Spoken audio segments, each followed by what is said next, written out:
Our hero, Oh Yoon-sung, is the strongest hunter in Korea. All thanks to his skill auto hunt. Just hit one button, and his body goes wild on its own, his muscles surging with overwhelming strength. And a 5-star mob, the kind entire elite squads died to, flies away with a single hit. It all started when a giant hole tore through the sky. From there, creatures from another world poured in.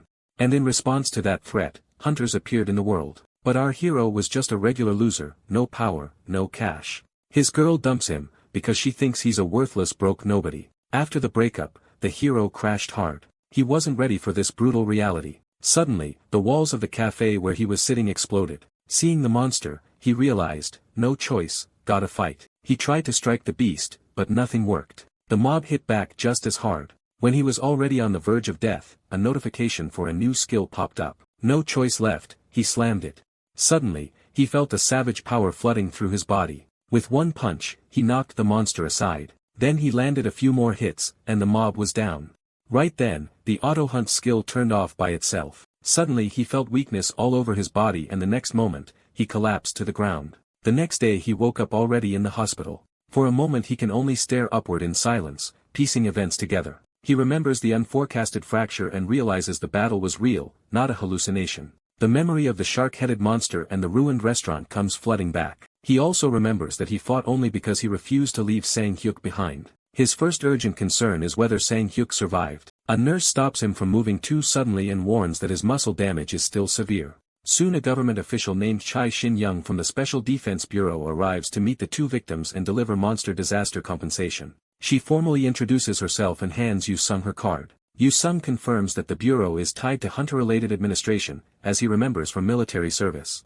Shin-young explains that the government covers the damage from unforecasted fractures, including medical bills, lost income, and repairs to Sang-hyuk. She presents the compensation documents for Yu-sung to review and sign, reminding him that such disasters fall under state responsibility. Before thinking about money, Yu-sung asks anxiously whether Sang-hyuk was hurt. He is relieved to learn Sang-hyuk only fainted from shock and suffered no serious injury. With that settled, Shin-young turns his attention back to the paperwork and asks him to examine the details. She explains that because he killed the monster, he is also entitled to a separate reward based on the creature's threat level. When Yu-sung sees the reward is only 500,000 won, he thinks it is absurdly small for a fight that nearly killed him, and the official coolly notes that it is simply the standard rate. Yu-sung learns that the shark ape he hunted legally belongs to him and can be sold through the hunter market. Because he lacks a market license, the bureau gives him a temporary one and transfers the monster's ownership into a temporary account. With the paperwork settled, the official asks if he has anything else he wants to know. Still thinking about how little the bounty was,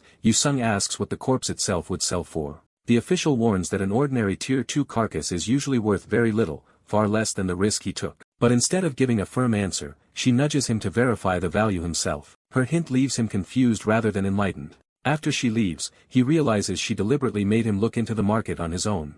At first he dismisses the market as useless to someone who never planned to become a hunter. Then he suddenly remembers the strange auto-hunting interface. When it appears again, he is shocked to find it still exists. He notices the interface is grayed out now, unlike before, and starts comparing the difference. Pressing it does nothing, so he guesses it may only work when danger is nearby. Unable to prove anything yet, he decides to leave that mystery for later. He turns back to the market and checks what shark ape bodies are actually worth. The listed prices are already far higher than he expected, making the official's idea of low value seem absurd to him. Then he spots one listing price vastly above the rest and realizes it is marked as captured alive.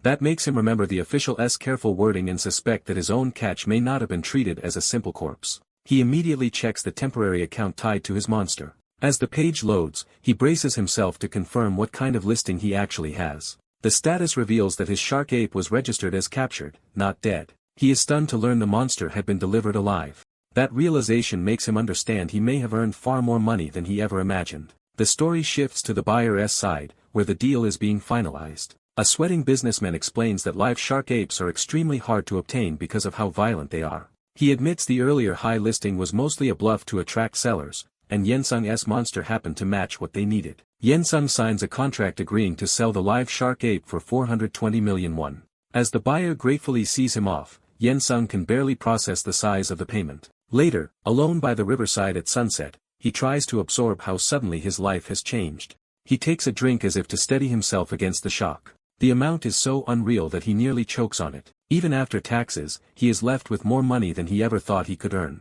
He compares it to years of part-time work and realizes one live capture earned him several lifetimes of effort. Yet the windfall does not make him feel complete, because the goal he had chased for years suddenly seems meaningless. With his old dream no longer urgent, he no longer knows what he should do next. His thoughts drift back to the auto-hunting ability. He wonders if that strange power could let him try becoming a hunter after all, even though he barely survived a Tier 2 monster. A memory of someone telling him he would never improve and should fend for himself resurfaces and stings his pride. He angrily rejects that voice and forces himself to focus.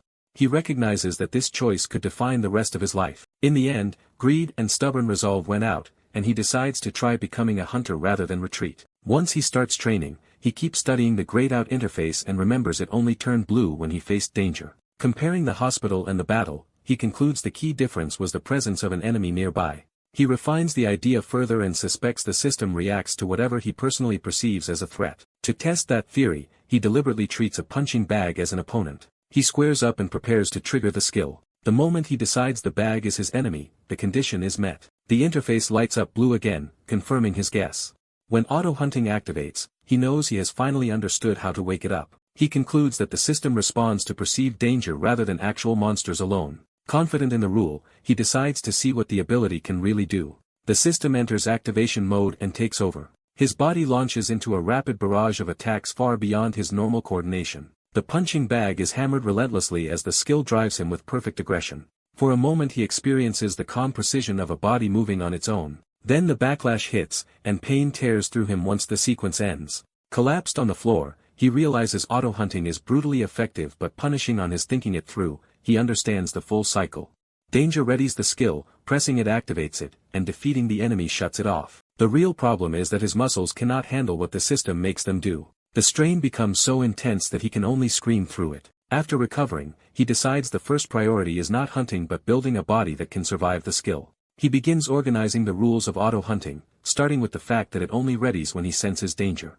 He adds that it only uses techniques his current body is physically capable of, and it stops if the enemy falls or he wills it to stop. Most importantly, he realizes it also shuts down when his body reaches its limit, so it will not exceed his physical capacity. Armed with that understanding, he throws himself into relentless physical training. He pushes through exhaustion, treating every breath as part of a larger plan. Whenever he tests himself with auto-hunting, the system turns his improved body into a far more destructive weapon. As his physique transforms, he finally feels ready to move beyond theory. He commits fully to the path he chose and declares that it is time to become a hunter. He studies what being a hunter actually means instead of chasing the title blindly. He learns that hunters are people who fight the monsters entering the world through fractures. He also learns that the government-esque recruitment standards are severe, demanding knowledge, stamina, and survivability. To meet those standards, he enrolls in a specialized hunter academy. His rapid progress in training already draws attention from the people around him. He hammers training equipment with enough force to shock the other students.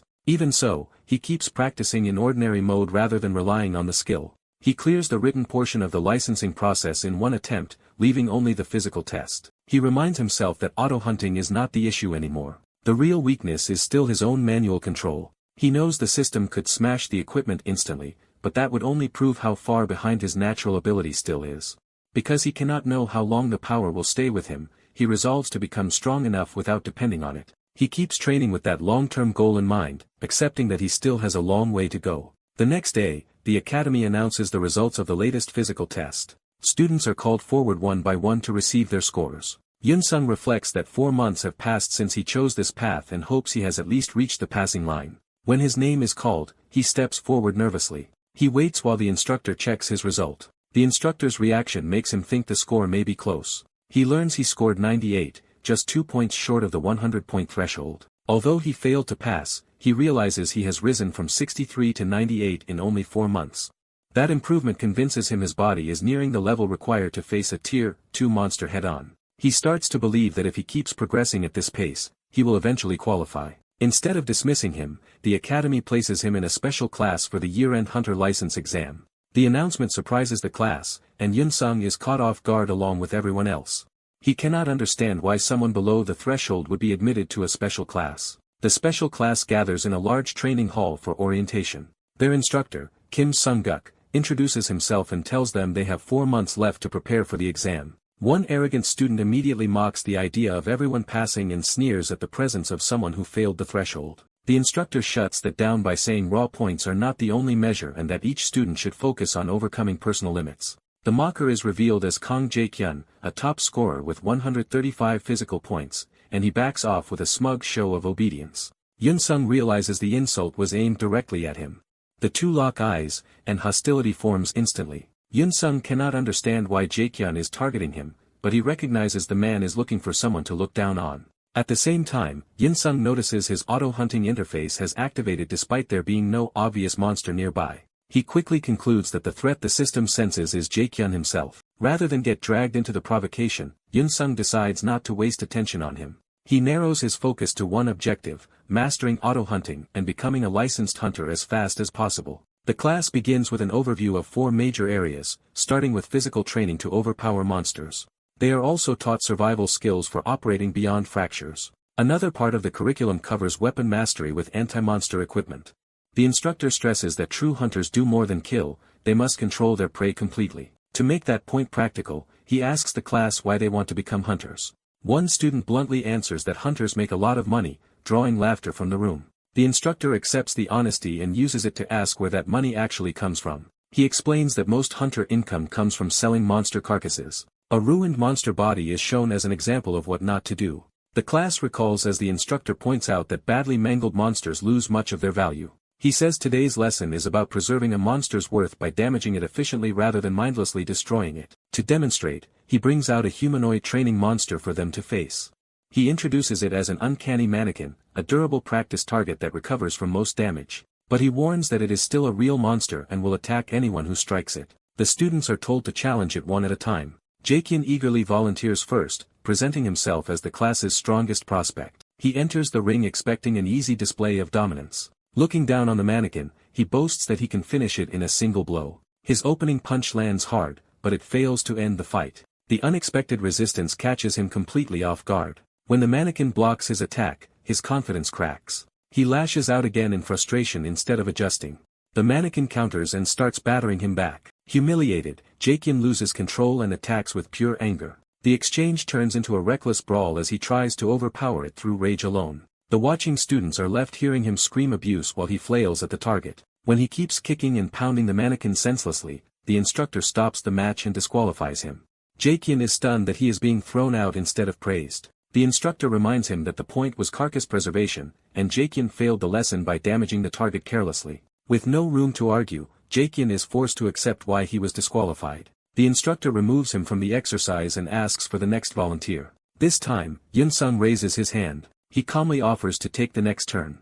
He asks the instructor for permission to enter the ring. The instructor accepts and calls him forward. Jae-kyun immediately protests, insisting someone below the threshold cannot do better and demanding another chance for himself. The instructor silences him sharply and orders him not to disrupt the class. Jae-kyun swallows his anger and backs down for the moment. Yun-sung steps into the ring as instructed. As he passes, Jae-kyun glares at him with open resentment. Yun-sung senses that hostility but does not react. Inside the ring, he faces the mannequin in a composed stance instead of rushing in. Before acting, he notices the mannequin has already repaired the damage Jae-kyun caused and files that fact away. Seeing it restored without a trace confirms that Jae-kyun's while beating accomplished nothing, while Yun-sung prepares to approach the test more intelligently. At the academy, Yun-sung is called forward to begin a practical demonstration against the training mannequin. The instructor starts the test, sending the mannequin at him immediately. The mannequin rushes in before Yun-sung has fully settled, trying to overwhelm him with speed. It throws a straight punch, but Yun-sung stays calm instead of panicking.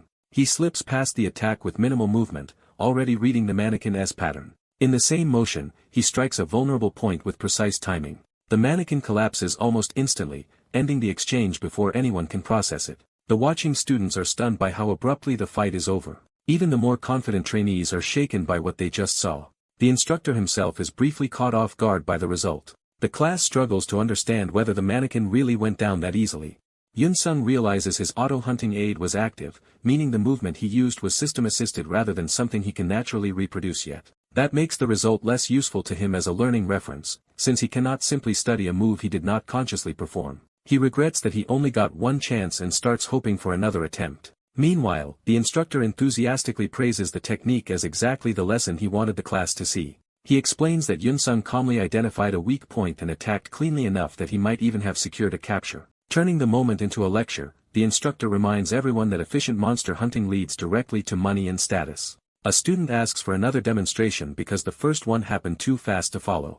The instructor agrees, and Yun-sung uses the chance to request a harder setting instead of repeating the easy one. The instructor warns him that moving from Tier 1 to Tier 2 is a serious jump in difficulty. Yun-sung accepts the risk because he wants to experience that higher level firsthand. Satisfied by his resolve, the instructor prepares the mannequin for a stronger mode. He raises the setting without objection and commits to the test. The mannequin-esque system begins changing from its basic state. Its display shifts to 2 stars, marking it as a Tier 2 opponent. The instructor tells Yun-sung to show how far he can go against a Tier 2 mannequin. Yun-sung squares up, facing the upgraded mannequin with full attention. He immediately compares it to the Tier 2 shark ape he fought before and treats this as the standard he now has to surpass. Because he once beat a Tier 2 monster while in worse condition, he decides this opponent should be manageable now. His real goal is not just victory but memorizing as many useful movements from auto-hunting as possible. The instructor gives the signal again, setting the second demonstration in motion. This time the mannequin launches much faster and more aggressively than before. Yun-sung instantly recognizes the jump in speed. He recalls that the shark ape fight ended too quickly to study. But this stronger mannequin may finally let him observe Tier 2 movement properly. When the mannequin attacks, he intercepts it cleanly instead of being pushed back. Auto-hunting guides his body through the exchange with practiced efficiency.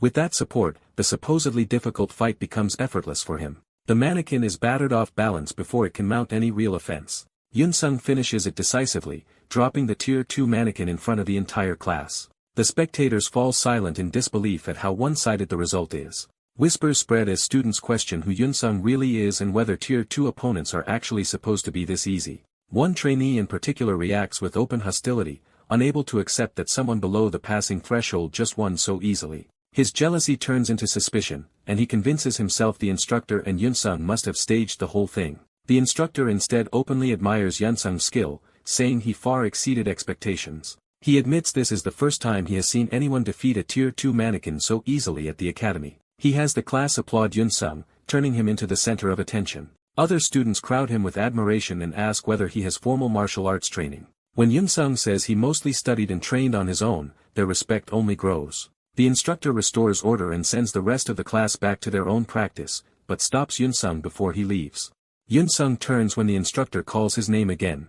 The instructor quietly asks if they can speak in private after class. Later, they meet in a conference room away from the others. The instructor sets a polite tone by offering Yun-sung tea before getting to the point. He asks how Yun-sung has found the special class over the past week, and Yun-sung admits he still does not understand why he was placed there despite being satisfied with the training. The instructor says the answer is simple: Yun-sung had more than enough qualifications. He explains that while Yun-sung's total score was not the highest, his physical abilities were balanced with unusual consistency and no glaring weakness. To the instructor, Yun-sung's performance is the natural result of disciplined, even training across his whole body. Having established that, the instructor reveals he has something more important to say. He offers Yun-sung a proposal that he claims would greatly benefit him. The scene later shifts to a restaurant where the trainees gather to celebrate passing the license test stage. They toast together to everyone clearing the exam. Yun-sung sits among them, included in the group but quieter than the others. Someone notices he is not drinking and asks about it.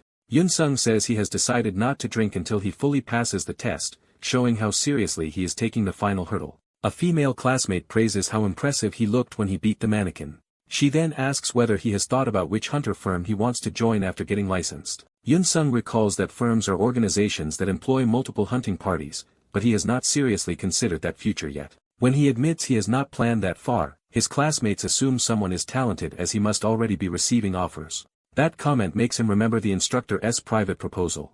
His thoughts return to the meeting in the conference room. At the time, he was wary and asked what kind of benefit the instructor meant. The instructor assured him it was an offer with no downside and invited him to hear it out. Yun-sung asked directly what the offer was. The instructor explained that he planned to remain at the academy for now and later establish his own hunter agency. Because the best established hunters are already tied to other groups, he is looking for promising talent before they are claimed. Yun-sung's performance in class convinced him he had found exactly that kind of prospect. So he invited Yun-sung to join the agency he intends to create in the future. Yun-sung clarified that this meant he was being scouted as a hunter, and the instructor confirmed it. Yun-sung was confused because he is not even licensed yet and his current points are still low. The instructor told him those numbers were not what he pointed out that another student, Kang Jae-kyun, scored higher overall, while Yunsung only had 98 points. Even so, he insisted Yunsung's physical balance was nearly ideal, the kind of body built without neglecting any area. Yunsung privately wonders whether that perfection comes from all the training he has done through auto hunting. The instructor adds that Yunsung's ability to draw out every bit of his body's potential through movement is itself a rare technical gift. He admits that this recognition is why he became attached to Yunsung as a prospect almost immediately. Still, he reminds him that he is only a prospect for now, not yet a true hunter. The only thing standing in the way is the final licensing test. Then the instructor claims that obstacle can be solved easily if Yunsung accepts his offer. He says the solution is simple, Yunsung only needs to pass the final test. To explain what he means, he places a sealed package on the table. He reveals that it contains complete information about this year's final examination. Yunsung is shocked by the implication. The instructor boasts that the government keeps the final exam so secret that even the proctors do not know its contents until the document is opened. When Yunsung asks how he obtained it, the instructor brushes the question aside and hints at methods beyond Yunsung's imagination. What he wants Yunsung to believe is that the document is genuine and even includes guidance on how to approach parts of the test. He promises that with this information, Yunsung's success would be virtually guaranteed. Pushing harder, he says that if Yunsung accepts, he will personally turn him into a hunter above all others. He extends his hand and asks Yunsung to work with him. Back in the restaurant, a classmate snaps Yunsung out of the memory when she notices he has stopped listening.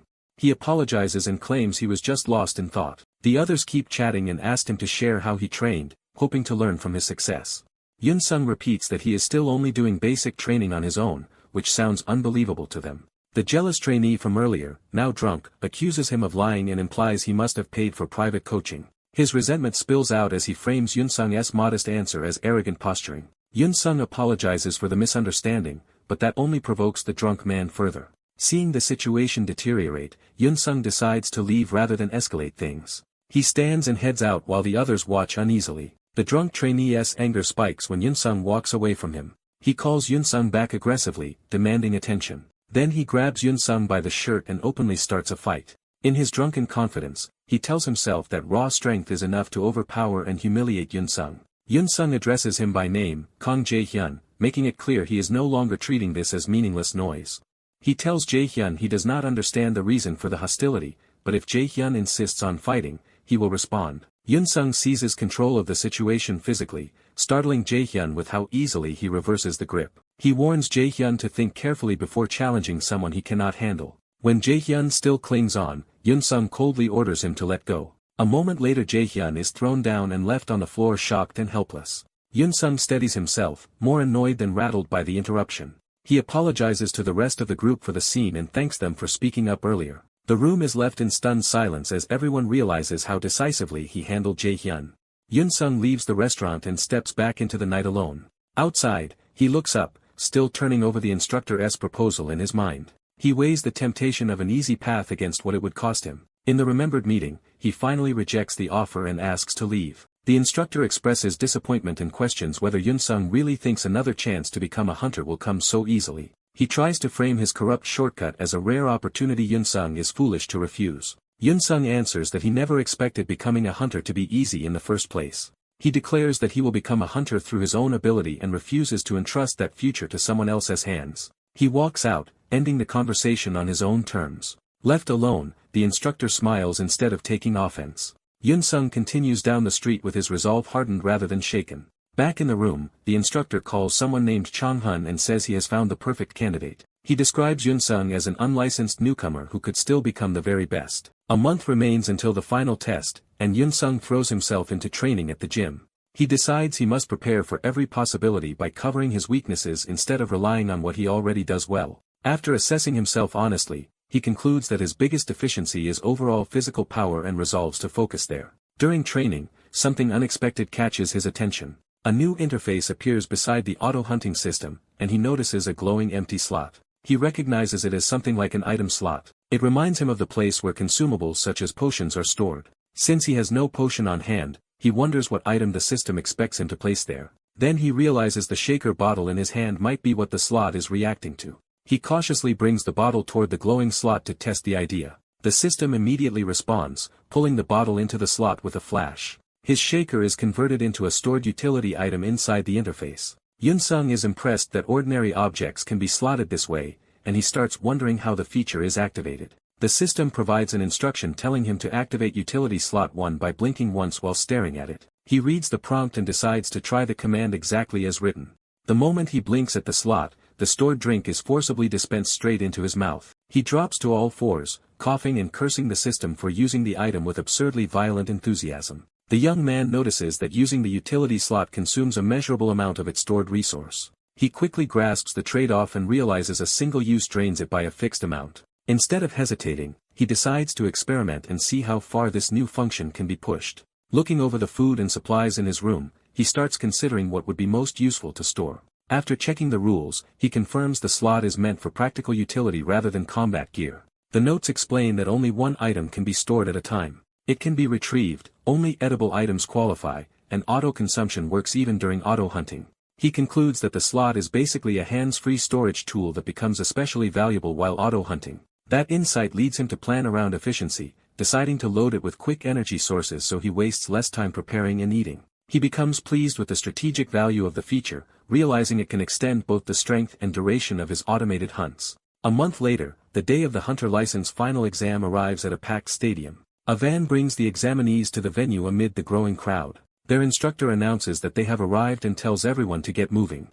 The candidates begin filing out of the vehicle. The group gathers outside, each preparing in their own way for the final test. One last door closes as the team fully assembles. The protagonist steps out, now visibly more developed from a month of training. His classmate is startled by how much his physique has improved in such a short time. He brushes off the attention by casually claiming he only adjusted his training a little, though the change is obvious enough to unsettle the others. As he looks around the enormous venue, he realizes the final exam is drawing a far larger crowd than he expected. Their instructor explains that many of the onlookers are scouts searching for promising new hunters. Because the final results are announced immediately, recruiters can move on successful candidates at once. The instructor adds that smaller firms especially need to scout aggressively because they lose talent to the major agencies. So even before the test begins, companies are already waiting nearby to claim whoever stands out. Still, the instructor admits this turnout is unusually large even by those standards. One of the candidates gets fired up by the idea of being scouted and loudly treats it like a chance to become a star. To avoid the commotion, the protagonist decides to go stretch while the instructor dryly allows it. Before he can fully disengage, a sudden stir spreads through the crowd. A flashy red sports car arrives and instantly pulls everyone's attention away from the examinees. The crowd rushes toward the car as if a celebrity has appeared. The reaction escalates into open shock and excitement. People realize the arrival is Lee Jae Hak, a famous solo hunter, and his presence electrifies the scene. Even seasoned adults react like fans, amazed to see him in person. Their instructor is thrown off because he never expected someone of Lee Jae Hak's stature to personally attend the exam. Lee Jae Hak is introduced in the crowd's whispers as the nation's most renowned solo hunter. His reputation is so overwhelming that his achievements are compared to those of an entire mid-sized firm, and his younger sister's appearance only heightens the pressure. The instructor realizes that if Lee Jae Hak's sister is truly taking the exam, his own students are in for a brutal competition. Lee Jae Hak cheerfully asks his sister how she feels now that they have arrived and whether she is nervous. She rejects the idea completely and carries herself as if the outcome is already settled. Amused, Lee Jae Hak challenges that confidence instead of simply praising it. She boldly declares that taking first place is the obvious result, and he responds by asking whether her skill can truly justify that certainty.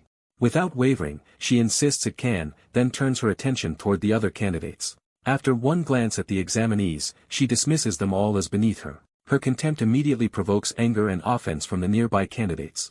Lee Jae Hak apologizes for her bluntness, trying to smooth over the insult on her behalf. But his attention suddenly shifts when he notices someone unexpected among the candidates. He spots the protagonist stretching in the background and becomes instantly interested. The protagonist turns, confused by the sudden attention. Seeing the crowd's focus move toward him, he wonders what just happened. Lee Jae Hak is surprised to find himself still lingering because something about the young man has caught his eye. Acting on impulse, he abruptly rushes over. He closes the distance so fast that the movement is almost impossible to follow. The protagonist only realizes someone is on him when it is already too late. For the first time, he is visibly rattled by another person's speed. Lee Jae Hak stops right in front of him, studying him with fascinated intensity. The surrounding candidates are stunned by how suddenly the famous hunter appeared beside the protagonist. The protagonist keeps his composure outwardly, but internally recognizes that Lee Jae Hak moved behind him faster than his eyes could track. Rather than threatening him, Lee Jae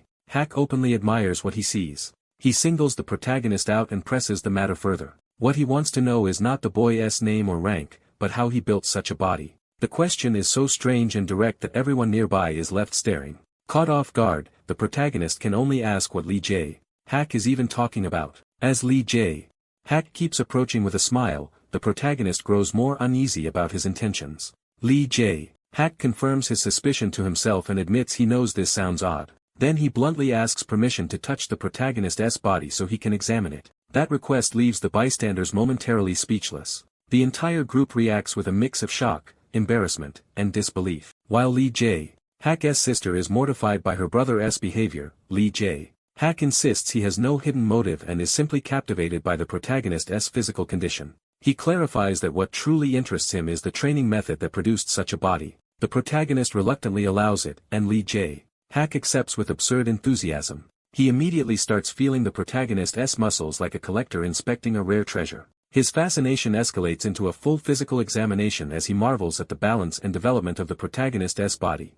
Watching this unfold, one classmate can only make a deeply wrong assumption about the famous hunter's tastes. Lee Jae Hak then turns to the instructor, convinced that anyone who trained this candidate must be extraordinary. The instructor awkwardly confirms that he is the one responsible, though he clearly did not expect this line of questioning. Lee Jae Hak presses him for the exact training regimen, treating the matter with almost professional reverence. The instructor quickly senses that this conversation is becoming dangerous and tries to shut it down politely. Instead, Lee Jae Hak hands over his business card and asks to continue the discussion later. He praises the training with almost religious enthusiasm, leaving the instructor overwhelmed and the protagonist baffled. Even while being dragged away, Lee Jae Hak lectures that physical conditioning alone can raise a hunter's prospects, whether or not they possess great talent. His sister finally loses patience and physically cuts him off. Lee Jae Hak cheerfully wraps up by wishing everyone luck on the exam as she hauls him away. Once he is gone, the protagonist asks the instructor if that kind of behavior is normal for him. The instructor admits he barely knows the man beyond his reputation for being eccentric, then urges the group inside before the exam begins. As they leave, Lee Jae Hak's sister angrily demands to know why her brother embarrassed her like that.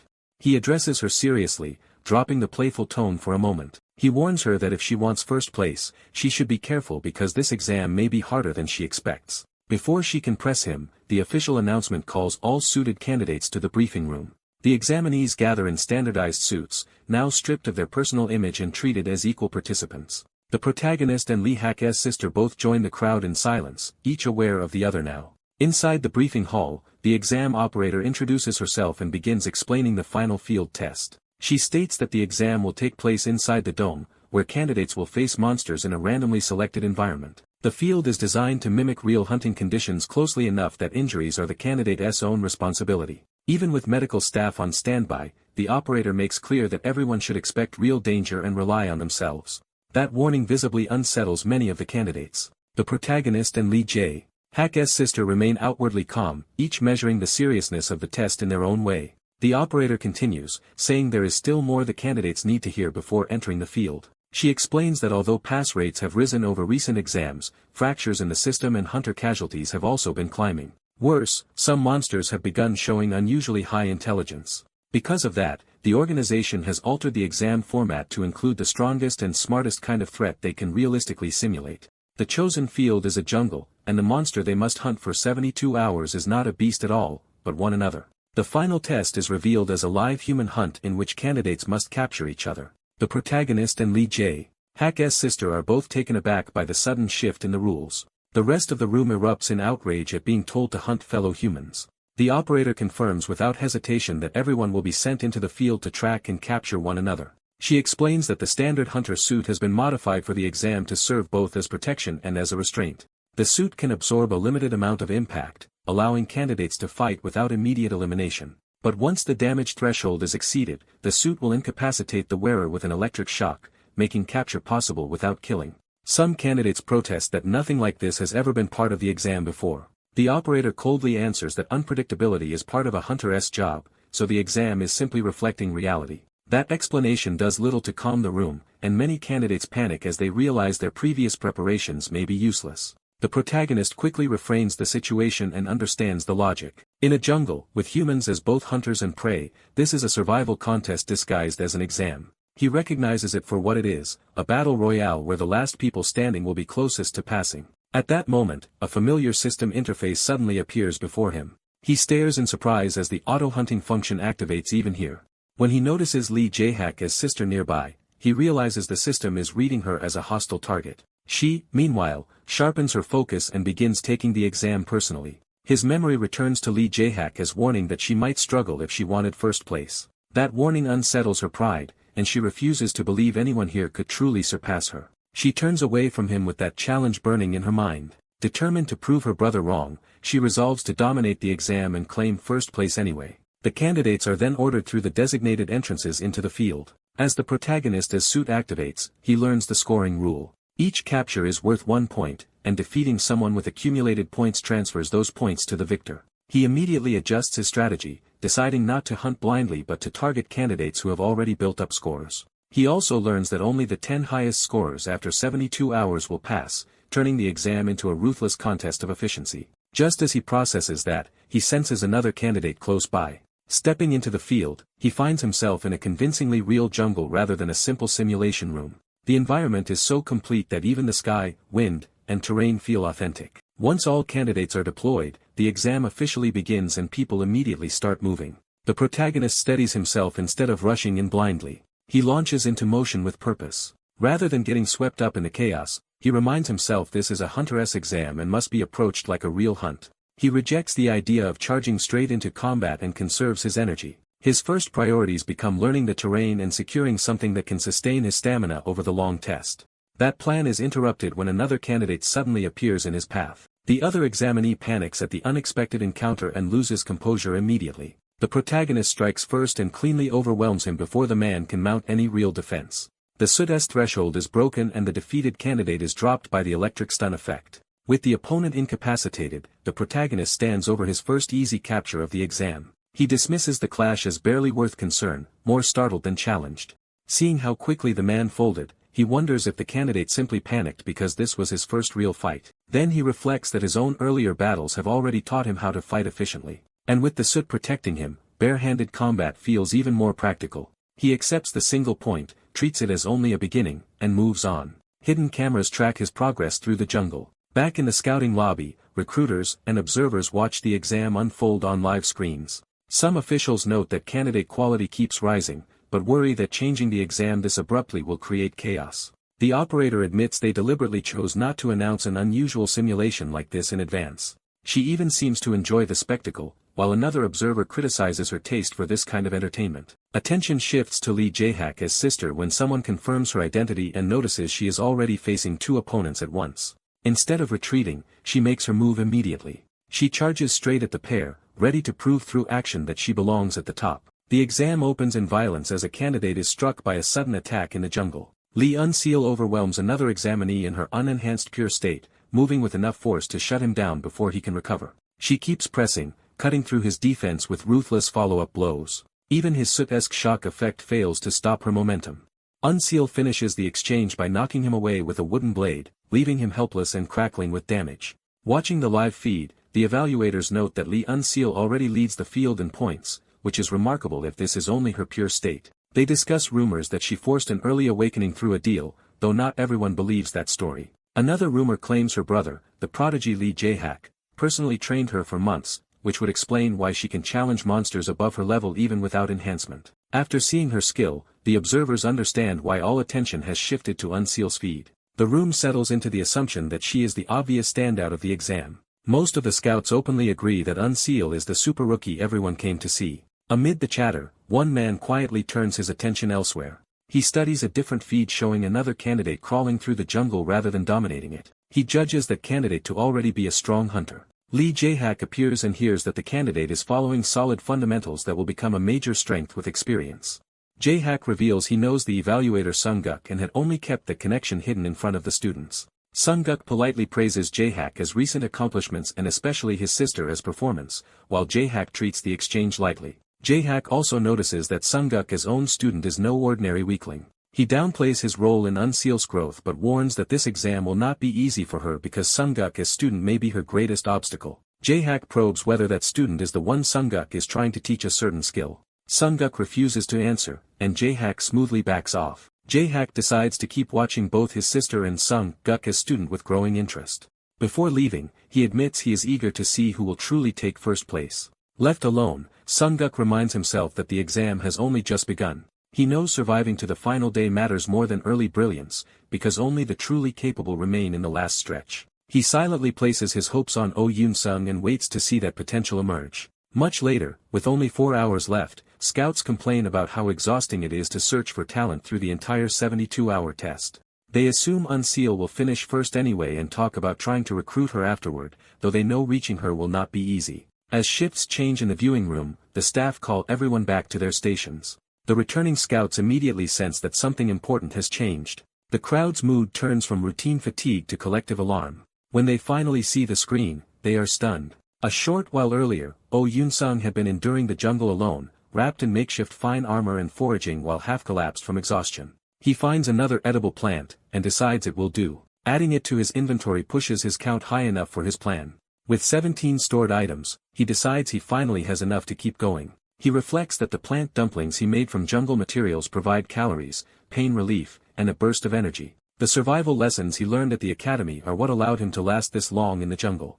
He also used local materials to reinforce his suit with protective vine gear. Because the exam system can store crafted items, he can preserve supplies that would normally spoil or be hard to carry. Just as he steadies himself, a sudden danger makes his eyes snap open. His body gives out for a moment and he coughs, showing how close he is to collapse. He realizes he is dizzy and fading from sheer exhaustion. The strain of non-stop hunting without real sleep crashes over him all at once. With no natural day-night rhythm in the exam zone, he has lost track of time and can only wonder how much longer he must endure. All he wants now is to go home and sleep. For a dangerous instant, he nearly gives in to that urge. Then he notices his item count and the blood at his mouth, a harsh reminder of how far he has pushed himself. He forces himself awake by remembering the rule of the jungle. If he stops hunting, he becomes prey. Yoon-sung drags himself back to his feet and orders himself to focus because time is running out. At that moment, his auto-hunt ability suddenly activates on its own, warning him before his senses do. He reacts instantly and throws himself aside. A hidden strike tears through the space where he had been standing. Yoon-sung is shaken because he sensed nothing before the system reacted. He understands that the attacker erased her presence so completely that only auto-hunt detected her. That means someone came specifically to hunt him with deliberate stealth. Lee Unseal steps out and impressed that he reacted at all, revises her opinion of him upward. She immediately tests him again, attacking while calling him by name and challenging him to survive her next strike. Yoon-sung is startled that she knows who he is.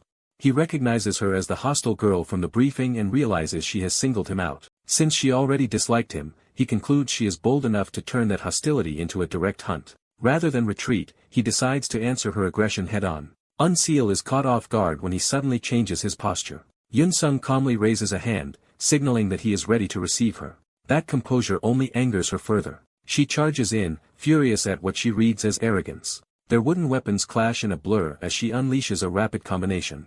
Yoon-sung absorbs the first impact instead of being broken by it. He turns with a force and tries to redirect her attack. He blocks again, using divine armor to keep the blow from reaching a vital point. Unseal keeps the pressure on with another heavy overhead strike. Yoon-sung braces and survives that one too. He finally slips in a counter that lands cleanly enough to make her recoil. Rather than retreat, Unseal becomes more interested, deciding he is worth taking seriously. She realizes his vine armor is interfering with her ability to hit his weak points cleanly. Yoon-sung realizes the opposite problem. She is so fast that she attacks before auto-hunt can fully guide a counter. Unseal decides to increase the pace even further. Yoon-sung is alarmed to discover that her current speed was not even her limit. She bursts forward with a much faster assault. The sudden acceleration breaks through his rhythm and forces pain out of him. A heavy strike finally sends him flying. Back in the viewing room, the scouts are stunned that Unseal's pure state is already beyond what a normal candidate should be. They begin asking who could possibly be surviving against her at all. Sunguk reveals that her opponent has spent much of the exam near the top of the rankings, meaning the fight on screen is effectively a battle for first place. The answer shocks them. The other top candidate is Oh Yoon-sung. Despite the punishment, Yoon-sung forces himself upright again. Unseal is irritated that he still refuses to stay down. She tells him the end is already visible and urges him to stop dragging things out. 3 hours into their duel, only 20 minutes remain in the entire exam. Yun-sung admits to himself that both her power and speed are overwhelming. His armor is failing, and his stamina is nearly gone. Auto Hunt is still trying to guide him, but his exhausted body can barely keep up with what it wants him to do. Unseal finally acknowledges that Jae-hak was right about him and admits he could have taken first place if he had not run into her. She makes clear that meeting her is the only reason he will lose. Her next priority is to destroy the protective gear that has kept him alive. She starts tearing through the vine armor piece by piece. Then she lunges in to finish the opening she created. Yun-sung sees the killing line too late. At the last instant, the damaged vines react with a stored shock effect and disrupt her strike. Unseal's vision falters from the unexpected electric backlash. When she loses sight of him for a moment, she realizes he has vanished from her view. Watching from outside, Jae-hak instantly understands what Yun-sung is attempting. Yun-sung appears behind Unseal and launches a desperate counterattack. She is shocked that he still managed to react and reposition under those conditions. But Yun-sung knows surprise alone will not be enough unless he commits completely. He drives the attack through with everything he has left. The effort tears through his battered body as much as it does hers. For a moment, he thinks he has lost and is tempted to surrender to the exhaustion swallowing him. Then a memory of Sunguk as teaching rises in his mind. He remembers asking what a hunter should do when danger comes despite careful preparation. Sunguk had answered that no plan can cover every threat because hunters face endless kinds of danger. He had listed isolation, overwhelming enemies, lack of rations, and even poisoned or harmful food as examples of unavoidable crises. The real lesson was that a hunter must be ready to face any scenario at any moment. Above all, Sunguk said the answer was to endure with everything one has.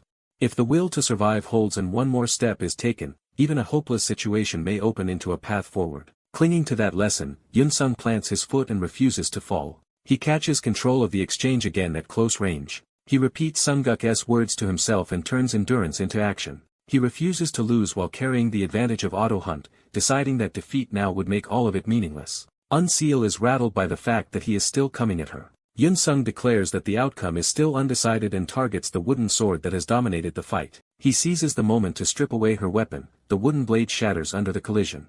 Unseal is genuinely shaken that he keeps appearing where she least expects and overturning the flow of battle. Her contempt spills out as she insists this exam was only supposed to be a stepping stone, not a place where someone like him could challenge her. She reveals the pride behind her hostility. As Lee Jae-hak's younger sister, she cannot accept being obstructed by an unknown candidate. Yun-sung rejects the idea that he is just disposable background in her story. He counters with a direct strike and demands to know why she thinks he would lose in a place like this. Unseal tries to move, but her body no longer responds cleanly. She realizes her leg is failing and that her stamina may finally be exhausted. Yun-sung immediately capitalizes on that weakness. He lands a clean blow that finally breaks through her defense. Seeing the opening widen, he commits to ending the fight. Unseal understands she can no longer dodge in time. Everyone watching braces for the decisive finish. The final strike lands and sends Unseal down. Yun-sung realizes he nearly finished her, but she is still barely hanging on. He notes that the Sud's electric shock has not triggered yet, meaning he still has not dealt enough damage to fully end it. Though exhausted himself, he prepares one last attack, determined to finish the duel. At that exact instant, the 72-hour exam officially ends and all candidates are ordered to stop fighting. Yun-sung freezes in disbelief as victory is taken out of his hands. The announcement forces both fighters to cease action immediately. Other surviving candidates emerge from hiding as the jungle finally falls quiet. The proctors formally thank everyone for enduring the exam. Yun-sung remains standing over the kneeling Unseal, both of them spent beyond their limits. He can only bitterly acknowledge how perfectly timed the interruption was. His body finally starts to give out under the accumulated damage. The results are announced. Lee Unseal and Oh Yun-sung, after fighting to a draw for 3 hours, are the top-ranked survivors of the exam. The viewing room erupts because Unseal was the one who fell last, meaning Yun-sung was technically the final one standing. But the observers are reminded that first place depends on total points from survival and successful hunts, not merely who remained upright at the end. As they realize Unseal may still have the higher score, the officials move to announce the final accumulated points. When the exam results are finally posted, everyone rushes to see who claimed the top spot. The rankings reveal that Oh Yun-sung did not just win, but crush Lee Unseal by a huge margin. His sudden rise shocks the other candidates, who cannot understand where this unknown first-place finisher came from. In the candidates' resting room, the atmosphere is still unsettled as people process the upset. The moment Yun-sung's name is mentioned, recruiters come charging in to find him. Instead of approaching him calmly, the scouts immediately start fighting over who gets to make the first offer. Their scramble turns petty, with seniority and pride mattering more to them than Yunsung himself. The other candidates can only watch the recruiters embarrass themselves. A bystander timidly interrupts the chaos with information that changes everything. The recruiters stop brawling and demand to know what he means. He explains that Oh Yunsung is not actually in the room. The revelation leaves the recruiters facing an empty lead after all their fighting. Their frustration instantly turns vicious. Convinced someone else must have secretly reached Yunsung first, they rage over being cut out. They order a frantic search for him, arguing only over whether they need him alive or not, while Yunsung is elsewhere quietly apologizing to someone. Meanwhile, other candidates talk about how a first place finished like his naturally dry scouts into a frenzy. Some resent that his overwhelming victory will draw all the attention away from everyone else. Lee Eun-seol, still shaken, replays her defeat and the warnings she ignored about Yunsung's danger. The memory leaves her trembling with humiliation and frustration. As the recruiters search even the restroom for him, they remain convinced he must still be nearby. Their hunt continues blindly through the building. Yunsung, however, is hidden in the last place anyone expected, asleep on a toilet after dozing off. He sleeps through the entire commotion with a faintly satisfied expression. By the time he finally wakes, the venue has gone quiet and the night has fully set in. Realizing he accidentally slept for hours in the restroom, he steps outside to find the place nearly deserted. When he checks the time and sees it is past 3 in the morning, he decides he needs to find a ride home. Before he can act, headlights catch his attention. A car pulls up, and Lee Jae-hak steps out to meet him. Yunsung recognizes him as the man he met before the exam and wonders why he has come at such an hour. Then Yunsung notices another familiar name being called and realizes Lee Eun-seol is here too. Someone gets out from the car behind Jae-hak. Yunsung immediately senses who it must be. When he sees the girl clearly, he recognizes her as the one he fought during the test. The connection clicks at once, and he realizes his former opponent is standing right in front of him. Jae-hak explains that his sister owes Yunsung a debt, and Yunsung is stunned to learn the girl was Lee Jae-hak's sister all along. Jae-hak prompts Eun-seol to speak for herself. Still emotional from her loss, Eun-seol admits the fight was a harsh but valuable lesson for her. She bows deeply and sincerely thanks Yunsung. Caught off guard, Yunsung tries to downplay what happened and insists he did very little. Eun-seol also apologizes for the rude way she treated him before the exam, and Yunsung quickly accepts it. Even after apologizing, she is still struggling to hold back her emotions. The moment hangs awkwardly as both men wait for her to recover. Jae-hak smooths things over by explaining that his sister is impulsive but not malicious, and he apologizes on her behalf for anything else she may have done. He adds that losing to Yunsung forced her to realize how wide and unpredictable the world really is, which may help her grow. With the tension settled, Jae-hak formally congratulates Yunsung on taking first place, and Yunsung thanks him. Seeing that Yunsung has no ride, Jae-hak offers to drive him home, even suggesting Eun-seol can sit in the back. Yunsung immediately imagines the suffocating awkwardness of sharing that car ride with the siblings. Just as he looks for a way out, his phone gives him one. He seizes the excuse and claims he actually does have someone coming to pick him up. Jae-hak accepts the refusal gracefully, though he hints that Yunsung must have someone more important to meet and leaves the door open for another meeting. The siblings drive away, leaving Yunsung alone again. Almost immediately, he senses another arrival. He turns and casually asks his instructor if he is here to give him a ride. The instructor confirms it, half joking that he has been waiting a long time while Yunsung kept him hanging. Yunsung jokes back that his first place finish should be good publicity for the academy, so the instructor ought to overlook the inconvenience. The instructor plays along and agrees that Yunsung's name could be profitable for the school. Their banter turns warm when Yunsung credits the instructor as teaching for helping him survive the exam, and the instructor praises him in return. The instructor then invites him into the van, saying there is something important they need to discuss on the way. They leave the venue together in the instructor's vehicle. During the drive, the instructor asks how Yunsung feels about the flood of offers he must have received from hunting teams. As Yunsung scrolls through them, he is startled to find invitations from some of the most elite organizations in the country. The instructor points out that 3 of the top 2 F4T groups have already made offers to him. He explains that the 2 F4T are the 2 great firms and 4 great teams, the highest tier of national hunting organizations. Yunsung is overwhelmed by how quickly his life has changed from ordinary student to someone being courted by the very top.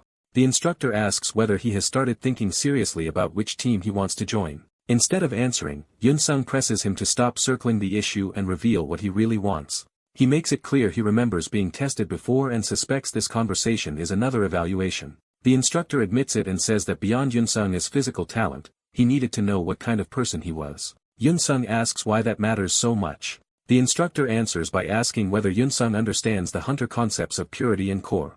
His explanation shifts to a medical setting where those ideas are put into practice. At a restricted core energy injection facility, Yun-sung undergoes a formal enhancement procedure. He is placed inside a chamber to receive core energy directly into his body. As the process begins, the doctor monitors his progress and notes the first phase reaching 40%. The first stage completes successfully, allowing the procedure to continue. The doctor is astonished by Yun-sung's absorption rate, calling it extraordinary. Nearby, the instructor quietly watches, already sensing the result may justify his gamble. He focuses intently on what this means. The instructor explains that core is the energy hunters receive after becoming professionals, while purity refers to a body that has never received any core before. Yun-sung shows he already knows the basic theory from studying. The instructor confirms that injecting core can elevate the body to superhuman levels. He then says there are two ways for a hunter to obtain that enhancement. The first is to gather the necessary materials and pay for a direct core injection procedure. The second is to inherit power from a hunter who has already undergone enhancement, much like a martial transmission. He points out that the offers Yun-sung received all include some promise related to this enhancement. That is because the direct method is so expensive that most new hunters could never afford it on their own.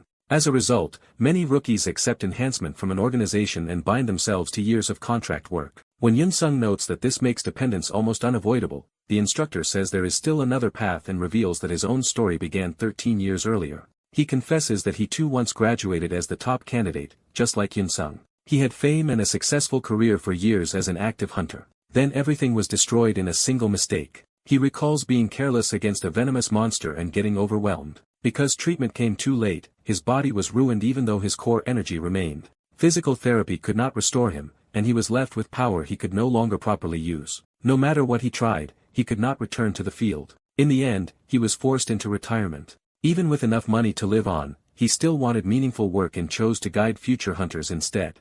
He admits that part of that choice came from his own lingering disappointment and never reaching the very top. So he began searching for someone who could fulfill the dream he no longer could. Now he tells Yun-sung that he believes he has finally found that person and wants to hand over his core. Yun-sung is shocked and tries to stop him before he goes any further. But the instructor calmly asks Yun-sung to accept both his core and the dream attached to it.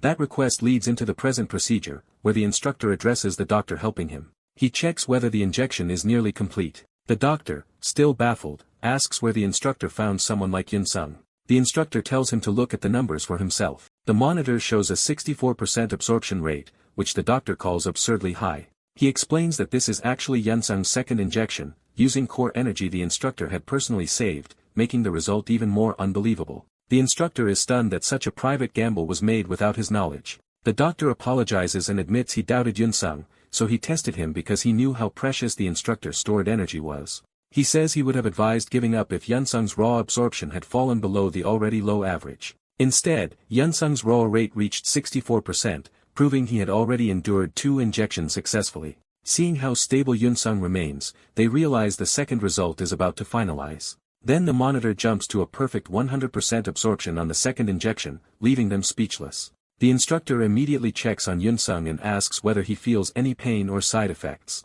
Yun-sung says nothing feels dangerously wrong, only that his body feels unusually heavy, and the doctor says they will proceed carefully because of his exceptional compatibility. The numbers reveal that Yun-sung has absorbed 1300 out of 1500 C, an amount that would normally require around 10 separate injections. When the instructor tells him to rest, Yun-sung refuses to treat this as something casual. He says the instructor's introduction, generosity, and gifted core have created a debt he can never ignore. Though he cannot repay it now, he promises to return that kindness once he grows stronger as a hunter. The instructor accepts that sincerity and vows that until Yun-sung becomes a great hunter, he will never hold back in training him. Their new bond is sealed with mutual respect and gratitude. That moment is interrupted by a sudden alarm that shocks everyone in the facility. A fracture warning siren announces that a dangerous gate has opened in the city. Soon after, a hunter shuttle heads toward the emergency site. Inside, veteran hunters ride out in full gear while Yun-sung joins them in his new armor. Some of the veterans recognize him as the rookie who topped the exam. They are puzzled that he has no team emblem and wonder if he is reckless enough to be operating solo. Their suspicion turns into contempt as they assume a proud first-place rookie is bound to cause trouble. They decide to teach him a harsh lesson under the guise of veteran advice. Before they can start, the mission briefing arrives on their devices. The fracture has spawned a colony of gray ants, militarized monsters that move under the command of a centurion ant. The mission objective is simple: find the centurion quickly and break the colony's formation. Yun-sung understands at once that the key to the hunt will be locating and killing the leader. Before deployment, the instructor checks Yun-sung's condition, and Yun-sung admits he feels stronger but still stiff and heavy. The instructor explains that the core energy has not fully settled yet and says the discomfort will fade only if Yun-sung keeps using his power. Yun-sung sits quietly with that advice, preparing himself. He decides that if using his power is the answer, he may as well push himself without hesitation. The team arrives near the fracture, where the city is already under a red emergency glow. A swarm of gray ants pours out in numbers large enough to overwhelm ordinary hunters. The veterans spot the enemy and call everyone into combat formation. One of the older hunters notices Yun-sung standing calmly among them and immediately takes offense. He mocks Yun-sung for each a clueless amateur. The veteran demands to know whether Yun-sung has even received a core injection or learned how to use C. When Yun-sung admits he has never used aura before, the veteran feels vindicated and ridicules him for coming unprepared. He sneers at Yun-sung's weapon as worthless junk. Yun-sung accepts the criticism with surprise and calm and agrees he should have thought more carefully about appearances. Then he quietly reveals that he does not think he will need a weapon at all. Before the veteran can process that answer, Yun-sung drops into motion. He launches forward bare-handed, leaving the veteran stunned as he charges straight into the fight. Yun-sung abruptly awakens his aura for the first time, trusting auto-hunting-esque guidance that he can handle the ants without a weapon. He commits fully to that decision and charges in bare-handed instead of relying on any gear. Moving with sudden speed, he throws himself straight into the swarm before anyone can stop him. He cuts across the battlefield and closes on the gray ants at point-blank range. The other hunters are stunned by what looks like suicidal recklessness and scramble to call reinforcements. Yun-sung meets the first ants head-on, refusing to give them room to surround him. His first clean strike proves his aura-enhanced body can smash through them. He keeps his momentum, slipping past the counterattack and driving deeper into the group. Without slowing, he drops another heavy blow from above. Even when multiple ants converge, he forces them back with raw physical power. He threads through their attacks with surprising control instead of wild panic. His movement stays fluid as he repositions before they can pin him down. In the middle of the rush, he sharpens his focus and reads the next attack. He intercepts a larger ant-s strike and turns the clash into close combat. Then he answers with a brutal upward hit that snaps the monster's head back. The ant-s armor finally gives way under the force. Yun-sung follows through without hesitation, overwhelming it before it can recover. A finishing blow splits through the ant-s head and ends it. He pauses only long enough to confirm the kill, already calm in the middle of the chaos. More ants circle him, but instead of being trapped, he becomes the center of their fear. He notices movement from another direction and instantly shifts his attention. Rather than retreat, he bursts toward the next target before it can strike first. His speed and power leave the watching hunters unable to believe what they are seeing. They realize a supposed rookie is tearing through monsters that should be at least 2-star threats. Their shock turns to alarm when one of them spots a far more dangerous ant entering the fight. A centurion ant appears, revealing that Yun-sung has drawn the attention of a 3-star commander-class monster. The surrounding ants respond to the centurion's presence and begin spreading out under its control. Yun-sung immediately understands that the commander is directing the swarm rather than simply joining the melee. The hunters panic because if the ants disperse unchecked, the whole area will become impossible to contain. Yun-sung studies the centurion and suspects it is acting with a larger purpose than avoiding a simple skirmish.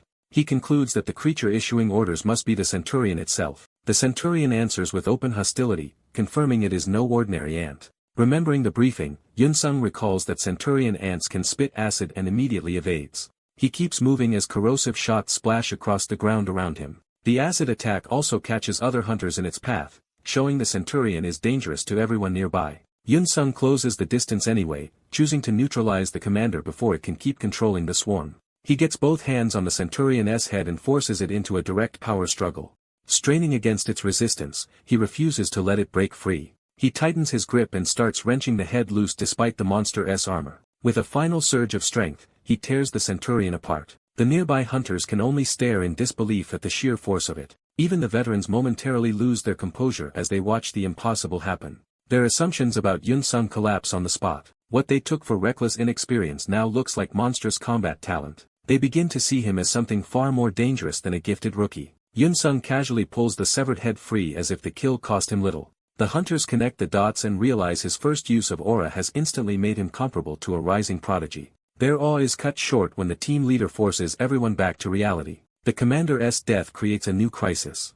He warns that the ants, now leaderless, may rampage and orders the team to hunt down the ones that already scattered. The squad spreads out, half joking that they cannot let the newcomer claim every kill himself. As the others reorganize, Yunsung decides to pause because the normal ants are now being handled by the rest. Standing over the Centurion's corpse, he feels the victory came almost too easily. He checks himself and realizes his discomfort is fading, but his energy has already dropped to about half. Just as he prepares to rejoin the wider hunt, a warning cry interrupts him. A new monster suddenly appears and bites into a hunter before anyone understands what has arrived. The team is horrified to see an unbriefed, abnormal ant with wings, something far beyond the expected enemy list.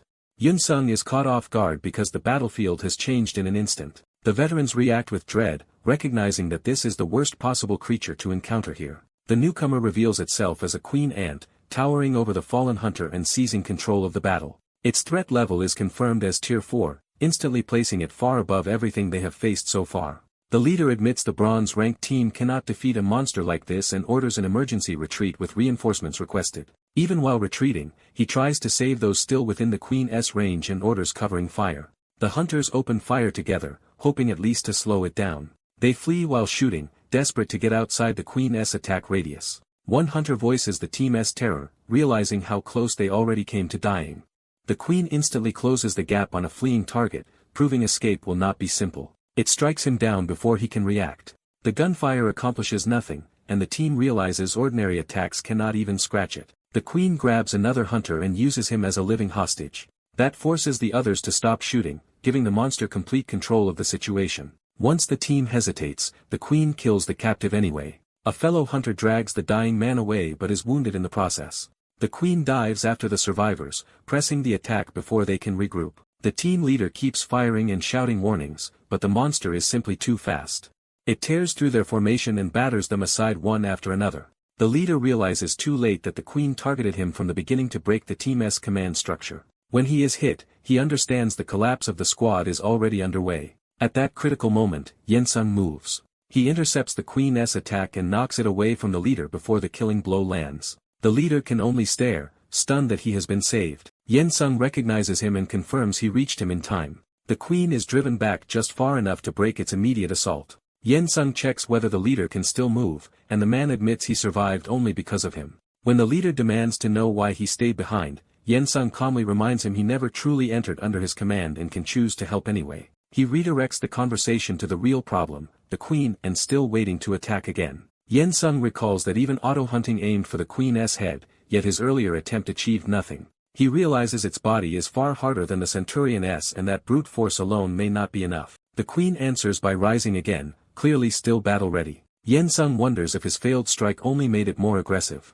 When asked directly, he states without hesitation that he intends to fight the Queen. The leader thinks this is madness and tries to stop him. He stresses again that this is a Tier 4 monster, far beyond anything a first-time hunter should challenge. He argues that even concentrated gunfire did no damage, so defeating it should be impossible. He warns Yunsung that strength alone is not enough and that he is ignoring the reality of the situation. Yunsung dryly admits he would prefer to run too, but he has already judged that escape is unrealistic. He points out that the Queen is too fast and too intent on killing them to let the group withdraw cleanly. Because there are injured hunters, someone has to hold the monster back long enough for the others to escape. He asks the leader to follow the original evacuation plan and get everyone out. Yunsung takes responsibility for stopping the Queen himself. He even frames the impossible stand as a chance to hunt a Tier 4 monster if he can manage it. The leader is shaken by how seriously Yunsung means it. He cannot understand how someone can face a Tier 4 monster with such calm resolve. But with no better option, he accepts Yunsung as the team's last line and decides to trust him. He formally asks Yunsung to buy them time while the team calls for reinforcements.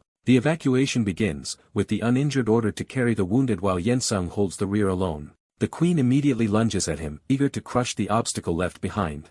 It unleashes a shriek and commits fully to the duel. Yunsung settles into a guarded stance, ready to test himself against a monster far above his rank. He openly invites the Queen to come at him first. The Queen accepts and dives, and at high speed, Yunsung counters with an aura-charged punch aimed to stop the rush. The collision explodes with force, but not with a decisive result. He follows with auto-hunting assistance, trying to chain attacks before the Queen can recover. The two exchange rapid blows in mid-rush, either giving the other a clean opening. Yunsung suddenly senses a hidden threat in the Queen's movement. The Queen slams down and changes angles, forcing him off balance. He realizes in frustration that its armor is so tough his attacks are barely affecting it. The Queen punishes that realization with a heavy kick that sends him flying. He survives by moving with the impact and notes that keeping auto-hunting active was the right call, but his core energy is draining fast. The queen presses forward again, refusing to let him recover.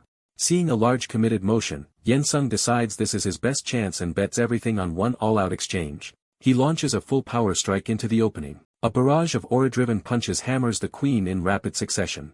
For the first time, the queen is visibly rattled by the impact, but the monster catches his attacking hand and stops the momentum cold. The fight turns into a close grapple, with Yensung trying to overpower it before it can counter. He realizes too late that he has been drawn into a dangerous position. The queen drives him back with a crushing body blow. It follows with another brutal strike that nearly folds him in half. Yensung understands he has already spent half of what remained of his core energy and that the battle is turning against him. He admits the queen's offense is manageable compared with its terrifying defense, which is what truly makes it a tier 4 monster. He also identifies the extra arms on its abdomen as a hidden close-range threat that makes direct attacks even riskier. With less than a third of his energy left, he realizes he cannot drag this fight out and still hopes for a decisive hit. The queen pauses only long enough to reassess him before changing tactics. Instead of staying grounded, it takes to the air. Far from the battlefield, the evacuated hunters regroup at a medical tent and begin treating the wounded while waiting for news. The leader reports that the team survived only by retreating and that they can do nothing now but wait for reinforcements. Some hunters argue that they cannot simply abandon the rookie who stayed behind for them. Even the leader admits Yensung may still be alive, but he refuses a rescue attempt that would only create more casualties. He insists that without truly high-level reinforcements, sending more people back would be meaningless, especially since Yensung chose to act independently. He explains that the queen is in a completely different class from the centurion and begins clarifying why it is rated tier 4. Its greatest advantage, he says, is that it can fly while humans cannot, giving it overwhelming control of the battlefield. Back at the fight, Yensung sees the queen rise above him and realizes it is finally taking him seriously. The queen dives from the air with far more lethal intent than before. Yensung barely avoids the first aerial pass, but the speed difference is obvious. He braces himself and tries to answer before it can loop back. Then he notices the queen has already repositioned behind him for another strike. He manages to catch the incoming rush instead of being torn apart by it. Locked in a desperate clash, he struggles to control the queen's momentum at close range. As he fights to keep from being overwhelmed, Yensung bitterly realizes that airborne monsters are far harder to deal with than anything he has faced before. Yensung is still locked in a desperate close-range struggle with the queen ant and realizes he cannot keep taking this punishment. The ant lashes out again, forcing him back as the fight keeps slipping beyond what his exhausted body can safely handle. Even so, the queen ant's attack leaves an opening instead of finishing him. Yensung curses his situation, knowing auto-hunting has barely kept him alive and his energy is almost gone. He quickly judges that escape is impossible against an enemy this fast and forces himself to think of another answer. In that crisis, something on his system interface catches his attention. A new prompt appears, telling him he can change his stance by blinking at the screen, making him suspect another hidden function has unlocked. Though annoyed by the system's timing, he focuses on figuring out what this new stance change can actually do. The queen ant charges again, leaving him no time to hesitate. Yensung decides he has no better option and entrusts himself to the system one more time. He triggers the command and commits to the stance change in the middle of the attack. The system confirms that the new mode has activated. What activates is Assault Form, a combat stance built for offense. A new power floods through him as his body shifts into a far more aggressive state. That power condenses into a dark, violent core, signaling that everything he has left is being gathered for one decisive strike. Yensung realizes all of his remaining energy is converging into a single point. Instead of retreating, he meets the queen ant head-on and unleashes that concentrated force. The attack erupts from his arm like a point-blank blast, driven by the last of his strength. For the first time, the queen ant is caught completely off guard. Yensung follows through without holding anything back. His empowered blow smashes straight into the queen ant and overwhelms its defenses. The impact sends the monster crashing away, ending the battle in a single reversal. As the energy fades, Yensung is left standing alone over the aftermath, barely able to process what he just did. He looks down in disbelief, still breathing hard from the strain. Then it finally sinks in that he really did kill the queen ant. Moments later, other hunters rush in, still searching for the queen and expecting a crisis. They argue on the way, unable to believe a rookie could have been left to face such a monster. When they arrive, they call out to support Yensung and ask if he survived. Yensung can only gasp for breath in response. The rescue team freezes when they see the scene before them. Yensung is standing beside the queen ant's corpse as if the impossible has already happened. The hunters struggle to accept that a first-timer may have just hunted a tier 4 monster. One of them admits the suspicion had crossed his mind, but he still cannot believe Yensung actually pulled it off. Others reject the conclusion and insist there must have been outside help or unseen reinforcements. As they demand an explanation, Yensung stays silent, too drained and too confused by their reaction to answer. Even the team leader realizes the others are doubting what they did not witness for themselves. At that point, another group steps in and states plainly that Yensung is the one who killed the queen ant. They explain they arrived before the main reinforcements and personally saw enough to verify it, even offering body cam footage as proof. The doubters turn their attention to these unexpected witnesses and demand to know who they are. Then they recognize the emblem and understand exactly who has intervened. The newcomers are from QR Corporation, a name powerful enough to silence the room. Yensung, still beside the corpse, quietly notes the name for himself. Afterward, the story shifts to Yensung recovering and training at the academy rather than resting on his victory. He throws himself into heavy physical training, determined to strengthen the body that barely survived the last hunt. His focus is intense, showing that the battle only sharpened his resolve. Even his equipment strains under the weight of how hard he is pushing himself. His manager Sunguk finds him back in training immediately after overworking his energy flow and warns that he is overdoing it. Sunguk urges him to rest, but Yensung has already decided that standing still feels wrong. Yensung admits inactivity bothers him, and Sunguk recognizes that relentless drive is part of who he is. Reflecting on the queen and fight, Yensung identifies assault form as a kind of overclock that burns a huge amount of aura at once. He concludes it is a high-level technique that exceeds his current limits, so the only answer is more training and a stronger body to widen auto-hunting-esque safe range. That realization excites him, because he sees auto-hunting as a system with enormous untapped potential that only his own effort can unlock. Sunguk accepts that Yensung will keep pushing himself and trust him to manage his pace. With that settled, Sunguk turns the conversation to the results of Yensung's first hunt. Yoon-sung reflects that Sunguk not only gave him his core but is now acting as his manager, making him wonder whether he should finally explain his auto-hunting ability. He starts to confess, believing Sunguk deserves the truth. But Sunguk cuts in first and asks a different question, focusing only on how Yoon-sung became so strong. He makes it clear that he does not need an explanation right now and that Yansung's reasons for secrecy are his own. Sunguk reminds him that talent and skill are partly luck, and that hidden methods or mysterious backgrounds were never what mattered when he chose Yensung. What matters to Sunguk is whether Yensung has the substance to use the power he was given. He warns that luck alone means nothing if there is no real foundation behind it. Yensung answers honestly that he might not have been worthy of the power Sunguk entrusted to him. Sunguk brushes the tension aside with humor, refusing to make Yensung feel indebted for uncertainty. Instead, he says trust can come later, and when that day comes he will ask directly, leaving Yensung free to answer or not. Having cleared the air, Sunguk eagerly opens the hunt report. The report shows that Yansung's first hunt ended with 67 monsters killed, including one Tier 3 and one Tier 4, for a rescue payout of over 53 million won. Sunguk breaks down the values further, showing how much each class of ant was worth and emphasizing just how profitable the queen ant kill was. He adds that the harvested glands and exoskeletons from the ants are also ready for auction, creating even more value from the hunt. Then he hands Yensung a separate document that he says deserves special attention. Sunguk explains he held this item back from auction because Yensung might want to keep it instead of selling it. He tells Yensung the choice is his and asks whether he wants to follow the paper's terms. Yensung immediately loves the offer, and Sunguk had clearly expected that reaction.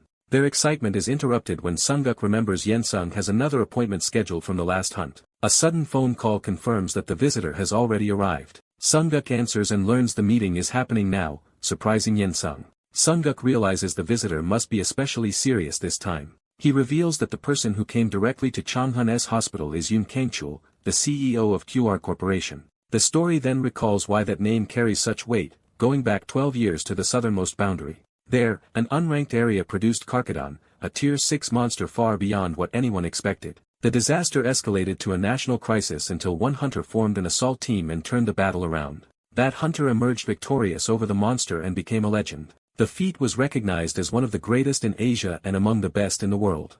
The man behind it earned the highest ranking of the era and went on to lead South Korea's largest firm, QR Corporation, while still directing frontline strategy. That legendary figure is Yoon Kangchul, the man now waiting to meet Yensung in person. Back in the present, Yensung enters the meeting room with the doctor present and faces the famous hunter directly. The atmosphere is formal and tense as all three sit down together. Kangchul listens first and gives a brief sign that he understands what he has heard. He then introduces himself and admits Yensung exceeded his expectations. Yensung returns the greeting carefully, aware of the man's status. But before the real discussion begins, Yensung asks to move somewhere else. He explains that if Kang Chul wants to question him, doing so here would interfere with the doctor's work. Kang Chul immediately realizes Yen Sung is right and apologizes for overlooking that. He clarifies that the doctor is only Yen Sung's physician, not the person responsible for him, and accepts the correction. When Kang Chul asks where they should go, Yen Sung suggests the cafe. The doctor is left stunned as the two powerful personalities simply decide the matter and leave him behind. Once they are gone, the doctor is so relieved to have survived the encounter that he feels as if he has come back from the dead. While waiting for the elevator, Kang Chul says he prefers to get straight to the point. Yen Sung confirms he is fine with that, and Kang Chul adds that he dislikes wasting time on long conversations. Kang Chul gathers his thoughts and prepares to speak plainly. Then he makes his real purpose clear by inviting Yen Sung to join QR Corporation. The blunt offer catches Yen Sung completely off guard. Kang Chul explains that although Yen Sung is a rookie, the QR members who witnessed his last hunt are people whose judgment he trusts most. After meeting Yen Sung himself, Kang Chul becomes even more certain and predicts that within 10 years Yen Sung could surpass him. He promises to back Yen Sung with fame, resources, and support if he comes to QR. Yen Sung thanks him for the praise but firmly refuses to join the corporation. Kang Chul is visibly startled that a newcomer would reject him so directly. Yen Sung explains that he does not plan to keep hunting alone forever, but he learned from the last hunt that following others' commands would interfere with how his auto-hunting works, so he wants to fully test its limits first. He adds that someone is already helping him with solo hunts, making independent growth the better path for now. The two men lock eyes as Kang Chul measures whether this is conviction or arrogance. After a tense pause, Kang Chul accepts that Yen Sung has made up his mind. He says he cannot force the issue and lets the rejection stand. Kang Chul moves to leave, seemingly ending the conversation there. But before departing, he calls Yen Sung back one last time. He asks whether Yen Sung wants to become the next Lee Jae-hak. The name stops Yen Sung, who clearly recognizes its importance. Kang Chul explains that his true goal is to create a second or even third Lee Jae-hak rather than simply build another ordinary team. He points out that around the world, famous firms and elite groups exist everywhere, from China as top teams to England as celebrated ones. But in the public eye, organizations matter less than the singular stars people choose to admire. Using Korea as an example, he asks who draws more attention than the nation's top 4 team itself. The answer, of course, is Lee Jae-hak. The image of that legendary hunter hangs over the conversation as the standard Kang Chul has in mind. Kang Chul describes Lee Jae-hak as a once-in-a-lifetime genius, almost a miracle made flesh. He reminds Yen Sung that Lee Jae-hak became the country's greatest star by clearing a tornado-level fracture alone like a one-man army. Kang Chul says he wants to raise another such star and build a team around that person that no one in the world could dismiss. That vision finally gives Yen Sung a glimpse of the scale of Kang Chul's ambition. Kang Chul hands him his personal contact information, making the offer more than empty words. He explains that because his mission is to cultivate geniuses, he keeps direct ties with every promising candidate. Even if the company as structure is already fixed, he insists there's always room for someone truly exceptional. Then he reveals a more immediate opportunity. Within 2 months, when a fracture opens, he plans to send a newly formed team of high-potential hunters into its center. Yen Sung is shocked because Kang Chul is talking about dispatching a fresh team into the most dangerous part of a fracture rather than relying only on veterans. He knows the closer one gets to a fracture as center, the more dangerous the hunt becomes, which makes the proposal both reckless and extraordinary. Kang Chul offers Yen Sung a place in that operation without requiring any contract, promising a simple split of spoils based on contribution while preserving his freedom. Yen Sung immediately sees the risk, but he also recognizes the enormous value of hunting at a fracture as center and observing QRS methods firsthand. Kang Chul tells him to think it over and contact him directly on the personal number he just gave if he decides to accept. With that, the meeting ends politely as the elevator arrives and the two part ways. Left alone, Yen Sung watches the elevator descend and keeps turning the offer over in his mind. He exhales, still processing how quickly the conversation escalated. What lingers most is the phrase hunt in the center of the fracture, because it promises both danger and growth on a scale he has never faced. Inside the elevator, Kang Chul stands alone and reflects on the encounter from his own side. He realizes that for perhaps the first time in a long while, a complete rookie controlled the pace of the exchange so thoroughly that even he could not finish a simple elevator ride without being unsettled. To Kang Chul, it felt less like he had interviewed Yen Sung and more like Yen Sung had tested him instead. Rather than being offended, he finds the young hunter-esque nerve refreshing and admits to himself that Yen Sung got the better of him. Still, one question remains unresolved for him. If the doctor is not the real force behind Yen Sung, then who is? As he reaches the lower floor, Kang Chul unexpectedly runs into Sunguk carrying supplies. Sunguk greets him with an easy smile, as if the meeting were nothing unusual. The brief crossing of paths makes Kang Chul pause and reconsider. Something about Sunguk suddenly triggers a buried memory. Kang Chul turns back in shock, realizing he may know exactly who this man is. But Sunguk only answers with a calm, knowing wink before the moment passes. Kang Chul finally remembers that he has seen Sunguk before, long ago, before the man disappeared from public view after retiring. The broadcast reveals that another prodigy has appeared, someone whose achievement rivals Lee Jae-hak's feat from 4 years ago. That rising genius is identified as Kim Sunguk, and attention turns to the man standing behind Oh Yensung. Yansung's ally realizes he has already lost the initiative because he lacked information and got outplayed from the start. Sunguk casually urges Yensung to go anyway, treating the decision as obvious. Yensung hesitates because he has no intention of signing himself over to QR. Sunguk presses him by clarifying that the offer requires no contract and by tempting him with the chance to experience a hunt at the center of the fracture. That bait works, and Yensung admits he genuinely wants to go and see what such a hunt is like. Sunguk is startled by how eagerly Yensung accepts. He quickly regains focus and reminds him that only 2 months remain. Since Yensung is determined to go, Sunguk decides to show him something important first. He brings Yensung to a sealed training area to begin a serious lesson. Sunguk tests Yensung's memory by asking how CE usage is categorized, and Yensung recalls that there are 3 main types. The first is CE, a combat method that wraps the body or weapons in CE to strengthen martial techniques. The second is PSI, innate awakened abilities such as psychic force, fire, or freezing, which are rare because they depend heavily on genetics. The third is TEK, a learned CE technique passed down through secret traditions and therefore extremely hard to obtain. Satisfied, Sunguk announces that he will now demonstrate a key technique he personally created. He warns Yensung that he will only show it once, so every detail matters. Instead of attacking, Sunguk begins by placing CE into his feet against the wall, confusing Yensung. Yensung immediately senses that something impossible is happening. Sunguk starts moving as though gravity has lost its hold on him. His feet continue to carry CE as he reorients his body in mid-motion. He names the method the body maneuvering technique and declares that Yensung must master it within 2 months. Yensung is stunned because he cannot understand how Sunguk moved that way. Sunguk asks whether Yensung observed it properly, and Yensung can only admit that it was extraordinary. Even while joking that the name could be cooler, Sunguk is already straining from the demonstration. The cough suddenly hits him, and he coughs up blood. Yensung rushes to him in alarm as Sunguk collapses into pain. Yensung realizes this is no minor side effect. Sunguk admits he pushed too far and explains that his veins are losing control, though he insists he prepared medicine. Yensung protests that there was no need for Sunguk to drive himself this hard just to teach him. He cannot accept Sunguk wrecking his body for a lesson. Sunguk answers that a direct demonstration was the only way to teach something this difficult.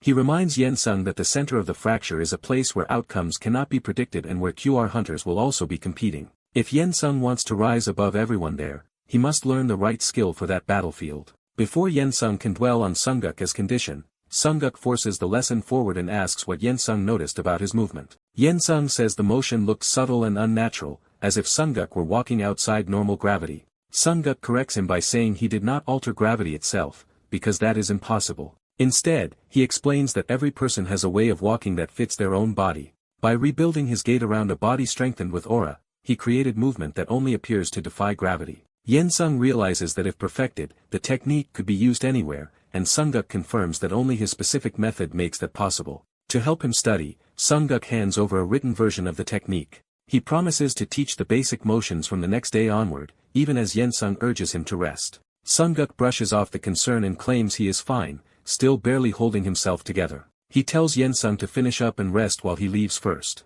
After watching him go, Yensung understands that Sunguk's body can no longer support his energy properly. He realizes Sunguk exhausted the last of his C and even handed over his core just to teach him this technique. Yensung knows auto-hunting could probably copy the skill from a single viewing, but he refuses to become dependent on that power. To repay Sunguk as sacrifice, he decides he must learn the technique through his own effort. With only 2 months left, Yensung swears he will make the technique his no matter what. 2 months pass, and the day of the operation finally arrives.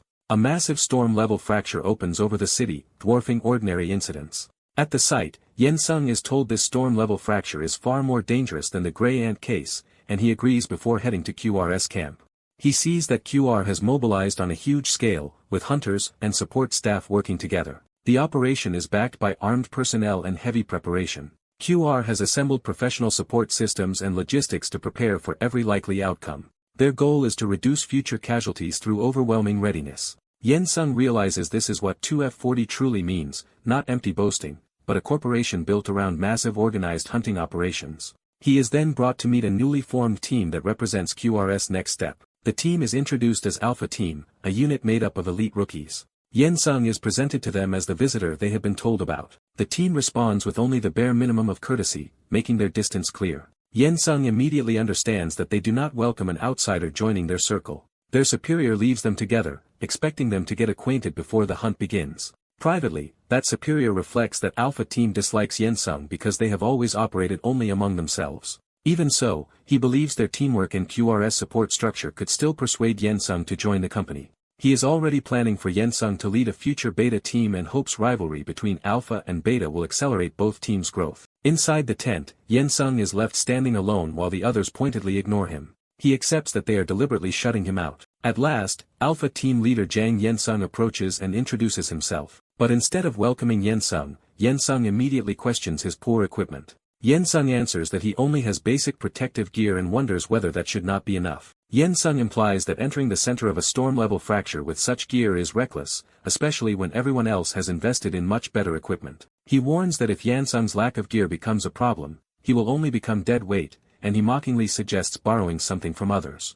The rest of Alpha Team joins in the ridicule, laughing at the idea that anyone would lend equipment right before a hunt. Yen Sung refuses to be rattled and calmly says he will be fine. He adds that his own equipment will arrive soon, catching Youngchul off guard. A delivery call immediately proves him right. A courier arrives with a custom order from Hatch and Undul, explaining that their master craftsman devoted extra effort because the material was a rare high-quality queen and carapace. Yen Sung accepts the delay because the gear arrived before the hunt, which is all that matters. Alpha Team is shocked, recognizing Hatch and Undul as the top equipment maker and the queen and shell as material worthy of at least Tier 4 defense. The courier confidently tells them the finished product will justify the wait.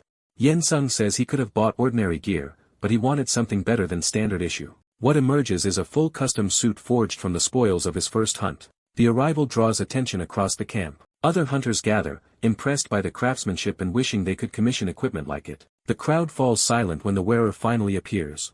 Yen Sung steps out in the completed armor, transformed from an under-equipped outsider into someone impossible to dismiss. The same people who mocked him now openly congratulate him on receiving his first true hunter equipment. Watching from a distance, Youngchul realizes his attempt to humiliate Yen Sung has completely failed. He decides to keep testing Yen Sung, reminding himself that the newcomer is still only an outsider. As Yen Sung moves in the armor, he is amazed by how natural it feels. Despite wearing it for the first time, it fits him as though it has always been part of him. He learns that the custom suit was even given a formal name because it was a special order. The name is engraved into the armor itself. The suit is called Queen S Embrace, or Reginy Aimed. Yen Sung immediately suspects Sunguk chose the grandiose name to show off by turning the Grey Ant Queen into a symbol around him. Even so, he is completely satisfied with the result. With his new armor on, Yen Sung resolves to fight at full strength without holding back. The operation convoy moves out toward the battlefield. Once inside, Alpha Team begins its briefing while Yen Sung studies the data on his device. The target is identified as Giant Whipper, with 3 confirmed in total, including 2 Tier 4 units and 1 Tier 5, and the initial assault will begin against a single Tier 4 target. Youngchul explains that they will eliminate the 3 Giant Whippers one at a time.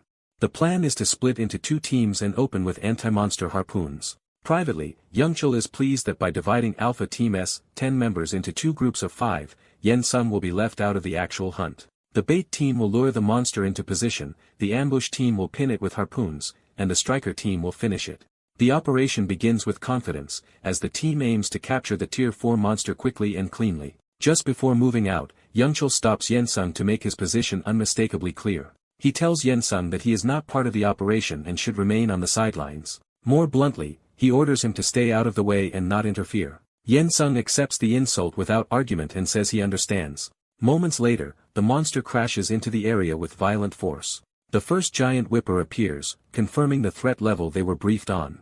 It immediately locks onto the hunters. The bait team positions itself to draw the creature in. The monster charges with a roar. Its first strike slams into the ground, forcing the bait hunter to evade. The barrage continues, but the hunter keeps narrowly escaping and pulling it along the planned route. From above, the team praises the lure for drawing the monster exactly where they want it. Their confidence grows as they boast that Alpha Team is proving its superiority and that their CEO worried for nothing. The lure is declared successful and the ambush team is ordered to prepare. The giant whipper advances straight into the trap zone. The ambush team takes position and waits for the command. The monster enters range while the harpoon gunners hold steady. The order to fire is given. The anti-monster harpoons launch in unison. They streak toward the target with explosive force.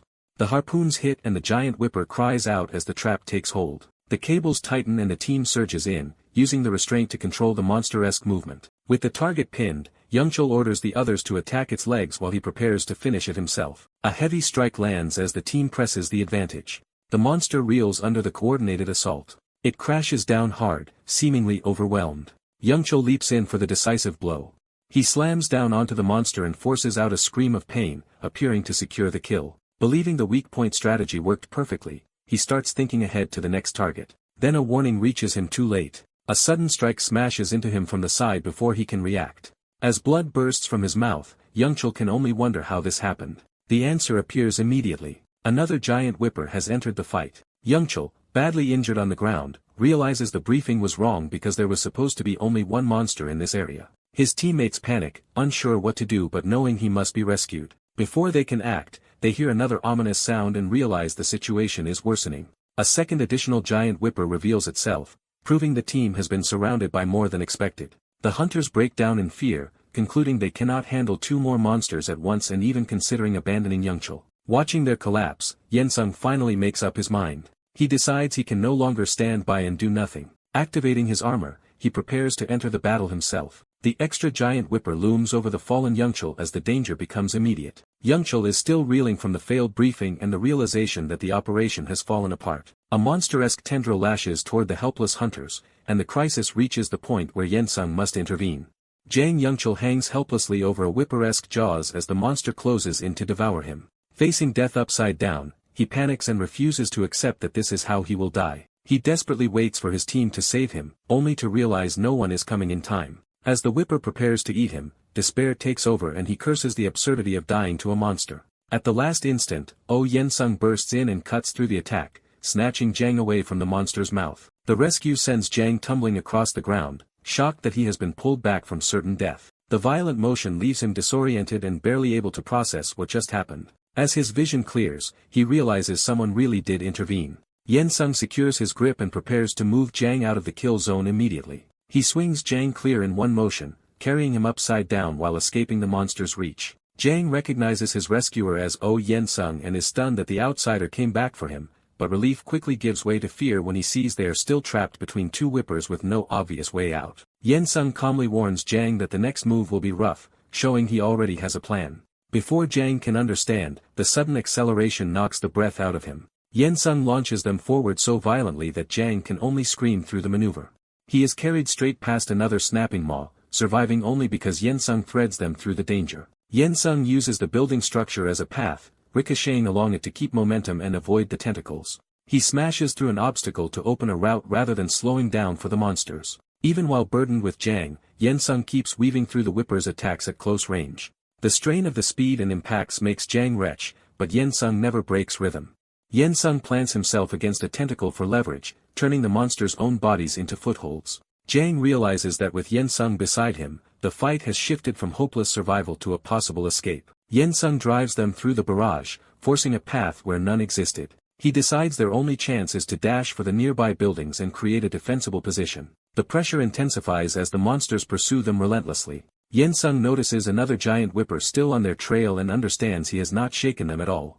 A fresh tentacle strike cuts off their route before they can fully escape. The impact blasts both men through the structure and sends them crashing into cover. They hit hard, but Yensung shields Jang enough to keep him alive. Yensung immediately orders Jang to move, insisting they cannot stay because the area is still too dangerous. The building around them continues to break apart under the whipper's assault, proving his warning right. Yensung removes part of his helmet and catches his breath, while Jang collapses in shock and exhaustion. Jang, still trembling from the near-death experience, admits he truly believed he was already dead. Yensung confirms he is fine thanks to the rescue and checks Jang's condition in return. He downplays his own state as mere fatigue, though he admits the rescue was dangerously close to failing. Jang cannot understand how Yensung moved through the whipper's tentacles so effortlessly and presses him for an explanation. Yensung brushes it off, but before Jang can challenge that answer, Alpha Team contacts their leader over comms. Jang learns the rest of his team survived and regrouped, though they confess they had to abandon rescuing him when another whipper appeared. He swallows his anger and formally accepts the mission as failure, ordering the team to return to base. Yensung asks if the hunt is over, and Jang confirms that 2 whippers appearing at once makes the operation impossible. Jang is already dreading how he will explain the failed mission to the CEO. When Yensung starts to leave, Jang stops him and asks where he thinks he is going. Yensung reminds him that he was only brought along as an outsider, so the team's retreat does not bind him. He makes clear that whether QI withdraws is none of his concern and tells the injured Jang to stay hidden until rescue arrives. Yensung leaves him behind without hesitation, intending to continue alone. As he heads back out, Yensung reflects that he fought without relying on auto-hunting and confirmed both his limits and the weakness of his finishing power.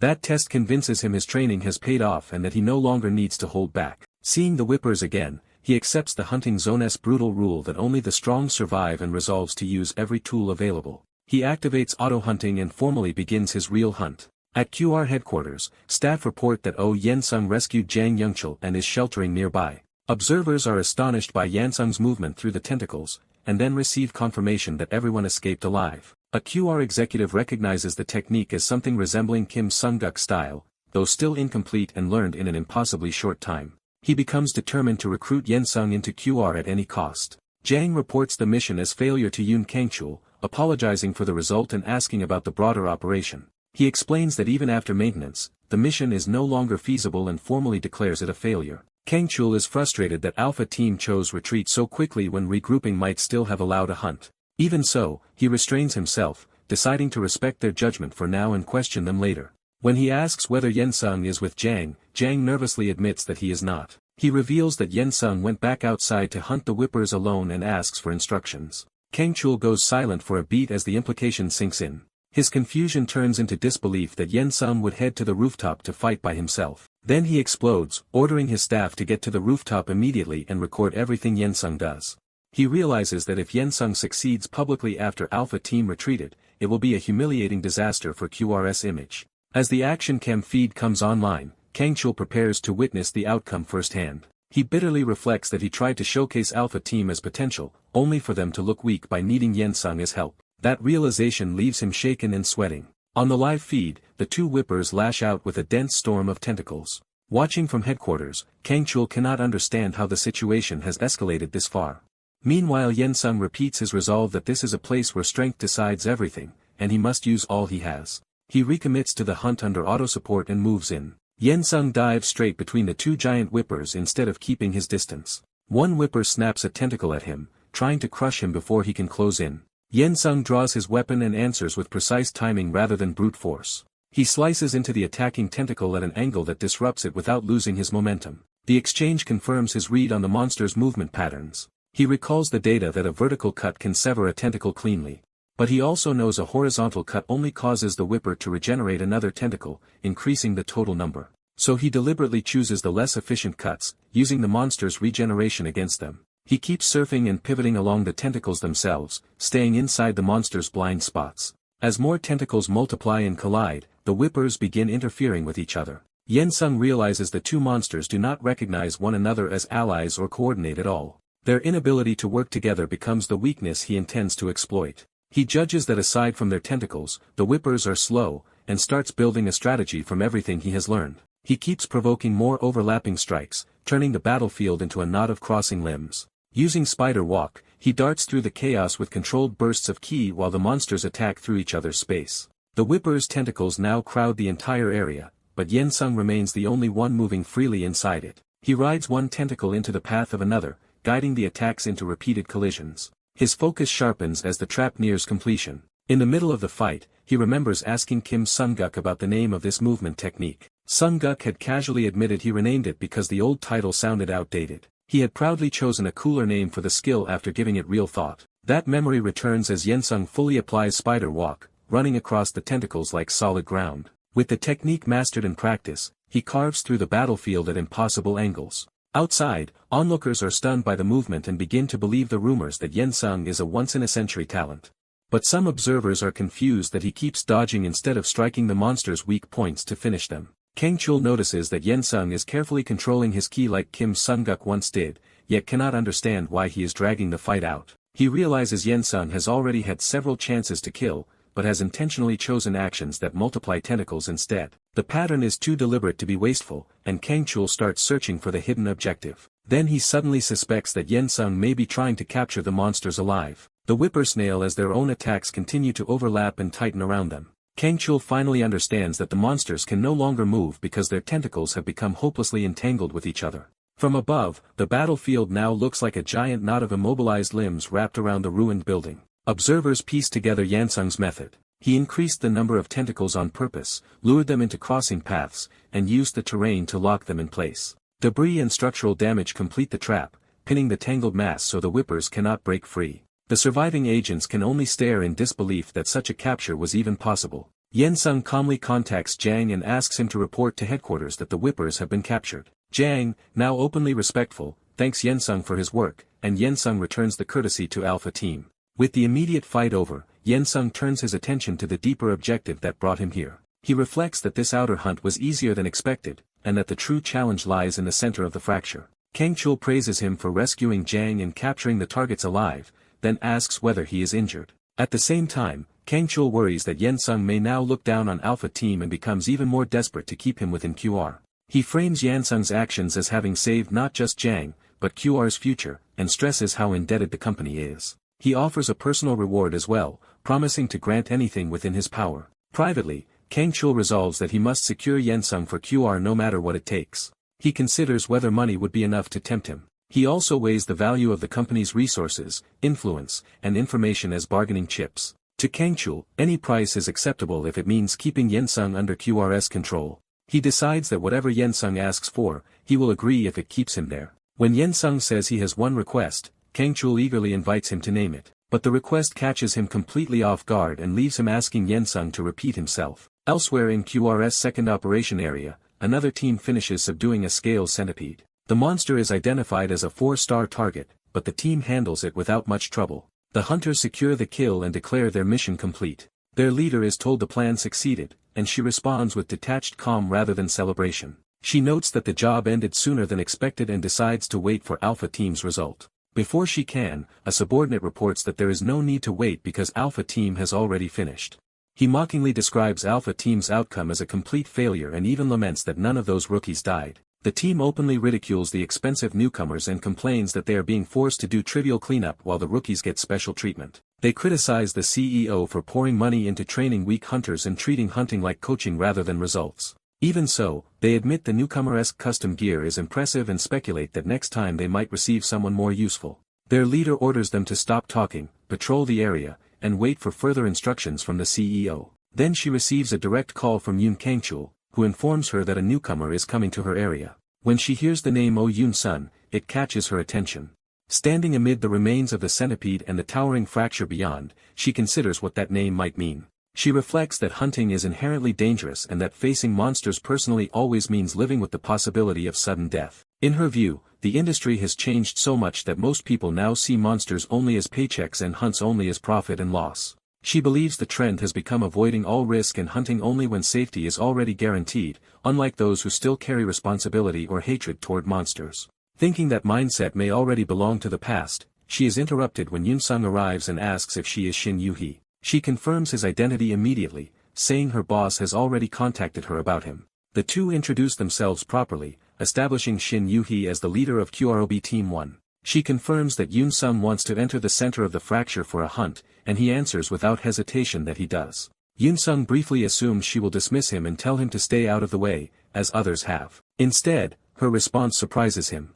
Rather than rejecting him outright, Shin Yu-hee asks the more important question of why he wants to come here at all. She points out that from any normal perspective, rescuing an Alpha Team member and hunting 2 whippers is already more than enough achievement for one day. As far as completed hunts go, she agrees his results are already excellent. Yoon-sung explains that he has accomplished his original goal of testing spider walk against real monsters, but that test also consumed a meaningful amount of C and stamina. Even so, he says the result still does not satisfy him. He rejects the idea of staying on a prepared stage and says he wants a real hunt in the center, where the danger is genuine. Hearing that, Shin Yu-hee recognizes that what Yoon-sung seeks is not reward or recognition, but an authentic trial. Oh Yoon-sung assumes Shin Yu-hee will dismiss him as ignorant if he speaks up. Instead of arguing, he decides to accept her judgment and listen. Shin Yu-hee realizes what he wants and tells him that if he understands team hunts, he should stay close and hold position. She adds that the monster waves seem over, but if more appear he can hide or act alone as he sees fit. When he asks what else he should be careful about, she decides to give him one blunt warning. She acknowledges his talent but makes clear that everyone else present is far more experienced than he is. To spare her team unnecessary risk, she warns him even if it hurts his pride. Her real demand is simple, he must not endanger her teammates. Oh Yoon-sung accepts the warning without resistance. Satisfied by his answer, Shin Yu-hee turns back to the mission as the fracture begins shaking again and reminds him not to forget her words. At the fracture, the situation worsens as it closes far more slowly than expected and several assault teams have already failed to return on time. Shin Yu-hee confirms that the delay is not limited to Marukan. While the hunt-esque structure is explained, intercept teams hold the outside and assault teams enter to close the fracture. She immediately senses that something is deeply wrong because the outside resistance was not strong enough to justify this delay. That suspicion is even more alarming because Marukan is one of Korea's elite assault teams while QR is handling interception outside. Shin Yu-hee wonders what disaster inside the fracture could have stalled hunters of that caliber. A disturbance forms at the fracture's mouth, signaling that something is finally emerging. The signal identifies the figure coming out as Marukan's leader, but the sight is wrong from the start. Some intercept hunters casually assume the assault team is merely late and prepare to wrap up the operation.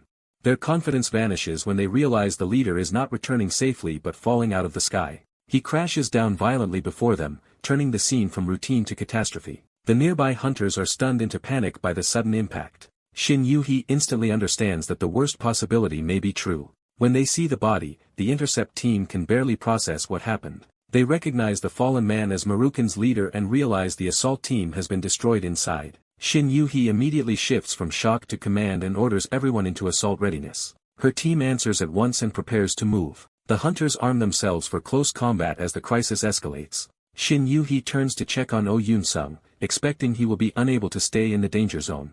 When she cannot find him, she assumes he wisely hid himself and feels relieved that at least he is out of immediate danger. That relief lasts only a moment before another surge begins pouring from the fracture. A horde of flying reptilian monsters burst out, identified as Santagir, a dangerous Tier 4 species. The hunters are horrified because Santagir are known from North America, not Korea, which means the fracture is producing something unprecedented. Even so, Shin Yu-hee orders everyone to hold formation and push toward the fracture as fast as possible. Her subordinates are rattled by the order, because charging an unfamiliar monster species seems recklessly unlike her. She overrides their hesitation and drives the whole team forward. As they run, her teammates struggle to understand why their usually cautious leader is acting with such urgency. The answer appears when one of them looks up and sees the sky filling with more threats. An entire swarm of Santagir spreads overhead, revealing that the outbreak is far larger than anyone expected. While still moving, Shin Yu-hee contacts headquarters and begins delivering a live report. She informs command that her QB Team 1 will take the first response. She further states that if possible they will enter the fracture and close it, then urgently requests artillery, reinforcements, and North American monster response support in case her team fails. The nature of the enemy becomes clearer. These are high-tier monsters with horde behavior. Worse, they are aerial types capable of overwhelming a wide area almost instantly. Knowing escapees would be disastrous, Shin Yu-hee orders her team to forget capture and kill every monster they can. She steels herself with the knowledge that if even a few break quarantine, civilians outside will die. As the battle begins in earnest, a new figure rushes toward the front. Oh Yoon-sung returns in full armor carrying a heavy harpoon weapon. Behind the visor, he has already committed himself to the fight. At headquarters, the commander reports to higher authorities that the fracture is behaving abnormally and asks them to prepare for emergency escalation. Even after making every possible request, he fears it still may not be enough. He acknowledges the grim contingency that if Shin Yu-hee's mission fails, the military will have to bomb the entire area. Though he hates the idea, he accepts that sacrificing the zone may be better than letting the monsters reach civilians, just as new contact arrives from the field. Expecting an emergency response update, he asks to be connected immediately. Instead, he is told the message is a request to retreat. Third-party reinforcement teams are pulling out, arguing that this unexpected danger exceeds their contract. His staff admits they can no longer keep those teams on site and ask for orders. The commander is furious at their willingness to abandon the battlefield. His aide braces himself for the outburst. The commander condemns them for treating a life-and-death defense mission like ordinary office work. To him, they have forgotten what kind of duty hunting really is. He reminds himself that hunters exist to stop monsters from harming the public. That duty, he believes, is sacred precisely because it is dangerous and built on the sacrifices of those who came before. He heartens his resolve around the idea that a protector must do the job no matter the cost. Even so, he chooses not to force the retreating teams to stay and orders that anyone who wants to withdraw be allowed to leave. Then he makes his own decision and tells his staff to prepare gear because he is going to the front himself. His subordinates protest that the CEO cannot abandon command and rush into combat. He rejects that objection, insisting that stopping even one more monster from escaping matters more than his position, and he accepts full responsibility. He limits the risk by declaring that only volunteers will accompany him, and his staff reluctantly obeys. Back at the battlefield, the Fracture continues disgorging monsters without pause. She newly opens fire at point-blank range to stop a Santagier from reaching her. She keeps shooting at several more close and from all sides. Pressed by multiple attackers, she switches to a key technique to break the immediate encirclement. Her energy surges outward and catches the monsters at close range. The blast tears through two of them and buys her a moment of space. Debris rains down around her as the exchange leaves the area unstable. She realizes the fight is already draining her faster than she can afford.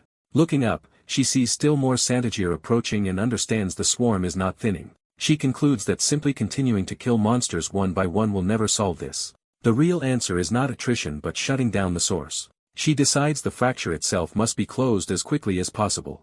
But the sheer number of flying monsters makes reaching the Fracture nearly impossible. She bitterly thinks that if only a key or tech user with strong mobility were present, they might still have a chance. Before she can act on that thought, one of the monsters dives straight at her from above. She refuses to let it pass and turns to intercept it herself. The creature lunges again, forcing her into a close-range exchange. She shoots it down, but the delay costs her the opening she needed. As the body falls, she realizes another monster has already slipped past her line. It is too far away for her to stop in time. Just as it seems certain to escape, a harpoon strikes at midair.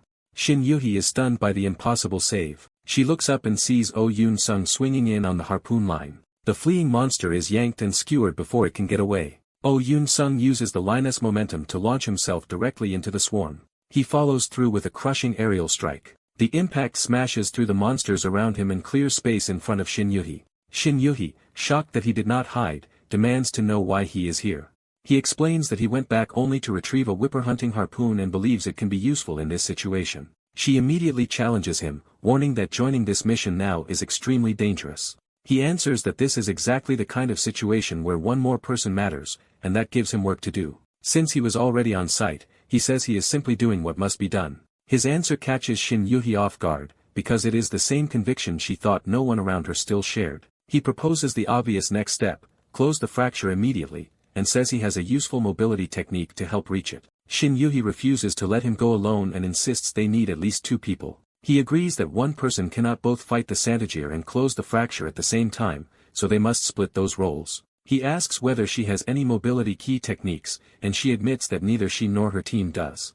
Without another option, he prepares to take the burden of movement himself. He accepts the situation and commits to the plan without hesitation. He drops into position, ready to use his technique as a launch method. Shin Yuhi stares, trying to understand what he is about to do. Then the absurdity of his blunt solution makes her laugh despite the crisis. She apologizes, admitting she never expected him to be this straightforward. Still amused, she decides to trust him and move with his plan. She calls over her vice leader, Lee Jinik, to hand off command. She informs him that he will take charge of the battlefield in her absence. Ignoring his shock, she declares that she and Oh Yoon-sung will charge straight into the Fracture and close it. Her subordinate protests that she is entrusting herself to a rookie, but she keeps moving.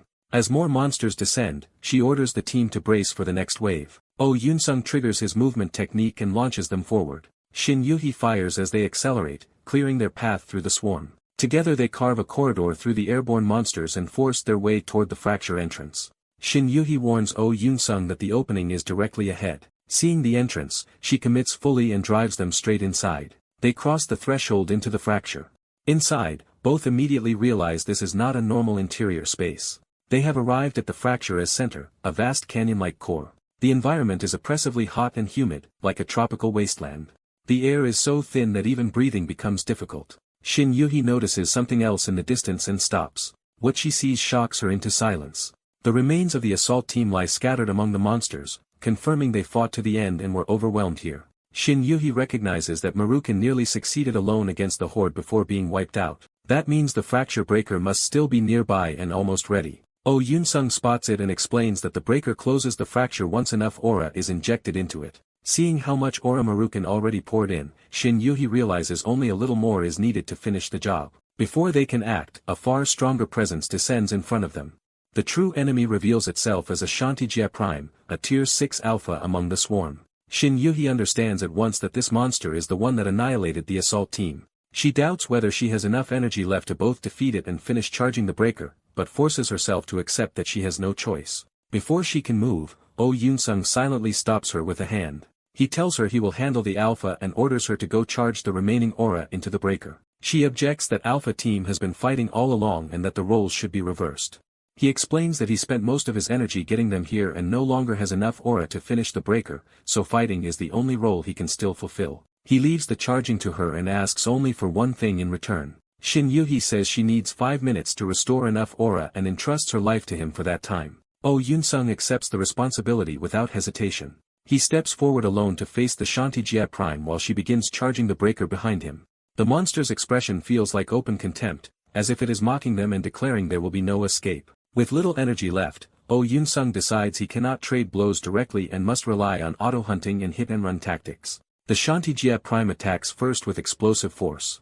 Oh Yoon-sung narrowly evades the charge and the duel for Shin Yuhi's 5 minutes begins. Yoon-sung fires first, but the dragon-like monster crashes through his attack and slams into him head-on. The impact sends him reeling, proving the creature can overpower him even while he is tracking it automatically. He realizes he only survived because his Regini armor absorbed the blow that would have torn his body apart. Before he can recover, the monster appeared. As he endures the hit, he figures out the beast briefly raised its body temperature to boost its strength. Seeing that unnatural power-up, he recognizes he is dealing with a far more dangerous monster than expected. At the same time, Shin Yuhi continues working frantically on the device they need to escape the fracture. Refusing to die here, In-sung steadies himself and decides to fight differently. He abandons hit-and-land tactics after admitting they are useless against this opponent. Instead, he decides to manipulate the monster's charging path and prepares a new form to do it. He activates Assault form as his all-or-nothing countermeasure. Pouring his remaining C into one attack, he forges a concentrated aura weapon in his hand. His plan is to let the monster charge and strike its weak point at the exact moment it commits. He knows every outcome is fatal if he miscalculates, whether from running out of C, failing to stop the charge, or missing the weak point. He remembers In-sung asking for 5 minutes to charge the aura device and entrusting her life to him. That promise becomes the reason he cannot back down. He resolves to hold the line no matter what until her work is finished. The monster roars and launches itself at him again. In-sung stands his ground and waits for the charge instead of retreating. He openly invites the attack, betting everything on his timing. The monster commits fully, surging forward with its body blazing hotter. In-sung bursts into motion to meet it head-on. He drives forward with his aura blade, aiming for the opening he predicted. The two collide in a violent exchange at full speed. In-sung slips past the monster's front and reaches its flank. For a brief instant, he appears to have gotten behind it cleanly. The monster notices too late that he has targeted a vulnerable spot. His strike tears across its side and opens a deep wound. The beast screams as blood sprays, confirming he landed the hit he needed. In-sung realizes he succeeded in finding the weak point. But the effort immediately pushes his body to the brink. He buckles and coughs, his strength failing after forcing out too much power. He wonders if this is the limit of what his body can endure. The wounded monster recalls in pain and fury. Though badly hurt, it remains mobile and dangerous. In-sung first thinks it might be trying to flee. Then he realizes that is not what is happening. Switching tactics again, he fires a harpoon-like weapon to keep the monster from escaping. The harpoon punches into the wound he opened, making the beast howl. He braces and locks the line, trying to control the monster's movement. The creature thrashes violently, but the tether holds in its flesh. Even as he restrains it, In-sung admits his body is close to giving out. Still, he digs in and refuses to release the line. He realizes he cannot keep this up much longer and will lose the monster if nothing changes. At that critical moment, Yuhi calls out that her preparation is complete. She announces the fracture breaker is fully charged and activating. The machine powers up with unstable energy as the fracture begins to react. A massive surge erupts from the device, forcing the fracture to collapse. Yuhi warns that the fracture is closing and they must get out immediately, while In-sung still refuses to let the monster go. He notices the beast is also desperately trying to escape before the fracture seals. That gives him a new idea: use the monster itself as their way out. He tightens his grip on the tether and commits to the gamble. The strain nearly tears the weapon from his hand, but he holds on. The monster surges toward the closing exit in panic. In-sing plants himself and uses the line to anchor his pursuit. He lets the beast's momentum drag him instead of fighting against it. Yuhi realizes what he is about to do and is startled by the recklessness of it. In-sing reaches back and orders her to grab his hand, trusting him instantly. Yuhi lunges forward. Their hands lock together just in time. In-sing pulls her along and tells her to hold tight because they are forcing their way out behind the monster. The collapsing fracture churns around them like a vortex as they are dragged toward the opening. Using the tethered beast as a guide, they ride the last path out of the fracture. They break back into the real world high above the city, but their danger is not over. In-sing immediately says they still have to finish the monster before it goes berserk. He points Yuhi to the harpoon wound and tells her that a properly placed aura bullet there should kill it. Yuhi notes they should also worry about surviving the fall, but agrees there is no time for that now. She takes aim at the exposed wound while they are still suspended in midair. Gathering aura into a bullet, she focuses on the exact point In-sing opened. She fires directly into the wound at close range. The shot detonates inside the monster and drives it into a nearby building. The impact blasts through the structure and throws In-sing and Yuhi onto the rooftop floor. They crash hard, battered but alive. Yuhi checks on In-sing as both struggle to recover from the landing. Above them, the monster loses control and drops heavily through the damaged building.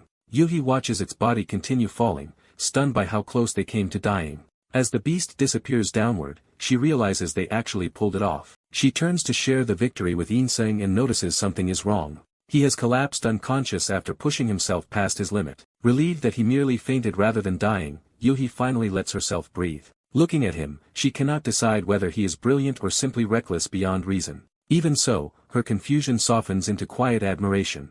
She praises him sincerely for an extraordinary hunt. Outside, others survey the damage left by the battle and the fracture's closure. Officials confirm the fracture is closing, the remaining monster matter is being handled, and medical teams are on the way. The dead or dying dragon-like monster lies in the street below, proof of the pair's success. A red-haired executive is impressed that In-sing and Yuhi truly accomplished the impossible.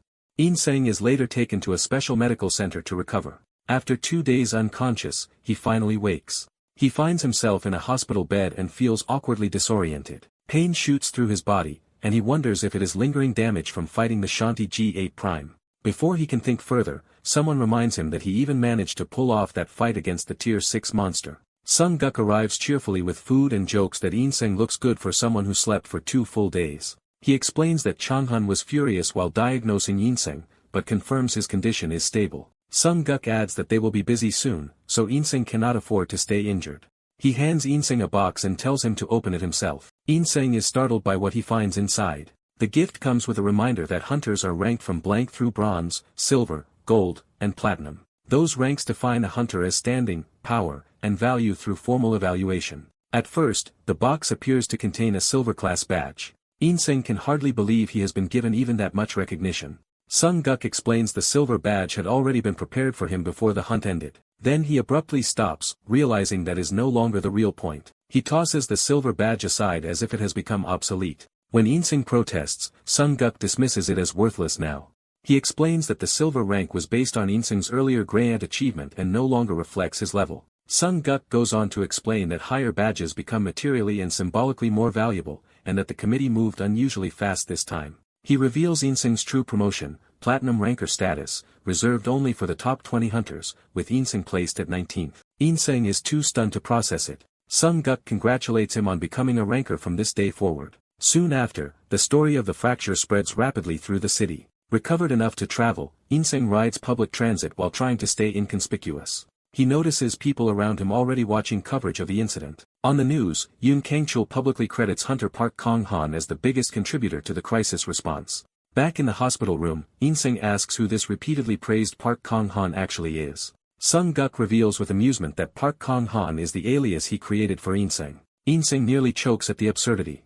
While Sung-guk proudly insists the name sounds impressive, Sung-guk explains the alias lets Yoon-sung receive public credit without exposing his real identity, unlike the already very public In-sing.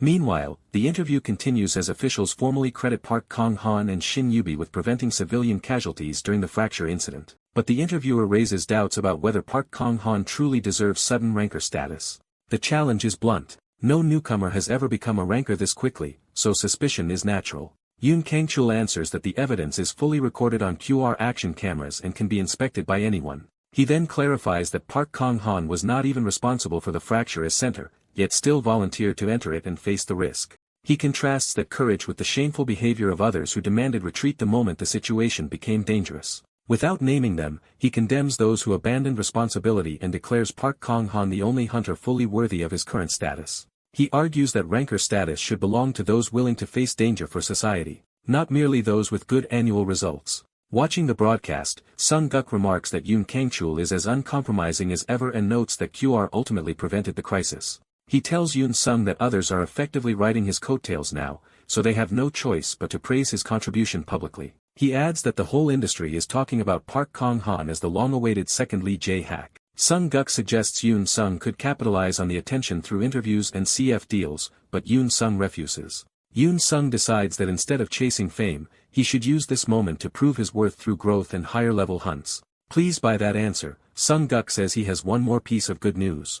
The Hunter Association has invited Park Kong-han to an event gathering the country's top hunters to discuss countermeasures against the rising fracture threat. Even while acknowledging the appeal of fame and popularity, Yoon Sung leaves with his priorities settled. He reminds himself that indulging in attention would only slow his recovery and training. His only real goal is to become stronger.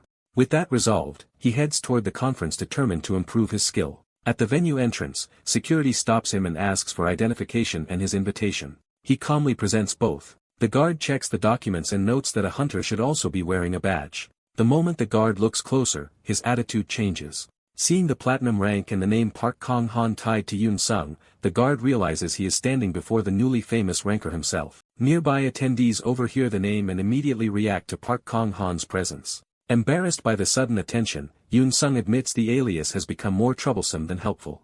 A man named Bae Ji-hyun quickly approaches, introduces himself, and seizes the chance to speak with the unaffiliated rookie ranker. He invites Yoon Sung to join his group, clearly hoping to recruit the newly revealed talent before anyone else can. Before that conversation can go further, someone else calls out to Yoon Sung warmly. The caller turns out to be Lee Jae-hak himself, one of the most famous hunters in the country. Jae-hak greets Yoon Sung like an old acquaintance and casually remarks that it has been about half a year since they last met. Smiling easily, Jae-hak says he rarely comes to these events and is glad to see Yoon Sung there alone too. A cheerful ranker abruptly pulls Yoon Sung away from an uncomfortable crowd, insisting they sit together instead of leaving him isolated. He smoothly borrows Yoon Sung from the others, cutting off the awkward encounter before it can continue. As they leave, the onlookers realize the two already know each other, and the brown-haired man openly steers them toward a more private seat. Once seated, Yoon Sung thanks him for the rescue, but the man dismisses it as repayment for his own earlier rudeness. He explains that because he has personally experienced being swarmed by people, he felt obligated to pull Yoon Sung out of that situation. To make his point, he compares the crowd around Yoon Sung to wild dogs surrounding prey, implying that his intervention changed the balance. He pushes the metaphor further, saying that when a lion appears, lesser beasts scatter, and if the surrounded animal does not flee, that says something about its nature. He concludes that if Yoon Sung stood his ground even with a lion approaching, then Yoon Sung must be a lion too. Yoon Sung deflects the praise by saying a true lion would not have needed help, but the man only laughs and recasts him as a young lion still growing. He studies Yoon Sung closely and pointedly calls him a lion cub. He adds that the cub will not stay small for long, leaving Yoon Sung unsettled by the confidence behind the remark. The story shifts as the conference itself is about to begin. The chairman opens the event by thanking the attendees and announcing that the briefing will start immediately. He explains that monsters normally appear only in specific regions tied to their habitats, establishing the old rule the industry relied on. Using North America as an example, he says monsters once stayed within their native zones, but recent incidents show that pattern is breaking down. A monster known to belong only to North American mountains is presented as proof that creatures are now appearing where they should not. Because of this crisis, the defense agency says it is assembling a response with prominent hunters while coordinating with global organizations.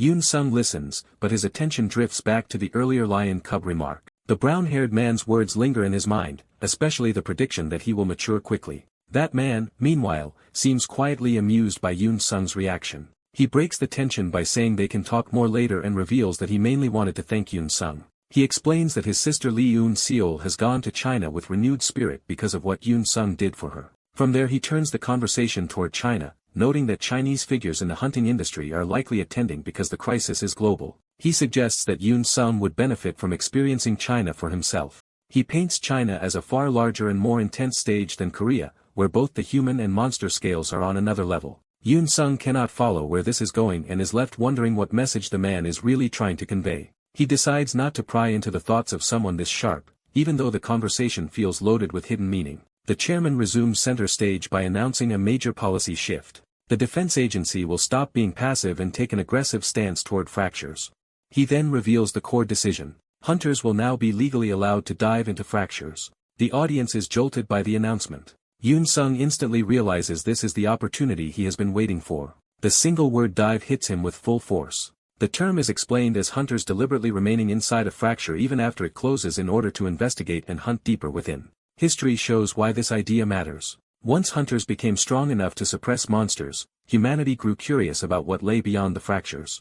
That curiosity turned into dreams of exploration and even colonization, leading people to begin diving aggressively. But ignorance of the other side brought catastrophic consequences. Entire forces were annihilated, and the lone survivor returned broken, leaving only the warning that humanity had been fighting on its own home ground. Because of that disaster, diving had long been banned across the industry. The chairman says the ban will not be lifted recklessly, and only a carefully selected team of qualified hunters will be allowed to begin the new dive. Participation will be voluntary, but everyone understands that such a dangerous chance is exactly the kind of glory-seeking opportunity hunters dream of. The promise of fame and wealth changes the mood in the room, and the hunters become visibly more invested. Some, especially the ambitious ones, are openly pleased by the turn of events. The chairman sweetens the offer by saying there will be almost no restrictions during the dive as long as the hunters gather useful information. He adds that anything obtained during the dive will belong to the hunters themselves, making the mission even more enticing. He begins naming the first team, composed only of rankers, starting with Lee Jae-hak and Kim Yo-hun. As more names are called, Yoon Sung and the brown-haired man exchange polite congratulations while waiting to hear the full lineup. Then the final name shocks the room, rank 19, Oh Yoon Sung. The audience erupts because the lowest-ranked ranker has been passed over in favor of a rookie who only recently entered the field. The chairman tries to calm the room and asks everyone to hold their objections until the announcement is finished. Before he can regain control, a formal objection is raised. The challenger is Cha Jae-gil, a powerful ranker and director from Gungan, who steps forward to contest the nomination. Cha argues that Yoon Sung is too new and inexperienced for a mission this important, especially when many veteran rankers were available. The chairman defends the choice by saying the team was selected for survival, ability, and situational awareness, and that Yoon Sung's personal footage proved he qualified. Cha presses harder, pointing out that the public has not seen this decisive footage and implying the agency may be hiding something. Lee Jae-hak immediately recognizes Cha Jae-gil and understands that this challenge carries real influence. Yoon Sung reads the situation clearly. Cha is pretending to defend excluded rankers, but he is really trying to deny a newcomer any foothold. From Yoon Sung's perspective, Cha is targeting the easiest person to belittle in order to undermine the agency's decision. Cha escalates by demanding outside testimony from an established group before Yoon Sung's nomination should be trusted. A woman answers that request at once, saying she can provide that testimony herself. Cha is caught off guard by the interruption. The speaker is QRS Shin Yoo-hee, who stakes her own rank on the claim that Yoon Sung lacks nothing in skill. Her intervention makes it obvious that Cha pushed too far and forced a major figure to publicly take Yoon Sung's side. Lee Jae-hak realizes the situation has turned dangerous for Cha, because Yoo-hee's support effectively gives Yoon Sung QRS backing as well. With someone of her reputation endorsing Yoon Sung's skill, experience, and character, Cha loses the freedom to keep dismissing him. Cha tries to recover by reframing the issue, saying the real concern for diverse is situational awareness above all else. He points to Yoon Sung's footage and argues that a hunter limited to melee attacks has an obvious weakness that cannot be ignored. Even Lee Jae-hak grows irritated by how transparently Cha is dragging the argument out, and the rest of the room starts turning against him. Seeing the mood sour, Lee Jae-hak decides he should intervene if this continues. Before he can, Yoon Sung stands up himself. He introduces himself respectfully, acknowledges the doubts against him, and thanks those who defended his qualification. Then he makes his position clear. He fully intends to accept the nomination and cooperate with the defense agency to make the dive happen. He calmly offers to demonstrate his ranged offensive ability on the spot, directly addressing Cha's criticism and asking the chairman for permission. The chairman eagerly agrees, seeing a live demonstration as the perfect way to settle the matter. The room immediately shifts from argument to anticipation, with many rankers now hoping Yoon Sung will publicly embarrass Cha. Among the attendees, an older man in a white suit and hat becomes interested, sensing that the event has finally become worth watching. His stern companion in white shares that interest, though with far less amusement. Yoon Sung moves to the demonstration area while the crowd gathers around to watch. He surveys the available weapons and chooses a standard anti-monster firearm. The weapon is identified as a GOLR gun, a basic aura-powered gun commonly used by ordinary hunters rather than psi or tech specialists. Yunsung fires a seemingly ordinary shot into the test block. Observers are confused and skeptical, because using a normal GOLR gun does not look like proof of any special range talent. Yunsung remains focused, aiming with complete control rather than trying to impress through flashy force. His thoughts return to an earlier lesson about how the industry claims skill alone lets people rise, while many structural advantages remain unfairly distributed. He recalls being told that while anyone can train Ki, Psi, and Tech users possess innate advantages that others cannot simply replicate. He also remembers that Korea lacks the long Ki tradition of countries like China and Japan, making advanced techniques even rarer. That memory leads back to the moment his mentor decided to create a method that could bridge that gap.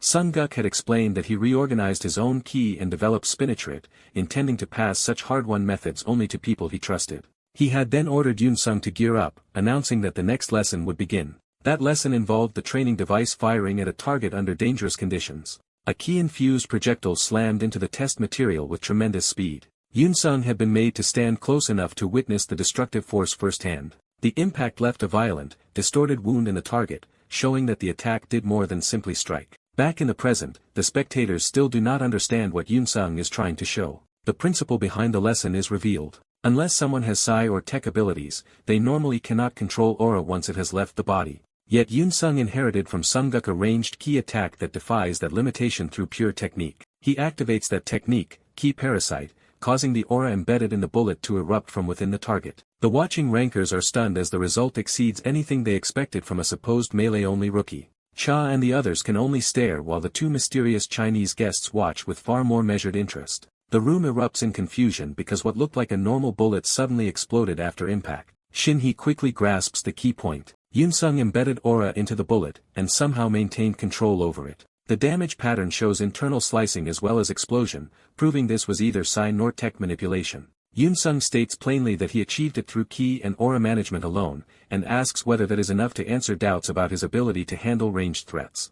Cha is left speechless as the burden of proof turns back on him. The chairman presses him to respond, reminding him that he was the one who demanded evidence. He pointedly insists that Cha now owes Yunsung an answer, leaving Cha furious but cornered. With no way out, Cha publicly acknowledges both Yunsung's qualification and the defense agency's decision, admitting his doubts were unfounded. Yunsung accepts the concession with calm politeness, ending the confrontation on his own terms. The chairman immediately closes the conference and redirects everyone to a meal, eager to move on while the outcome is favorable.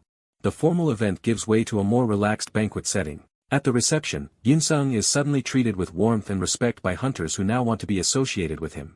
Cha, by contrast, hangs back on the edge of the gathering, isolated by his failed challenge. He broods over the humiliation and realizes he should have backed down the moment Ki-War sided with Yunsung. His self-reproach is interrupted when he is addressed by the two Chinese guests.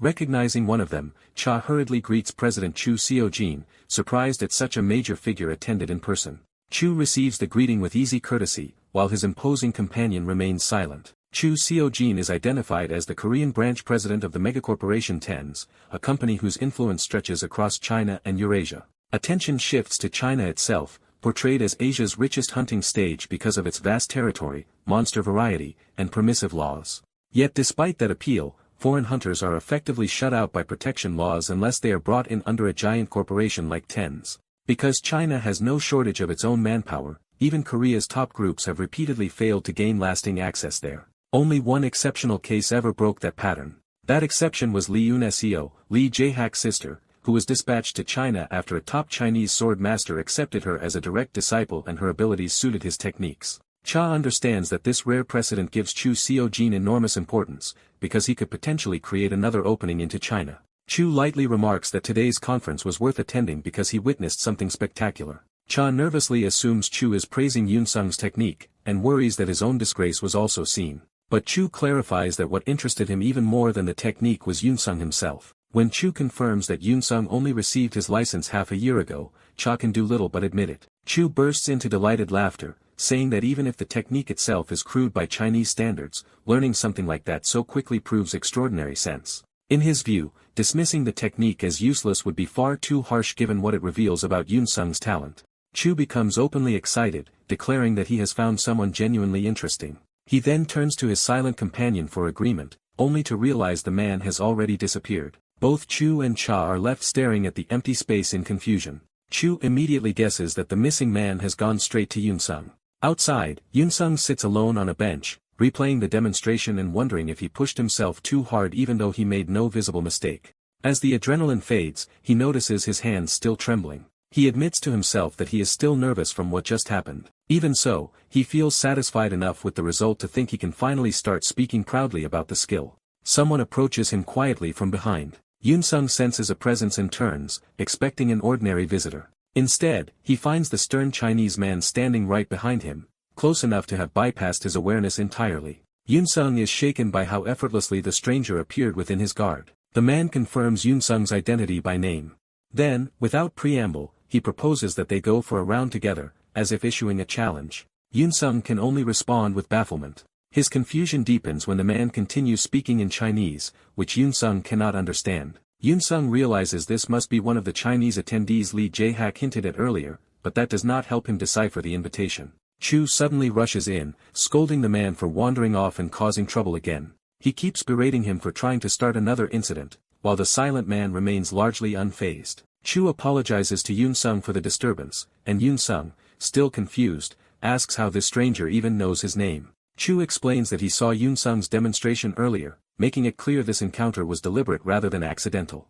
He finally introduces himself properly as Chu Seojin, president of TENS Korea, and says he came because he has something to discuss with Yunsung. Yunsung is stunned to learn that the people approaching him belong to TENS Korea, the top hunting group from China. The older man introduces the hot-headed fighter beside him as his nephew Chu Yi and smooths over the earlier offense as youthful impatience. Yunsung, still unsure what was even said before, accepts the apology and asks what they really want from him. The visitor reveals he is TENS Korea's president, and says he has come not for business, but to build a personal connection with Yunsung. That unexpected approach leaves Yunsung openly puzzled. The president begins by reminding Yunsung that, as a hunter, he should know TENS' reputation, while hinting there is more behind the company than most people realize. He explains that TENS is truly owned by a hunter who preserves an ancient martial lineage and passes it down only to worthy disciples. He adds that both he and Chu Yi are disciples of that tradition, though Chu Yi bristles with pride. After seeing Yunsung's techniques, the president judged that Yunsung might be qualified to inherit that lineage as well.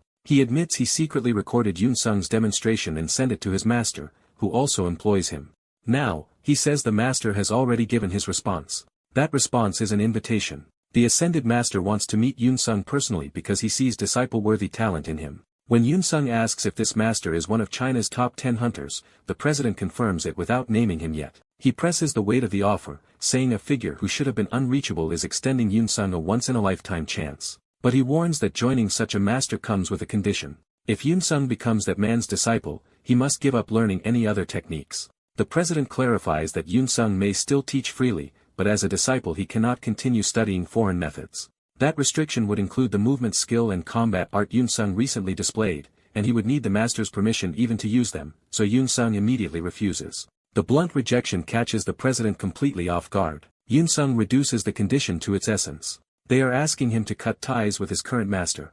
Once that is confirmed, he calmly thanks them for the offer and refuses it outright. The president protests that Yunsung is throwing away an irreplaceable opportunity, but Yunsung ends the conversation and starts to leave. After Yunsung walks off, Chu Yip demands to know what was said. The president decides to frame the refusal in the harshest possible way. He tells Chu Yip that Yunsung rejected their offer, and Chu Yip instantly treats that as foolish arrogance. The president further claims Yunsung said his own techniques were sufficient and that he had no need for foreign arts, which enrages Chu Yip. Hearing the commotion behind him, Yunsung stops and turns back. Chu Yip prepares to lash out in Chinese, and the president dryly offers to translate. Chu Yip openly insults Yunsung as a coward who is too conceited to recognize true opportunity. Even as Yunsung tries to dismiss the rant and leave, Chu Yip keeps shouting that someone so narrow-minded will become obsolete. Then Chu Yip crosses the line by mocking Yunsung's master as third-rate and claiming staying with him will keep Yunsung stagnant forever. That insult makes Yunsung stop cold and demand that Chu Yip repeat himself.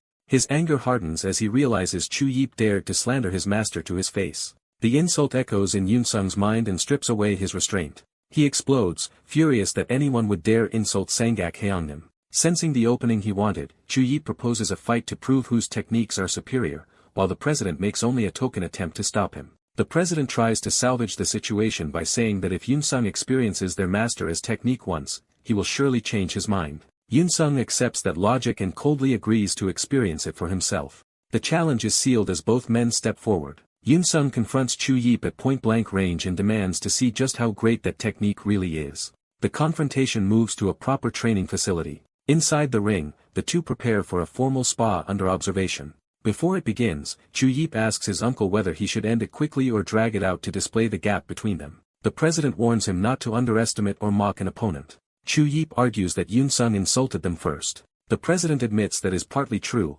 while privately acknowledging he deliberately exaggerated Yoon-sung's words to provoke this clash. He reflects that most hunters' techniques are shallow compared with China-esque martial traditions, which have been refined over centuries. From his perspective, refusing a top 10 Chinese master is so absurd that Yoon-sung must not understand what he has done. Even so, he still sees Yoon-sung as a rare talent, and Chu Yip notices that his uncle has not given up on recruiting him. Chu Yip objects that Yoon-sung is not the kind of man who would ever submit to anyone. The president remains confident that defeat will humble Yoon-sung and change that attitude. He believes Yoon-sung is a genuine genius, and that geniuses need a wall they cannot overcome alone. If Yoon-sung truly feels that wall, the president is sure he will challenge it head-on and seek greater guidance. The two fighters swear off face-to-face, each measuring the other. Chu Yip begins by arrogantly granting Yoon-sung 3 free attacks. Yoon-sung's silence makes Chu Yip realize he needs the terms translated. Chu Yip explains that Yoon-sung may attack 3 times while he will not strike back until those chances are over. Yoon-sung accepts without comment. The match starts. Yoon-sung launches in immediately while Chu Yip waits with a smug expression. His first rush forces Chu Yip to react faster than expected. Chu Yip praises the speed for a moment, then realizes Yoon-sung is even quicker than he first thought.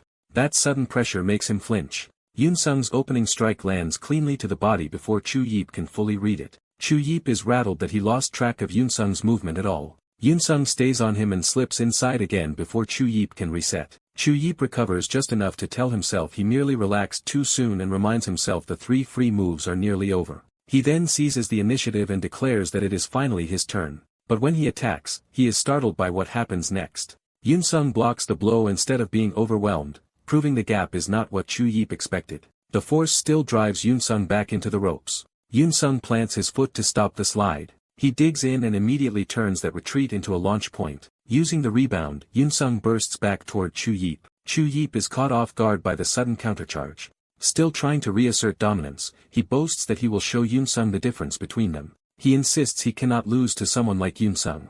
Yoon-sung answers with a straight, forcing Chu Yip to defend in earnest while the president watches in surprise. The president realizes the fight is no longer following the script he expected. Even the phone recording the match becomes part of the tense silence around the ring. Yoon-sung follows with a sharp kick that snaps Chu Yip's head aside. Seeing that exchange, the president can only wonder how the match has tilted this far. He admits to himself that Yoon-sung's skill is far above what they anticipated. Chu Yip tries to answer with a heavy counter. Yoon-sung steps past it and circles behind him. Frustrated, Chu Yip dismisses Yoon-sung's movement as cheap trickery and tries to crush him with a wide attack. Yoon-sung punishes that opening with another clean strike. He keeps the pressure on with a follow-up that knocks Chu Yip off balance. Yoon-sung stays calm while Chu Yip's composure starts to crack. Chu Yip is sent spinning through the air by the accumulated counters. Now openly angry, he accuses Yoon-sung of fighting like a rat by only dodging.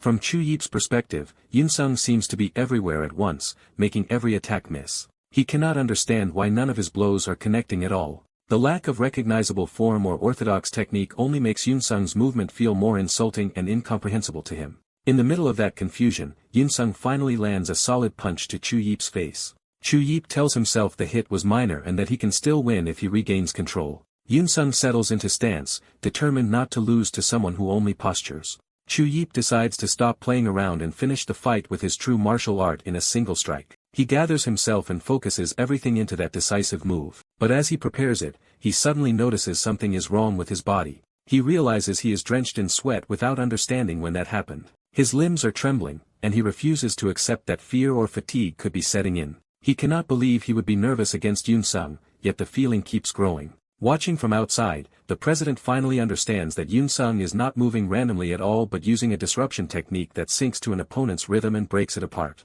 Because Chu Yip has never faced anything like that, Yoon-sung now feels overwhelmingly oppressive to him. The president realizes Chu Yip is experiencing Yoon-sung like a natural predator, and Chu Yip's panic bursts into a scream. Chu Yip lashes out wildly, but Yoon-sung calmly weaves through the barrage.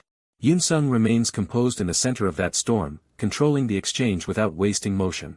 Chu Yip's confusion turns desperate as he keeps asking why this is happening. He finally shouts the truth of his panic. He cannot understand why he still cannot hit Yoon Sung. Yoon Sung continues to evade every strike with precise, minimal movement. Chu Yip grits his teeth and forces himself to keep attacking. He slams down with brute force, trying to corner Yoon Sung through sheer pressure. When that fails too, he commits to one more all-out charge. He roars for Yoon Sung to dodge this one if he can. The attack crashes down with enough force to crush the floor if it lands. But Yoon Sung slips inside the strike instead of retreating, shocking Chu Yip at the instant of commitment. Yoon Sung drives a knee straight into Chu Yip's face and ends the exchange in one clean counter. The president cries out as the result becomes undeniable. Chu Yip collapses to his knees. Yoon Sung stands over him, calm and untouched in comparison. Even while coughing blood, Chu Yip realizes the knee hit him squarely, and yet he is still conscious. That makes him understand Yoon Sung held back. Humiliated, he demands to know whether Yoon Sung did not even use aura during the fight. The president interprets the question and realizes that explains why Yoon Sung's attacks lacked the finishing damage Chu Yip expected. Yoon Sung confirms he was not withholding out of arrogance. After his previous battle, he simply was not in condition to use aura properly. Even bloodied and beaten, Chu Yip refuses to accept the loss and begs for the fight to continue with Yoon Sung using aura. Yoon Sung declines and asks President Chu Seo-jin to make it clear that this is as far as he intends to go, since winning without aura already settles the matter. He adds that, from what he has seen, Chu Yip's earlier bravado was nothing but an empty threat. That final judgment leaves Chu Yip slumped in defeated silence. Yoon Sung turns away from both men, no longer interested in pressing the humiliation further. The president is shaken that the man he expected to be humbled was Yoon Sung, yet it was Chu Yip who was crushed with ease. When the president calls the performance amazing, Yoon Sung dismisses it as nothing special. He reminds them that both of them are hunters, and that their real purpose is to hunt monsters and protect civilians. From that perspective, he says a spar like this carries no real meaning. He admits the whole fight was only a personal provocation and criticizes himself for still being immature enough to rise to it. So he sees no reason to discuss the result any further with Chu Yip or President Chu Seo-jin. He pointedly includes the unseen person listening through the phone in that dismissal. That direct acknowledgement startles the president, who realizes Yoon Sung knew he was being watched. Yoon Sung tells the great man on the phone that if he has anything to say, he should contact him properly through the agency or come in person. He adds that the man should also discipline his subordinates so they stop creating needless conflicts, then prepares to leave despite the president trying to stop him. The president can only stand there speechless as Yoon Sung walks away. Then the master's voice comes through the phone, remarking that if he heard correctly, he has just been deeply insulted by a rookie he has never even met. The president panics the moment he hears his master speak directly. He immediately apologizes and takes full blame, but the master cuts him off before he can grovel further. Rather than anger, the master says he enjoyed what he watched and found it entertaining. That reaction shocks the president, who has served him for decades without ever hearing him speak that way. Amused and intrigued, the master says he now has a task for his subordinate. He gives a direct order that leaves the president and Chu Yip stunned. Both men can only gape in disbelief at the master's command. News spreads that Park Kong-han has successfully hunted the Tier 2 monster Havoc while keeping civilian damage low. The coverage makes a bigger sensation when footage from the hunt reveals Park Kong-han's face to the public. His official interview pushes the story further by declaring that he intends to rise all the way to rank 1. He makes it clear that his only real focus is surpassing Lee Jae-hak and taking the top spot. Watching the interview, Yoon Kong-chol reads Park's attitude as a blunt warning for the media to stop bothering him. He praises Park as exactly the kind of compelling figure the hunter industry thrives on.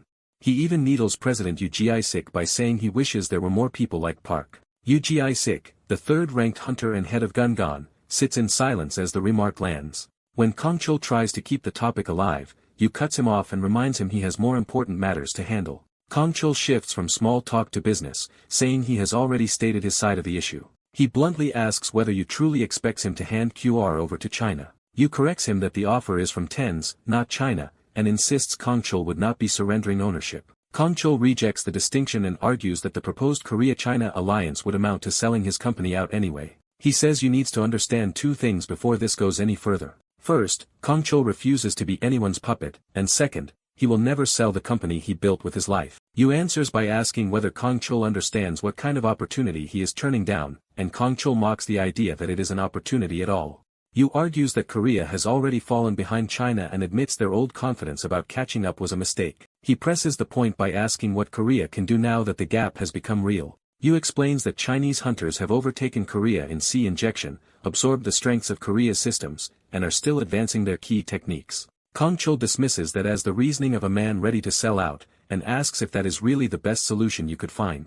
Yu insists that learning from the Chinese still leaves room for Korea to grow stronger. He points out that beyond China's elite 10, there are manuals and records that preserve martial techniques in written form. Those recovered techniques, gathered by tens over the last decade, are now being offered to corporations willing to align with them. Kang Chul argues that tens does not even use those methods itself, and that there is no proof the recovered documents truly work. Yu counters that even limited freedom is worth trading for a chance to improve, while Kang Chul warns the useful material has probably been withheld and refuses anyway. Seeing he cannot persuade him, Yu says he was only delivering Ten's request, and that perhaps it is better if QR stays out of the matter. Before leaving, Yu warns Kang Chul that some walls simply cannot be overcome. He twists the knife by predicting that the rookie team Kang Chul has been counting on will keep disappointing him. Kang Chul laughs off the warning and notes how shameless it is to drag Alpha Team into the conversation. Even so, he privately admits the offer of recovered martial arts is tempting and wonders whether Yu truly grasps the danger of accepting it. To Kang Chul, the outcome is obvious.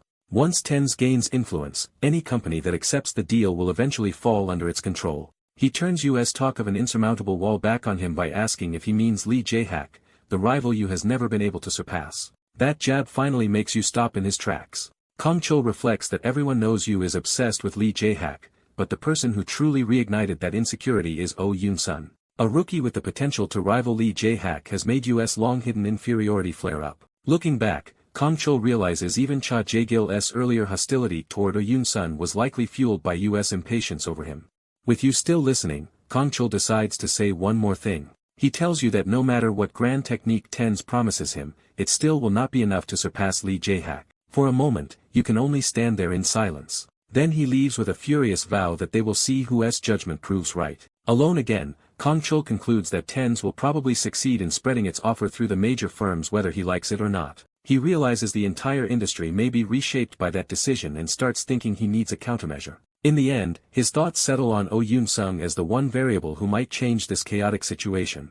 That night, Yoon-sung waits calmly on a bench, having finished his preparations for the dive scheduled the next day. An unfamiliar old man approaches and remarks on how unusual it is to see a young man quietly watching the night sky. Yoon-sung turns to face the stranger who has suddenly taken an interest in him. The old man reveals he recognized Yoon-sung from his interview and says he found the confidence in it fitting rather than arrogant. Yoon-sung accepts the compliment politely. As they speak, Yoon-sung notes that the man is not Korean, though he seems familiar with the country. The stranger admits he came because he wanted to see Yoon-sung's face for himself. That unsettling answer immediately puts Yoon-sung on guard. Without further warning, the old man releases a crushing pressure that forces Yoon-sung back. Yoon-sung instantly realizes he is facing someone far beyond ordinary standards. The old man demands to know whether Yoon-sung understands who is standing before him. Yoon-sung senses real danger and decides he has to rely on auto hunt just to survive. A sudden burst of force shoots toward him. Yoon-sung barely evades the attack as it tears past him. He recognizes with shock that the old man just used a key strike. Yoon-sung realizes that without auto hunt taking over his reactions, he would already be finished. What terrifies him more is that the old man fired that key strike casually with a single finger. The old man is mildly impressed that Yoon-sung managed to dodge it all. Auto hunt itself seems unwilling to engage head-on, so Yoon-sung understands retreat is his only option. He tries to create distance, but the old man immediately reacts. Yoon-sung uses spin and trip to widen the gap and escape. The old man appears behind him anyway and praises the movement technique even as he nullifies it. Yoon-sung is stunned that the man got behind him so easily. He tries to chain another movement before the old man can finish him. The ground erupts under the pressure of their exchange. Yoon-sung keeps moving through the blasts, trying to turn speed into survival. Even that only earns him the old man's curious attention. The old man dismisses Yoon-sung's efforts as cute rather than threatening. He sweeps away the incoming force with effortless control. Yoon-sung is driven through the air as the old man continues to dominate the pace. While fleeing, Yoon-sung realizes escape may already be impossible. That fear is confirmed when he senses the old man has already caught up to him again. The old man strikes from behind and slams Yoon-sung out of his run. Yoon-sung is thrown forward, cursing as he loses control. He crashes down while the old man strolls after him without urgency. The old man remarks that Yoon-sung lasted longer than expected. He even compliments Yoon-sung for forcing him to move more than he anticipated. When Yoon-sung tries to rise, he finds his body locked and realizes the old man struck a pressure point to paralyze him. The old man says it has been a long time since anyone made him use more than 10 moves, even while he was merely toying around. He adds that Yoon Sung should not be disappointed, because this challenge is exactly what he wanted. By now, the fight has spilled into the street, drawing a crowd around the kneeling Yoon Sung and the composed old man. Bystanders recognize Park Kang-han and stare in confusion at the bizarre confrontation. Since too many people are watching, the old man says he can no longer go further and suggests returning to the real topic. To his surprise, Yoon Sung starts moving again despite the point strike. Catching his breath, Yoon Sung says that if the old man is who he thinks he is, then an apology is owed immediately. He condemns both the insult to his mentor and the attack that just happened as unacceptable. The old man is more intrigued than offended and asks whether Yoon Sung broke the paralysis by forcefully circulating his own energy. Yoon Sung refuses to indulge him and angrily demands answers instead, even as the pain of undoing the paralysis tears through him. The old man casually claims he only did what Yoon Sung wanted by coming in person after being invited. That absurd response leaves Yoon Sung momentarily speechless. The old man then admits that if he had truly intended to do things his own way, this conversation would never have happened. He makes it clear that Yoon Sung's ability to keep speaking exists only because the old man is allowing it. Instead of backing down, Yoon Sung points out that he is still speaking now, which only makes the old man laugh harder. Finally, the stranger introduces himself as Jean Lee Baek, master of the Chu family and chairman of Tens, one of the elite 10. Yoon Sung is shaken that someone of Jean Lee Baek's stature came to him personally. Baek says he did not come to cause trouble but to judge Yoon Sung's talent with his own eyes, because Yoon Sung's body is especially promising. Yoon Sung immediately recalls how others once tried to force him into becoming a disciple and rejects the idea on instinct. He says that if Baek wants any real conversation, he must apologize first. Yoon Sung specifies the terms clearly, an apology for insulting his mentor and for attacking him without warning. Baek laughs at the demand and asks what Yoon Sung could possibly do if he simply refused. Yoon Sung starts to answer with a threat of his own, but the answer turns unexpectedly mundane when he brings up calling the police, jolting the mood. For a beat, the confrontation freezes under the absurdity of it. Then Baek bursts into laughter. He finds it hilarious that Yoon Sung would threaten him with the police after everything that just happened. Even while laughing, Baek recognizes that Yoon Sung understands exactly how to act when outclassed and respects that practicality. As Baek prepares to leave, Yoon Sung stops him and says the conversation is not over. Instead of arguing further, Baek offers him a deal. He asks Yoon Sung whether he is willing to make a bet. Yoon Sung repeats the proposal in disbelief, and Baek confirms he is serious. Yoon Sung sees no reason to entertain such nonsense. Baek answers that he has no intention of obeying Yoon Sung's demands anyway. He compares Yoon Sung to an exceptional rabbit that may impress other rabbits but means nothing to a lion. Yoon Sung coldly translates that as Baek claiming superiority, and Baek says he will only apologize once Yoon Sung reaches his level. Baek adds that retreating before the strong is simply how the weak survive, making his contempt unmistakable. Seeing Yoon Sung's expression harden, Baek presses him to decide whether he will take the bet. He promises that if Yoon Sung wins, he will hand over the item in his box and apologize to both Yoon Sung and his mentor. Baek hints that whatever is inside the box is valuable enough to shock him. When Yoon Sung asks the price of losing, Baek reveals his true aim. Yoon Sung must become his disciple. Yoon Sung immediately sees that this was Baek's objective from the start, and Baek admits he would not have come otherwise. Baek lays out the contest, he will only run, and Yoon Sung will be the one attacking. If Yoon Sung lands even a single hit, he wins. Baek even allows Yoon Sung to win by stealing the box from him instead of striking him directly. Yoon Sung falls silent as he weighs the challenge. Then an idea flashes across his mind, he accepts the bet. Baek suggests moving elsewhere, but Yoon Sung insists they settle it right there, which Baek reads as overconfidence. When Baek boasts that he has never lost a bet, Yoon Sung calmly tells him this will be his first. That confidence catches Baek off guard for the first time. Yoon Sung decides that taking the box is the simpler path to victory. He openly declares that he will steal it from Baek. Baek dismisses the plan as impossible nonsense. The match begins with the red box still in Baek's hand. An instant later, Baek feels the weight vanish from his palm. He stares in disbelief as the box is suddenly gone. Before he can process it, Yoon Sung is already on top of him. Baek reacts too late to fully stop what follows. Yoon Sung drives 2 fingers to Baek's forehead and declares that he has reached him. He reminds Baek that he fulfilled both victory conditions at once and therefore won. For a split second, Yoon Sung thinks he has done it, but Baek's flinch reveals the exchange is not over. The surrounding crowd suddenly feels the temperature drop as a far heavier pressure spills out. Baek, now genuinely stirred, praises the incredible energy behind Yoon Sung's move. Still holding Yoon Sung's fingers at his forehead, he demands to know how that was possible. Yoon Sung answers that he simply used everything he had and finally played one of his hidden cards. Baek tightens his grip and orders him to explain if he wants to keep that finger. Yoon Sung refuses to be intimidated and says explanations can wait until Baek honors his side of the bargain. When Beck hints he may ignore the promise, Yoon-sung coolly warns that would only prove he is an old man who cannot keep his word. An old martial artist confronts Yoon-sung in public, but Yoon-sung remains calm enough to unsettle him. Forced to admit defeat after decades without losing, the old man agrees to surrender the box if Yoon-sung can prove how he took it. Yoon-sung simply uses his slot ability and retrieves the red box in front of him. The old man is shocked that Yoon-sung really stole it with that technique and demands an explanation. Yoon-sung refuses to reveal anything, leaving the old man irritated at being outplayed. The old man warns him not to open the box yet because its contents must be kept from outside air until use. When Yoon-sung asks if it is some kind of drug, the old man nearly answers before catching himself. He immediately throws Yoon-sung's own line back at him and refuses to explain. Instead, he taunts Yoon-sung that the box could hold medicine or poison and that Yoon-sung accepted it without knowing. With the bet settled, the old man tries to leave on good terms and act as though the matter is finished. Yoon-sung stops him and reminds him that he still owes an apology to both him and his mentor. The old man tries to dodge the issue by pretending not to understand Korean, but Yoon-sung sees through it. Pressed again, the old man feigns ignorance about any apology at all. Realizing a mere brat is demanding contrition from the famed Jean Lee Beck, the old man's pride flares up. His wounded pride overwhelms his judgment, and he suddenly decides to act. He launches a rapid strike at Yoon-sung before the younger man can react. Yoon-sung moves on instinct, but the old man closes in and seizes him. In the next instant, both of them vanish from the street, leaving only the impact behind.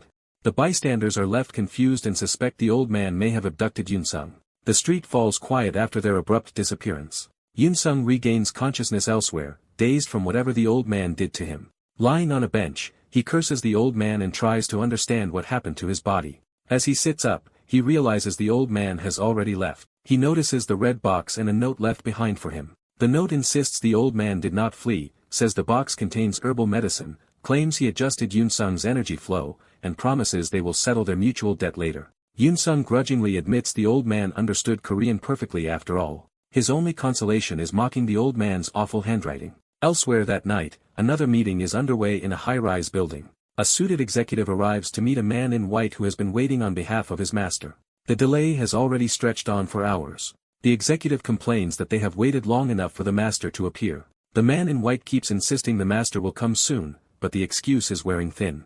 As the executive prepares to leave, something changes in the room. A new presence arrives without fanfare. The figure's ornate black and red robes announce status before he even speaks. Jean Y. Beck finally appears, now dressed like a formidable master rather than the eccentric geezer from before. The executive is stunned to realize the man before him is the chairman of TENS, Jean Y. Beck himself. Beck coolly rebukes the staring man, who hurriedly introduces himself as Yoo Jun-suk, CEO of Gungan. Inside, Yoo Jun-suk resolves to win Beck's favor and obtain his teachings at any cost. Beck reads that ambition at a glance.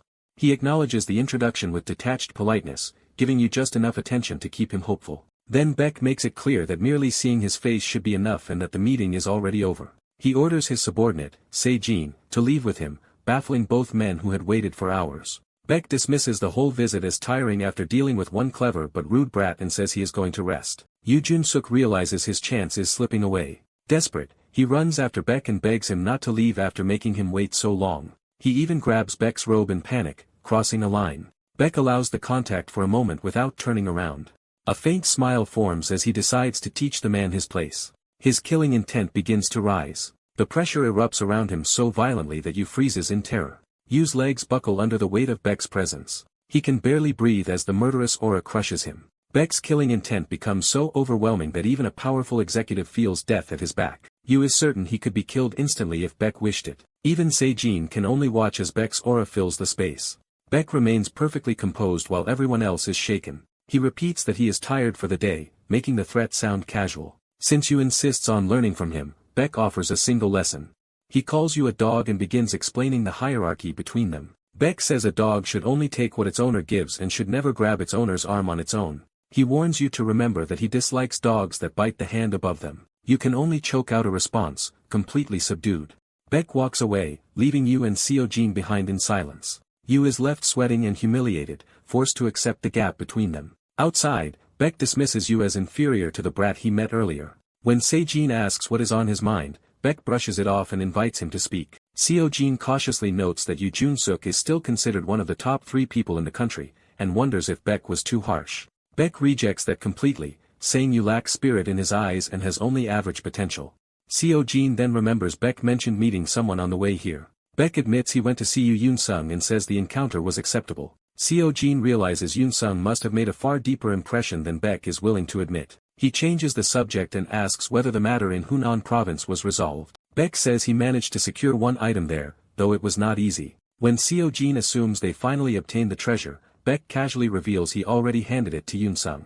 Seo Jin is stunned that the brat in question is Yoon Sung.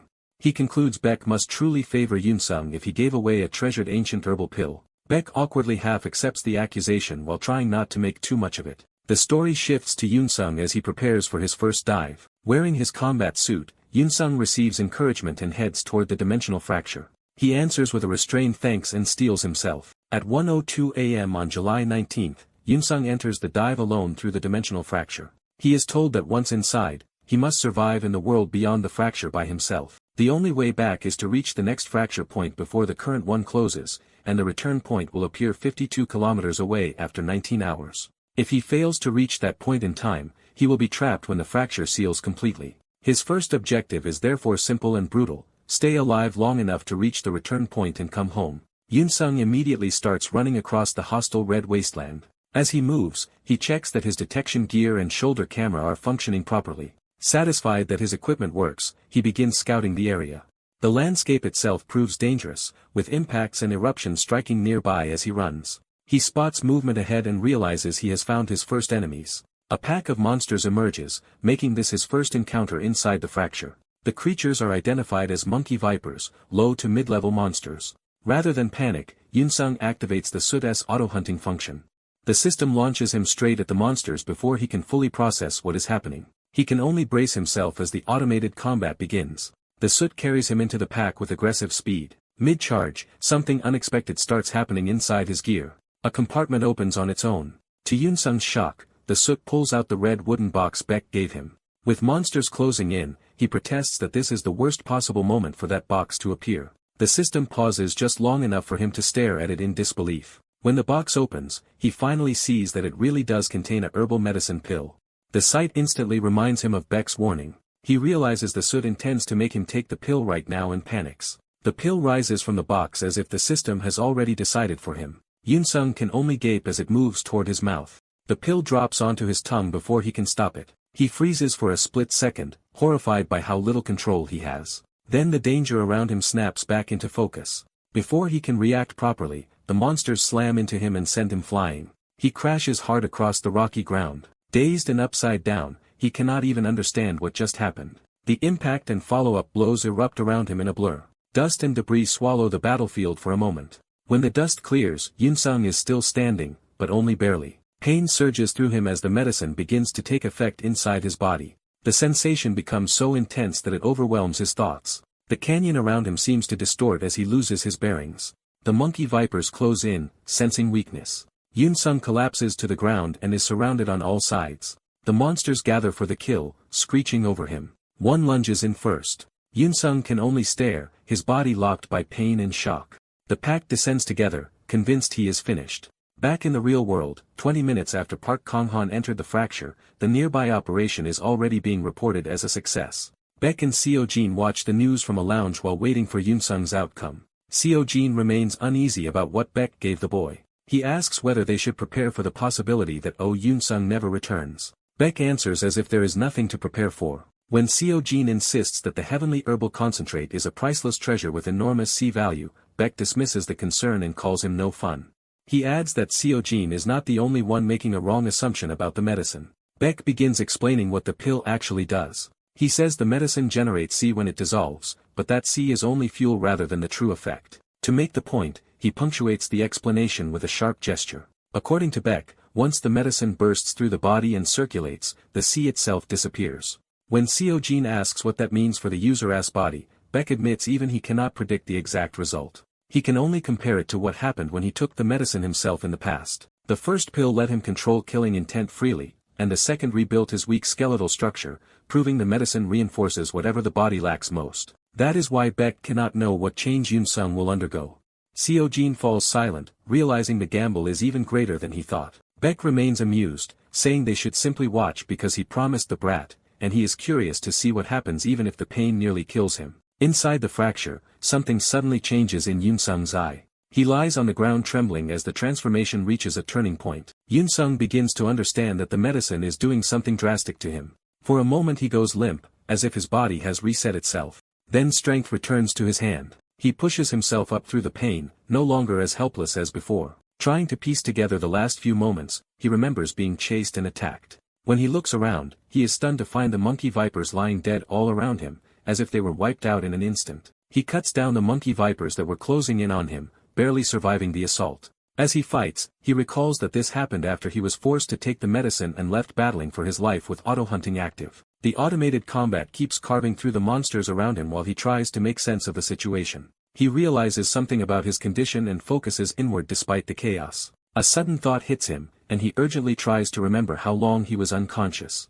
Checking the timer, he is horrified to learn he has only about 4 hours left. That means if he cannot reach the return point in time, he will be trapped and unable to go back. Just as he prepares to move, his body reacts in a way he does not expect. His armor is suddenly flung away as if his body can no longer move naturally inside it. He is stunned by the abrupt change and loses control for a moment. As he stumbles forward, he panics over what is happening to his body. He crashes through the canyon at dangerous speed, unable to immediately adjust. Even his hands feel unfamiliar, confirming that something fundamental has changed. He compares it to the past, when overusing C used to make him simply black out. Now, instead of weakness, the medicine has made his whole body feel impossibly light and responsive. He takes off running across the canyon, testing the new state. The speed nearly throws him off balance because it far exceeds what he is used to. He quickly realizes his movement speed has increased dramatically. Without the armor weighing him down, he feels far freer and faster than before. He understands that the suit only felt sluggish because his body had already changed beyond what it was built for. That realization gives him confidence, and for the first time he feels truly comfortable in his own body. He concludes that the medicine must have transformed him enough to let him reach the return point in time. He slows briefly to steady himself and reassess. With only about 4 kilometers left, he believes he can still make it back to the real world. Even so, he bitterly reflects on how his first dive nearly ended in humiliation and wasted preparation. He also starts questioning why auto-hunting forced that medicine on him in the first place. Before he can finish that thought, a flare goes up ahead. He recognizes it as the signal marking the return point. Relieved, he assumes the team guarding the exit must already be waiting for him. He arrives at the site and comes to a stop. The insignia confirms these are supposed to be the assigned guards. He recalls that Team Suk-young, known for exceptional teamwork, was tasked with protecting the return point during this dive. He approaches them expecting a routine extraction. Seeing one of the waiting members, he assumes they are there for his return. But the mood around the team feels wrong, tense rather than welcoming. One of them steps forward as if to greet him. The brown-haired man confirms his identity and smoothly acknowledges him as the one they were waiting for. He notices the man is surprised by his missing usual equipment. When asked if he was injured, he downplays what happened and claims he is fine.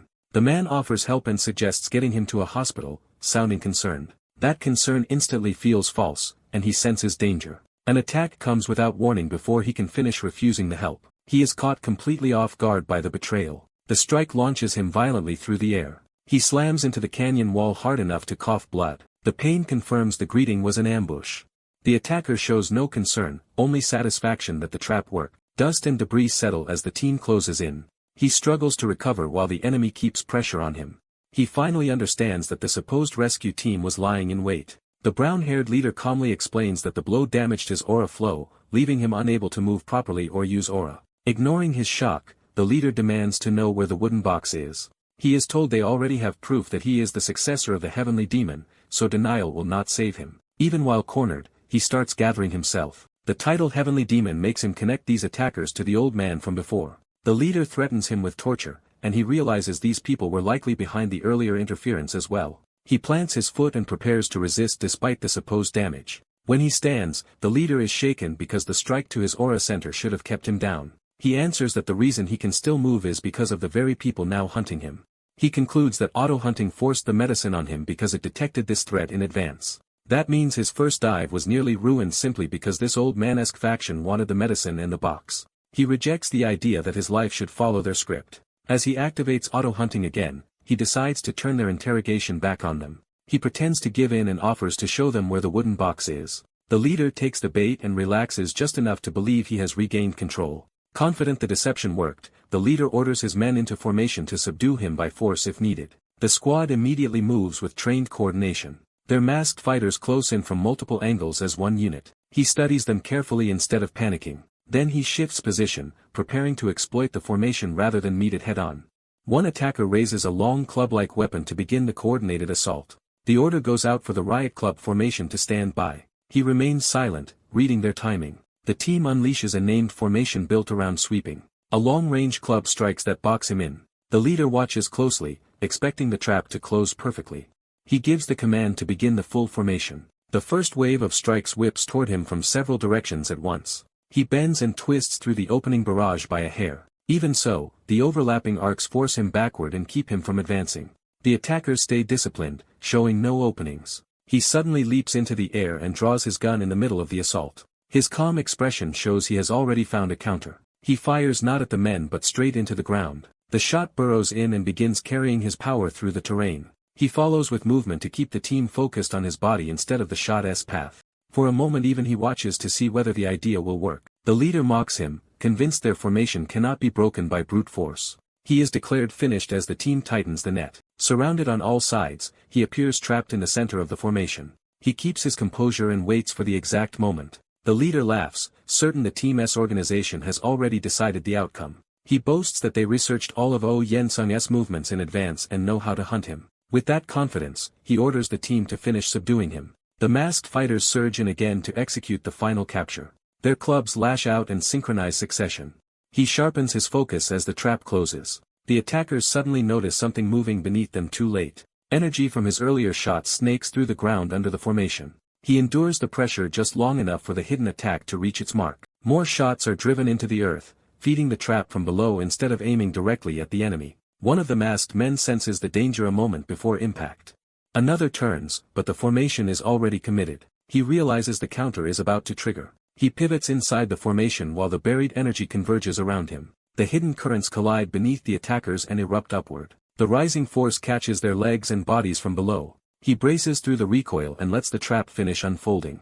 Still holding the gun low, he keeps channeling the attack through the ground. Multiple eruptions burst up at once inside the formation. He finally raises the gun, now fully in control of the battlefield. The leader realizes too late that Yansung's movement technique only fails when he lacks space, so the team tried to deny him room. They had planned to keep constant pressure on him and never let him breathe. Their clubs were meant to strike from any distance and scramble his sense of range.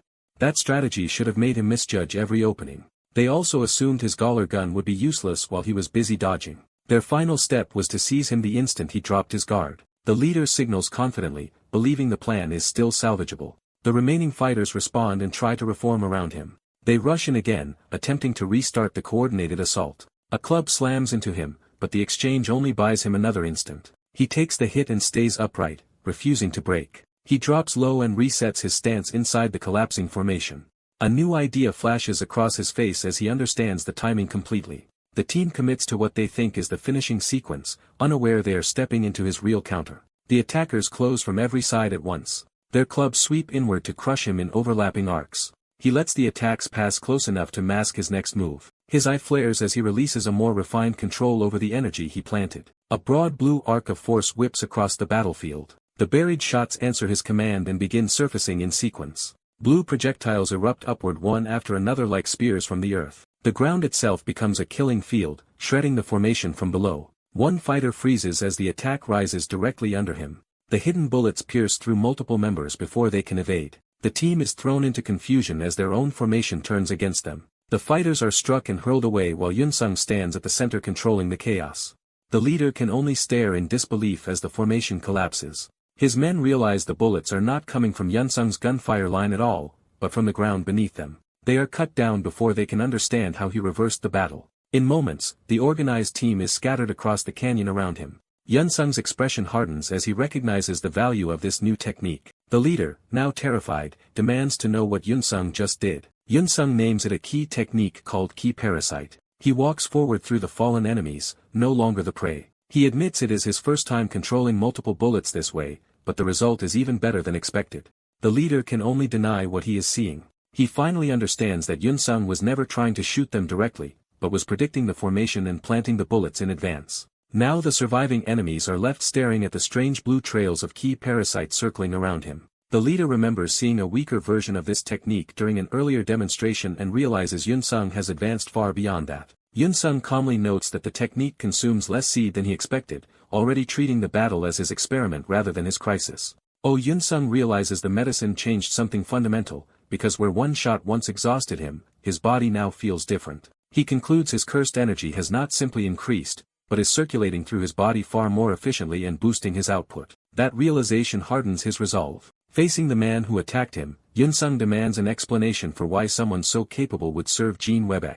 The attacker immediately denies having any connection to Jean Webeck. He turns the accusation back around, saying Yunsung's side is the one tied to the old man behind this mess. Even so, he refuses to forgive the attempt to destroy his career and raises a gun to settle it. His target finally understands that Yunsung may be about to execute him. Yunsung coldly clarifies that death is not his real aim. Instead, he reveals that the man's attempted murder has already been recorded on his body camera. With that evidence, the attacker can be exposed and prosecuted without Yunsung needing to kill him. Still, Yunsung makes clear he has no intention of letting the man walk away unharmed. He strikes first with brutal force. The attacker is knocked off balance and sent crashing down while Yunsung keeps the gun trained on him. The fall leaves the man helpless. Standing over him, Yunsung rejects any fantasy of a fair martial duel and declares this is the end for the people who targeted him. After that, the incident is treated as finished and the surviving culprit is taken away. The supposed leader of Team Sukyung is arrested, and the investigation reveals he was actually a Chinese hunter who had infiltrated them. But even under interrogation, he never explains why he tried to kill Yunsung. What investigators do uncover is that Team Sukyung had backing from Ancient Dragon, the president of a major Chinese corporation and the fourth-ranked member of the Elite 10. Because Yunsung only testifies as the victim and offers no further details, the motive behind the attack remains unresolved. Yunsung quietly absorbs that the truth is still being buried. While he sits alone afterward, an elderly man in a loud green shirt approaches him without warning. He recognizes that the man has come for him. The old man seems amused that Yunsung noticed. He admits Yunsung's silence protected him. Because if Yunsung had said more, either of them would still be able to remain in the country. He then turns to the matter Yunsung had previously requested. After thinking it over, the old man invites Yunsung to speak plainly. He refuses, however, to offer the apology Yunsung wanted for Yunsung's master, calling that impossible. Yunsung studies him more carefully, realizing this man will not bend easily. The two sit in tense silence, measuring each other. The old man finally asks what Yunsung intends to do with him now that the truth is out. Yunsung decides the conversation should continue elsewhere. The old man is caught off guard when Yunsung abruptly stands to leave. Yunsung says this is not a safe place to talk and orders him to follow. The old man can only blink at the sudden shift in control. Yunsung brings him to Sungguk's home instead. Inside, Sungguk is busy preparing a meal, unaware of the strange guest about to arrive. He finishes cooking the last dish. A full spread is already laid out on the table. Sungguk notices one dish feels oddly out of place for a meal meant for just two men. Then he realizes Yunsung has returned. Yunsung greets him and arrives with the elderly guest. Without explanation, Yunsung asks if they can add one more person to the meal. Sungguk politely agrees, though he is clearly confused by the unexpected visitor. The old man enters the room with the same unsettling composure as before. Sungguk immediately thinks the guest looks absurd and wonders if this can possibly be serious. Even so, the old man's presence carries enough weight to make the room tense. His aura alone makes it clear he is no ordinary elder. Sungguk tries to steady himself by focusing on how ridiculous the man's clothes look. He forces a polite welcome and invites the guest to sit. The three of them take their places around the table. An awkward silence immediately settles over the meal. Sungguk grows increasingly uncomfortable as either Yunsung nor the old man says anything. Trying to make sense of it, he asks if the old man is some kind of relative of Yunsung's. But Yunsung cuts him off before explaining.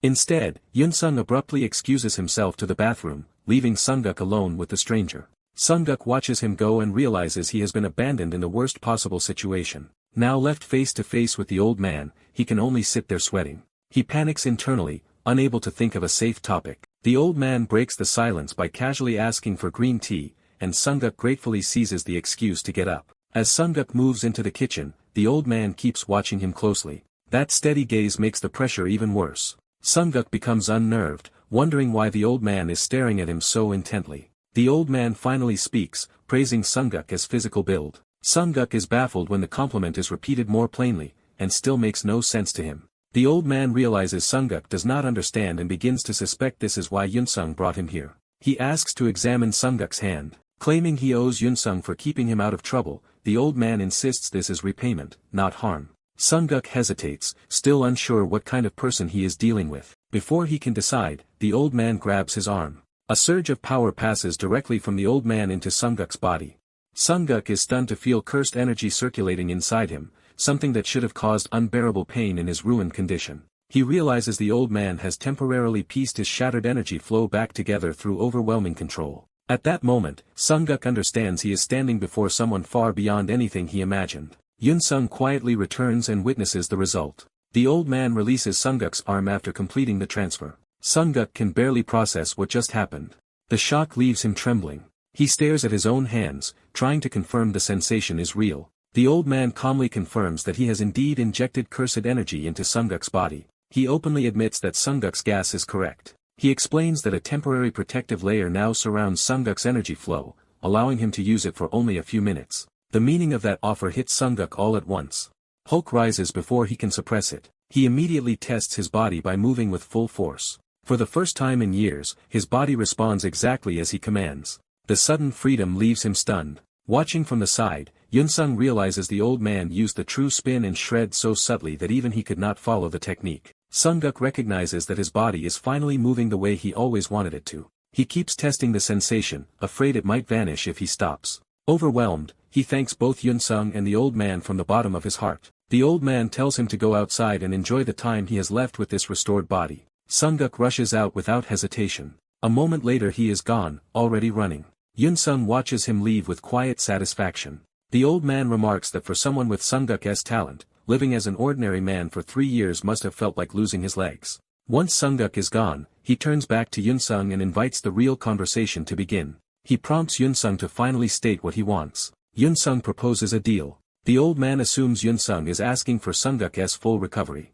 Yunsung confirms it and asks whether the same medicine he received can be given to Sunguk as well. The old man reminds him that the medicine is extremely expensive and difficult to obtain. Since he is leaving the country that very night, he demands Yunsung stop circling and name his price. Yunsung offers straightforward terms, restores Sunguk's strength, and he will repay the cost in full. The old man, identifying himself as Jin Webek, mocks Yunsung for trusting him so easily, but Yunsung bluntly says trust has nothing to do with it. Yunsung explains that what he believes in is his own value. That answer genuinely interests Jin Webek. Yunsung adds strict conditions, refusing any demand that he become Jin Webek's disciple and insisting he is making a hunter's contract, not falling for a scam. He warns that if Jin Wei asks for anything impossible, the negotiation ends immediately and he will be thrown out. Jin Wei pauses, amused by Yunsung's nerve. Yunsung holds his ground without flinching. Jin Wei finally laughs under his breath. Then he accepts the offer. Not long after, the door opens again. Sunguk returns drenched in sweat and glowing with joy after running for a full hour.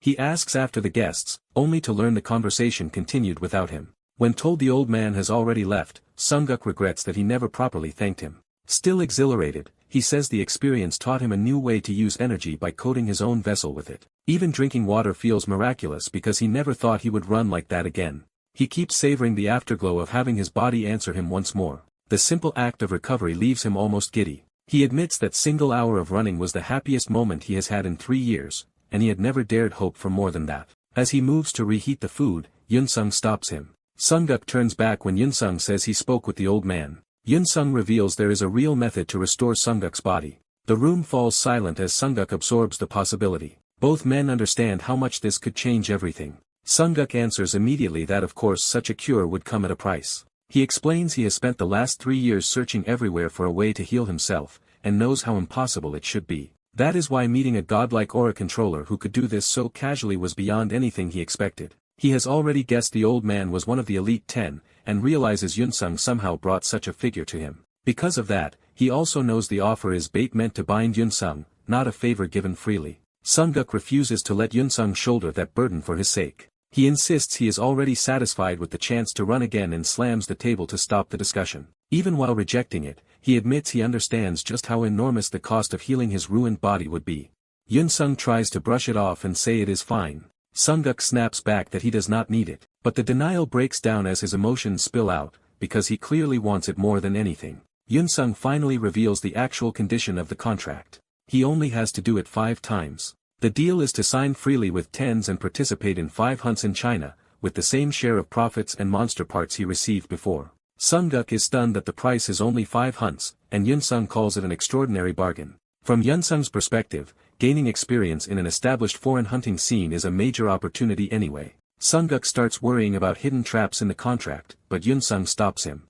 He reveals he has already finalized the agreement with Jean Lee Beck and, as part of that decision, he is dismissing Sung-guk as his agent. That sudden announcement shocks Sung-guk far more than the contract itself. His anger explodes before he can think. He lashes out violently, smashing furniture in the process. Then he grabs Yun-sung by the collar and slams him down. Furious and hurt, Sung-guk warns Yun-sung not to toy with him, while Yun-sung calmly insists that he is not. Sung-guk accuses him of throwing away their long partnership now that he is finally doing well, exposing how deeply betrayed he feels. Oh, Yun-sung bluntly tells his injured agent that things have changed, and he can heal now. The older man grits his teeth, resisting what that implies. He snaps back that he is fine and refuses to let Yun-sung decide what he needs.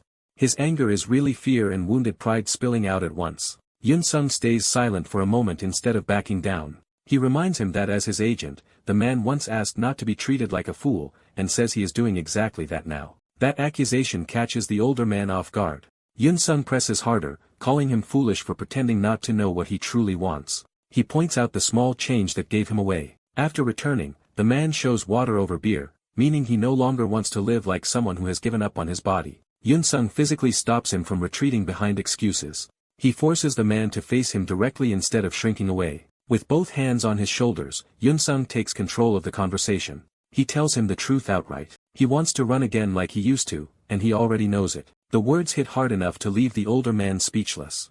Yun-sung orders him to stop cleaning up after him and start therapy the very next day. He adds that once he returns from China, they will work together as a team. When the man worries about what could happen in China, Yun-sung refuses to let him carry that burden. He lets go, signaling that the decision is already made. Yun-sung insists this is not a debt to be repaid, only a career opportunity that happened to include healing his agent. The older man falls quiet, absorbing both the kindness and the lie inside it. Yun-sung brushes off the danger, saying he is not someone who gets beaten easily and will manage wherever he goes. He leaves with a confident promise that his agent only needs to trust him and wait. The older man is left stunned by how firmly Yun-sung carried the moment. The door closes, ending the confrontation on Yun-sung's terms. Alone at the table, the older man sits in the silence Yun-sung left behind. He repeats the promise to himself, still unsure whether to be reassured or irritated. In the end, affection wins out, and he curses Yun-sung for acting so cool. A week later, the day of departure arrives at the international airport. Reporters swarm Yun-sung, demanding details about his unprecedented contract with TENS and his move to China. He gives them nothing and keeps his expression unreadable. Then he slips away with his luggage before the press can pin him down. The reporters realize too late that he has escaped them while making headlines at the same time. As they regroup, they worry that his sudden trip is dangerous given the Chinese hunter he recently defeated and the rumors spreading through the industry. They note that a Korean hunter humiliating a skilled Chinese one was a major blow to Chinese pride. So to them, Yun-sung flying to China now looks like walking straight into enemy territory, which only makes him seem even bolder. On the plane, Yun-sung finally has a quiet moment to himself. He notices that Sung-guk still has not contacted him in a week and wonders if his agent remains uneasy. At that exact moment, Sung-guk calls him by video. Sung-guk appears cheerful and immediately checks whether Yun-sung is already on the plane. Yun-sung answers with a long stare, making Sung-guk squirm. He teases Sung-guk for disappearing and then acting as if nothing happened. Sung-guk proudly shows that he has started training again and says his pace is improving enough that work might soon be possible. Before the flight leaves, Sung-guk says he wants to offer a few final words. He echoes Yun-sung's own bravado and asks how different China can really be. Then he tells Yun-sung to put every arrogant opponent in their place. Yun-sung is briefly surprised by the sudden aggression. That surprise turns into a small, satisfied smile. He accepts the message, and the plane takes off. Yun-sung arrives in Shanghai, China. He is lodged at the Chonghai Hotel arranged through TENS. His assigned room turns out to be on the highest VIP floor, far more extravagant than expected. He immediately judges the luxury as excessive rather than impressive. A young woman named Seol-yu arrives to greet him on behalf of TENS. She politely asks whether the room is satisfactory. Yun-sung confirms that it is fine, and the formalities continue. Seol-yu introduces herself as his guide and scheduler during his stay and offers help with anything he needs. Yun-sung briefly doubts her because of her age, then checks himself and asks for one thing. He tells him he does not need to be formal with her, since she is simply responsible for his well-being while he is here. Yun-sung immediately asks to meet Jean Beck, saying he has not seen him since arriving in China. The request shocks Seol-yu on the spot. Yun-sung notices her reaction and asks whether there is a problem. Seol-yu sharply rebukes him, saying Jin Wei-baek is their great master and not someone he may address so casually. Yun-sung realizes the old man is treated with near-religious reverence here.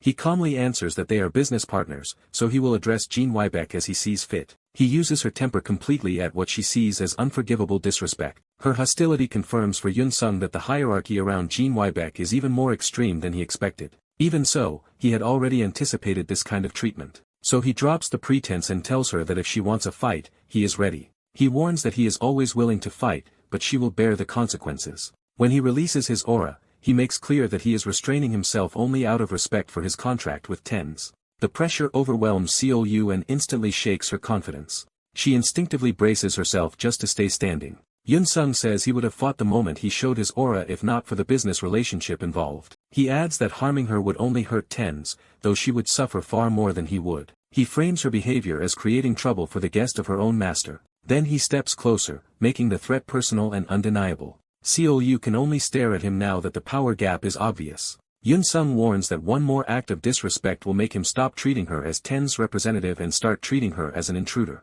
Shaken, she gives in and agrees, but when she slips into casual speech, Yun-sung immediately marks it as her first strike. He warns that if her attitude continues, he will report her to Jin Wei-baek and end TEN's contract over the insult. When she tries to protest, he coldly counts it as strike 2. That leaves her choking back her pride. She bows and formally apologizes for her rudeness. Yun-sung accepts, privately amused that she is far more hot-headed than she first appeared. He also reflects that he pushed this far because China is different, and weakness here would be costly. Remembering his earlier spar with Chu Yip, he concludes that the Chinese hunting scene is much rougher and more feral. He reasons that their martial culture and constant conflict have made Chinese hunters especially aggressive. So he decides that if he lets anyone look down on him even once, endless challenges will follow. Seol-yu regains her composure and presents his schedule, saying he must join a fracture suppression operation to adapt to local standards. Yun-sung cuts her off and says he wants to go immediately. He orders her to take him to the nearest fracture as soon as possible. Soon after, they arrive at a blazing fracture site already charged with violent energy. Yun-sung is taken aback by the scene in front of him. Hunters from different sides are openly fighting over who gets to enter first. The dispute has already escalated into armed clashes. Both groups are on the verge of turning the competition into a full battle. Yun-sung asks in disbelief whether this chaotic place is really the headquarters, because it looks more like a brawl. Seol-yu matter-of-factly points out that the reception desk is right there. Armed guards stand by, treating the violence as normal. The registration board confirms that this battlefield is indeed where hunters sign in. Behind the guards, clerks continue working as if this were routine. The rival hunters keep glaring each other down while the system waits for someone to win the right to register. One side starts to falter under the pressure. The other side senses weakness and presses harder. Even after changing into armor, Yun-sung can still feel how tense and primitive the atmosphere is. Seol-yu explains that on-site registration is intentional because it creates a hyper-competitive environment where only the strong thrive, and the participants themselves decide order and location. Yun-sung understands the logic immediately. The two leading fighters continue their standoff, trying to force the other side to yield. Their weapons clash again as either side wants to surrender first entry. Yun-sung notes that this is a very crude way to settle priority. Seol-yu replies that only the weak depend on orderly systems, while strong Chinese hunters impose their own order. When Yun-sung recognizes the groups as Red Dragon Gale and Deathly Dragon Clan, Seol-yu realizes the situation is worse than usual. She explains that these are two of Shanghai's most powerful factions, so even reaching the desk will be difficult. Yun-sung asks one simple question. Whoever registers first gets to enter first, correct? Seol-yu nervously confirms that this is how it works. That answer is all Yun-sung needs. Seol-yu senses too late that he is about to do something reckless. Yun-sung walks straight into the middle of both factions, ignoring every threat around him. Seol-yu tries to stop him, but he keeps going. He advances without hesitation, forcing everyone to notice him. A massive hunter steps in front of him to block the path. The man barks an angry warning in Chinese. Seol-yu starts to interpret the danger, but Yun-sung cuts in before she can finish. He confirms that a little roughhousing before registration is acceptable here, and Seol-yu reluctantly admits it is. Having gotten the answer he wanted, he apologizes almost mockingly. Seol-yu is confused by where this is going. The bald hunter reaches out aggressively to seize or stop him. Yun-sung instantly reads the opening. He strikes first with a brutal blow to the man's neck. Without pausing, he launches himself forward through the gap he created.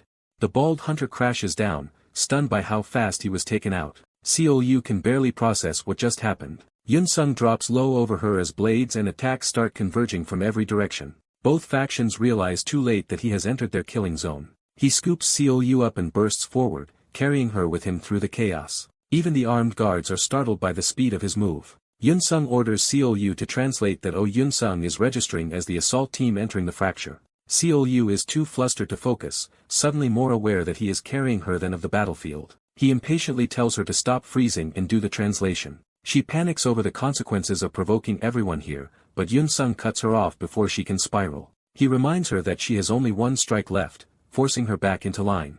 Xiaoyu swallows her frustration and obeys. The registration board updates, placing Yuzian from TENS Korea in the first slot for entry. His name is now officially at the top. Yunsung calmly acknowledges that the objective has been secured. The surrounding hunters bristle at having been outmaneuvered in front of everyone. One enraged fighter tightens his grip on his weapon, ready to retaliate. Another follows suit. The crowd edging toward violence again.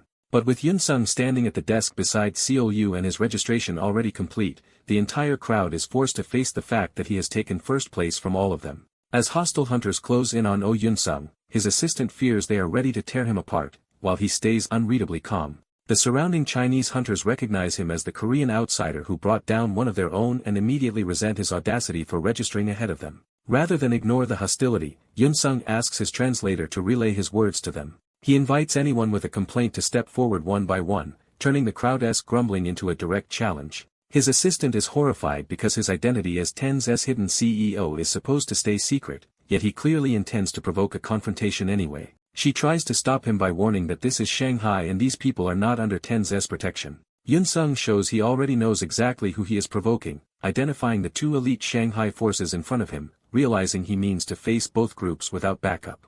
His assistant panics and wonders if she should shut everything down before this becomes a disaster. Yunsung reveals he had already suspected the old man who sent him to Shanghai did so deliberately, knowing TENS would have no influence here. Even so, he refuses to be steered by anyone else's plan and decides to treat this international privilege as a personal opportunity. He resolves to keep the privilege and simply crush any obstacle that appears in his way. When the crowd suddenly falls silent, Yunsung senses that someone truly important has arrived. A new figure steps forward, immediately changing the mood of the entire standoff. His assistant recognizes the newcomer at once and is stunned that someone of that level has appeared. Yunsung, who had been unfazed by the mob, finally shows real curiosity. The newcomer advances with the bearing of someone used to command and violence.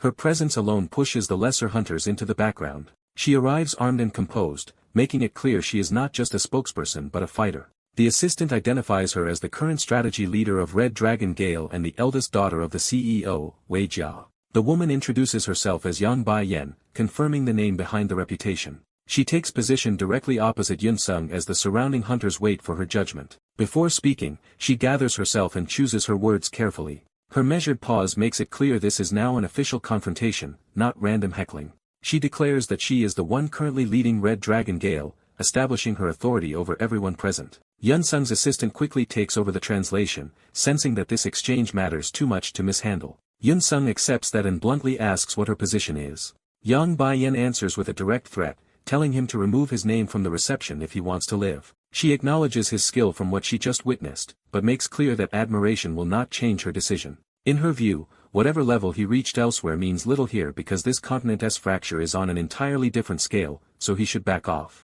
The nearby hunters eagerly echo her warning, delighted to see the outsider being put in his place. Their jeering grows louder as they assume her authority has already settled the matter. Yunsung calmly notes that this reaction is exactly what he expected from the start. He reduces her warning to its core meaning, she believes the unqualified should not be here, and asks for that to be translated plainly. Instead of taking offense, he thanks her for stating the issue directly and admits he had anticipated trouble from the beginning. He begins to see that unlike the others, Yang Bai-yen might actually be someone worth dealing with seriously. Then he states his answer clearly, he has no intention of withdrawing his name. That refusal shocks the hunters behind her, who cannot believe he would defy her so openly. Yang Bai-yen remains steady and demands to know what follows from that refusal. Yunsung answers that he trusts his own ability, so if they want him gone they should find a lawful way to make it happen. He presses the point by challenging them to try their best, as long as they do not break any rules. For the first time, Yang Bai-yen's composure tightens, showing that his answer has genuinely irritated her. The two stand surrounded by armed hunters, with the standoff now balanced on the edge of violence. The crowd erupts in outrage that a foreigner dared talk back to their vice president. His assistant braces herself as the mob-esque anger turns openly murderous. Yang Bai-yen silences her own side with a single command, proving she controls them completely. Yun-sung quietly acknowledges that her authority matches her position as strategy leader. She reins in her temper and returns to a colder, more deliberate approach. After confirming once more that he will not withdraw, she says there is only one remaining option. When he asks what that option is, she tells him to prove himself. Yun-sung accepts immediately, ready to test himself rather than argue further. At that moment the fracture flares open nearby, forcing the dispute to shift from politics to survival. Red Dragon Gale members ready their weapons at once, treating the opening as both threat and opportunity. The assault team forms up with practiced discipline, prepared to turn the coming battle into a demonstration. Yun-sung watches from the side as Yang Bai-yen takes command of the field. One of her subordinates asks whether she truly intends to let the Korean outsider join their assault team. He worries that someone like Yun-sung will disrupt their rhythm and compromise the mission. Yang Bai-yen cuts him down by asking whether he expected her to settle the issue with the personal duel instead of strategy. To make the point sharper, she brings her blade to his throat and reminds him who decides how the team operates. The subordinate instantly realizes he has overstepped and freezes in fear. The narration reveals that her weapon is the blade of Twin Red Dragon, a treasured family heirloom and symbol of Red Dragon Gale as history and prestige. Using that symbol, she forces the man to remember that his place and hers are both within Red Dragon Gale as chain of command. She makes him admit that a random foreigner is not worth her drawing that sword in earnest and demands obedience instead of panic. Yang Bai-yen insists their strategy cannot collapse just because one person is missing, because if it could, then it was never worthy of trust in the first place. The subordinate submits, and she orders everyone to hold position until the mission begins. Her men immediately praise her judgment, relieved to have their hierarchy restored. Left alone with the praise, Yang Bai-yen can only let out a strange sound. Internally, she admits the tense atmosphere still makes her anxious and that she hates having to maintain it. Even after years as strategy team leader, she still has not grown comfortable with this hard-edged command presence. She knows she lacks natural charisma and is only wearing the face expected of her. It is not combat itself she dislikes, but the burden of leading people under constant scrutiny. The watchful eyes of her subordinates weigh on her more than battle ever does. She feels crushed by the way everyone is always measuring her. Yet Yun-sung stands up to her because he did not look at her the same way, and she quietly repeats his name to herself. She recalls that he showed no concern even after being told no one would save him if his life was in danger. What unsettles her more is how his expression changed the moment he learned he was being placed on the assault team, making his earlier arrogance seem almost deliberate. Yun-sung waits nearby with calm patience, as if he has already accepted the coming test. A faint smile suggests he may have gotten exactly what he wanted. Yang Bai-yen notices that smile and is caught off guard by it. She begins to suspect he is far more unusual than she first assumed, but is interrupted before she can finish the thought. The fracture fully opens, and the team is warned that monsters are about to pour out. The first creature emerges, its glowing eyes announcing the start of the real battle. Yang Bai-yen recognizes the threat immediately. She identifies it as a thorn bull, a dangerous Tier 4 monster. The beast roars as it charges into the open. More movement follows behind it, signaling that the first monster is not alone. Yang Bai-yen instantly realizes they are facing multiple enemies, not a single target. Several thorn bulls surge out together, turning the opening into a mass assault. Red Dragon Gale's blades come free in answer, and the team shifts from readiness to execution.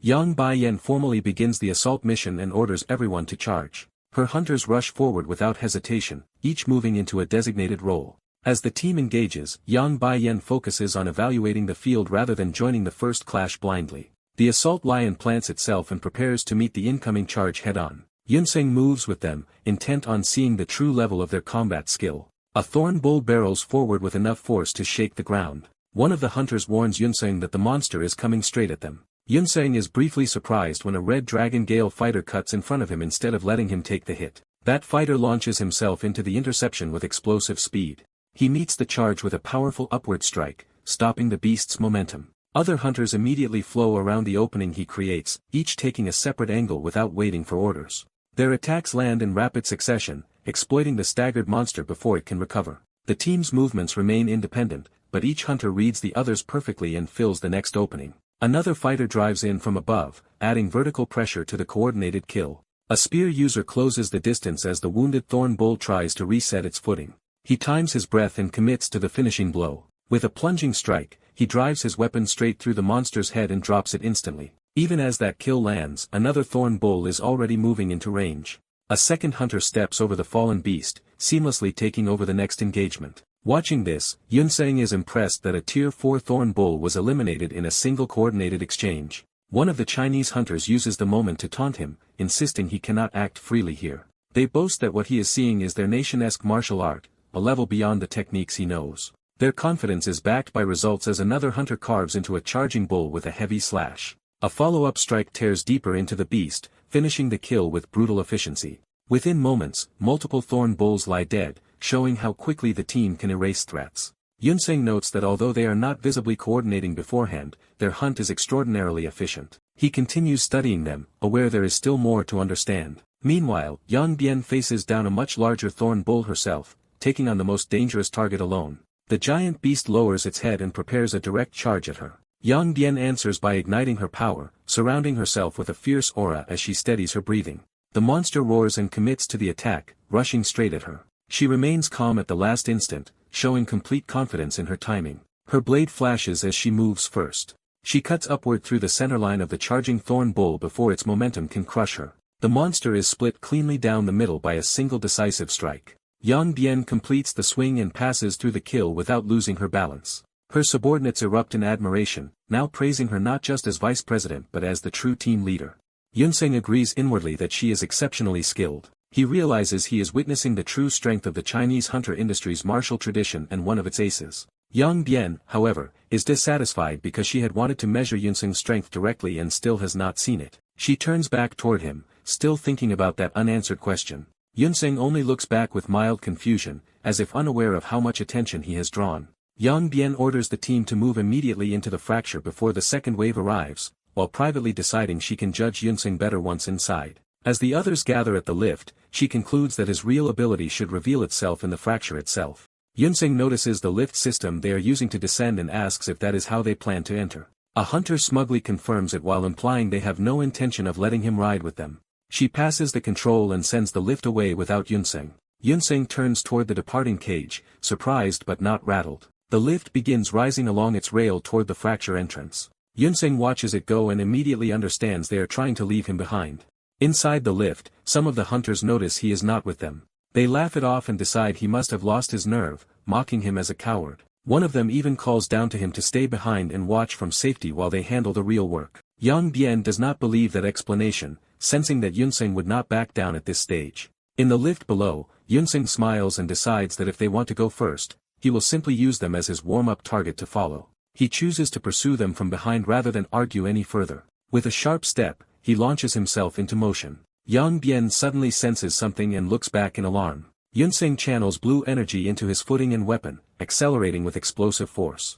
The hunters in the lift finally realize something impossible is happening outside. Yunseng races upward alongside the lift, matching its ascent through sheer speed and power. He heads toward the fracture wall and the rising path itself, forcing his own way up after the team. The Korean hunter calmly volunteers to move ahead on his own. He immediately demonstrates impossible control and speed as he advances through the unstable route. The Red Dragon Gale hunters are left stunned by what they just witnessed. Their female leader confirms her suspicion that the outsider is far from weak. The team realizes he climbed using only a narrow rope and absurdly precise footwork. Sensing morale slipping, the leader cuts off their panic at once. She reminds them of their identity and demands they remember their pride. The shaken hunters steady themselves by insisting technique alone does not equal real power. Their confidence returns as they rally behind the name of Red Dragon Gale and vow to humble the outsider. Satisfied that discipline has been restored, the leader returns the team to normal operations. The group presses forward toward the next phase of the mission. They complete the descent and gather at the lower level.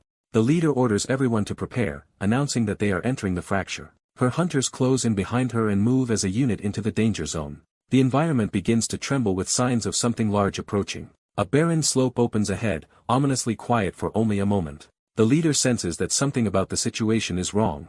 The team spots a dust surge racing across the slope and braces in confusion. A massive horde of thorn bulls suddenly bursts into view. The leader is shocked to find not a few targets, but an entire migrating horde. Retreat is considered and immediately dismissed because the stampede is already too close. With no escape left, the leader orders everyone to ready themselves for impact. She takes point and drives the team straight toward the oncoming herd. At the last instant, she unleashes a powerful sweeping strike to intercept them.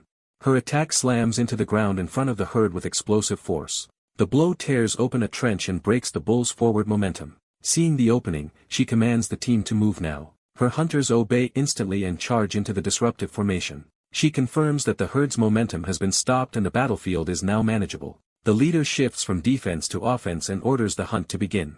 The team falls into practice formation and starts cutting down the thorn bulls. From within the dust, the leader notes that the hunt is proceeding well but visibility is becoming a serious problem. To maintain control in the haze, she orders status reports every 30 seconds and the team acknowledges. She keeps moving through the dust while tracking the battlefield by sound and instinct.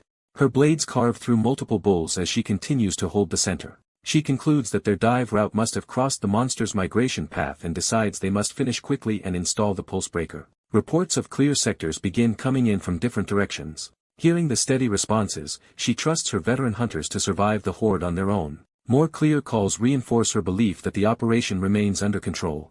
She plans to wait for the herd to pass, install the pulse breaker, and then recover the valuable carcasses for profit. That confidence breaks when she suddenly senses an attack aimed at her. She barely blocks a high-speed projectile with her weapon. Recognizing it as a Gauler gun round, she realizes a human attacker is targeting her and demands to know who it is. A figure slides through the dust toward her position. The Korean hunter emerges with his gun raised, openly confronting her. She recognizes him as the Korean outsider and is caught off guard by his appearance here. She demands to know whether he fired the shot, and his silence only deepens her suspicion. Instead of answering, he fires another specialized round. She deflects the incoming shots with her blades, proving she can still handle his gunfire. Angered, she condemns him for attacking another hunter in the middle of a hunt. He coldly reasons that an ambush during this chaos suggests the chaos itself may have been and that a foreigner under a free contract would naturally be blamed. She accepts him as an enemy targeting Red Dragon Gale and vows to make him pay. The two face each other in the dust as the misunderstanding hardens into open hostility. She focuses completely on him, ready to strike. He remains unreadably calm under her glare. His faint, almost amused reaction unsettles the balance between them. He suddenly surrounds her with blue rounds that burst around her position instead of simply hitting her. She realizes too late that the bullets are releasing some kind of gas or agent around her body. The impact hits her immediately, and she coughs as her control falters. She tries to recover her footing before he can capitalize. He follows up with another shot that strikes her from below and launches her off balance. As she tumbles, she curses his underhanded methods and notices a pellet lodged in her armor. He closes the distance in an instant while she is still destabilized. Before she can recover, he reaches her at close range and takes control of the fight. With precise finger strikes, he targets specific points on her body instead of using brute force. The technique works immediately, and she realizes in horror that she can no longer move. She understands that he has sealed her movements to her key points and is stunned that a Korean hunter knows such an advanced skill. Unable to resist, she is thrown aside like a helpless target. To her shock, he catches her before she hits the ground instead of letting her break on impact. He stays composed, treating the entire exchange as a practical maneuver rather than a duel. A fresh wave of thorn bulls barrels toward them through the canyon. He instantly assesses the new threat without losing his calm. Still carrying her, he runs straight toward the charging herd. Using blue propulsion or movement skill, he threads through the bulls at impossible speed while protecting her in his arms. He clears the herd and reaches safer ground with her still unharmed. She is left bewildered that the man she thought was trying to kill her just rescued her instead. Her thoughts swing from fear to confusion as she wonders why he spared her and what he is really planning. When he looms over her, she misreads the situation entirely. Flustered and humiliated, she accuses him of being a pervert and demands to be released at once. He ignores the accusation and pins her down only long enough to keep her from interfering. The restraint makes her cough and struggle, but she still cannot move. He apologizes briefly and tells her to stay where she is. His unexpected politeness leaves her momentarily speechless. As she tries to process his words, he turns away from her and focuses on the battlefield instead. He returns carrying one of her injured hunters and drops him near the others. She realizes he is gathering Red Dragon Gale members rather than finishing them off, and cannot understand his motive. From above them, he watches the field like someone trying to solve a problem rather than win a fight. He begins physically repositioning the downed hunters into one place. He continues dragging and arranging them with deliberate efficiency. One by one, the incapacitated team members are gathered together under his control. The leader can only stare, unable to make sense of what she is seeing. The hunters curse him as a cowardly ambusher, while one wounded man recognizes him as the vice president and is even more confused. Ignoring the insults, he confirms he has gathered everyone present and asks them to listen carefully. The leader is stunned that the man who just subdued them is now asking for cooperation. He silences them and insists that they simply listen. The hunters keep reporting clear sectors even while one of their own angrily dismisses him. From their position, the repeated clear calls continue to echo across the battlefield. One hunter argues there is nothing to hear because their comrades are obviously still fighting below. The leader suddenly reacts as if a hidden inconsistency has clicked into place. The others realize one of the voices sounds exactly like their president. The leader is shaken because that should not be possible. The Korean hunter quietly confirms her fear without needing to say much. He concludes that the team has finally started to realize the truth. Meanwhile, the supposed horde continues rushing through the dust in a strangely uniform pattern. The same clear reports keep repeating from within the chaos. He studies the scene and recognizes that the pattern is fundamentally wrong. Reviewing the situation, he recalls that the thorn bulls were not attacking in a normal migration but stampeding in panic. He realizes the bulls are fleeing from something rather than charging as predators. That contradicts everything known about thorn bulls, which means a more terrifying monster must be driving them. He compares the false battlefield noise with the movement of the fleeing herd and sees the trap clearly. The repeated clear calls continue, now sounding less like reports and more like bait. He decides something is deeply wrong and shifts from observation to active investigation. Listening closely, he notices that some of the voices are almost right but not quite human. That subtle difference makes him realize the reports are being imitated.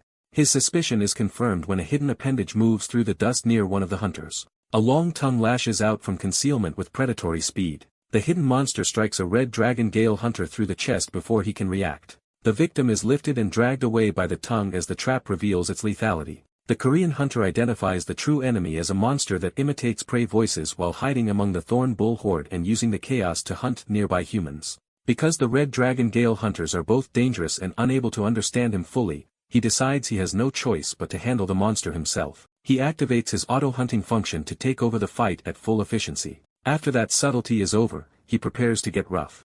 The immobilized leader watches him with a mix of pain, confusion, and dawning trust. She finally understands that he attacked and restrained them only to keep them alive. The team realizes with horror that the members not gathered here may already have been taken by the hidden predator. He steps forward to engage while the leader can only watch. She starts hoping that if he frees them, they might still be able to fight together. Instead, he apologizes again, making clear he still will not release them. That answer leaves her baffled.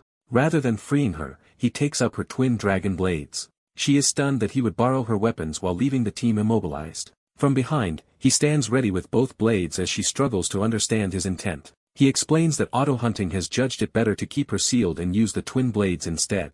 In other words, the hidden monster is beyond what her team can handle in their current state. He centers himself and commits fully to the coming clash. Then he launches himself down the slope toward the source of the deception. He lands hard in the dust, forcing the hidden creature to react. The ground stirs as multiple tongues ride beneath the surface. He challenges the hidden predator to reveal what it really is. The buried appendages begin converging and assembling into a single body. A central mass rises from the ground as the disguise falls apart. The true monster emerges as a grotesque many-tongued predator with a gaping maw and clawed limbs. Its full body towers over the fleeing thorn bulls, proving it was the real terror driving the stampede. The leader first thinks this revealed creature is the target, but the Korean hunter immediately rejects that conclusion. He realizes the real danger is not at ground level and shouts a warning to look above. The immobilized hunters can only lift their heads as the warning reaches them too late. The leader is horrified because she recognizes what that means. A massive force suddenly drops from the sky toward the battlefield. Another monstrous form descends with overwhelming violence, revealing that the revealed predator was only part of the threat. Paralyzed on the ground, the leader can do nothing but tremble as the true battle begins overhead. As the vice president crawls to higher ground, the wounded hunters below realize she has recognized something far worse than the bull horde. She freezes in alarm as the truth confirms itself before her. She identifies the hidden mastermind as Wretched Trickery, one of the deadly four. Looking down, she sees the monstrous main body looming over the battlefield while a lone blue-haired hunter stands before it. The man faces the creature without panic, studying it in silence. The vice president understands that encountering Wretched Trickery here is a disaster beyond ordinary bad luck. She recalls that among the continent's deadly four, this monster is infamous for causing the worst hunting failures and consequences. Overwhelmed by the situation, she clenches her fist in frustration. She blames herself for not ordering a retreat the moment the thorn bull horde appeared. Certain that everyone is doomed, she believes this hunt has already ended in massacre. The blue-haired hunter instead calmly concludes that this monster was the true force behind the entire scheme. Even while acknowledging the enemy's size, he treats the fight as manageable rather than hopeless. He accepts the challenge and decides to begin the hunt himself. The vice president's knowledge reminds her that no one even knows when this monster first began appearing. What is known is that every appearance leaves catastrophe and failed hunts behind, with only corpses remaining. Its very title marks it as one of the deadly four, a monster feared across the continent. As the man's body tightens, he prepares to fight at full capacity. The vice president is caught off guard by his sudden readiness. The monster reacts as if sensing a change in him. He reveals that he has fully absorbed the herbal medicine ball he took earlier, improving more than just his energy flow. Though his altered body no longer fits his former gear, he accepts the trade for the power he has gained. The monster sends its lesser bodies forward first, testing him before committing itself. He immediately reads the tactic and understands the smaller ones are only the opening move. The first strike comes at him with crushing force. More limbs follow from different angles, trying to overwhelm him physically. He absorbs the pressure without losing his stance. Then he brings both pole arms up and meets the assault head-on. He bursts into the swarm and starts carving through the attacking limbs with explosive speed. The lesser bodies are shredded apart before they can surround him. Watching from above, the vice president is stunned by the sudden reversal. He drives straight through the collapsing formation instead of retreating. The remaining lesser bodies recoil as he tears open a path. Satisfied with the opening, he decides to let his auto-hunting take over. The main body watches as its expendable parts are cut down and the hunter closes in. It finally lowers itself to confront him directly. He answers by launching a clean, powerful slash at the main body. His focus sharpens as he commits fully to the attack. A tentacle swings in to intercept him at the last moment. He catches and redirects the limb instead of being thrown off. The vice president realizes he is fighting at a range where a single mistake could kill him. He reacts instantly to another incoming strike. A heavy limb lashes across the battlefield with lethal speed. The monster extends the tentacle like a spear, forcing him back. He recognizes the danger a split second before impact. The tentacle drives him across the slope with overwhelming force. It slams into the ground hard enough to blast the earth apart. The impact crushes one of the lesser bodies beneath the chaos, showing how indiscriminate the monster's power is. He uses the moment to seize the attacking limb rather than lose control. He regains his footing while still holding the tentacle in place. The main body advances again, now flanked by surviving appendages. It roars in agitation as the hunter refuses to be put down. The vice president admits he is far stronger than she expected. She realizes his strength is not just raw power but a body pushed to its absolute limit. To her trained eye, he is extracting impossible force from perfect balance and efficiency in a single instant. She can only conclude that he is an absurdly extraordinary man. The monster answers with another crushing downward blow. As the main body bears down, she wonders whether he can truly hunt one of the deadly four alone. Her doubt grows as the creature's full presence bears down on him. Its tentacles begin hammering the ground in rapid succession. The barrage escalates into a storm of impacts meant to break his footing and trap him. The monster shrieks as it commits to a destructive pattern of attacks. The vice president realizes it is deliberately wrecking the terrain to destabilize him. Even with the battlefield breaking apart around him, he remains still and observant. He reduces the problem to something simple. No matter how fearsome it is, the threat still comes from tentacles. So he decides that if he can sever enough of them, the monster will lose its advantage. He swings decisively to put that plan into action, but his blade fails to cut through the main body as tough a tentacle. For the first time, he is genuinely surprised that his strike cannot sever it. The monster presses in, emboldened by his failed attempt. A heavy tentacle slams into him before he can fully reset. He meets it with brute force, creating a violent shock at the point of contact. The blast throws debris and force across the battlefield. The vice president gasps, thinking he may have taken a direct hit. She fears he has finally been caught by the monster's main attack, but he emerges from the dust alive and composed, already reassessing the fight. He admits the monster did land a hit, though not one enough to stop him. Relieved, the vice president realizes he is still standing after all. She also understands why the exchange mattered. The main body as skin is far more durable than its lesser forms. He reaches the same conclusion and realizes the monster had been observing him through the smaller bodies to measure his strength. The creature stares back, no longer treating him as ordinary prey. Rather than fear that, he finds the battle increasingly entertaining. He charges again before the monster can settle into control. He slips toward the main body through the gaps in its limbs. The tentacles close around him from every direction, trying to cage him in mid-advance. He answers with fury, forcing a path through the encirclement. His sweeping strike batters multiple tentacles aside at once. The monster is visibly startled that he broke through its net. He roars and pours even more force into his next attack. A massive arc of power crashes into the main body and finally sends it reeling. The huge creature is knocked backward by sheer physical force. Its tentacles slam into the ground as it struggles to recover its balance. The vice president can hardly believe what she is seeing. He openly declares that if cutting is not enough, he will simply beat the monster down instead. Then he taunts it, warning that the strength it has seen so far is not his limit. From her vantage point, the vice president watches the impossible side of the giant body being driven back. She cannot comprehend how a human could launch it with brute strength alone. The shock leaves her momentarily speechless. Then the ground beneath her begins to tremble, signaling a new danger. The hunter notices the change at once and steadies himself. The monster opens its maw wide, preparing a different kind of attack. The vice president instantly realizes what it is about to do and panics. The hunter only smirks, pleased that the monster is angry enough to reveal more of itself, and invites a second round. He walks forward and tells it to come at him. The vice president desperately warns him not to get close because she knows what is coming. The monster's mouth opens into a dark, focused core as it charges the attack. The hunter senses the danger too late to avoid it cleanly. A sonic blast erupts straight from the monster's mouth toward him. The shockwave tears across the canyon and shreds the air itself. He braces and drives forward instead of fleeing. The vice president screams for him to get away before the blast fully hits. Even the already fallen hunters nearby convulse under the attack's reach. Bleeding and shaken, the vice president repeats that the attack is too dangerous to face directly. She recalls that countless hunters failed against wretched trickery largely because of this very sonic boom. Its tentacles suppress anything nearby, while the sonic boom hunts prey from a distance. The attack is infamous for shaking internal organs and even causing hallucinations. The blast continues to rake across the battlefield without pause. Even the monster's lesser bodies tremble under the violent resonance. The vice president can barely endure the attack from far away and cannot understand how he is still standing in front of it. Yet the hunter keeps his guard up and his body moving under the pressure.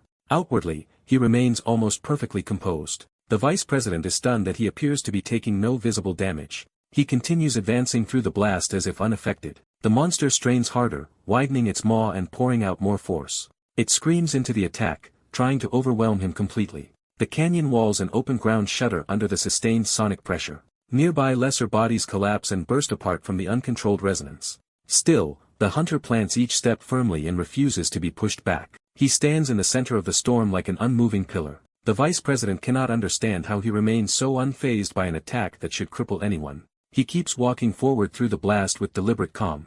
Inside, however, he admits he feels as if he is dying. Every part of his body is screaming in pain even though he hides it completely. He realizes that without auto-hunting controlling his movements, he would have collapsed long ago, and that same control is masking his agony. Knowing he has no better option, he resolves to do only one thing: endure the attack until the monster breaks first. The sonic boom keeps pounding into him as the contest becomes one of endurance. He repeats his resolve to endure, forcing himself to hold together. The monster continues blasting, but its effort is no longer effortless.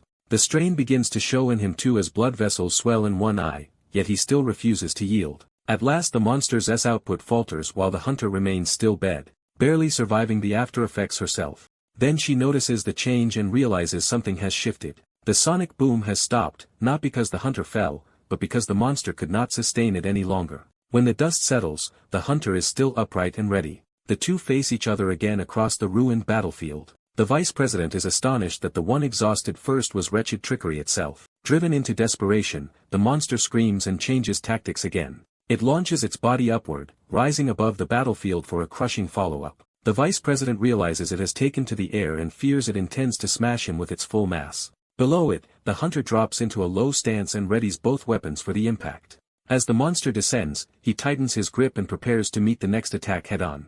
The red-haired woman realizes too late that the blue-haired hunter was never truly fine and desperately warns him to get away. Instead of retreating, he steadies himself and faces the threat with cold focus. The monstrous wretched trickery lunges straight at him, trying to finish him before he can recover. The monster's attack is used by activating an assault form, choosing offense over survival. Power surges through him as he draws on his twin blades and commits to a decisive counterattack. Seeing him move at all shocks the woman, who had expected him to collapse. He explodes forward, turning his weakness into a sudden charge. For him, this is the opening he has been waiting for, the moment to end the fight on his terms.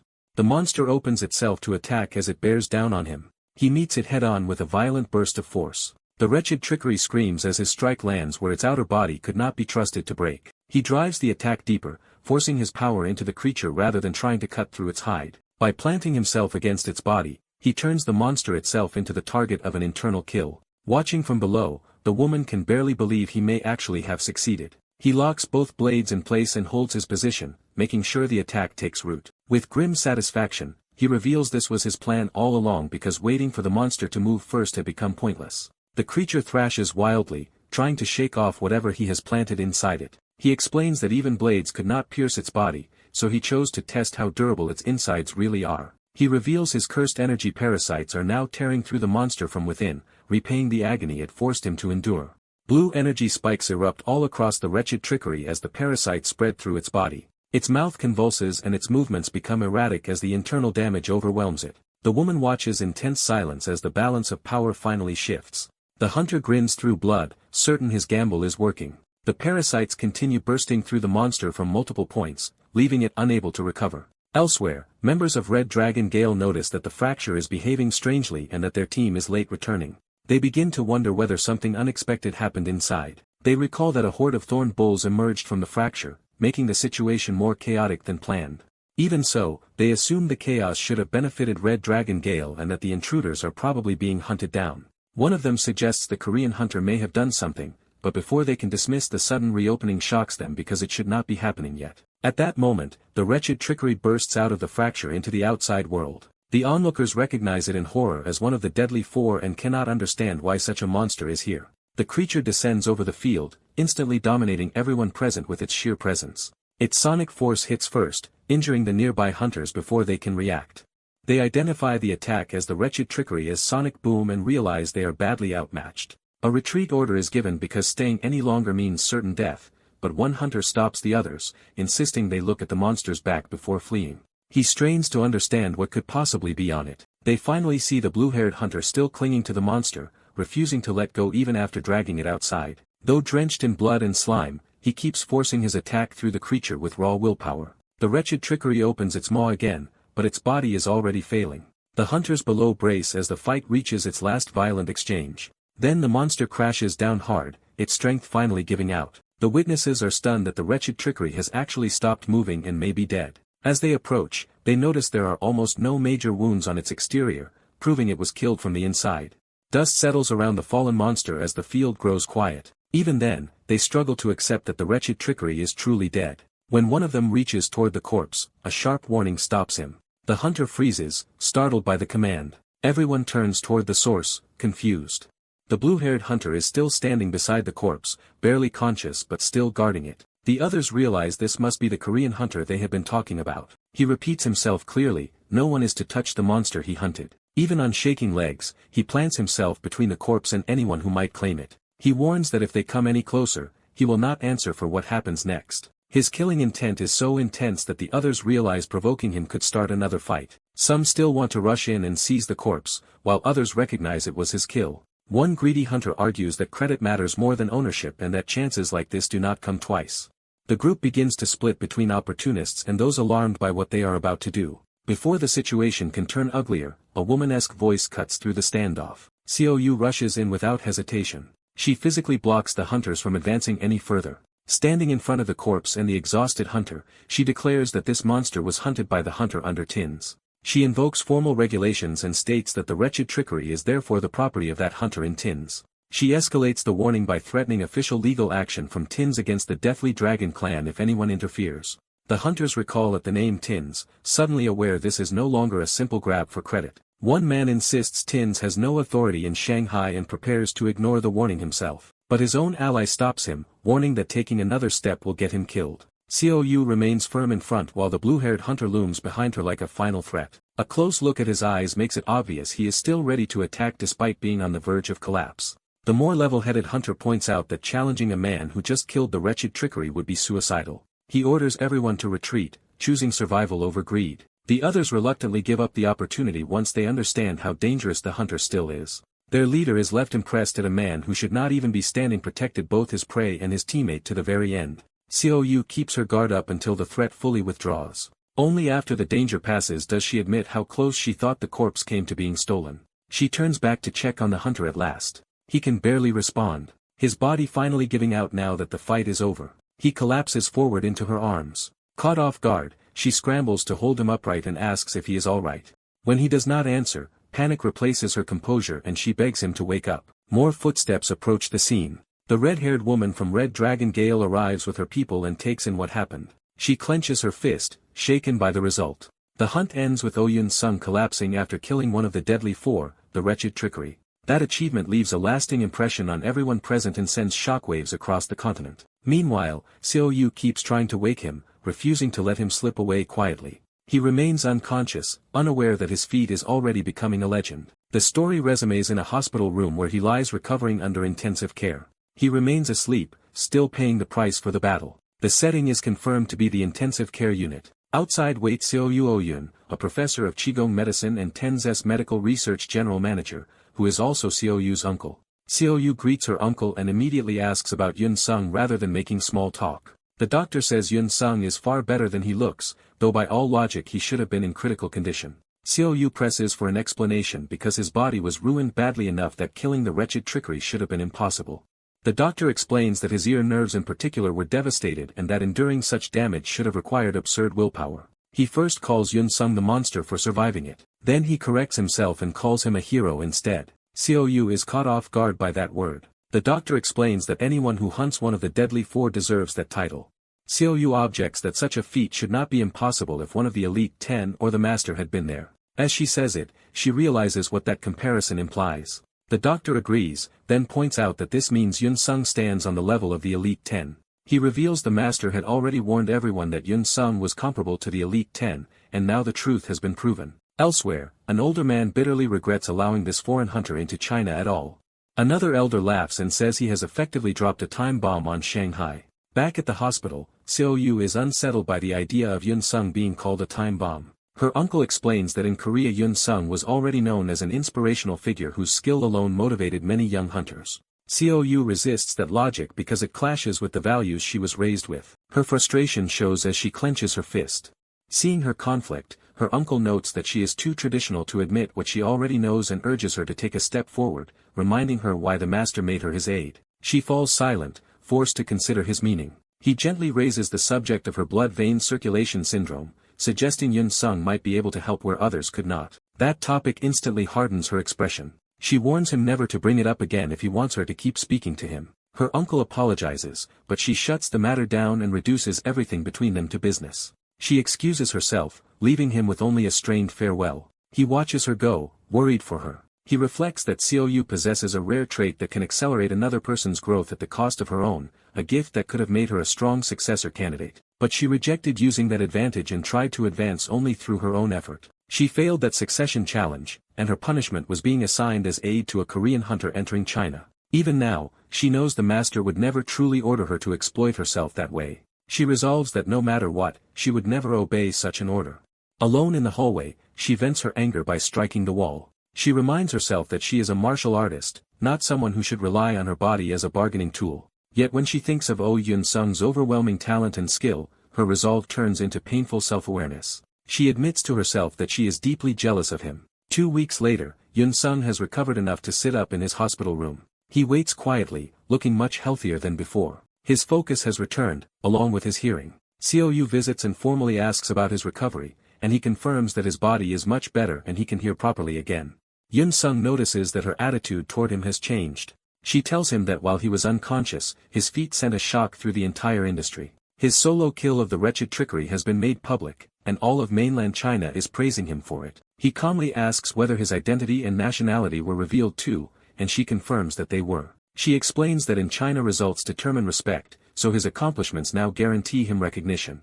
He accepts that this world runs on results above all else. Seo-yu then warns him that he will soon receive a visitor. The visitor is Yang Bian, Red Dragon Gale as second-in-command, who may raise a legal dispute over his use of her dual blades. Seo-yu advises that the issue could become troublesome if handled badly. Since refusing the visit would be rude, she tells him to play ignorant or ignore the matter if it comes up. He agrees to be careful and lets her leave. She bows politely and takes her leave with unusual formality. The door closes behind her.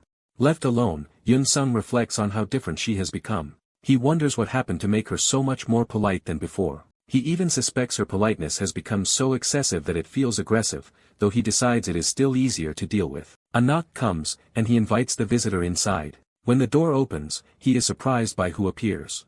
Instead of an armored commander, the red-haired woman arrives in casual clothes, visibly flustered and far less intimidating than before. A red-haired woman arrives flustered and steels herself before entering his room. The hospitalized man welcomes her, surprised that she actually came to visit. Realizing they may struggle to communicate, he reaches for a translation app while she waits nervously. She stops him and takes the initiative, making him pause. Through a written Korean, she tells him she heard his ear was badly hurt, surprising him with the language. When he praises her Korean, she reveals she learned enough to read and write for this meeting. She explains that she spent 10 days studying Korean just to speak to him properly, leaving him impressed. He wonders if using a translator would have been rude after all, then decides to hear her out directly. She first apologizes for using his weapon without permission during the earlier fight. He watches closely, curious how she truly feels about what happened. Instead of blaming him, she says he saved everyone and deserves gratitude. Having settled that, she gathers herself and asks if she may tell him something more personal. He braces himself, confused by her sudden seriousness.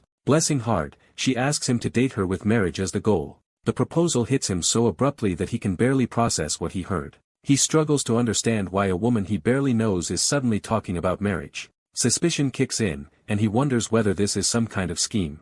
She notices his confusion and grows tense, realizing she may have rushed too far ahead. Afraid she moved too quickly, she decides she has to keep explaining herself. She prepares to continue in Korean, determined not to lose her chance. Her phone slips from her hand at the worst possible moment. Panicking, she lunges after it because she cannot afford to lose her only way to communicate. She reaches desperately for the falling phone before it hits the floor. He reacts faster and catches it first, interrupting her scramble. For a brief moment, both of them freeze at how suddenly they have closed the distance. In the scramble for the phone, he accidentally grabs her hand. The unexpected contact leaves her blushing and stunned. He realizes too late that he is still holding her hand and tries to shift the moment back to the phone. His emotions surge so violently that heat erupts from her hand. He jerks in pain as the sudden heat burns him. Horrified, she apologizes immediately as her power flares out of control. She sees the burn on his palm and is shaken by what she has done. Instead of thanking the man who saved her group, she has injured him, and the guilt overwhelms her. She tries to think practically and decides she needs water before things get worse. But her panic only feeds the flames, and the fire spreads across her own hand. She recognizes the problem as her unstable emotional aura, the sigh, spiraling out again. The loss of control spreads over her body as she struggles to contain it. He finally connects the outburst to the psi power she used before. He recalls that psi is the aura generated by a user's emotions. Remembering her fire-based psi from the last hunt, he realizes she still cannot fully control it. As the flames begin burning through her clothes, the situation becomes even more urgent. A memory surfaces of a harsh superior condemning her failures, hinting at the pressure crushing her. The story shifts to her headquarters, where she returns burdened by defeat. She blames herself for the losses and deaths suffered under her command. Her subordinates try to comfort her, saying the appearance of one of the deadly four was beyond anyone's expectations. They argue that hunters survive by individual skill and that the fallen simply were not strong enough, but she refuses that logic. She insists the disaster is still her responsibility. Leaving them behind, she walks off alone with that guilt still unresolved. The men pity how harshly she judges herself and suspect her master's standards shape that mindset. They note that she devotes herself completely to improving everyone, and fear she will keep blaming herself forever. Still carrying that burden, she keeps walking and thinking. She exhales heavily, trying to find a way to make amends. She decides she must somehow compensate for the damage her failure caused, but has no idea how. Then she remembers Oh Yoon-sung and the overwhelming impression he left. A possibility dawns on her when she realizes he might be the answer. If his strength truly rivals the Elite 10, recruiting him could restore what her group lost. That thought hardens into a plan. She concludes she can bring him into Red Dragon Gale by making him her fiancé copyright. In her mind, securing him would more than repay the damage done to the group. Even as she commits to the idea, her resolve carries a trace of personal excitement. She hesitates for a beat, aware of how extreme the plan sounds. Then she convinces herself that this is for the good of the organization. Once resolved, she moves immediately to act. Her first step is to study Korean so she can approach him properly. She also studies ordinary clothing, trying to understand how to present herself casually. By the day of the hospital visit, she treats the meeting like a mission. She tells herself that if she stays calm, she can handle it like any hunt. But the closer she gets, the less control she has over her emotions. Back in the present, she desperately tries to calm herself before the fire consumes everything. Seeing her losing control, he moves decisively to help. He grabs the nearest source of water. He throws the water over her to suppress the flames. She is startled by the unfamiliar sensation and realizes it is water. The water douses the fire and cools her down. The flames vanish, but the lingering aura continues eating through her clothes. He immediately follows up with a more direct countermeasure. Using his own energy, he blocks her runaway power before it can flare again. She feels her internal energy sealed off and realizes her Qi has been blocked. With that, her Psi finally stops going haywire. She lets out a long breath as the crisis passes. Relieved, she starts to thank him. He abruptly covers her mouth before she can speak any louder. The sudden gesture shocks her more than the fire did. He signals for silence, trying to keep the situation contained. She does not understand at first why he wants her quiet. Then she realizes her clothes have burned away enough to expose her if anyone comes in. Mortified, she stops herself from crying out. He relaxes slightly once she understands. He quietly tells her he will handle it if she just stays calm. She finally grasps his intention. If she screams, people will rush in and see her exposed, so silence protects her dignity. She holds still and cooperates. He confirms that she has calmed down enough for him to move. Keeping his back turned, he searches for something she can cover herself with. He finds spare clothing and offers it to her. She accepts it with embarrassed gratitude. As she changes, she berates herself for turning the visit into a disaster. She becomes convinced he must now think poorly of her. Once she is dressed, an awkward silence settles between them while he studies her reaction. She prepares to leave, assuming the meeting has failed, but he stops her. She turns back, unsure what he wants. After watching her closely, he concludes she does not seem to have hidden motives after all. Instead of rejecting her, he unexpectedly suggests they share a meal sometime. To make it clear, he directly invites her to lunch. The invitation leaves her stunned. Then she accepts with immediate, overflowing enthusiasm. Not long after, they are already on the road together in her red sports car. He rides beside her while she drives with focused intensity. She tears through the roads at alarming speed. Her driving is as aggressive as her earlier proposal, with no hesitation at all. He can only sit rigidly and endure the ride. The tires scream as she corners hard without slowing. She keeps pushing the car as if every street were a racetrack. When they arrive, she calmly announces it as though nothing unusual happened. He laughs weakly, still recovering from the trip. When she asks if something is wrong, he hides his shock and privately decides she is a terrifying driver. Trying to refocus, he asks where she has brought him. The answer comes from the welcoming guards, who address her as vice president. She reveals that this is the headquarters of Red Dragon Gale. He is stunned that they somehow left the city and arrived at such a place without him noticing.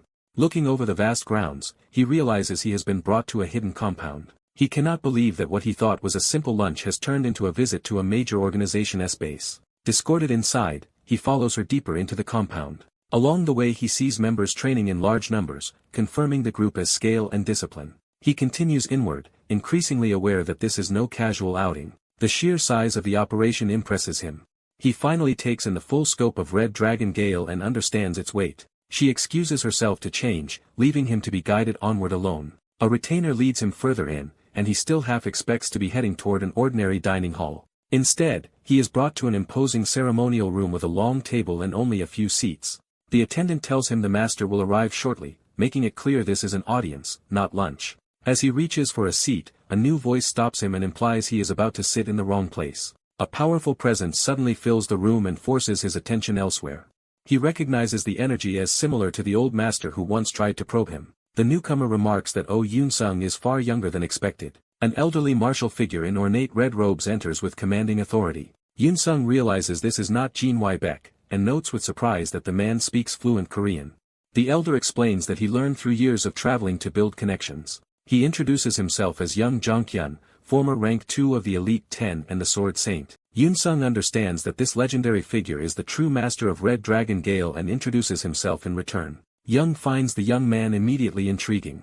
Without warning, Young asks to inspect him and launches a forceful kiprog. The pressure reaches Yoon-sung, but he remains steady instead of yielding. Young is visibly surprised by the response. Yoon-sung calmly refuses the inspection outright. Yoon-sung realizes the young man did not merely endure the test but cleanly deflected his projected ki. Yoon-sung thinks of the recent attempts by others to examine his body and resolves not to let this man do the same. Rather than taking offense, Young laughs and treats the refusal as proof that Yoon-sung is worth noticing. Comparing him to the dubious Jin Baek, Yoon-sung decides this elder feels like the real thing. Young approves of a man who can refuse what he does not want, then signals that he has another question to ask. The Lord of Red Dragon Gale begins by asking the visiting hunter what he truly thought of the organization. Oh Yoon-sung answers politely that the scale was impressive, while privately realizing the term must have had a purpose. He concludes that the grand buildings and large numbers were deliberately shown to influence him. When pressed again, he admits he had wanted to see the headquarters of one of the mainland's top hunter groups for himself. but he warns that he still cannot give a final flattering judgment. He acknowledges that their manpower, equipment, and facilities are all excellent. Even so, he says that was all he found beneath the display. In his view, their ki surpasses most hunters he has met, but their strategy and finer methods are no better than those of his homeland, so the tour proves little beyond his experience in China.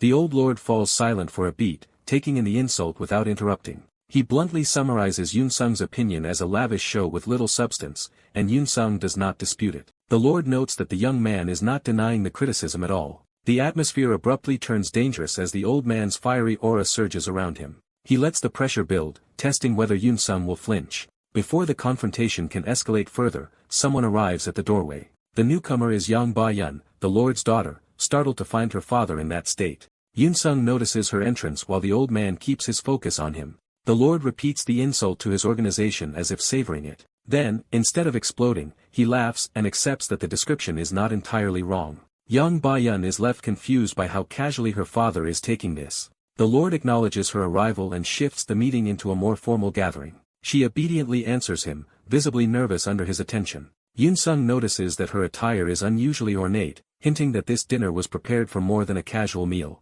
The lord invites them to begin dining together, addressing Yun Sung as an honored guest. A lavish feast is set before the three of them, making the occasion feel even more deliberate. The lord remarks that the arrangement suits his purpose. Yun Sung immediately finds the seating suspicious, especially with Yang Ba-yun placed beside him. He points out that he thought he had only accepted a simple meal with Yang Ba-yun and does not understand why he is now here with her father. The lord reveals that he was the one who ordered Yang Ba-yun to bring Yun Sung. He openly raises the matter of his daughter having asked Yun Sung to date her. Yang Ba-yun hurriedly apologizes to her father, but he cuts off excuses before she can defend herself. He says he had already been thinking along the same lines, which is why he arranged this meeting. Then he turns directly to Yun Sung and addresses him with unsettling familiarity. Without any build-up, he asks Yun Sung whether he would like to become his son-in-law. The proposal lands like a shock on both young people. Yang Ba-yun is baffled that her father has suddenly turned her private plan into a formal marriage discussion. Yun Sung stays composed and asks why such a question is being asked so abruptly. The lord reminds him that he had already admitted the organization's weakness, implying that this is connected. He asks Yun Sung what kind of man he thinks he is, and Yun Sung answers that he is clearly not normal. The old man agrees and says the same abnormality applies to Red Dragon Gale itself. He explains that the organization's extravagant headquarters do not fit a man like him. He recalls that when he was young, he never imagined living in such luxury. He remembers the early days when the idea of monsters suddenly appearing in the world sounded absurd. At first, the notion of monsters attacking humanity seemed like a madman-esque fantasy. But when that nightmare became real, he and others like him were forced into battle. As martial artists, they stepped forward before ordinary civilians and fought monsters with their own skills. He remembers those desperate battles as the foundation of everything that followed. Then, as they hunted more monsters, wealth began to pour in unexpectedly. Men who had once survived as underworld mercenaries suddenly found themselves able to start entirely new lives.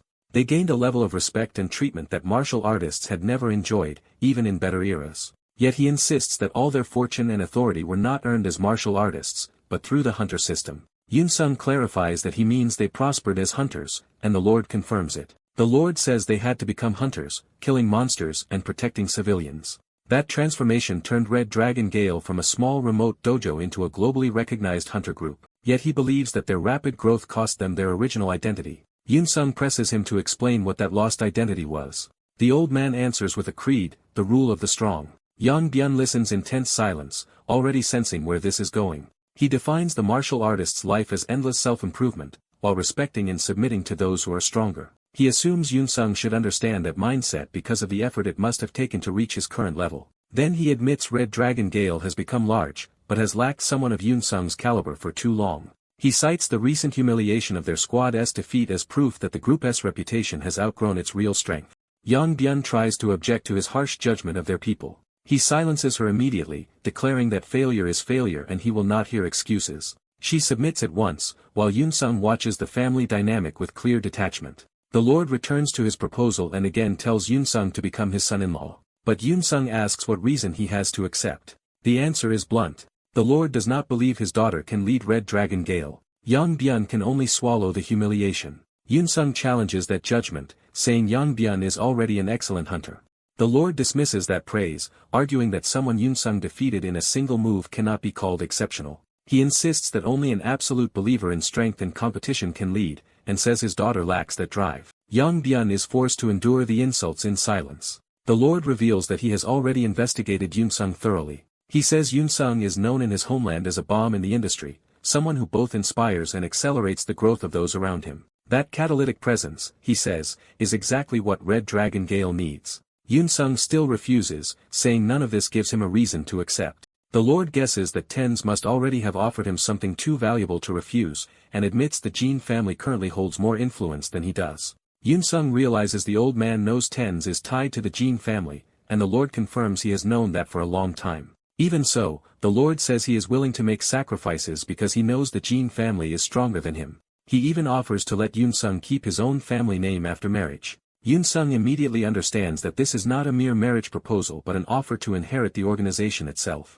The Lord confirms the scale of that sacrifice, saying his family name may fade, but the bloodline and Red Dragon Gale would survive. He is prepared to hand over the group as control, influence, and techniques, admitting his daughter could only inherit part of what he once possessed. He goes further and declares that he will personally pass his own energy to Yoon-sung. With Yoon-sung's current strength plus that transfer, he claims Yoon-sung could become powerful enough to surpass Jin Baek. He frames it as a simple choice: accept, grow stronger than ever, and become the pillar of Red Dragon Gale. The mention of surpassing Jin Baek catches Yoon-sung's attention for a moment. Sensing that hesitation, the Lord boasts that no one else on the mainland can offer anything comparable. Young Byun is shaken by how extreme and generous her father's offer has become. She assumes Yoon-sung will accept, since the proposal would let her bring him into the organization exactly as she once hoped. Yet instead of relief, she feels an unexpected frustration she cannot explain. Yoon-sung calmly rejects the offer outright.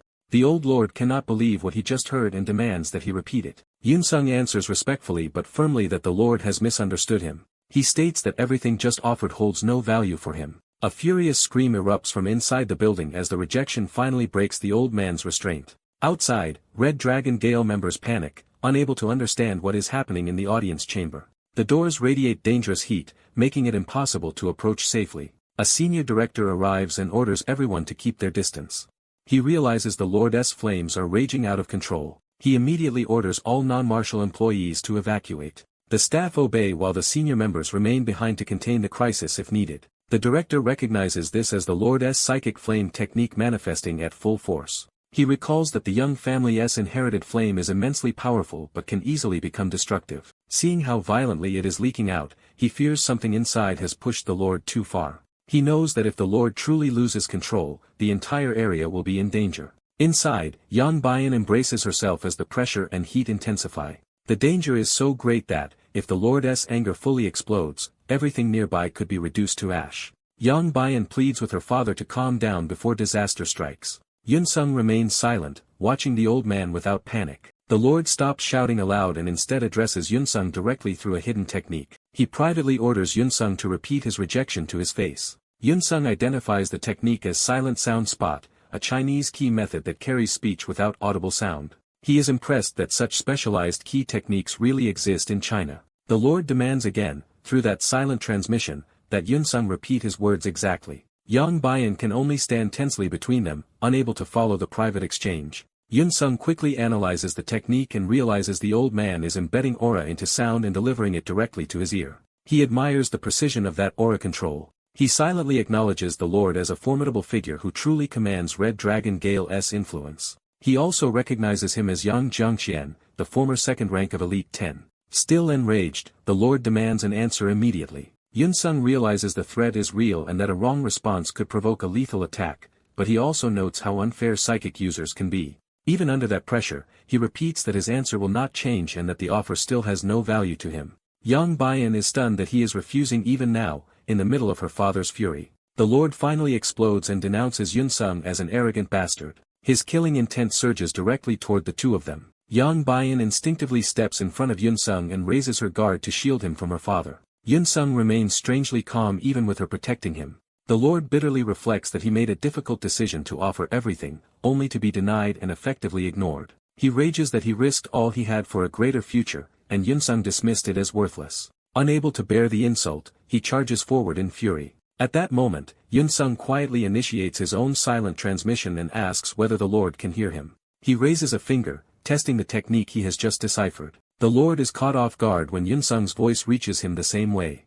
Yunsung says he was curious about the mechanism and found it much simpler than expected. For the first time, the Lord is genuinely shaken by the idea that his secret technique could be copied so easily. He knows embedding aura into sound is one thing, but delivering it quickly and precisely into another person's ear is extremely difficult. He reflects that even his own daughter, trained since childhood, still has not mastered that level of control. Yunsung explains that he has been studying a different key skill based on similar principles. He names it key parasite and says he adapted what he knew from that technique, which let him reproduce silent sound spot immediately. Then he reminds the Lord that, despite being the younger man, he has already been threatened twice in one meeting. He warns that when he is threatened, he always gives back more than what was demanded of him. The Lord falls silent, forced to reassess the young man standing before him. Young Baiyun lowers her guard slightly as the balance of power in the room shifts. The Lord admits to himself that Yunsung's strength is not just raw power but terrifying talent, concentration, and instant comprehension under pressure. He reigns in his aura and, half in admiration, says Yunsung was born for the age of martial artists rather than hunters, but Yunsung takes that as no compliment. Yunsung says that very attitude is exactly why he rejected the offer, because the Lord still sees him through the wrong lens. When asked to explain, Yunsung decides words alone will not make the old man understand and stops there. The Lord accepts that words are no longer enough and decides there is only one way left to settle the matter. He plants his foot and prepares to act, signaling the start of a direct clash. With a grim smile, the Lord tells Yunsung that since they both trust their own strength, he should already know what comes next. The young hunter refuses the duel, recognizing the same dangerous pattern as before. The older man presses him, mocking his refusal as fear of death. The young hunter makes clear that accepting would force the fight to become lethal. That answer catches the elder off guard. Privately, the young hunter struggles to explain himself without revealing the secret behind his growth. He realizes that in a duel he would automatically learn and copy every key technique the elder used. So he offers a condition instead. If the elder is willing to use the Red Dragon Gale style openly elsewhere, he will accept the duel. He even raises his guard and challenges the elder to decide. Before the confrontation can erupt, the red-haired woman steps between them. She senses the tension immediately and braces for trouble.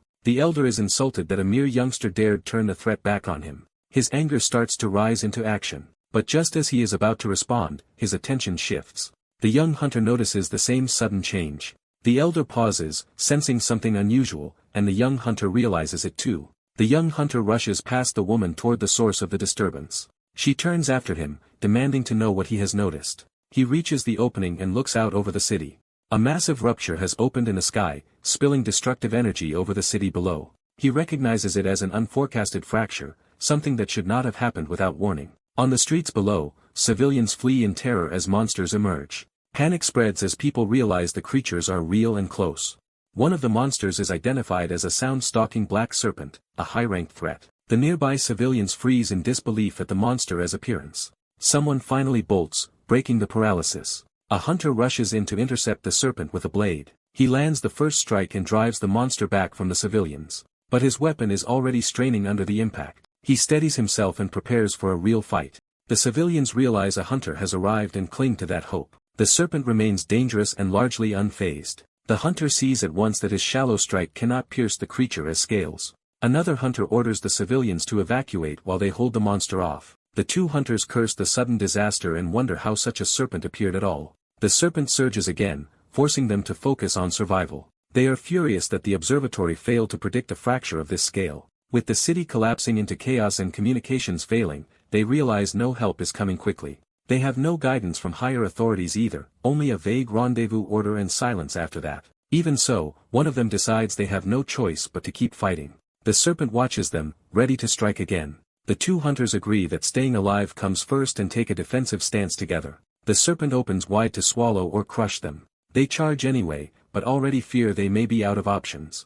Back at the compound, the young hunter and the red-haired woman have already suited up for battle. As they move out with the elder, they learn the citywide communication network has frozen under the panic. Outside, the young hunter stops the woman to ask for her help. He tells her he needs a favor immediately. He asks her to bring his secretary from the hospital to him. He explains that the city is in chaos, but her driving skill gives her the best chance of reaching the secretary quickly. She questions why he wants her doing that instead of helping hunt the monsters. His urgency makes her repeat the point in disbelief. He insists there is something even more important than fighting the monsters right now and that he needs the secretary at once. The woman hesitates, unable to understand his priorities. The elder intervenes and tells her to do as the young hunter asks. He senses that the young hunter is trying to reveal something through this decision. He reassures his daughter that he and the red dragon Gale can handle the nearby monsters themselves.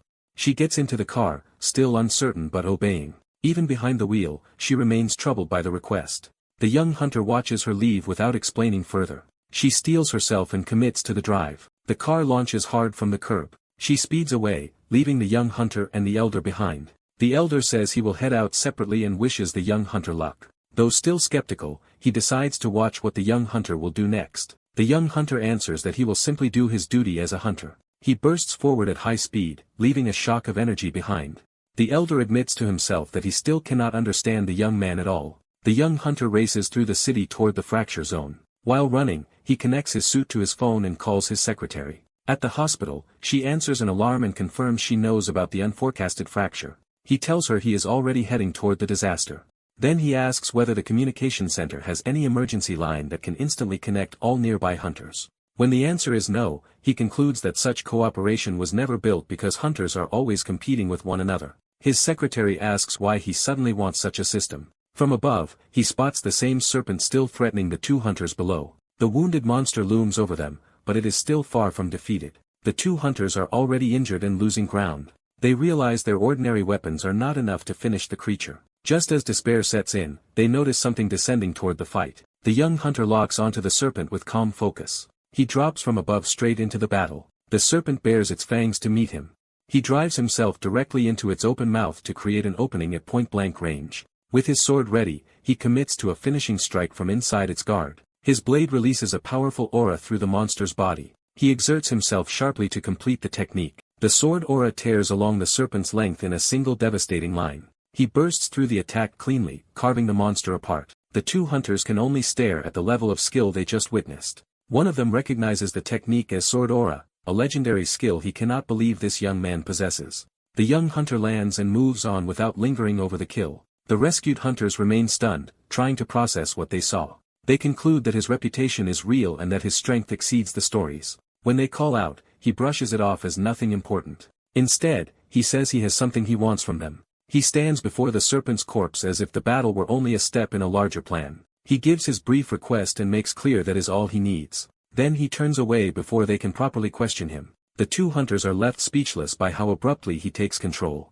They wonder whether they should follow him, since he is clearly one of the strongest hunters around. But they decide the citywide spread of monsters means they must split up rather than cluster around one fighter. So they thank him for saving them and prepare to move out on their own. The young hunter pauses alone for a moment, thinking through his next move. The two hunters awkwardly guess that his silence might just be a language barrier.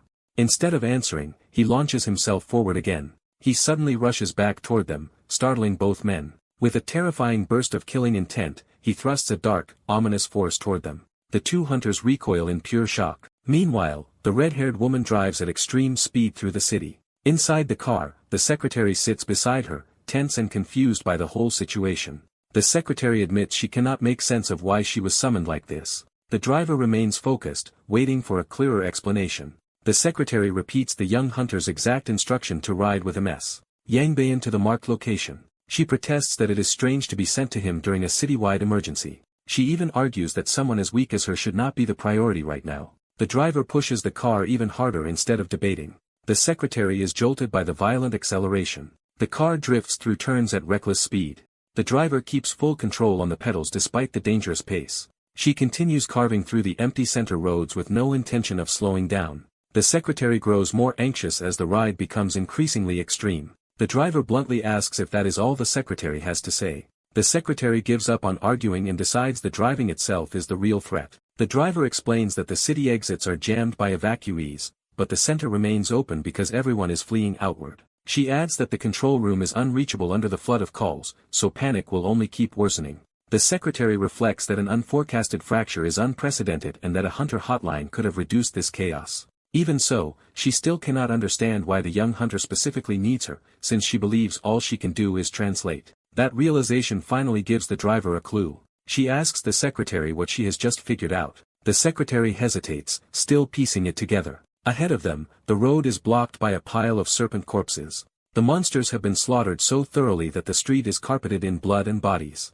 The secretary realizes the young hunter must have killed them all, and the driver is impressed but not surprised. Their car pulls up beside the mass of dead serpents. Both women are struck by how many monsters he eliminated in such a short time. The secretary checks the marked destination and realizes it points to this hotel. Then she understands the exact meeting place is the rooftop. High above the city, the young hunter is already waiting there. The two women arrive on the rooftop to meet him. The secretary recognizes at once that something is wrong. The young hunter stands at the edge holding a large map or chart of the city.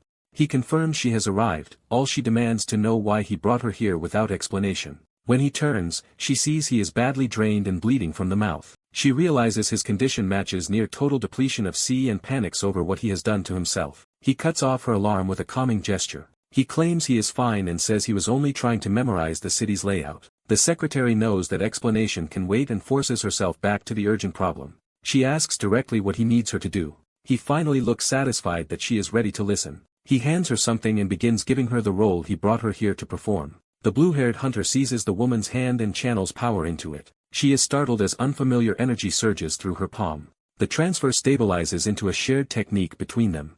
She realizes the glowing strands are aura threads. As she studies them, she understands the threads are linked to distant points. Counting the connections, she realizes there are at least 20 and senses the scale of what he has built. Another woman recognizes that this may be the same kind of technique she has heard of before. The blue-haired hunter confirms it is a variation of silent sound spot, a method once demonstrated by her father. The woman holding the threads understands they truly are part of that communication system. He explains that every hunter he has met across the city is connected through the aura threads in her hand. She is shocked that one person could maintain contact with more than 20 people at once and calls the idea dangerously reckless. The red-haired woman is equally stunned, seeing it as an unprecedented display of creativity and skill. He makes clear that he did not summon her to fight, but to monitor reports through the threads and make decisions. He appoints her as a temporary command tower, trusting that hunters will obey because of her status and the authority backing her. Though he assures her that speaking through the threads is easy, she panics over what she is supposed to tell everyone. He calmly promises to brief her immediately so she can start directing the citywide response. The weight of it hits her all at once as she realizes he expects her to command all the hunters in Shanghai. She can barely believe he would hand her such responsibility in the middle of a crisis.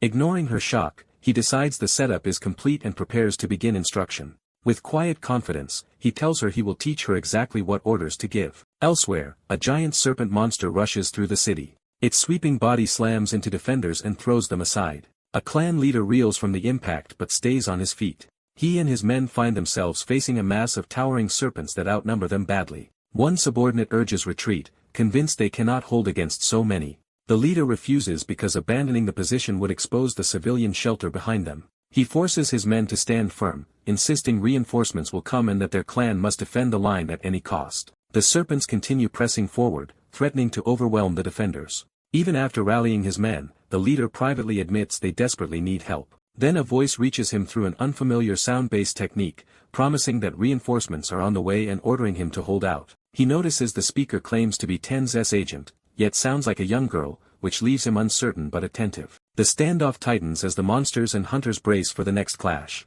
The defenders begin moving again under the pressure of the siege. The leader wonders whether he can trust the mysterious voice at all. Before he can decide, flames suddenly crash into one of the serpents. The burning strike engulfs the monster and forces it back. The clan leader immediately realizes this attack came from a powerful new arrival. A hunter in red armor appears beside them and remarks that they seem to be struggling.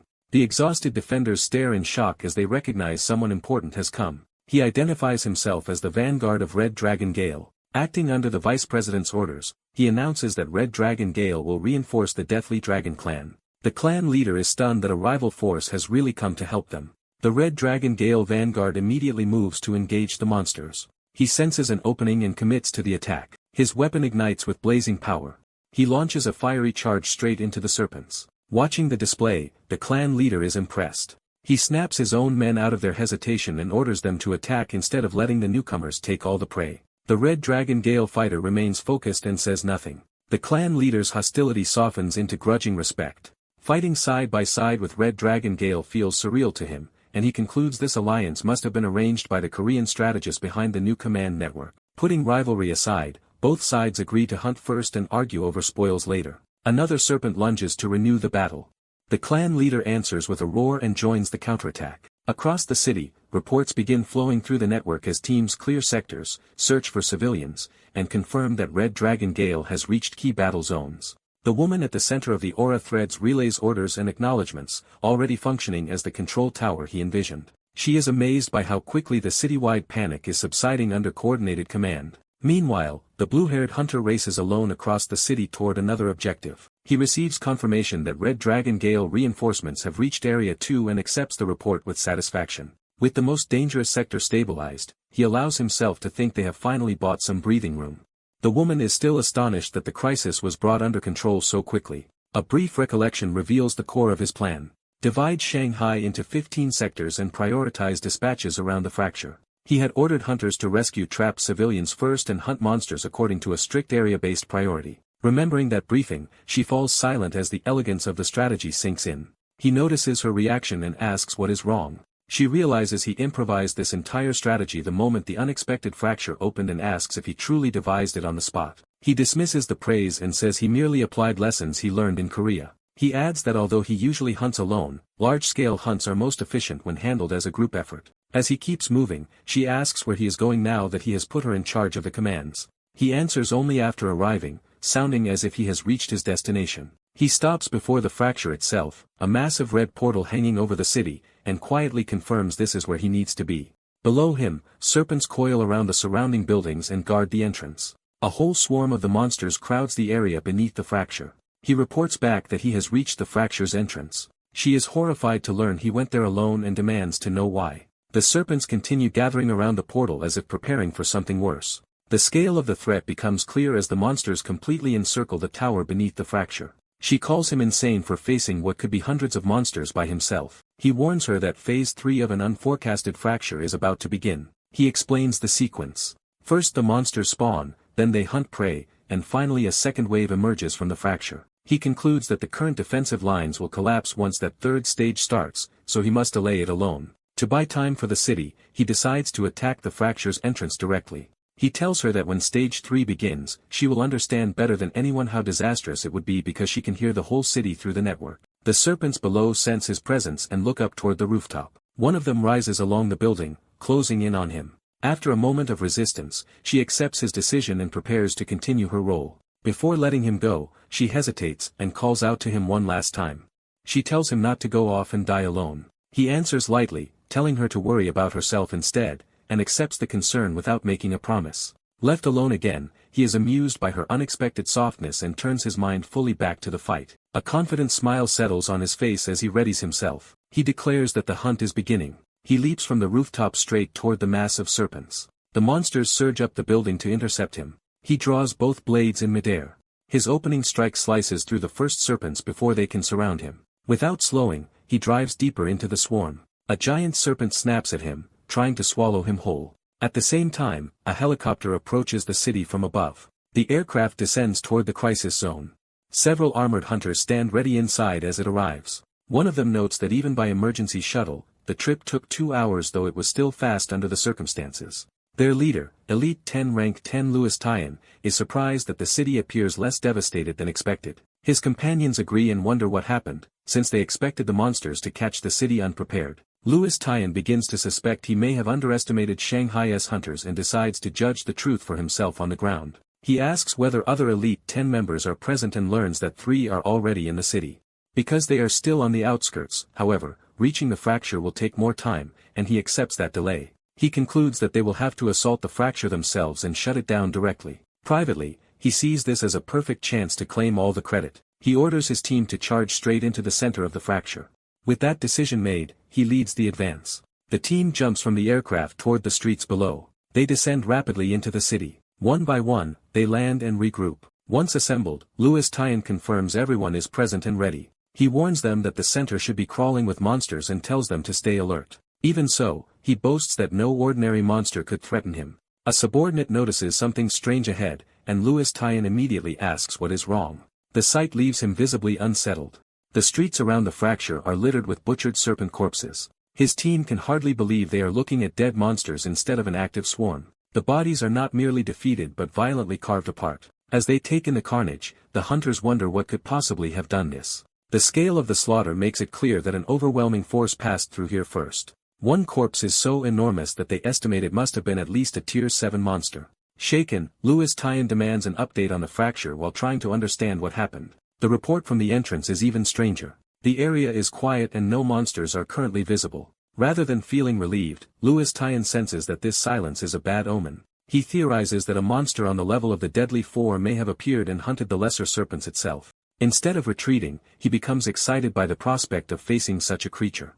He draws his sword and prepares to force it out. He raises the Sword of Falling Sun, a famed Japanese volcanic masterpiece, and channels power into it. His subordinates recognize the weapon and the seriousness of what he is about to do. Convinced one of the deadly four is nearby, he decides he cannot let any other Elite 10 steal this opportunity. He calls the hidden enemy out and vows that it cannot escape his blade. Somewhere nearby, a bloodied serpent eye remains open, hinting that something is still moving among the corpses. A dark figure suddenly crashes down into the area with explosive force. The newcomer is a shadowy humanoid monster with glowing purple eyes. Louis Tyan instantly locks onto it and exults that he has found his target. He launches himself forward to strike before it can move again.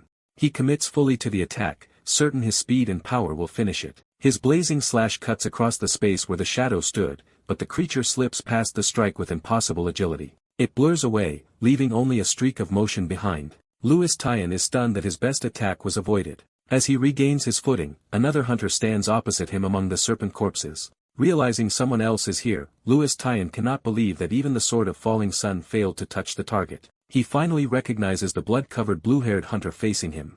Louis Tyan immediately judges that this man is no ordinary hunter and demands his affiliation and an explanation. The blue-haired hunter meets the challenge in silence, studying him before answering. As the aftermath of the battle settles, a white-armored hunter notices the bloodied Korean standing nearby and is caught off guard by his calm signal toward the fracture above. The Korean hunter points upward, directing everyone's attention to the still open fracture as if the next move should already be obvious. The Chinese hunters realize he is indicating the fracture breaker and begin to understand that he wants them to move on the gate immediately. Louis Tyan quickly interprets the gesture as an order to enter the fracture with the fracture breaker before wasting any more time. One of Louis Tyan's men bristles at being wordlessly commanded by a stranger and takes the gesture as an insult. Louis Tyan introduces himself as a member of the volcanic clan, assuming his name alone should command respect. He turns the moment into a recruitment attempt, asking the Korean to help close the fracture in exchange for a share of the rewards. Louis Tyan sweetens the offer by flaunting his status among the Elite 10 and implying that a nameless hunter should feel honored to join him. Oh Yoon-sung gives the proposal only a brief, unreadable consideration. Instead of answering properly, he turns away as though the matter is beneath further discussion.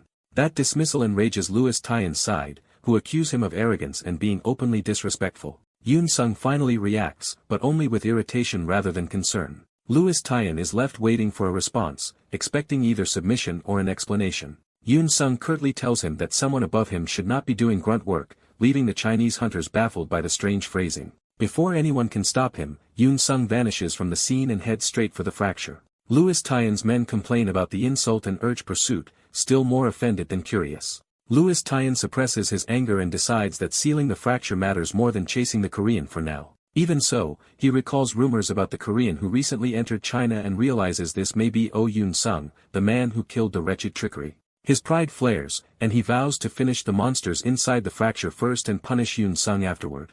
That confidence collapses the moment he sees what awaits inside. The interior is already carpeted with the corpses of monsters, all slaughtered before the Chinese team even arrived. Louis Tyan's group is stunned to find the fracture effectively cleared by someone else. Louis Tyan suddenly connects this scene to Yoon-sung's earlier remark and realizes the Korean had been telling the truth all along. In hindsight, Yoon-sung had practically told them to hurry because there would be nothing left for them to do. Louis Tyan is forced to admit that Oh Yoon-sung hunted every monster in the fracture by himself. For days later, the Shanghai disaster has become a defining event still hanging over the city. The world mourns the tragedy caused when an unobserved fissure opened in the middle of a densely populated city. News reports also reveal that, according to the Tens, Oh Yoon-sung played a major role in resolving the incident, though the full details remain unclear.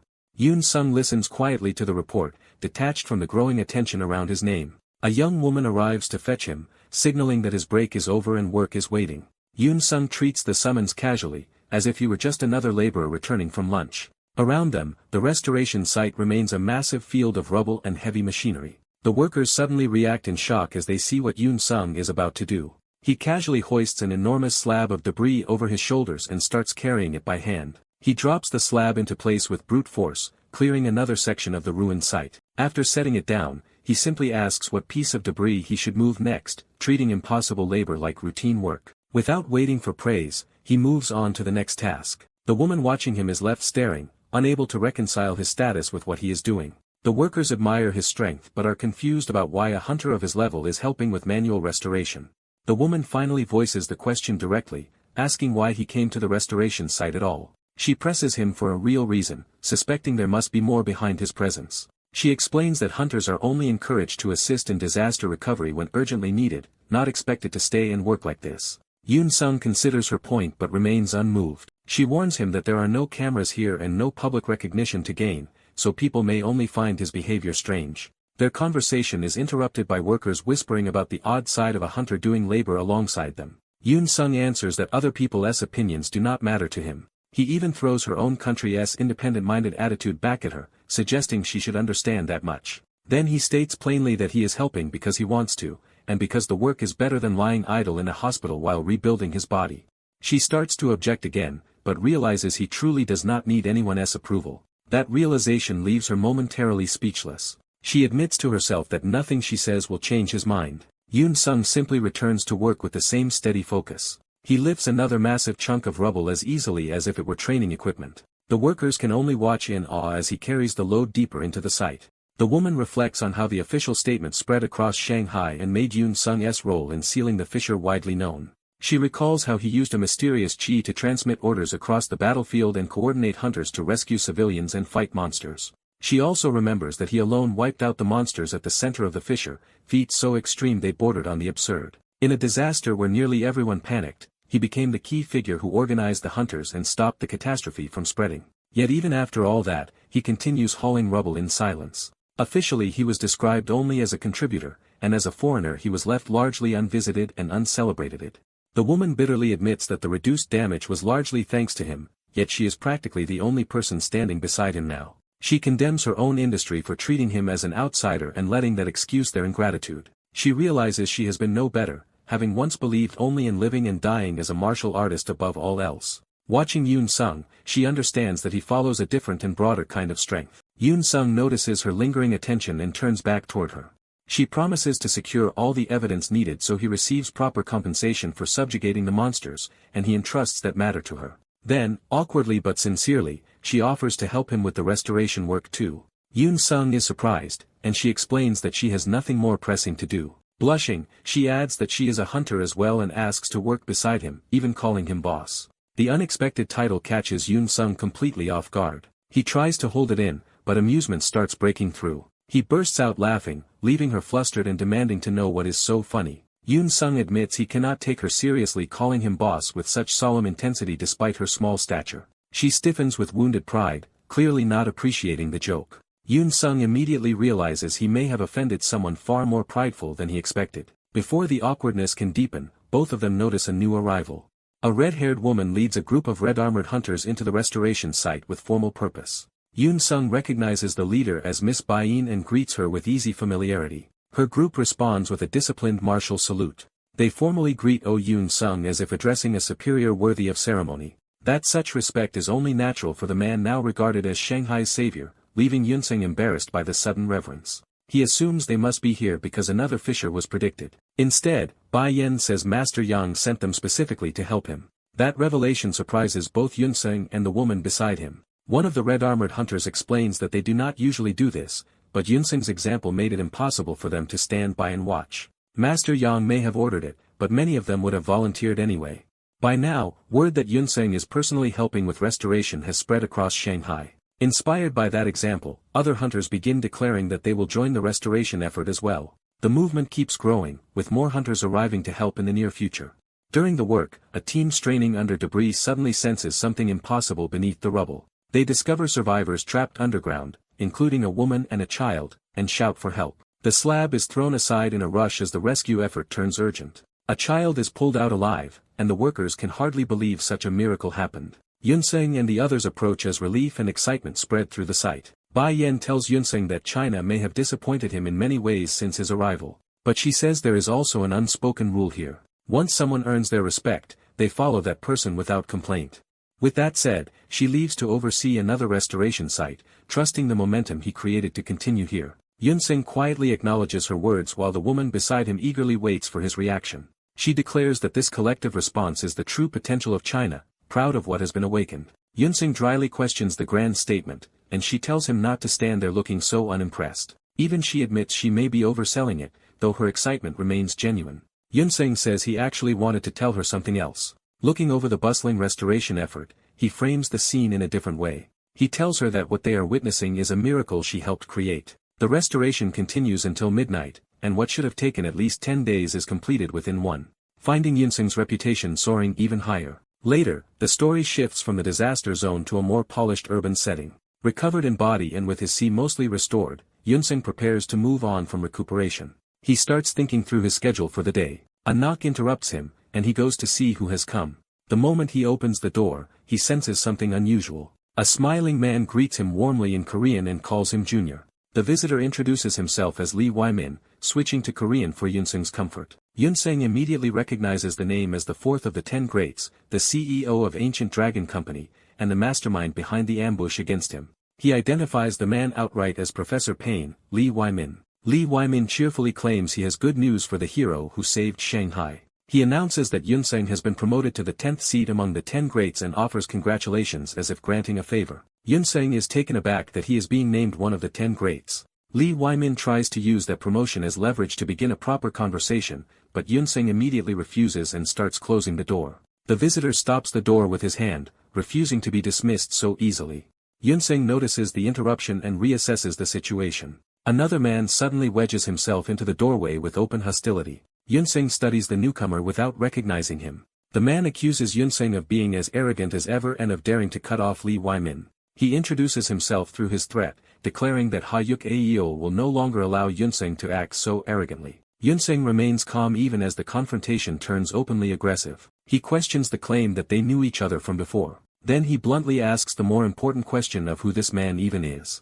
Yunseng makes clear that he has no memory of meeting him and sees no reason to pretend otherwise. Ha-yuk Aeol is enraged by being treated as insignificant and decides to attack. He launches a glowing strike straight at Yunseng at point-blank range. The attack misses its mark as Yunseng slips aside without panic. The blow instead crashes into the room beyond, sending Ha-yuk Aeol reeling from the failed strike. The 3-room door slams shut in a chaos, sealing the attacker outside. Ha-yuk Aeol pounds on the door and screams to be let in, humiliated and furious. Yunseng ignores the tantrum, taking a breath instead of reacting to the noise. Lee Wai-min remarks that Ha-yuk Aeol is even more impatient than expected. He calmly dismisses the interruption and says the conversation never required Ha-yuk Aeol's presence anyway. Yunseng is startled that Lee Wai-min is somehow already inside despite having been outside when the door closed. A strange residue drifts across the floor, hinting that something supernatural just occurred. Yunseng catches the scent of burnt paper and suspects the spell rather than ordinary movement.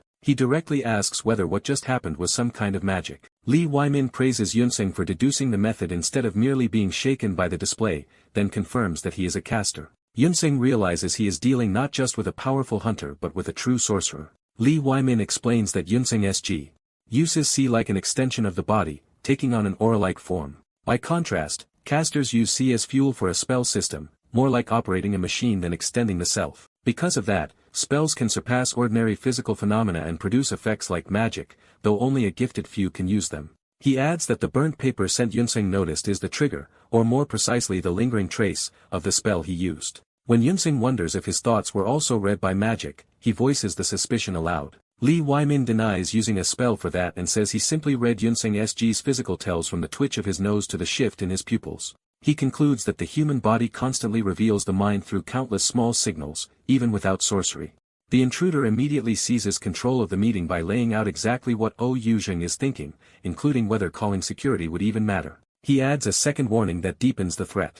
Cannot even be sure the man before him is the real one. The caster explains that has likely concluded this is not teleportation but a sensory trick, and he calmly asks if that deduction is correct. Realizes he is dealing with someone far more unsettling and perceptive than expected. The man reveals his survival as a sorcerer depends on reading human thoughts and exploiting the smallest opening before others act.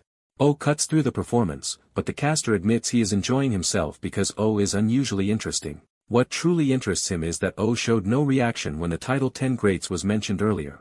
Oh refuses to flatter the title and bluntly says it means nothing to him. He goes further, arguing that a group whose members can be replaced so easily hardly deserves such prestige. Rather than deny it, the caster says that contempt is understandable only because O does not grasp what the title really means. He explains that after O captured one of the 4 scars, he had already met the qualifications, but as a foreign guest they treated it as a special case. Now the situation has changed, and he declares that O has become a hero in Shanghai. To explain why that matters, he reveals that one of the 10 greats had opened up 6 months earlier and he had already recommended his own candidate. That candidate was Ha-Yuk Ael, a junior he had personally raised and taught the restored Hua-San martial art to carry on its chi. But O ruined that plan by appearing suddenly and becoming Shanghai's new hero after only 2 hunts. O dryly concludes that he has apparently caused this man trouble more than once. The caster starts counting his grievances, blaming O for taking the great spiritual medicine and for having Ha-Yuk Ael imprisoned in O's country, wasting years of effort. By his own tally, O has interfered with him at least 3 times, and the resentment is no longer hidden. The atmosphere shifts as O senses the conversation turning into an attack. He realizes a spell is being activated around him. O tries to move first and rush the caster before the trap can fully settle. But something immediately feels wrong, as if his body is no longer responding the way he intends. He recognizes that the spell is affecting his senses in a dangerous and unfamiliar way. The caster remains composed, letting the spell do the work instead of meeting the charge directly. O's attempt to advance collapses into a crash as his body betrays his intention and drives him into the floor. Tinned by confusion, he realizes even his own senses and bodily control have been scrambled. The caster confirms it with satisfaction, explaining that he has twisted O's senses so thoroughly that any intended movement will trigger the wrong body parts. He casually signals for his subordinate to step in now that O has been neutralized. Ha-Yuk Ael moves to capitalize on O's helpless state. He grabs O by the throat and keeps him pressed down, turning the spell into a physical execution. Then he hauls O upright by the collar, forcing him to face the caster's terms. Though restrained and disoriented, the caster finally drops the pretense and demands a choice. His first offer is submission, naturalize in this country and become his subordinate. The alternative is humiliation and destruction at his hands. Ha-Yuk Ael reinforces the threat by holding O in place and making the power and balance physical. The caster frames the offer as practical, saying O's recent success and new status as Shanghai's hero make him too valuable to waste. O listens in silence, taking in the real purpose of this meeting. The caster admits he would prefer to eliminate a man who has repeatedly obstructed him, but politics make recruitment more useful. He gestures as if weighing mercy, though it is clearly just another form of coercion. Ha-Yuk Ael keeps O immobilized while the pressure continues. O endures the humiliation without giving the reaction they want. The caster insists killing such a rising star would be wasteful. He says the other 10 greats also agree that O should naturalize and join them instead. He claims he came personally to persuade O, adding that an older, more violent figure would normally have handled this. But that man has strangely chosen to leave O alone. Since no one else is intervening, the caster decides his own judgment will settle the matter. He repeats the ultimatum more grandly, join the country and the 10 greats under him, or be crushed. While the speech continues, O quietly tests his body and starts feeling for a way through the spell. The threat becomes immediate again as Ha-Yuk Ael lifts him off the ground and the caster asks whether O would rather be beaten down for personal revenge. The caster is caught off guard by a sudden shift in the situation. O breaks the hold long enough to smash Ha-Yuk Ael in the face with a brutal upward strike. He follows through instantly, refusing to let the opening go. Ha-Yuk Ael staggers back, bloodied and shocked that O could move at all under the spell. His outrage replaces confidence as the tables start to turn. He lunges back in recklessly, trying to overwhelm O with force. The attack lands to O's body, proving the spell is still interfering and that O is not fully free yet. Even so, O slips through the exchange with enough control to counter. He drives a decisive blow into Ha-Yuk Ael and sends him flying across the room. The subordinate spits blood, his role as protector collapsing in a single exchange. Ha-Yuk Ael crashes into the wall and is effectively removed from the fight. O resets his stance, now facing the caster directly. For the first time, the caster is visibly rattled by O's combat ability. O stands ready despite the lingering spell, making it clear he is still dangerous. The caster realizes with disbelief that O has somehow broken through his spell enough to fight back. The 2 men square off again, but now the caster no longer has the comfort of a bodyguard between them. He panics internally, unable to reconcile what he is seeing with how his spell should work. He reasons through the contradiction and concludes that O should still be disabled unless he has already dispelled the sensory distortion. That realization leaves him at a disadvantage, especially because Hayuk Ael was supposed to protect him while he cast. He reminds himself that the entire hotel is under his spell and this room is sealed off from the outside, though maintaining that barrier is draining his chi and weakening his defenses. He admits he brought Hayuk Ael precisely to shield him before confronting O, and did not expect that safeguard to fall so easily. Unable to understand how O dispelled the spell so quickly, he watches for the next move. O remains calm and measured instead of pressing wildly. He even beckons the caster forward, inviting him to attack first. The gesture enrages the caster, who reads it as deliberate provocation. He powers himself up, deciding to answer the insult head-on. O stays composed, as if he wants exactly that reaction. In a hit rush, the caster hesitates because the situation suddenly feels wrong. Thinking it through, he finds it suspicious that a close-range fighter would invite a caster to strike first. He reviews the difference between chi and spells, recalling that chi draws chi outward as aura while spells consume chi as fuel. From that, he remembers the key weakness of spells: they have cooldown periods after activation. He concludes O must be bluffing during that cooldown, provoking an attack because he cannot safely press the advantage yet. That interpretation restores his confidence, and he convinces himself he has seen through. He decides O still cannot properly move and that any recovery must be temporary. So he commits to attacking anyway, certain the spell still has O trapped. O silently confirms to himself that the spell has not actually been broken. The caster reassures himself that his sense disturbance spell is nearly impossible to overcome unless someone can consciously perceive every nerve in their body. He dismisses that possibility as absurd and impossible for O. Confident again, he prepares a fresh talisman to finish the fight on his own terms. He declares he will deal with O directly and activates the talisman with a smug laugh. At the same time, he reveals another layer of defense.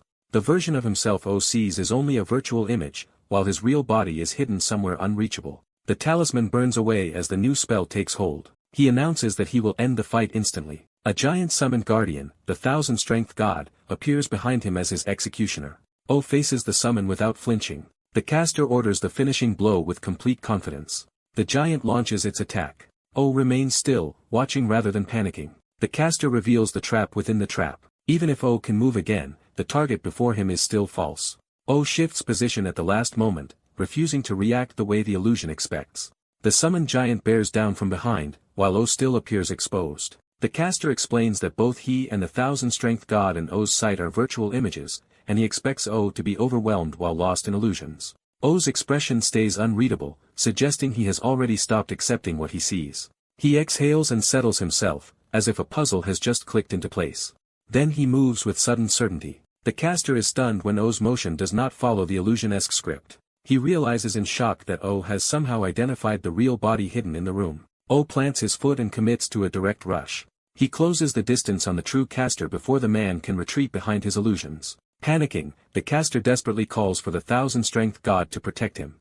The summon charge is to intercept, but it is already too late to stop O's approach. O reaches out, aiming past the illusion and toward the real target. The caster can only choke out a startled gasp as the attack reaches him. O's strike lands cleanly on the real caster even as the summoned guardian swings nearby. Reeling, the caster cannot understand how his hidden position was exposed. O presses the attack without giving him time to recover. The caster is knocked back hard and loses his composure completely. O follows with another driving punch, trying to finish the opening he created. But he immediately realizes the blow did not connect as decisively as he intended. The caster, battered and furious, surges back up instead of collapsing. Still in disbelief, he demands to know how O found him. He points at O and insists on an answer, more shaken by the method than by the pain. O pauses, considering whether to explain. He decides to answer after all. The two face each other again across the damaged room, the fight briefly giving way to explanation. O begins with the key premise. Since Li women had identified the man as a caster, the figure standing openly in front of him had to be fake. From there, he reasoned that he could not win unless he located the real body controlling the illusions. He ruled out the caster hiding outside the room because the man himself had said the smell of burning paper was the trigger for the spell. Since O could smell the burning paper inside the room, the real body had to be nearby. That meant the caster was hiding somewhere in the room while invisible. O then decided to test that theory by pretending his provocation was only meant to distract, and by time, he reenacts the baiting posture that lured the caster into overthinking. The caster remembers that moment and realizes exactly when he was manipulated. O reveals the final step. He released a wide burst of energy to sweep the entire room. That attack spread outward in every direction, turning the room into a detection field. He used the blast not to kill, but to force any hidden body to reveal itself. The energy raked across the room until it struck something unseen. The barrage converged toward one point instead of passing harmlessly through empty space.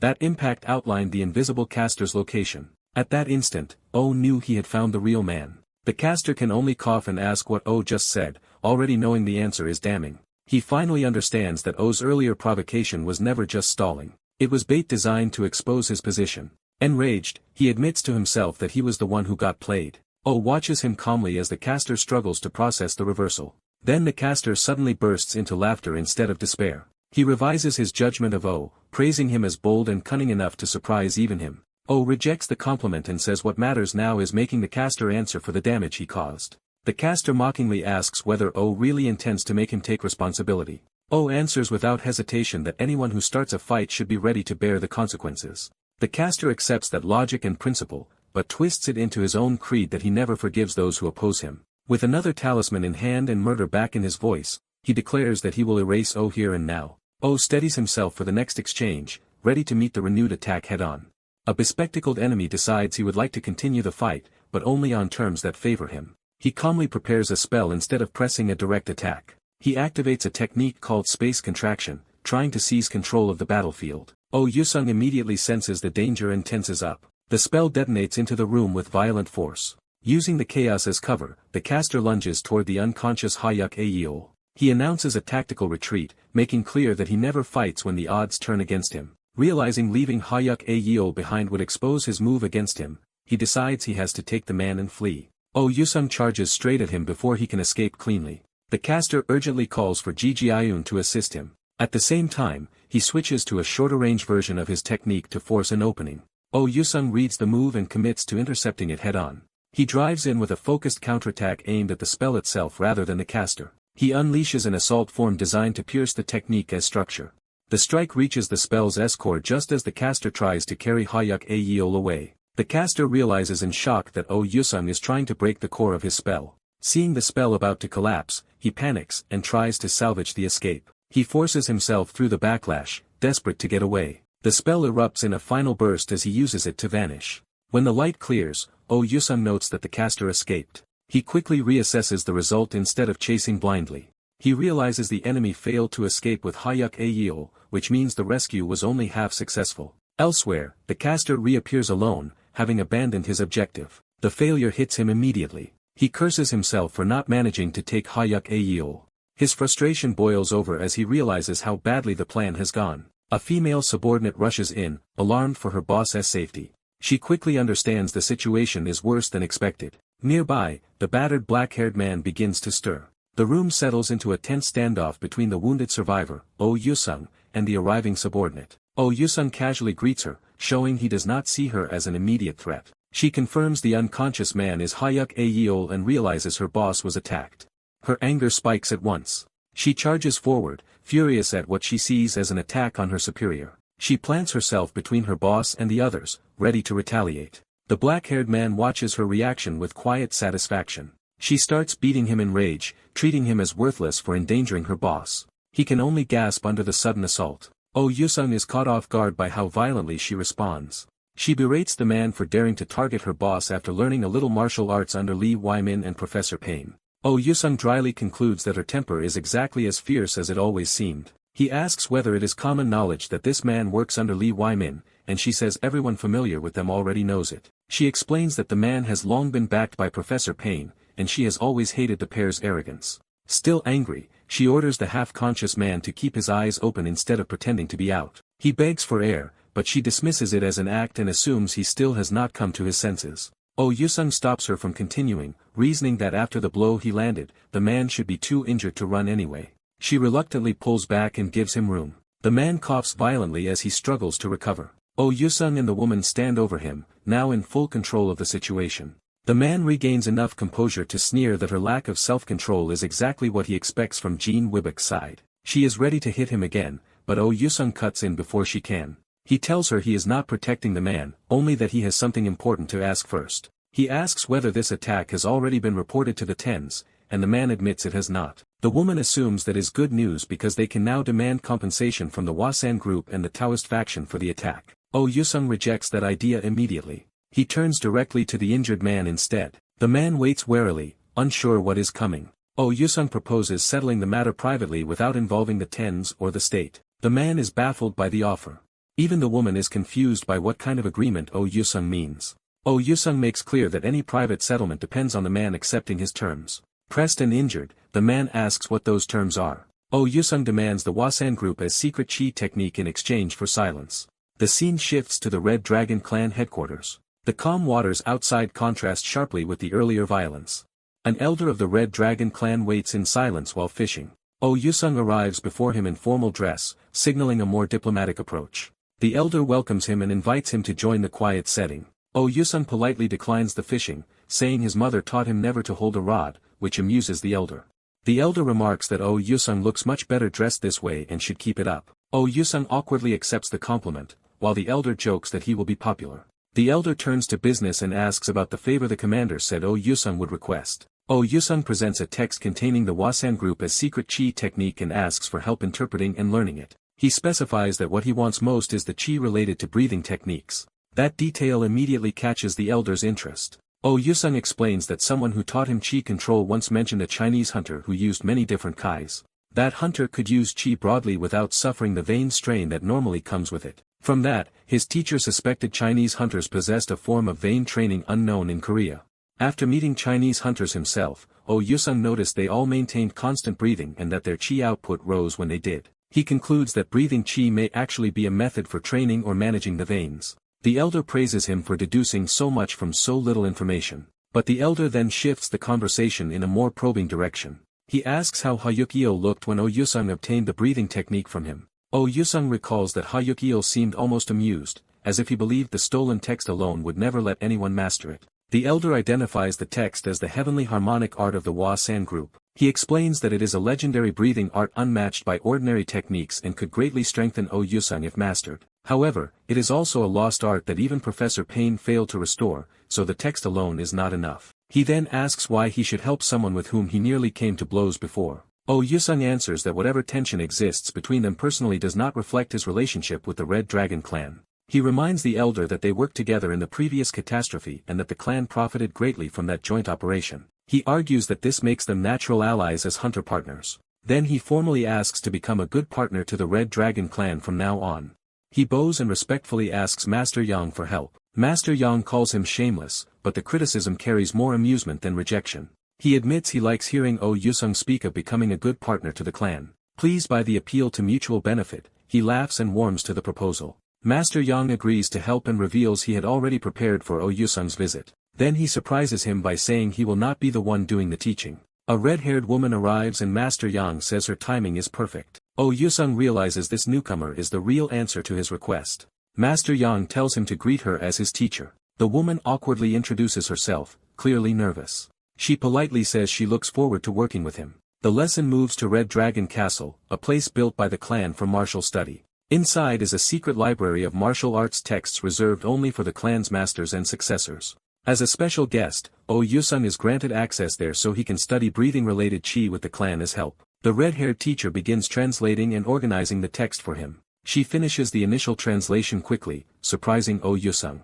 She explains that texts like this are usually sparse, so she will first teach him the chi of breathing techniques and the outline of the total delivery method. Oh Yusung notices that her earlier flustered behavior vanishes once the topic turns to martial arts and assumes she is simply deeply passionate about the subject. She immediately corrects one of his assumptions, saying the total delivery method is not meant to strengthen the veins. She explains that vein strengthening is still done the usual Korean way by repeatedly flowing chi through them, and asks him to reconsider what breathing techniques are actually for. To teach the point, she brings out a pendulum used for practicing the release of aura outside the body. She explains that normally a small amount of chi is converted into aura to move it, but pure aura alone only nudges it slightly. She focuses herself before demonstrating. Her confidence returns as she prepares the example. With only a subtle application, she sends the pendulum swinging far more strongly than expected. The result shocks Oh Yusung because the effect is far beyond what the visible aura should allow. He realizes she used only a tiny amount of aura, yet the breathing technique amplified the impact dramatically.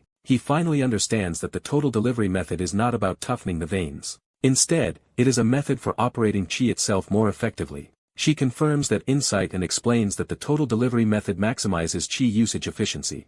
Accepting that, Oh Yusung turns back to the translated heavenly harmonic art. She hands him the translated sheet and tells him to read it for himself. After he reads it, she lets out a weary sigh. His reaction shows immediate confusion. He stares at the text in disbelief. The so-called heavenly harmonic art turns out to be little more than a diagram of veins and blood spots with minimal explanation.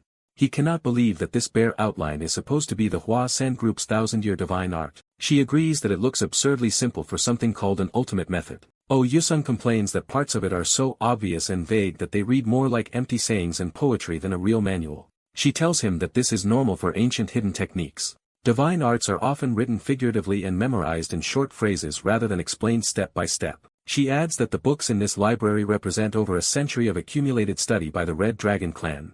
Oh Yusung realizes that mastering this art will require extensive research, not simple translation.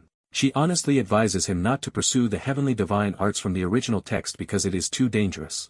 When he asks why, she points out that the instructions are dangerously incomplete despite their simplicity. She says the art can indeed be learned from this text, but only if the practitioner identifies the exact veins needed to operate it. If the wrong veinlets are used while circulating qi, the technique will go catastrophically wrong. In the worst case, the backlash could wreck his entire body. As she warns him, she impulsively grabs his hands in concern. She urgently begs him to stop before he risks himself on something this dangerous. Only after saying it does she realize how intimate the gesture looks. She flushes bright red with embarrassment. She hurriedly apologizes for grabbing him so suddenly and pulls back. Mortified, she admits she acted without thinking. Oh Yusung simply concludes that she is a very shy person, but his thoughts return to the real problem. If this art can destroy his body and takes far longer than he has, he may not have the luxury to study it safely. He remembers that Professor Payne will not stay quiet and will eventually move to silence him either by pressure or another attack. Knowing he must surpass Professor Payne soon, Oh Yusung realizes he has no choice but to learn the breathing technique somehow, even without a clear answer yet. Yusung senses something unexpected and turns his attention inward. A system prompt appears before him, offering an automatic hunting function. He is baffled because nothing nearby should be threatening his life. He realizes the prompt may be urging him to take the risk if he truly wants to learn the divine art. Accepting the danger, he decides to activate it. As the function begins, he steels himself with the belief that enduring suffering is the only way forward. He commits to bearing whatever pain and patience the process demands. Driven by that resolve, he presses the command without hesitation. The system immediately shifts into activation mode. Power surges through him and the atmosphere around him changes violently. Baiyun notices the sudden transformation and calls out to him in alarm. Seeing what is happening, she fears he has done something reckless. The disturbance is serious enough that attendants rush to report it. Baiyun's father, Yang Yongjin, is told that she urgently summoned him. On the way, he wonders what could have happened to cause such urgency. He arrives ready to confront whatever crisis is unfolding. He finds Yusung seated in meditation, wrapped in a strange blue aura, while Baiyun anxiously calls for her father. An attendant explains that Yusung suddenly began practicing the heavenly harmonic art. Yusung remains deeply immersed, his energy continuing to build. Baiyun fears he has entered a dangerous state and begs her father to intervene. Yang studies the scene instead of panicking. Yusung keeps enduring the strain as sweat pours from him. Rather than alarm, Yang's reaction turns to amused interest. He is delighted that the newcomer dared attempt something this audacious. When Baiyun cannot understand his reaction, he tells her she is missing the real significance. He urges her to look closely at Yusung's condition. Yusung's posture and aura show that this is not a loss of control but a deliberate breakthrough. Baiyun begins to sense that the energy around him is extraordinary. Yang explains that Yusung is not merely using the legendary technique but opening entirely new pathways through his body. The scale of what he is doing shocks the others, but Yang insists it is plainly happening. Baiyun is left speechless as the impossible unfolds in front of her. Yang is impressed and starts wondering what kind of result Yusung will reveal when he finishes. Yusung continues refining the process in complete concentration. From within the meditation, he quietly shares that he too is looking forward to the outcome. Time passes and the night gives way to morning. By dawn, Yusung is still seated in the same place, his aura sustained through the entire night. Yang, Baiyun, and the others remain to witness the end of his training. Baiyun watches tensely, still unsure what will happen next. Yang senses the process nearing completion. The energy around Yusung suddenly bursts outward in sharp waves. The onlookers are forced to shield themselves from the violent release. Baiyun catches an unexpected fragrance in the air amid the shockwave. She identifies it as the scent of plum blossoms, a sign tied to the power he has awakened. Yusung rises and notes that the transformation took him a full night. Yang congratulates him, recognizing that he has successfully obtained a divine art. The others are stunned that he accomplished in one night what should have been nearly impossible. Yusung accepts the praise calmly. He formally thanks Yang, Bayun, and the Red Dragon Society for making this opportunity possible. Pleased by the gratitude, Yang moves the conversation to what Yusung has actually gained. He asks whether Yusung has chosen a name for the art he just learned. Bayun is confused since she assumes he simply mastered the heavenly harmonic art. Yang reveals he already knew that was not the case from Yusung's changed complexion. He explains that the signs do not match the true heavenly harmonic art and concludes that Yusung discovered something new while trying to restore it. Yusung confirms that in searching for the correct pathway, he reached a different understanding. He says the original art was excellent, but he found a method better suited to his own body and turned it into a new divine art. Bayun is shaken by the idea that he did not inherit an old technique but created a new one. Yang only laughs harder at how extraordinary that makes the achievement. Bayun looks to her father, unsettled by how seriously he is taking this. Yang openly revels in the absurdity and brilliance of what Yusung has done. Yusung says he owes both Yang and Bayun a debt and intends to repay it. Before he can finish, Yang abruptly stops him with a hand to the chest.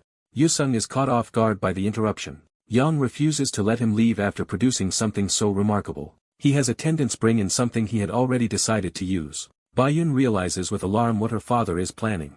The attendants present the Red Dragon twin spears, and everyone understands this is no casual gesture. Yang's subordinate suspects that his lord intends to fight personally. Yang admits he is in an unusually good mood because he has found an opponent worthy of his interest. He takes hold of one of the twin spears. With weapon in hand, he points it directly at Yusung and issues a challenge.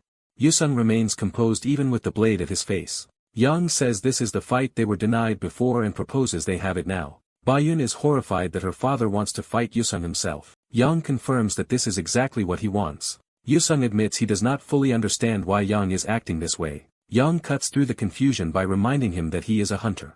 Though Yang says he is not a hunter and holds no title, he understands the urge of the strong to test themselves. He asks whether Yusung truly does not want to know how far his efforts have taken him. Yang frames the coming duel as a trial of strength that Yusung should welcome rather than reject. That argument strikes directly at Yusung's own desire to measure himself. He concedes that Yang is right. Yusung accepts the challenge and agrees to fight. The confrontation is moved to an outdoor training ground where the two face each other at a distance. Yang enters the arena armed with the twin spears in full intent. Yusung faces him in martial attire, ready to test his new power. The arena falls into tense silence as both men prepare. Watching from the side, Bayun cannot understand why her father would seek battle after saying he meant to retire. Yang notices her concern even before the fight begins. He remarks that she seems deeply worried about him. Yusung points out that she fears Yang will be hurt in this fight, which amuses him. He adds that such concern suits Bayun's caring nature. Yang is briefly thrown by the sincerity of that remark, then dismisses it with gruff embarrassment. He reminds everyone that if someone is injured here, it could just as easily be him. With that said, Yang launches the duel without further delay. Yusung halts the opening rush long enough to ask one question first. He asks Yang to confirm the rumor that he once belonged to the Elite 10 and ranked second among them. Yang confirms the rumor without hesitation. Even as Yang moves, Yusung presses further and asks how much stronger Jin Wibik is by comparison. The question catches Yang completely off guard.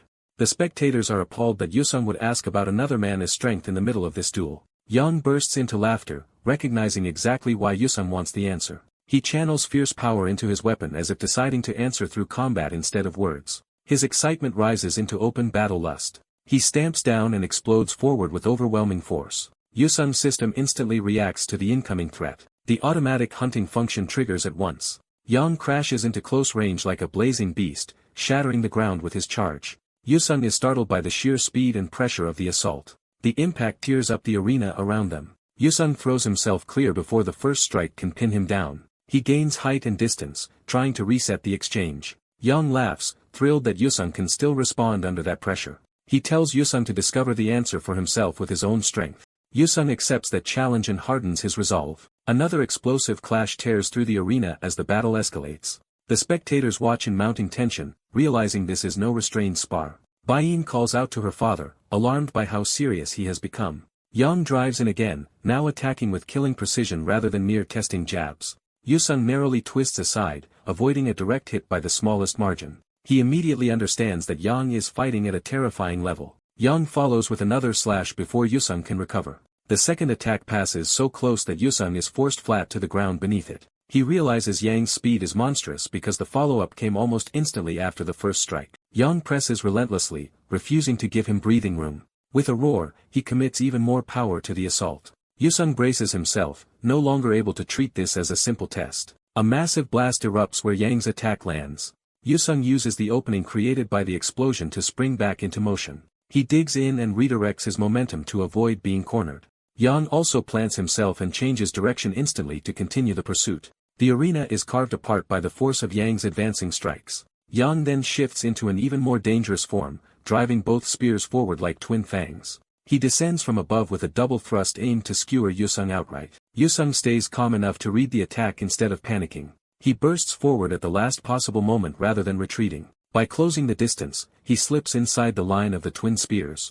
The blades tear through his clothing but fail to pierce him cleanly. He lands in front of Yang in a stable fighting stance, having survived the trap. Yang acknowledges the maneuver with grudging approval. Yusung answers by raising his fists, ready to fight at close range. The spectators stare in disbelief that he endured that exchange. Even Yang-esque men admit Yusung-esque skill is far greater than they expected, and Bai Yan quietly agrees. Bai Yan's concern shifts into a deeper realization about what this duel truly means. When an attendant assumes Yang is simply holding back, she denies it. She explains that her father never actually passed his own divine art onto Yusung. The implication dawns on the others as they reconsider the way Yang is fighting. Bai Yan realizes her father is not treating Yusung as a junior or subordinate at all, but as an equal. That realization terrifies her because it means Yang may soon use his most serious technique. Back in the arena, the two men square off again with the next exchange poised to decide even more. Yusung judges that Yang-esque attacks are precise, heavy, and relentlessly dangerous, confirming that his opponent is every bit as strong as expected. Yusung realizes his opponent-esque twin spear assault never breaks rhythm, forcing him to keep reacting just to stay alive. Every time he tries to open space, the spear master instantly closes in, making escape nearly impossible. Even so, Yusung keeps thinking instead of panicking, searching for a way through the pressure. The Red Dragon Lord acknowledges Yusung-esque evasiveness and starts treating the exchange like a test. He presses Yusung to stop merely dodging and prove he can actually answer the twin spears. Confident in his weapon, the Lord challenges Yusung to find its weakness if he is truly capable. Yusung concludes that ordinary counters exist against long-reach weapons, but only if the enemy has already committed to an attack. That insight reveals the real problem. The Lord-esque pressure comes before any exploitable opening appears. The Lord notices Yusung has grasped something and prepares to escalate. He releases a surge of power and begins drawing out the full nature of his art. Heat erupts around him so intensely that the battlefield itself starts to feel consumed. Yusung recognizes this as a high level of Qi control, where Psi and Qi combine to create a special heat phenomenon. He immediately understands that charging in carelessly now would mean being burned before he could strike. The Lord taunts him for relying on evasion and asks whether he can dodge an attack that fills the whole area. Yusung steadies himself instead of retreating in fear. He narrows his focus, preparing to read the next move perfectly. His stance tightens as he waits for the exact moment the attack begins. The Lord announces the start of his real offense with open confidence. He detonates forward with explosive force, turning his own movement into an attack. In an instant he is on top of Yusung, using speed and heat together to erase reaction time. Yusung is caught off guard by how much faster the Lord has become. He barely avoids the rush by springing upward and away from the direct line of attack. The Lord immediately follows, driving the pursuit vertically so Yusung cannot reset. Yusung keeps rising to stay outside the hottest zone and by a heartbeat to think. Rather than being frustrated, the Lord praises the idea and grows even more excited by Yusung's adaptability. He decides to answer in kind by unveiling the true power hidden in the Red Dragon spears. The Lord names the weapon as Awakened State and commits fully to it. Yusung watches closely, realizing the fight has entered a different level. The spears channel their heat upward in a concentrated torrent that ignites the surroundings. A massive pillar of flame erupts, turning the forest behind them into a wall of fire. Yusung lands and faces the Lord again as the battlefield itself becomes hostile terrain. He judges the display absurdly powerful, far beyond a simple weapon technique. The Lord declares the warm-up over and makes clear he has only now begun fighting seriously. He presents this inferno as the authentic power of the Red Dragon twin spears. According to him, only someone worthy can satisfy a weapon that endlessly devours heat. Awakening both Red Dragons is, in his eyes, the minimum proof required of the Red Dragon Society Lord. With that declaration, he formally ends all restraint. He states outright that the real fight starts now. The Lord launches again, this time with both spears and the awakened flames fully active. His charge drags a blazing wake across the ground like a moving firestorm. Watching from the side, his subordinates are stunned by how overwhelming he looks. The gray-haired man notes, he has not seen the Lord fight like this in 10 years and believes he has grown stronger. The red-haired woman agrees, astonished that he remains this powerful even after giving her half his energy. Yusung holds his ground in a guarded stance despite the pressure. The woman can only silently hope he survives what is coming. The Lord squares up again. He's rolling off him as he prepares another decisive rush. He repeats that he is starting, signaling another explosive entry. He bursts forward from a dead stop with terrifying acceleration. The attack arrives almost instantly, aimed to crush Yusung before he can reposition. Yusung remains composed at the last possible moment, refusing to flinch. The spectators are shocked by how fast the exchange has become. Even those who know the Lord well cannot understand how his footwork has become faster than before. The Lord follows with a named technique from the Red Dragon Gate, escalating from speed into formal killing arts. He unleashes breath of the twin dragons, turning the spear's heat into a world-burning assault. He boasts that this attack is meant to incinerate everything in its path. Instead of retreating, Yusung meets it head-on with a sudden blue aura concentrated through his hands. His own power blooms outward, creating a counterforce rather than a simple shield. The flames crash around him but fail to swallow him as expected. One of the onlookers prematurely assumes the battle is already decided in the Lord's favor. The red-haired woman anxiously calls out to Yusung, fearing the worst. Then drifting plum blossoms appear in the middle of the inferno, interrupting the expected outcome. The Lord notices the anomaly immediately. He cannot place what he is seeing at first. A moment later he recognizes the blossoms and is visibly shaken by the implication. Yusung answers that realization with calm confidence as blue energy rises around him. The Lord is stunned that such a phenomenon has appeared against his flames. Yusung reveals that he has caught and crossed the twin spear blades with his own aura instead of being pierced by them. He remains unerringly composed while the plum blossoms continue to drift around him. His blue aura begins moving in smooth circular currents, turning defense into controlled redirection. The spectators recoil from the force of the clash and the strangeness of what Yusung is doing. The gray-haired observer can only ask what this phenomenon is. The red-haired woman suspects the plum blossoms are the key to Yusung's counter. Yusung seizes the initiative and strikes through the opening with a palm attack. The Lord is caught off guard for the first time in the battle. Yusung follows through without hesitation, pressing the advantage. He drives in close with another blue aura strike aimed directly at the Lord's body. The Lord reacts with anger at being pushed back. He answers by hurling another wave of flames to force Yusung off him. Yusung's blue currents sweep outward and cut through the fire in broad arcs. He slips away from the flames while keeping the Lord within striking distance. His expression stays cold and analytical, as if he is now reading the entire flow. The Lord resets his stance, but the certainty he had earlier is gone. Cuts begin appearing in his robe, proof that Yusung's counters are now reaching him cleanly. The Lord starts to question how this reversal is happening. Even while impressed, he wonders how much more Yusung has been hiding. Yusung gives only a short acknowledgement, already focused on the principle behind his success. He realizes he has finally identified the answer he was searching for. He recalls Baeon's teaching that inner spirit breathing does more than reinforce the body. Its deeper function is to alter the physical properties of one's aura, making it a different concept from psi. That memory lets him understand that the Lord is controlling the spear's heat through a divine art that changes physical energy. Yusung recognizes that his own unfinished art, built on heavenly harmonic art, may be able to answer it. Armed with that insight, he stands with renewed certainty. The Lord notices the shift in Yusung's bearing but does not yet understand it. Yusung suddenly dashes in, choosing offense instead of waiting any longer. Blue aura streams from his hand in a sharper, more deliberate form. He lands a clean palm strike on the Lord, proving his new understanding works in direct contact. Yusung realizes he now has a real path to victory.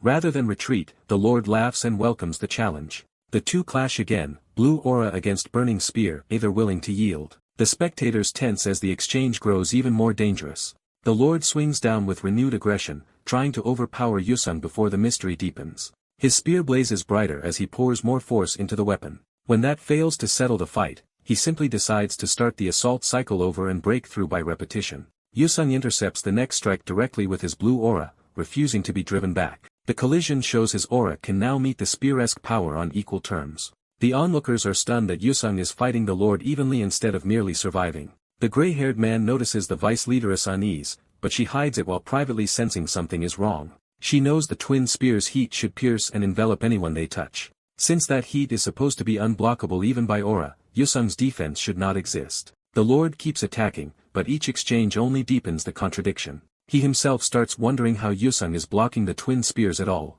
Even heavenly harmonic art should not explain this, leaving the Lord unable to reconcile what he is seeing. The flames surge again, but now they no longer feel absolute. Within the fire, the drifting petals continue to move untouched and purposeful. Those petals begin disrupting the flames from inside the attack itself. The Lord finally realizes the plum blossom petals are making his fire die out. Yusung uses that weakening to launch another clean counterattack. He slides away and repositions smoothly, keeping the Lord off balance. Back in stance, Yusung looks fully in control of the exchange. The two separate for a brief moment, each reassessing the other across the scorched arena. A wise leader demands to know what Yusung just did. The gray-haired man explains again that the spear's heat should never be stoppable by aura alone. What makes this impossible is that Yusung is not only blocking the heat, but extinguishing it. Instead of fear, the Lord responds with fascination at this new puzzle. He tightens his grip, deciding to solve it through combat rather than caution. The spear-esque flames flare once more as he prepares another probing strike. He resolves to identify Yusung's technique by forcing another direct exchange. The Lord lunges with a heavy thrust meant to overwhelm any subtle trick. Yusung reads the line of attack immediately. He channels blue aura into his palm again, ready to answer with precision instead of force. His counter sharpens into a focused blade-like stream. Their attacks collide in midair, blue and red exploding against each other. The spectators can only gasp as the clash intensifies. Yusung's blue point keeps pressing through the spear-esque burning edge instead of being consumed. The Lord watches in disbelief as his weapon loses dominance. Petals swirl through the collision, and the blue force continues stripping away the spear-esque heat. The flame turns into a visible contest between dispersal and combustion, with Yusung steadily winning control. The spear-esque flames peel away under the pressure of Yusung's technique. The Lord can only conclude that what is happening should be impossible. Yusung demonstrates the answer openly by touching the spear-esque aura and unraveling it at the source. The blade is left visibly cooled and stripped of its fiery dominance. The Lord finally understands that Yusung is manipulating the spear-esque aura like flower petals, dispersing its heat piece by piece. Seeing Yusung standing amid the petals with a blue aura blade in hand, he realizes the blossoms are not decoration but the mechanism of control. Yusung confirms it inwardly. Every petal around him is being directed by his aura. The moment the Lord-esque attention slips into analysis, Yusung spots a decisive opening. He closes the distance instantly to exploit it before the Lord can recover. The Lord curses himself for letting his thoughts wander in the middle of the fight. Yusung narrows his intent to a single finishing objective. He drives a concentrated blue thrust straight through the Lord-esque guard toward his centerline. The clash peaks as Yusung's focus strike slams into the spear-esque last defense, threatening to break through completely. The onlookers are stunned when Yusung's blue blade starts cutting through the Lord-esque flames instead of being overwhelmed by them. The vice leader realizes something impossible is happening and can barely process the sight. Yusung presses forward with calm precision, driving his energy blade straight into the exchange. The Lord meets him head-on with his twin spears, but the clash no longer favors fire alone. Yusung slips inside the Lord-esque reach and forces the older fighter to defend at close range. His eyes sharpen with killing focus as he reads through the Lord-esque offense. For the first time, the Lord is visibly shaken by how cleanly Yusung is handling him. Even the drifting petals seem to hang in the tense pause created by that realization.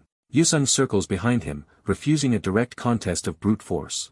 He studies the opening with the patience of a hunter rather than a duelist. The Lord answers by drawing more power into the red dragon twin spears and reigniting their flames. Yusung immediately gathers another concentrated blade, preparing to strike the weapons again. He slams his attack into the Lord-esque flaming spear instead of the man himself, targeting the source of the fire. The two reset at a distance, but Yusung keeps advancing while the Lord is forced to reassess. The Lord begins to suspect that Yusung's true aim has never been his body. That suspicion turns into anger as he realizes he is being strategically dismantled. He pours even more fire into the spears, trying to overwhelm Yusung before the plan can mature. A towering inferno erupts around him as he decides to stop holding back. The Lord admits he understands what Yusung is trying to do. He warns that from this point on he will fight seriously and without restraint. Yusung remains expressionless, refusing to be intimidated by the threat. The Lord plants himself and commits fully to the next assault. He launches from above with both spears, turning the battlefield into a killing zone. Yusung evades the charge at the last instant instead of contesting it directly. The Lord follows with a storm of crossing spear arcs meant to trap every escape route. Yusung weaves through the barrage, but the pressure starts to mount. A grazing strike tears into his clothes, proving the Lord-esque offense is now landing. Another cut follows, and Yusung is forced onto the defensive. The Lord drives him back with explosive sweeps and expanding fire. Yusung braces through the heat, his composure intact even as the damage accumulates. To the ordinary members watching, the fight now looks completely one-sided in the Lord-esque favor. They reassure themselves that the Lord will win if Yusung keeps attacking so directly. But the vice leader notices the oppressive heat reaching even the spectators and senses something is wrong. The others mistake the spreading heat for the Lord-esque dominance, unaware it signals a deeper problem. The vice leader realizes the flames are not simply spreading but being dispersed and broken apart. She understands that Yusung is scattering her father-esque aura into pieces and is aiming at something specific. Yusung confirms it with another strike that bites into the flaming spear rather than the Lord himself. The blue blade carves through the weapon-esque fire and peels more energy away. He withdraws cleanly, still controlling the pace despite appearing pressured. The Lord curses as he confirms Yusung was never trying to kill him outright. The vice leader identifies the real target, the red dragon twin spears and the flames bound to them. She realizes that although her father looks dominant, he is actually being cornered and drained. The Lord himself acknowledges that if this continues, his sea will run out and Yusung will likely win. He recognizes that Yusung is not competing in power or technique but hunting for the most efficient path to victory. To him, Yusung is no longer a mere opponent but a patient predator closing the trap. Instead of fearing that realization, the Lord laughs and finds it exhilarating. He steadies himself with both spears, deciding to answer as a true veteran rather than a sect leader protecting his image. Yusung watches carefully, sensing a change before it is visible. The vice leader grows uneasy as her father's mood shifts. The Lord declares that if Yusung is truly giving everything as a hunter, he will answer in kind. He vows to fight with his full self as well. The two men stand apart in a stripped-down silence, as if the duel is beginning anew. Yusung studies him, waiting for the next move. The Lord reflects that he once believed the young family's inherited power made him untouchable. He recalls the family's sai and the red dragon divine arts that draw out one's potential. He remembers the red dragon twin spears and the authority built by the red dragon society, then admits none of it was perfect. He openly praises Yusung as an exceptional hunter. The vice leader is confused by the tone of his words. The Lord reframes the duel as something deeper than a clash between two men. He says that from now on Yusung is not facing the Red Dragon Society-esque Lord, but Yang Junquan himself. That declaration marks a complete shift in intent. He swings a spear with raw force, abandoning the rigid structure of his formal art. The attack comes in a broad, instinctive arc that is harder to read than his earlier patterns. But the timing is no longer as easy to predict. The collision shows that the Lord's strikes have become heavier and more dangerous despite losing refinement. Yusung is caught off guard by the sudden transformation. The Lord's spearwork now bites into the blue blade with brutal directness. The spectators immediately notice that something fundamental has changed. They realize the flames have vanished because the Lord has stopped using his old breathing method. Yusung attacks again, testing whether the change has weakened the Lord or made him stronger. The Lord intercepts him with a savage counter that proves the latter. The vice leader recognizes her father-esque style has changed completely and senses what that means. He continues swinging in huge, unorthodox arcs that no longer resemble Red Dragon Society martial arts. She confirms this is not the society-esque formal technique at all. The Lord-esque wild-looking attacks form a seamless cage of motion around Yusung. Yusung is forced to block repeatedly as the new style crashes into him from every angle. He realizes the Lord-esque aura has disappeared, but his movements have become even more troublesome. What looks reckless is actually making the blows harder and harder to stop. The Lord grins, fully committed to this stripped-down way of fighting. He drives Yusung into a tightening ring of spear arcs with no obvious opening. A hit finally slips through and jars Yusung's body. Yusung feels the danger rising as the Lord-esque pressure starts to overwhelm his usual calculations. Even the vice leader cannot explain it to the others, because she has never seen her father fight like this before. She realizes he has thrown away the form of the Red Dragon Society-esque martial art and is moving on pure instinct. Yusung sees that it is more than instinct. The Lord appears aimless, but he has no blind spots at all. Years of battle experience and a natural combat sense are now guiding every motion. That makes him the worst possible opponent for Yusung's auto-hunting approach. The vice leader understands that her father is following his heart rather than any doctrine. Within that abandonment of form, however, lies the distilled core of everything he has built in life. His lifelong strength and identity are now embedded directly into each strike. He suddenly bursts forward like a comet, carrying a trail of fire across the arena. A vast wall of flames rises behind him as he turns the entire field into his weapon. The members watching realize he is releasing Sai recklessly and without restraint. The Lord laughs through the blaze, embracing the ugliness of this all-out method. He admits that his current self would once have seemed unsightly to him. He knows it is inefficient and that he is wasting both Sai and Si. Even so, he decides that his future, pride, convictions, efficiency, and even the Red Dragon Society can all be discarded. What matters to him now is only the spears in his hands and the fight itself. He surges again, driving the flames higher with that obsession. The fire crashes over Yusung and forces him to retreat through the inferno. Yusung cuts through one wave, but more heat keeps rolling in behind it. He lands and braces, trying to stabilize himself inside the furnace-like arena. Sweat begins to fall heavily as the environment itself starts wearing him down. Yusung realizes he is facing both unpredictable movement and unbearable heat at once. He admits to himself that the Lord is truly strong. The twin spears blaze brighter as the Lord prepares another overwhelming release. A colossal ring of fire expands around him, turning the battlefield into a sealed crucible. Even the spectators recoil, feeling as if their skin will burn from the heat alone. They can only marvel at the sheer power of what the Lord has unleashed. The vice leader judges that this extreme heat is especially dangerous for Yusung. She predicts that if it continues, his stamina will be steadily eaten away. The flames keep swelling until the arena is almost completely engulfed. Yusung endures inside it, breathing hard as the heat chips at his body. The Lord declares with confidence that this fight is now his to win. He raises a spear for the finishing sequence. With a sweeping motion, he sends the heat spiraling outward as part of the attack itself. The blaze spreads across the entire field, leaving almost nowhere safe to stand. The Ohmlikers can barely hold their ground against the scorching pressure.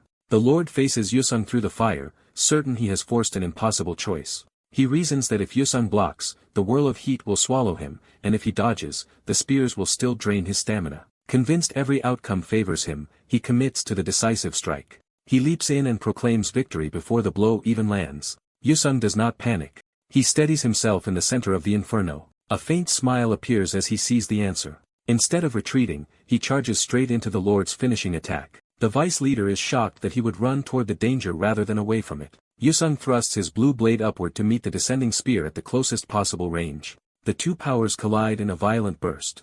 The impact detonates at the center of the arena. The spectators brace themselves against the shock and heat. The Lord is stunned that Yusung actually blocked the twin spears at point-blank range and expects the heat to finish him anyway. Then he senses something is wrong. A blue current slips through the flames instead of being consumed by them.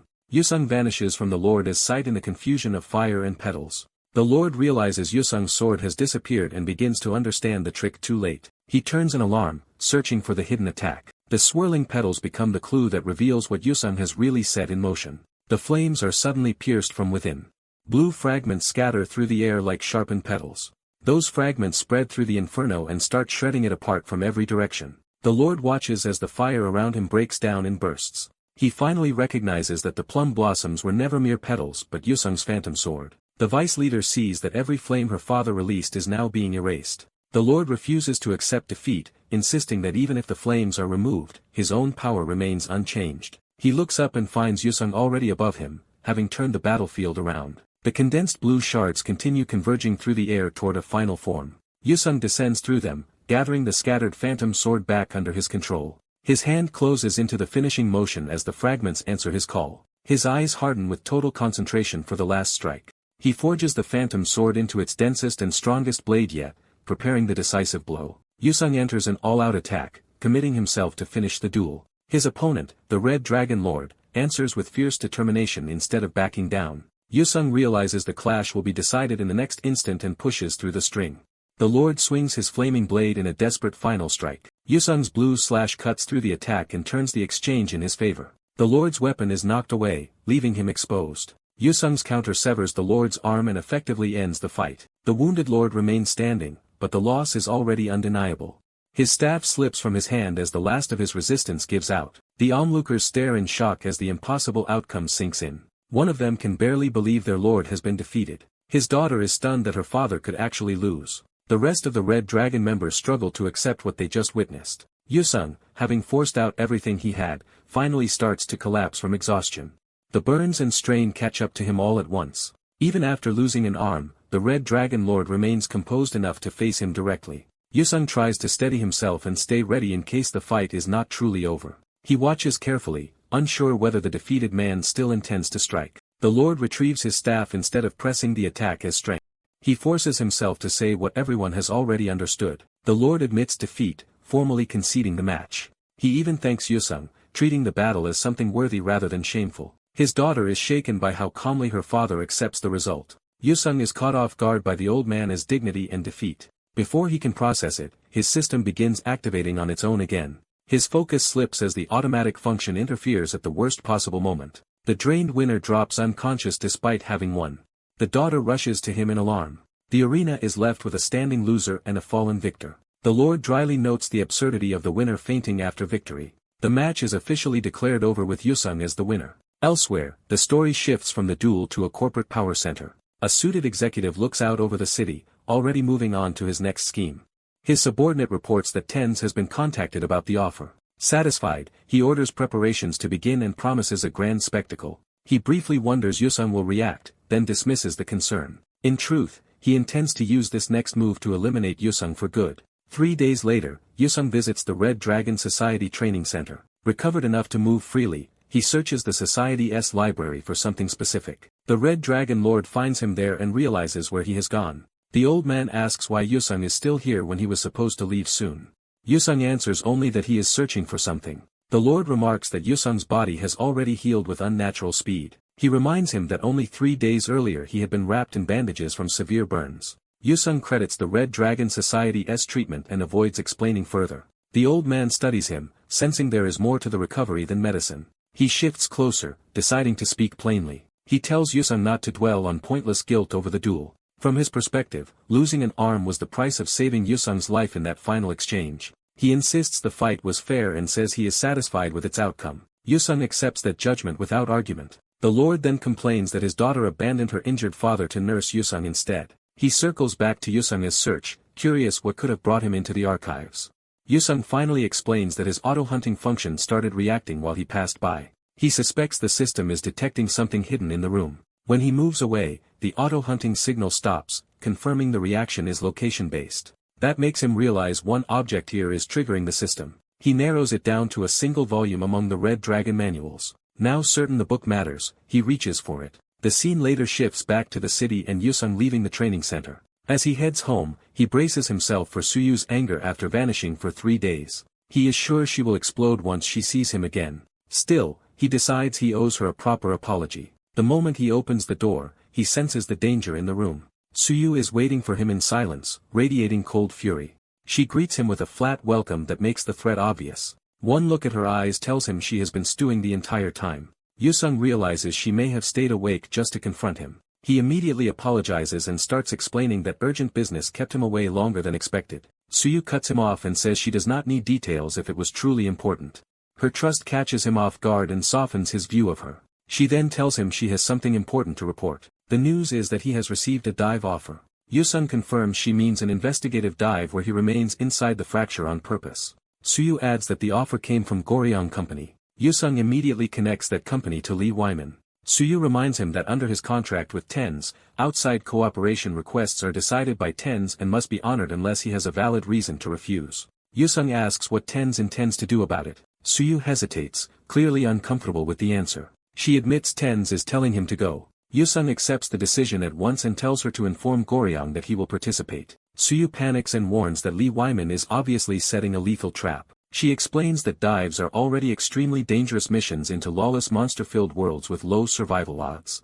If Lee Wyman interferes inside one, even Yusung could be killed, so she begs him to reject it. His calm acceptance leaves her stunned. Yusung only smiles faintly instead of retreating. He steps close enough to make clear that his mind is made up. He says the dive is a contractual obligation and he has no solid excuse to refuse. He tells her not to carry the burden as if it were her decision. Suyu falls silent, shaken by how firmly he has settled it. With the matter decided, Yusung turns to leave and get some rest. That only makes Suyu more alarmed. She stops him and pleads with him to understand that he could die. Yusung admits the danger but says anything worth having requires risk. He adds that he is not the kind of person who backs out once he has chosen a path. He leaves her with no room to argue further. As she calls after him, he shuts out the noise and focuses on his own next move. He activates drive, preparing to use the system rather than simply wait. His concentration sharpens as he commits to that decision. He takes hold of the mysterious book from the Red Dragon archives. The Red Dragon Lord notices and asks whether the book has caught Yusung's interest.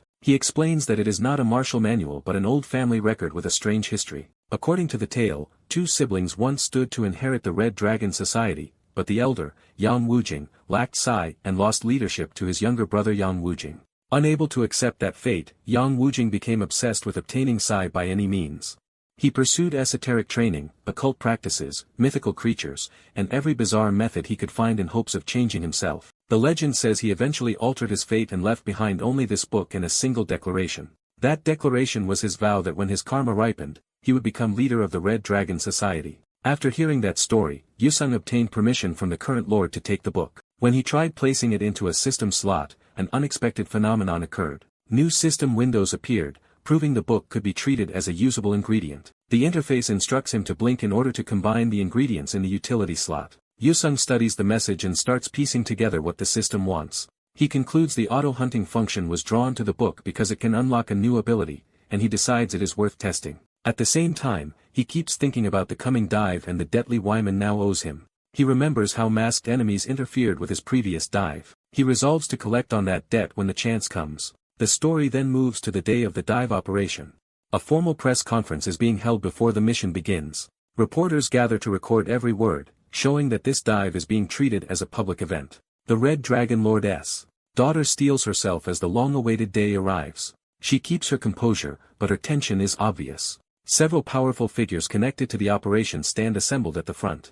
She identifies them one by one, starting with Professor Payne Lee Wyman. She also notes Hayuk a man who was recently part of the Elite 10. Next is Jin Zhuang, the deadly dragon clan leader who shares control of Shanghai's hunter industry with the Red Dragon Society. And finally there is Won Kyung-jin of Final Spectre, ranked 6th in the Elite 10. Seeing them together confirms her fear that Lee Wyman has gathered his own allies around this dive. Given Lee Wyman's bad history with Yusung, she concludes the operation is plainly a trap meant for him. She thinks Yusung should still be recovering and prays he will not appear. Lee Wyman, however, mocks the idea that Yusung might stay away. When she challenges him, he pretends innocence while enjoying her anger. He claims he merely wanted to work with Yusung, while implying disappointment that Yusung is not participating. She demands to know why he is telling her this at all. Lee Wyman answers by pointing out that she was the one who arranged Yusung's cooperation with the Red Dragon Society in Shanghai, making her the obvious person to needle. She agrees only on one point: his way of speaking is as irritating as ever. Won Kyung-jin then shifts the conversation by saying he had wanted to meet Yusung as well. He smoothly turns his attention to her instead and asks her to dinner after the conference. She rejects him politely but immediately. Won Kyung-jin responds with oily charm, implying she must have many admirers and leaving the invitation open. She outwardly stays courteous while inwardly finding him revolting. Even so, she shakes his hand for the cameras and the assembled witnesses. Once the moment passes, she questions why so many reporters are present when dives are usually kept secret. Lee Wyman says this mission is an exception because it is no ordinary dive. He adds that it is unfortunate Yusung could not attend, continuing the performance. Then he moves to begin the official announcement. At the podium, Lee Wyman introduces himself as the person in charge of the dive operation. Watching him, she remains convinced Yusung would never walk into such an obvious trap and wonders what game Lee Wyman is really playing. Lee Wyman publicly frames his acceptance of the mission as a matter of duty and honor. He reveals the dive as stated objective, to uncover the cause of the disaster that struck Shanghai. Lee Wyman opens the briefing by mourning the Shanghai disaster and declaring that the new fracture must be investigated. He promises that Goryeo Company will uncover the cause and prevent another catastrophe. Pushing the appeal further, he vows to commit everything he has to this dangerous dive in the name of Shanghai's recovery. The press accepts the logic and praises him for stepping forward despite the risk. Lee Wyman turns the speech into a patriotic pledge that no such tragedy will happen again on their soil. A red-haired woman recognizes that his words are calculated but exactly what the public wants to hear. Lee Wyman pauses as if preparing to shift the topic to something more pointed. He reveals that he invited Shanghai's 3 greatest hunters to join the operation and says the 2 beside him accepted immediately. The woman realizes he is setting up a message aimed at someone specific. Lee Wyman says the one person everyone expected to see, the foreign hunter who helped during the disaster, failed to appear. He explains that he wanted Oh Yusung on the team, but even the temporary agent handling his contract has suddenly lost contact with him. He frames Oh Yusung's absence as especially regrettable because the operation is critical. A reporter directly asks why the celebrated foreign hunter Oh Yusung cannot be reached. Lee Wyman pretends restraint and says he does not want to speculate about Oh Yusung's reasons. Then he begins poisoning the room by suggesting that, as a foreigner bound by contract, Oh Yusung may simply see no reason to risk himself for another country. The reporters immediately take the bait and start condemning Oh Yusung as selfish and dishonorable. Lee Wyman hides his satisfaction as the smear campaign takes hold. The red-haired woman finally understands that ruining Oh Yusung's reputation was Lee Wyman's real goal. Lee Wyman thinks that whether Oh Yusung joins or not, he can still destroy him. The room's suspicion grows as people connect Oh Yusung's absence to past friction with Goryeo Company. The woman sees clearly that Lee Wyman is weaponizing Oh Yusung's foreign status to tear down his image. She realizes the reporters were invited precisely so Lee Wyman could recast Shanghai as hero as a coward who ran from the dive. Privately, Lee Wyman revels in the idea of destroying Oh Yusung's name before taking revenge on him personally. His hatred sharpens into a vow to strip Oh Yusung of all honor before killing him. The woman panics because speaking up might only worsen the damage already being done to Oh Yusung. Before the smear can settle, someone strides into the hall. Lee Wyman notices the arrival and is caught off guard. The red-haired woman recognizes who it is and is stunned. Oh Yusung himself walks in, instantly overturning the narrative built around his absence. Lee Wyman is rattled that the very man he was burying has appeared in person. He realizes Oh Yusung is about to ruin the trap he carefully prepared. Lee Wyman urgently orders his people to stop Oh Yusung before the reporters notice him. One of Lee Wyman's men rushes in to intercept Oh Yusung by force. The guard launches himself forward to block the newcomer. He tries to drive Oh Yusung out, insisting he has no place in the operation now. The attack escalates into an outright attempt to throw Oh Yusung out of the room. Oh Yusung does not even tense, calmly watching the punch come. He dismisses the attacker as too slow. The guard's strike passes uselessly as Oh Yusung moves beyond his reach. The attacker realizes too late that he has completely missed.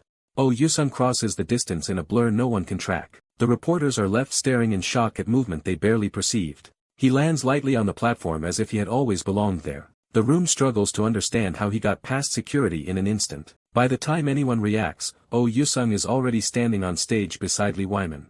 The audience can only wonder when he entered and who could move that fast. Lee Wyman can only curse as his control of the event slips away. What unsettles him most is that he could not follow Oh Yusung's movement at all. Oh Yusung simply extends a hand toward the podium, asking for the microphone. He makes his demand plainly, forcing Lee Wyman into a public response. The red-haired woman is relieved to see Oh Yusung seize the moment himself. Oh Yusung greets the room with calm confidence. He introduces himself directly as Hunter Oh Yusung. The crowd is thrown off because he speaks in Korean, confirming his identity but leaving most of the room unable to understand him. Oh Yusung immediately notices the language barrier and realizes he needs a translator. Lee Wyman is still shaken by the speed he just witnessed and cannot make sense of it. He recalls seeing plum blossom traces in that movement and begins connecting Oh Yusung to Hwa-san's martial arts. When Oh Yusung addresses him, Lee Wyman snaps back in irritation. He is visibly unnerved by being singled out so directly. The room falls silent, waiting for Lee Wyman to explain what is being said. The press turns to Lee Wyman because he is the only one who can bridge the language gap. Forced to recover his composure, Lee Wyman pretends politeness and asks what happened. Oh Yusung calmly tells him to translate. He points out that no one else there can speak Korean, leaving Lee Wyman no way to refuse gracefully. Lee Wyman accepts with a smile while seething at being ordered around in public. Even as staff hands him a microphone, he realizes the watching media has trapped him into compliance. He tells Oh Yusung to begin, bitter that the reporters he summoned are now limiting his options. Oh Yusung starts speaking without hesitation. He repeats his introduction for the room through Lee Wyman. The reporters erupt once they realize the famous Korean hunter from the Shanghai disaster is truly here. Oh Yusung apologizes for being unreachable, explaining that personal training kept him from responding for 2 days and that he came as soon as he heard the news. Lee Wyman encourages him outwardly while inwardly deciding to distort the translation if he can. He convinces himself that Oh Yusung is deliberately humiliating him and vows to retaliate through the translation. Oh Yusung notices the scheme before it can begin. He thanks Lee Wyman for translating, cutting off any chance to twist his words without exposing himself. Then he says the difficult part is over and that he will handle the rest himself. He steps forward, taking control of the room completely. Without ceremony, he gets straight to the point. In clear Chinese, he announces that he will participate in the dive. The audience is stunned that he can speak Chinese after all. Lee Wyman realizes he has been played and that Oh Yusung never needed him to translate in the first place. Even knowledgeable observers note that while his pronunciation is imperfect, his Chinese is more than good enough. Oh Yusung says the dive is a valuable opportunity because it will reveal something important to everyone. A Hwa-san observer watches with growing interest. Oh Yusung bluntly declares that once the hunt ends, everyone will know he stands above everyone present. That arrogance enrages the local leadership, but the Hwa-san observer is amused rather than offended, seeing that Oh Yusung is willing to back his words. The red-haired woman watches closely as the atmosphere turns volatile. Reporters immediately challenge Oh Yusung and demand an explanation for his attitude. They accuse him of being rude after arriving late to the conference. Oh Yusung remains unfazed by the criticism. He admits he was late and says he will accept exclusion if that is the decision, but insists he fears no one and leaves the choice to Lee Wyman. Lee Wyman is cornered again, unable to push the coward narrative any further. He rages inwardly as his plan to brand Oh Yusung a coward collapses. Before he can recover, the event moves on and he is asked to speak as the person in charge. Lee Wyman outwardly welcomes Oh Yusung's sudden appearance while privately deciding it will be easier to kill him if he joins the operation. He publicly says he sincerely wants Oh Yusung to participate, but a furious objection cuts him off. Lee Wyman recognizes the voice immediately and knows trouble has arrived from his own side. Ha Yukael, one of the operation members, openly objects to letting Oh Yusung join after arriving late and without notice. Lee Wyman panics because such open hostility now only helps Oh Yusung in front of the media. Oh Yusung accepts the challenge with a small smile. He moves before anyone can stop him. In an instant he closes the gap and confronts Ha Yukael face to face. Ha Yukael can only spit out Oh Yusung's name in anger. Oh Yusung tells him that if he has a problem, he should settle it directly. He demands proof through skill rather than excuses, turning the argument into a test of strength. Ha Yukael immediately accepts and charges him. The press recognizes the clash as a showdown between a former Hwasan elite and Oh Yusung. Lee Wyman can only watch as the situation spirals beyond his control. Ha Yukael draws his sword and attacks, determined to prove himself publicly. He invokes Hwasan's style as he swings. Ha Yukael unleashes true chi, filling the room with plum blossom sword intent. The attack blooms into a storm of petal-like blades. Oh Yusung stands still inside the killing field without the slightest sign of panic. Ha Yukael shouts as he commits fully to the strike. He releases plum flower blood rain, a six-directional sword aura meant to overwhelm Oh Yusung at once. The attack closes in from every side around Oh Yusung. Onlookers recognize the unmistakable plum blossom aura of Hwasan. Ha Yukael boasts that the technique will humiliate rather than kill his opponent. He intends to turn Oh Yusung into a public laughingstock. Oh Yusung answers only with a cold, focused stare. Blue energy gathers around him as he prepares a response from within the storm. He names the same technique Ha Yukael just used, making clear he understands it completely. Then he counters with overwhelming force. His own energy erupts outward in a far denser and more violent wave. Ha Yukael is caught inside a superior version of his own attack. He realizes too late that what he is seeing should be impossible. Blue plum blossom blades tear through the room with crushing precision. Ha Yukael is struck from multiple directions and blasted backward. His body is thrown off balance as the attack breaks him completely. The room erupts in disbelief because Oh Yusung has reproduced Ha Yukael's move at a much higher level. Lee Wyman is horrified as he recognizes not only Hwasan's martial art but the heavenly harmonic art behind it. Oh Yusung ends the exchange at once, saying there is no point in continuing. Ha Yukael can only sit there in shock, his confidence shattered. Oh Yusung asks if he understands now. He makes the lesson explicit by asking who is stronger. Ha Yukael has no answer left. Lee Wyman is shaken by the realization that Oh Yusung just used Hwasan's art more perfectly than Goryong's own chosen successor. The observers begin piecing together that Oh Yusung's technique matches Ha Yukael's exactly. That comparison leads to a more explosive conclusion. Oh Yusung's plum blossom aura was cleaner and stronger than Ha Yukael's ever was. Lee Wyman remembers that Oh Yusung had not shown Hwasan's martial arts in earlier fights, which makes this revelation even more unsettling. He cannot accept that Oh Yusung could have mastered the heavenly harmonic art in only a few weeks when even he has not completed it. Before Lee Wyman can process it, Oh Yusung asks for the microphone again. Lee Wyman has no choice but to hand it over.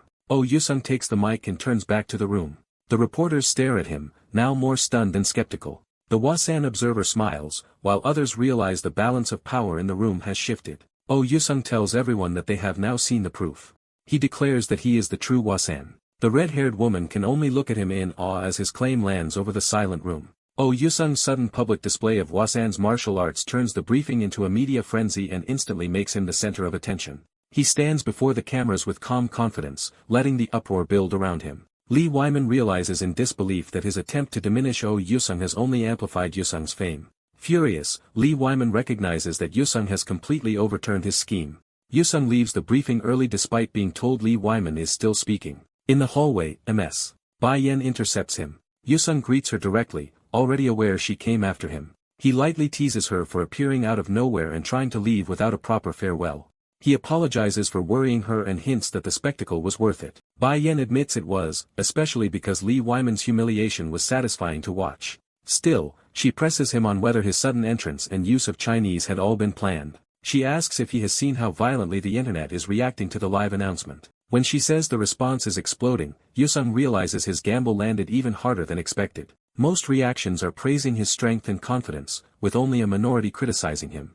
Yusung admits he planned it, though he did not expect it to work so well. He explains that in China, boldness and visible spirit are valued more than modesty, so he deliberately acted provocatively. Bai Yan is impressed that he calculated cultural expectations so precisely, and he adds that he also anticipated Li Weiman's trap. He says he interrupted the conference specifically to sabotage Li Weiman's plan. By confronting Li Weiman openly, he made the conflict impossible to hide. By even challenging the Elite 10, he ensured public curiosity would restrain Li Weiman from moving against him before the dive. Bai Yan is left stunned by how far ahead he had thought. Yusung admits one thing was luck, he had not expected Ha Yukil to step forward and fight him. Even so, Bai Yan warns that they still cannot relax. Yusung agrees and says Li Weiman is almost certainly planning to kill him during the dive, so he has a proposal for her. He asks Bai Yan to cooperate with him in the dive and suggests they join forces. She accepts immediately and offers her help without hesitation. When Yusung asks if she wants anything in return, she first claims she has no conditions. Then, flustered, she works up the courage to add one. She says she wants something after the dive is over, and Yusung agrees to hear it. Blushing, she asks him out on a date. The sudden request catches Yusung completely off guard. Later, back at his room, the moment still lingers in his mind. He exhales in relief after escaping the awkwardness of the hallway conversation. As he changes clothes, he admits Bai Yan's bold request genuinely surprised him. Remembering her proposal, he finds himself unexpectedly pleased. He thinks a date would be nice, but decides he cannot indulge that thought yet. He forces himself to focus on the danger immediately ahead. Turning to preparation, he opens the System-S crafting interface and reviews the ingredients he bought. He checks the materials one by one, confirming he has what he needs. He recalls that COU helped him obtain these ingredients. He activates the combination function to see what they can produce. The system completes the synthesis successfully. Blue light floods the room as the crafted item materializes. The result is a new weapon called the Absolute Shatter Gauntlet. Yusung realizes that with the right recipe, combining ingredients can create equipment, and that he can reproduce many items with only a few materials.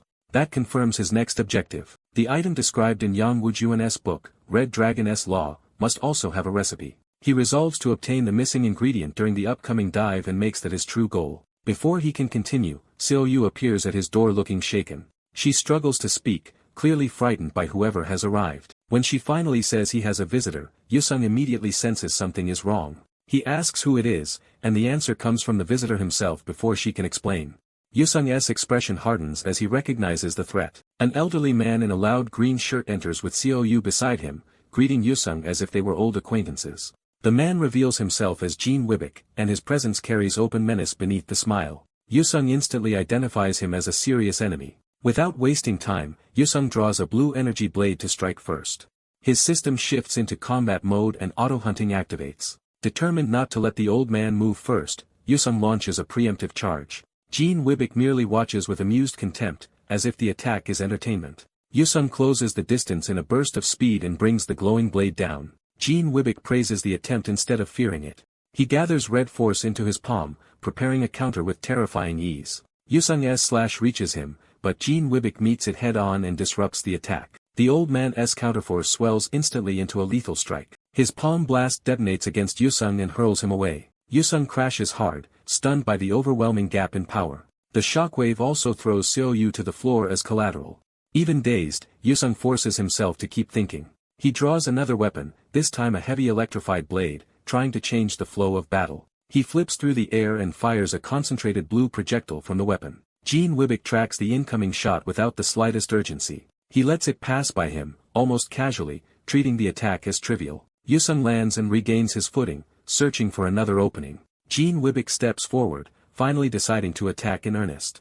He surges in with red lightning-like force, closing the distance instantly. Laughing wildly, he unleashes a named technique meant to tear Yusung apart. Yusung recognizes the danger too late as the attack begins to split and spiral. Jean Wibbick drives the technique upward with brutal precision.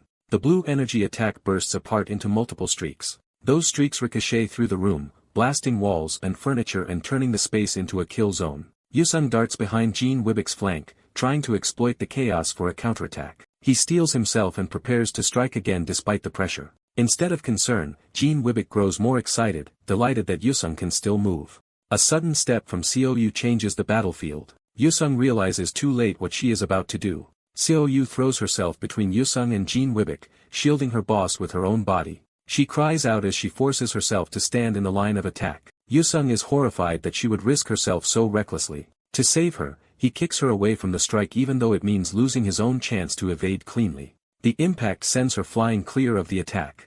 She is left shaken and hurt, but alive. She tumbles across the floor while Yusung remains exposed. Bleeding and trembling, Seo-yu struggles back up, still trying to stay involved. Yusung braces himself again, now burdened by protecting her as well as surviving. He realizes he barely managed to save Seo-yu, but that only reveals the larger threat still standing before him. Jean Wibbeck's killing aura intensifies, making it clear the real danger has only begun. The old man complains that his fun was interrupted, as if attempted murder were a game. He is startled not by Ka's courage, but by the intensity of her intent to protect Yusung. Yusung understands that if he had not kicked her away, she would have died for him.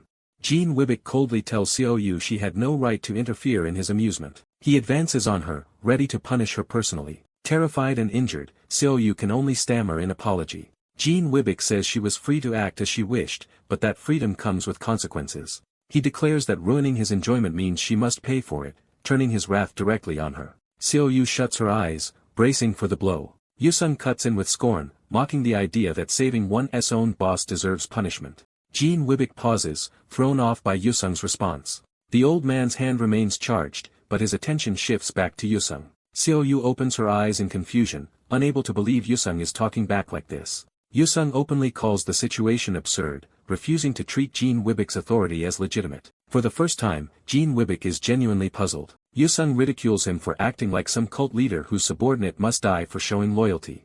He points out the real disgrace. Instead of praising Seo-yu for protecting him, Jean Wibbeck is enraged by it. Yusung says Seo-yu only rushed in because Jean Wibbeck had failed to give her the trust a boss should, and now he is simply venting his anger on her. Seo-yu is stunned by how boldly Yusung is defending her in front of the man she fears most. She expects Jean Wibbeck to kill him for such insolence, and panic set the thought. Jean Wibbeck turns away in silence, his mood shifting unpredictably. A smile slowly returns to his face instead of the expected explosion. Then he bursts into laughter, finding Yusung's defiance more entertaining than offensive. Seo-yu can only stare, unable to process the sudden reversal. Jean Wibbeck laughs harder and praises Yusung as a masterpiece rather than an enemy to be crushed. Yusung stays outwardly calm, though he remains wary of the old man's instability. Jean Wibbeck reveals that he understands exactly what Yusung did at the broadcast. He deliberately provoked Chinese pride and diverted attention to himself. Yusung admits that events ended up that way, while privately cursing how quickly the old man withdrew his killing intent. The room settles into a tense standoff, with Seo-yu still kneeling between them. Seo-yu feels as if reality has broken, unable to understand how the confrontation turned into conversation. Yusung asks why Jean Wibbeck barged in so suddenly, and the old man says he came because he has business with him. Jean Wibbeck produces a small box, signaling that this visit was planned from the start. Yusung immediately recognizes that the box must be important. Jean Wibbeck says this is the price of dealing with him and that he came to discuss that very deal. Elsewhere in Seoul, the scene shifts to Sunwook building. Kim Sunwook rushes in, furious and alarmed by what he has heard. He bursts through the door and demands to know what the reckless man has done now. Seeing the aftermath, he is momentarily speechless. The battered man lies sprawled on the floor, clearly having pushed himself to the brink again. The injured man greets Sunwook casually and mocks how fast he came after the call. Sunwook explodes, saying that if he wanted to die he could have done it at home instead of pulling another suicidal stunt. The man only laughs weakly and tells him those are harsh words. Sunwook warns that he is practically begging for death by overexerting himself like this, but the man remains unfazed. He brushes it off, claiming he will recover after suffering for a day or so. Sunwook demands to know why he keeps doing these insane things when he has already chosen his path as both tutor and agent. The answer is simple: he made a promise. Sunwook realizes that promise concerns Mr. Yusung. The man confirms it and reveals the promise is tied to finding a cure for ruined veinlets, a method both of them have searched for in vain for 4 years. Sunwook points out how impossibly slim that hope is, though he insists his doubt is not about Yusung himself. Until such a cure appears, he says, the man should focus on training his body, but the reply is that he has already done enough of that. The man says he cannot keep idling while warming up, especially when Yusung is facing so many problems of his own. Remembering Yusung's Chinese broadcast, he realizes Sunwook must have seen it too. He concludes that Yusung must be suffering badly in China because of the country's territorial hostility, even if he is still performing brilliantly. Because Yusung is enduring all that and still pushing forward, the man decides he cannot remain still any longer either. A shaken researcher continues his accusation, trying to understand why the other man went this far. He points to the ruined facility as proof of the madness behind the act. The slick-haired man calmly admits he has finished the project they had discussed before. The researcher confirms in disbelief that the forbidden work was completed using that damaged body, and the man answers without hesitation. Faced with that answer, the researcher can only call him insane. The man accepts the insult almost as praise. Left desperate, the researcher begs for help. He places his hopes on Mr. Yusung, pleading for a miracle that can restore the ruined body. Elsewhere, an older man arrives to revisit a prior deal and says he has something important to discuss. He presents a small box to Yusung as leverage. When the box is opened, Yusung realizes it contains the promised object. The old man reminds him that the original bargain required Yusung to take part in 5 hunts, and Yusung notes he already cleared one in Shanghai.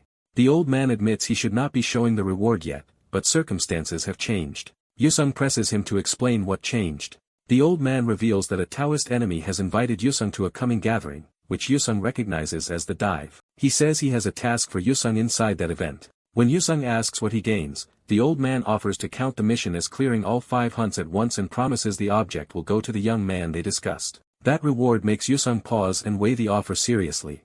He first checks whether the job would require him to kill someone, even indirectly, and is told it will not. The old man reframes it as something any hunter could accept. Yusung agrees to hear him out and asks for the exact task. The old man begins to explain. But the moment the real condition becomes clear, Yusung is visibly stunned. He can barely process what he just heard. He calls the proposal insane and initially refuses it. After a beat, he reverses himself and decides to do it anyway. The old man accepts that answer with satisfaction. He confirms the dive date is fixed, tells Yusung to be ready, and says any needs can be reported through the unconscious assistant nearby. As he leaves, he tells Yusung to rest before the late-night operation. Then he deliberately lets a murderous aura slip out. The pressure floods the room and bears down on Yusung from behind. Yusung instantly recognizes it as killing intent and reacts. His eyes sharpen as his body enters combat readiness. He launches his hand technique in assault form. Yusung surges forward with a blue energy strike aimed at the old man. The old man remains calm even as the attack closes in. He turns with a faint smile, showing he expected this response. Yusung realizes too late that something about the situation has changed. Even so, his attack continues toward the old man's face. The strike stops just short instead of piercing through. Its force disperses into delicate, flower-like fragments around them. The old man remarks that he has not seen that technique in a long time. He identifies the pattern as clear plum blossoms and praises Yusung's hand skill. He also praises Yusung's reaction speed for halting the attack the instant the killing intent was withdrawn. While Yusung calls him deranged and the old man claims he simply trusted him, noticing the small cut he received, the old man muses that it has been a long time since he bled and casually brings up the Red Dragon Society. Yusung points out that none of this bloodshed would have happened if the old man had not provoked him, and the old man agrees that Yusung would never have struck first on his own. The old man boasts that Yusung has accomplished something even the young family's prodigy could not by forcing Jean Wibbeck to act against him. He parts with a warning not to get too absorbed in the side of the world before the dive. With that, he disappears from the room. Yusung is left irritated, thinking every meeting with that man is exhausting. Then his thoughts drift back to the old man's test. He recalls a past clash with a red-eyed spear wielder, where his blue hand technique met the enemy's weapon head-on. He realizes he may have grown too accustomed to his current environment. That realization hardens into a response to Jean Wibbeck's challenge. Yusung resolves to settle that condition decisively at the dive. By the time the day arrives, the dive has become the focus of everything. A young female assistant worries that after this operation she will likely be punished because she has fallen out of favor with the principal. She fears she may even be expelled from the tens now that she is no longer useful. She forces herself to stop spiraling and decides the success of her boss's dive matters more than her own future. She enters to report that the day of the dive has come and asks whether preparations are complete. What she sees makes her freeze. Yusung is already suited up in newly arrived white armor. He greets her calmly and welcomes her in. The armor itself carries a polished, almost ceremonial presence. A laptop on the desk suggests the final planning is already underway. She tells him the gear arrived yesterday and awkwardly notes that it suits him, while he answers with unusual politeness that it feels special to wear it again. Concerned about his fracture, she suggests he should still be in the hospital, but he assures her his body is fine. Yusung lightly teases that if she forced him back into treatment, he would only make a scene about not being able to work during an important mission. Thrown off by his formal tone, she asks why he is suddenly using honorifics with her. He says he did not expect it either, but if this dive goes well, their time together will end, so there is no reason to keep pretending. He explains that speaking casually to someone younger never really suited his nature. He admits that her president was right and that he had been getting too absorbed in this country without noticing it. The assistant realizes she is finally seeing Yusung's real personality. She understands that the heroic image he showed her and others before was partly an act shaped by what China wanted from him. Yusung admits that only Jean Wibik had seen through that performance and recognized he was merely playing the hero. Now he says his true work lies inside the fissure ahead. With only hours left, he asks her to handle the final processing of the dive details. She discovers he has already prepared everything for her. That makes her realize he could have finished the remaining tasks himself. She concludes he left them to her as a way of acknowledging her efforts and asking her to keep doing her best to the end. Remembering how worthless she once felt within the sect, she thinks of herself as discarded junk. She recalls defying the principal and hearing she was no longer needed, yet this man still relied on her. To her, he has done more than sympathize. He has recognized her value. Yusung quietly thanks her. He makes clear that his gratitude is for all the work she has done up to now. The sincerity of that thanks leaves her stunned. By the time she looks up, he is already gone. She stares at the closed door he left behind. Overwhelmed, she berates herself for not being the one to say goodbye and thank him properly. She can only call herself foolish for freezing in the moment. Trying to recover, she turns back to the work he entrusted to her and notices an unexpected file. The file is simply labeled "Read Me." Inside, Yusung leaves her a private message offering her a job with him if she loses her current one, provided she passes a proper review and has truly calmed her temper. She sits in silence, absorbing the offer. The message feels almost unreal to her. Then she breaks into a tearful smile, thinking again that he always surprises people. At the same time, another man coldly tells a subordinate that once the dive ends, the rights granted to him will be revoked no matter the outcome. The subordinate falls silent under that threat. Outside near the dive site, the subordinate sits in armor while his superior approaches. The superior immediately judges that the man's spirit is broken and his ambition has died. He reflects that men driven only by ambition collapse completely once the drive is shattered. He warns the broken man that if he does not cooperate in the coming transition, he may end up like the others who were reduced to fertilizer. To make the threat concrete, he reminds him that losing his veinlets would ruin the rest of his life. Terrified, the subordinate drops to the ground and begs to do anything asked of him. His superior looks down on him with contempt. When the man keeps pleading, another voice cuts in and tells him to quiet down. A composed archer reminds them that even inside a soundproof trailer, countless people are watching from outside. The broken subordinate can only choke out a weak response. Meanwhile, the transport reaches the dive site as the event gathers momentum. A massive fissure opens in the sky above the desert, drawing a crowd of observers and media. The archer points out that they are about to emerge before everyone, so the subordinate must not show such a pathetic face. The man protests, but too late. An unseen shot strikes his cheek before he can even finish speaking. The archer stands over him, making the power gap unmistakable. He coldly reminds the man that he was told to stay quiet. Shaken, the subordinate realizes he never even saw the arrow being fired. He finally understands he is standing before the top tier elite 10 archer, Won Jiyoung Kyan. Their representative ends the humiliation, saying the lesson should be enough for Mr. Ha Yukiel. He also reminds them not to lose sight of their true prey. Won Jiyoung Kyan agrees to stop, confident that if Ha Yukiel can pin the target down, his arrows will never miss. The representative accepts that confidence with grim approval. Ha Yukiel notes that although Won Jiyoung Kyan has his own personality issues, his calm and precision are terrifying. He reflects that the archer's perfected bowsmanship makes him one of the strongest among the elite 10 and the most successful asset invested in so far. The representative orders them to move out.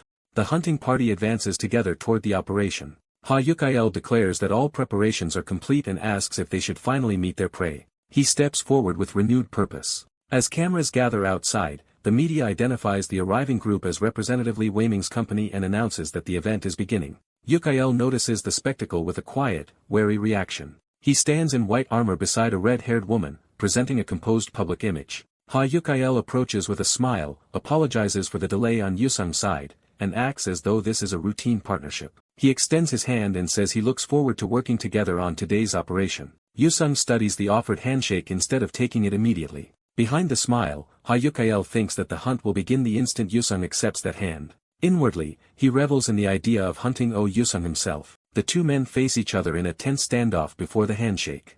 Yusung remains unreadable, giving nothing away. Watching from behind, Won Jiyoung Kyan casually admires Yusung's armor. He jokes that if he skewers Yusung's head, perhaps he should get to keep the armor as spoils. He confirms to himself that they are supposed to attack the moment Yusung takes the offered hand. A flashback reveals someone questioning whether they truly intend to attack Yusung immediately after meeting him. Ha Yukiel had answered that this was exactly the plan. Won Jiyoung Kyan had reacted with amused approval, one of their own worried that attacking in front of reporters would be too reckless. Ha Yukiel argued that the public setting was precisely why it would work, because Yusung would never expect an ambush there. He insisted they must give Yusung no openings, warning that his sly nature and footwork could let him escape once they entered the dice. When the concern about reporters remained, Hayukael brushed it aside. To prove his confidence, he suddenly appeared right behind the worried man and declared that they could still pull it off. The startled room could only gape as Hayukael revealed just how quietly and dangerously he could move. Lee Wymin openly admires Representative Lee's magic as the meeting begins. He quickly understands that the spell is meant to deceive the reporter's senses. Representative Lee confirms it and assures him that public scrutiny will not matter.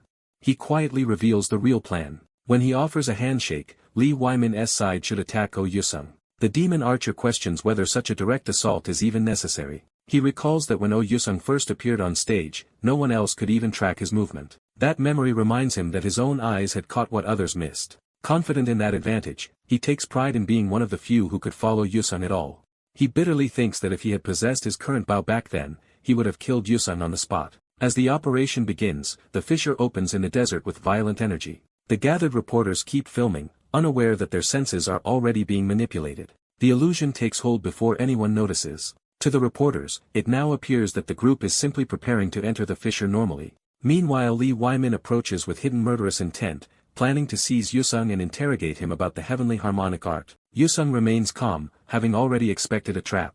He studies Lee Wymin without showing fear. After calming himself, Yusung sees through the man's intentions completely. He mocks the absurdity of a friendly gesture backed by such obvious killing intent. Instead of reacting with force, Yusung says he has something to show him. He produces a talisman and turns the situation around at once. Lee Wymin is shaken because he recognizes it as his own talisman. Yusung reveals that he found it on the body Lee Wymin had abandoned earlier, exposing a buried crime in front of everyone nearby. Hayukael is jolted by the revelation. Lee Wymin realizes in panic that the talisman he planted on Hayukael to cover his escape has been recovered. Yusung presses him further, implying he already knows exactly how that talisman was used. Lee Wymin desperately tries to stop him before he can say more. At that moment, Ms. Bayan appears at Yusung's side. She immediately sharpens her focus, ready to support him. Yusung ignites the talisman. Using the blast as cover, he and Bayan launch themselves upward toward the fissure. The others can only watch as the pair suddenly break away. The demon archer curses when he realizes they have gained height.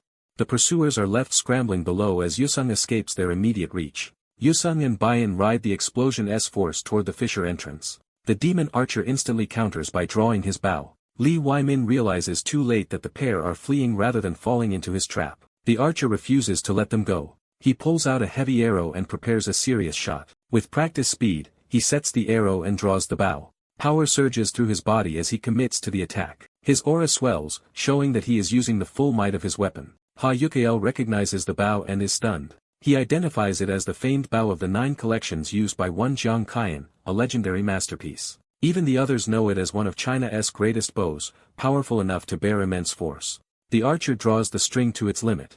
The bow releases a shockwave so intense that the ground and air tremble around him. Hayukael is overwhelmed by the force generated from the draw alone. Even the nearby reporters are battered by the pressure and noise. The arrow launches like a green spear of destruction. The demon archer fires with the clear intent to kill Yusung. The shot tears upward toward the fleeing pair with terrifying speed. It cuts through the fissure's turbulent boundary as if nothing can stop it. Yusung notices the attack in time. He triggers a burst of power to intercept it rather than evade blindly. Bayan cries out an alarm for him. Below, Hayukael thinks they have finally cornered Yusung. The demon archer silences that celebration immediately. A few blood-stained flower petals fall, hinting that the shot did not go cleanly. The petals drift past as the archer senses something has gone wrong. He turns furious, cursing Yusung. From within the dust and energy, Yusung casually remarks that the attack had almost hit him. He emerges having stopped the arrow with his bare hand, astonishing everyone. The demon archer realizes Yusung interfered with the shot at the instant it was fired. He cannot believe Yusung could alter the arrow's path in that tiny window. Yusung judges the feat accurately, concluding that the archer's precision is impressive even against his automatic defenses. He openly acknowledges the man as a worthy demon archer. The praise only enrages the archer further. Ignoring him, Yusung calmly asks Bayan if they should continue. She agrees without hesitation. Yusung casually tosses the captured arrow aside. The fissure churns behind them as their escape route remains open. Li Yuanmin panics as he sees Yusung slipping away again. A separate projectile suddenly streaks across the battlefield. It slams into the ground with explosive force. The impact erupts into a deafening blast that shakes the entire area. The reporters and bystanders are thrown into confusion by the sudden noise. One of the reporters immediately notices the crucial change. The illusion collapses, and the pursuers realize Yu Song has already entered the fissure, forcing them to rush after him. Li Yuanmin tries to call back Representative Li Yuanmin for help, but the representative and his people are already moving away amid the chaos. The reporters surround Li Yuanmin with questions about the arrow and Yu Song's disappearance. He realizes the blast has broken the spell and ruined their cover story. Thinking fast, he lies that Yu Song entered the fissure ahead of them and pretends he must pursue him too. His ally can only curse the ruined situation. The demon archer burns with humiliation that Yu Song caught his arrow so easily and mocked him in the process. He swears to personally bring Yu Song down. Meanwhile, Yu Song and Bai Yan continue fleeing deeper inside the other world. After putting distance between themselves and the pursuers, Yu Song leads Bai Yan toward a forest where they can hide. They finally enter the woods and slow down. Bai Yan is exhausted from the long run. Yu Song offers her a drink without ceremony. He explains that she needs water after running at full speed for more than 2 hours. She thanks him, and he treats it as the most natural thing in the world. The simple kindness catches her off guard. As she drinks, she starts to relax for the first time since the chase began. Yu Song notes that they have bought themselves some space, though he warns her not to lower her guard. Bai Yan quietly admires how composed and capable he is even after the same brutal run. She concludes that what makes him remarkable is not just stamina, but extraordinary self-control. When he addresses her directly, she is startled out of her thoughts. Flustered, she admits she had been lost in thought. Yu Song says there is something he wants to ask of her. She braces herself nervously for what he might say. His sudden closeness makes her imagination run wild. She realizes they are alone together in another world, which only makes her more self-conscious. Her anxiety spirals as she wonders what he could possibly be about to ask. What Yu Song actually asks for is far more practical, the camcorder. He wants to inspect the recording devices installed in her suit. Bai Yan is momentarily confused by the mundane request. Yu Song clarifies that he means the company-installed devices meant to record their dive. He warns that Li Yuanmin's side could track them through those devices, so they should remove them immediately. Bai Yan is embarrassed by her own assumptions and quickly regains her composure. Yu Song also considers the political risk of removing the official recorders, since Go Ryung's side could accuse them of tampering with evidence. He notes that such accusations would hurt Bai Yan and the Red Dragon Society more than they would hurt him, but she insists that is acceptable. To solve the problem, he reveals that he prepared substitute recording devices of his own. He asks her to turn around so he can attach them from behind. She agrees, though her nerves spike again. The quiet forest suddenly feels far too intimate for her. As he steps behind her, she struggles to stay calm. Yu Song focuses only on the task at hand. He carefully recalls the original recorder positions on her suit so he can replace them correctly. Bai Yan, meanwhile, grows more embarrassed under his close attention. When his hand touches her shoulder to work, she nearly loses her composure. She has to cover her mouth to keep from reacting aloud. Yu Song notices her strange reaction and checks on her. She hurriedly tells him to continue, pretending nothing is wrong. Internally, she scolds herself and tries to remember that he is only changing equipment. She forces herself to focus before her emotions run out of control again. Yu Song finishes the last adjustments while she is still battling her embarrassment. He announces that the equipment swap is complete. Bai Yan is relieved that the ordeal ended before she embarrassed herself further. Even so, her imagination turns the moment into something far more romantic than it was. Yu Song is simply relieved that she did not seem uncomfortable during the process. He senses unusual heat from her flame attribute but misreads it as a possible physical issue rather than embarrassment. Once the recorder problem is, he moves on to discuss how they should act from here on inside the dive. He reminds her that he asked to work with her, but now he needs to revise that plan. He explains that it will be difficult for them to stay together in this dive. Then he reveals the real reason he intends to remain inside the other world even after the scheduled extraction time, without leaving through the exit. Bai Yan is stunned and demands to know why he would do something so extreme. Yu Song says he can still escort her safely back to the exit, but that is not the point. Bai Yan makes it clear that his safety is what truly worries her. She confronts him directly for choosing such a reckless and dangerous course.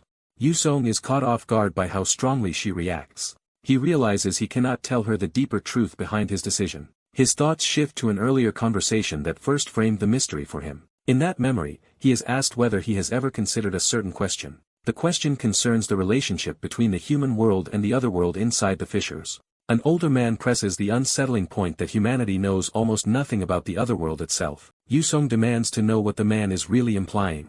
The old man shrugs it off, noting that even the Taoist speaker at the commemorative event had said the same thing. Yu Song admits he left that speech early, but now he cannot ignore how suspicious that idea sounds. An older man opens by saying the world beyond the fissure is one of humanity's rarest frontiers, explored by fewer than 100 people. He dismisses mere curiosity as the mindset of a thief and laments that people now want answers without the proper resolve. Yusong accepts that criticism and notes that people centuries ago approached such places with a different attitude.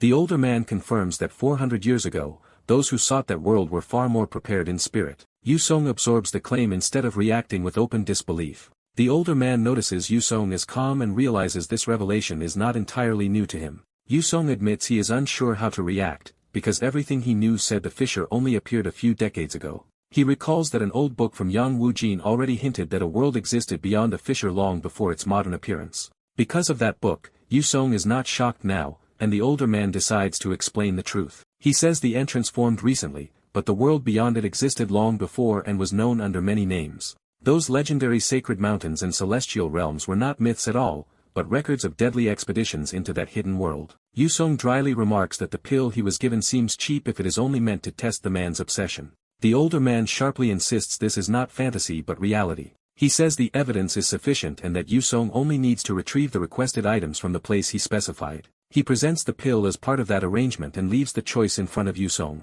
The older man studies him, waiting to see whether he understands the true stakes. He reveals the mission cannot be finished in a day, and Yusong quickly grasps that the dive lasts about 30 hours. Yusong points out that the hunt officially belongs to China as top hunter group, yet the man is entrusting the dangerous part to him. The older man explains that the dive depends on paired fissures opening 30 hours apart, and missing the exit means being trapped and legally treated as dead. That is exactly why Yusong is useful. He can survive there for a long time, vanish without causing outside trouble, and still meets the government-esque conditions. The older man admits he originally meant to train Yusong through several more hunts before sending him in, but circumstances changed. He frames the mission as mutually beneficial and even offers a bonus, but Yusong refuses extra rewards. Yusong reaches for the pill, signaling that he is willing to proceed. Before handing it over, the older man raises one final condition in case fear overtakes Yusong during the dive. He says Yusong may retreat to the exit fissure if necessary, but reminds him the pill is too valuable to waste. Yusong senses the man once again anticipating his thoughts, and starts to object. Instead, he accuses the older man of making a trade that is heavily tilted against himself. Yusong openly admits he considered keeping whatever he finds, since it will likely be worth far more than the pill. The older man answers that such suspicion is natural, because even proud people often prove rotten underneath. That answer unsettles Yusong, who feels the man is reading him too clearly. He notices a strange shift in the older man-esque expression and tries to understand what lies behind it.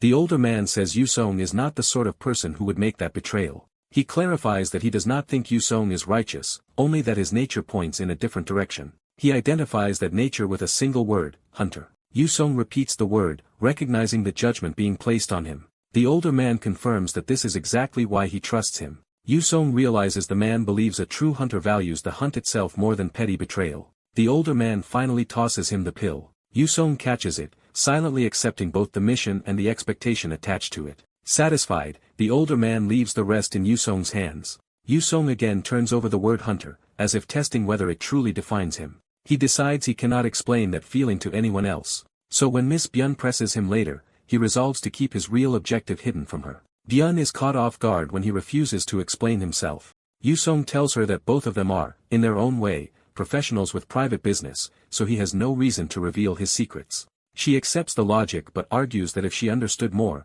she might be able to help him. Yusong rejects that, saying risk is part of his work and questioning why someone unrelated to the matter is trying to interfere. He adds that mixing personal feelings with professional work only makes things worse. Byun awkwardly denies that her concern comes from emotion. Even so, she steps closer instead of backing away. Yusong realizes he has to draw a hard line now, especially because her ties to the Red Dragon Society could put her in danger. Byun senses his refusal hardening and prepares a different approach. Rather than asking for his secrets, she asks whether his promise to help her still stands. Yusong is confused until she reminds him he promised to get her safely to the exit. She cleverly argues that if they must stay together until then, there is no reason she cannot accompany him while he handles his own tasks.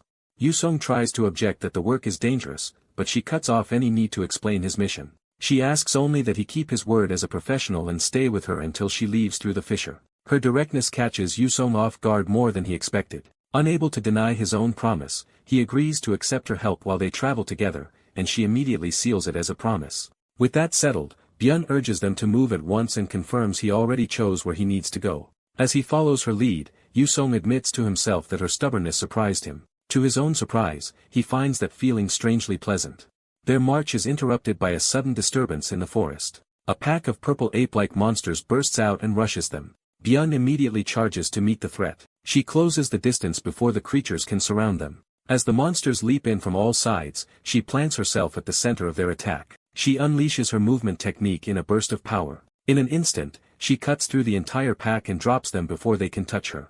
After the brief slaughter, she steadies herself and checks Yusong's reaction. Yusong praises her performance, and Byun is visibly pleased by the compliment. He adds that her skills have clearly improved since before. Embarrassed, she insists she is still far below both her father and Yusong, though she appreciates that he noticed her footwork. She explains that the technique is a young family art called the dragon chasing step, powered by the family's inherited flame energy. Its principle is to explosively release internal force for extreme speed, but she admits its weakness is rigidity, since it favors straight-line movement and lacks Yusong's freedom to change direction. Her explanation reminds Yusong of his own earlier struggles with movement. Byun says she has improved since then, even if she still falls short of the strongest people around her. In courage, she asks again to assist him in his hunt, and he rejects the idea immediately. She sulks, but he reminds her that their new agreement did not include joining his hunts. Yusong firmly states that hunting is his job alone, while her role is only to accompany him during the dive. Byun reluctantly accepts that this is what she promised. She turns away, still dissatisfied but no longer arguing for the moment. Yusong sighs at how relentless she is. He reminds himself to stay cool-headed and keep a clear boundary between them. Elsewhere in the otherworld, Master Jean is asked whether he has made his decision. He agrees to the proposal and says he will join the others. His companion praises the choice as the sensible move expected from him, but that praise carries a hint of calculation. Nearby, Representative Lee sits motionless against the rock while the others wait in the harsh landscape. After 2 hours inside the fissure, his continued stillness makes the others suspicious. One of them grows impatient, wanting to chase Yusong immediately instead of waiting any longer. He decides he no longer needs to obey Li Weimin's orders. When he moves, another man steps in to block him. The impatient hunter angrily tells the blocker to get out of his way. The blocker answers that his duty is to protect Representative Lee. Representative Lee calmly orders his guard to stand aside. The rebellious hunter then demands a direct conversation with Lee. Lee invites him to say what he wants plainly. The hunter insists Lee has no right to look at him as though he made a mistake. He declares that from now on he intends to move separately from Lee. Lee asks what he expects to accomplish by that. The hunter reminds him that Lee brought them here for the hunt, the expedition, and the contract, so he cannot simply detach himself from the mission. Lee replies that he has already arranged with another caster to split the team in two and regroup later at the exit point. But he refuses to let this particular man leave, because both he and Master Jean are essential parts of Lee's larger plan. That answer enrages the hunter, who demands to know what Lee's plans have achieved so far. He points out that following Lee only led to them being humiliated by Yusong. Lee listens without flinching. The hunter says he only lent Lee his name and time because he chose to, not because Lee earned his loyalty. Now he wants to pursue Yusong personally and settle the insult over the stolen arrow. He repeats that he will act independently no matter what Lee says. Instead of threatening him, Lee tells him to think it through carefully. Lee's calm gaze suggests he has already anticipated this rebellion. The standoff hangs in the air as the hunter waits for resistance. Even Lee's guard is tense, expecting the argument to turn violent. But Master Jean unexpectedly allows the separation and tells the man to do as he wishes. The hunter is startled by how easily permission is granted. Lee repeats the approval, making it clear there will be no fight over it. That easy concession leaves the hunter suspicious, since he expected a direct clash. The guard relaxes slightly as the immediate danger passes. Lee then asks whether the departing pair might still need one more person.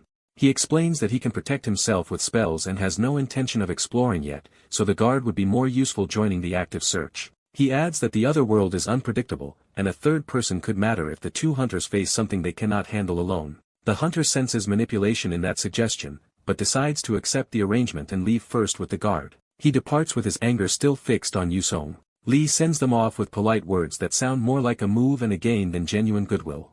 As he walks away, the hunter admits he cannot read what Lee is really planning. Still, he decides this is not the time to out-scheme Lee. For now, he is satisfied that he has gained the freedom he wanted. He turns that freedom into a single goal, hunting down Yusong. Meanwhile, Yusong and Bayan continue deeper through the forest together. After 2 days inside the dive, Yusong asks whether they are close to the place described in Yang Wujin's book.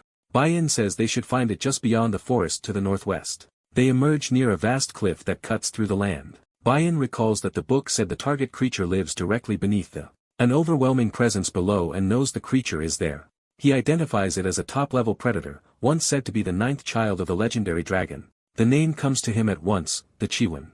From the darkness below, multiple red eyes answer that recognition. The abyss under the cliff suddenly feels like a living mouth waiting beneath them.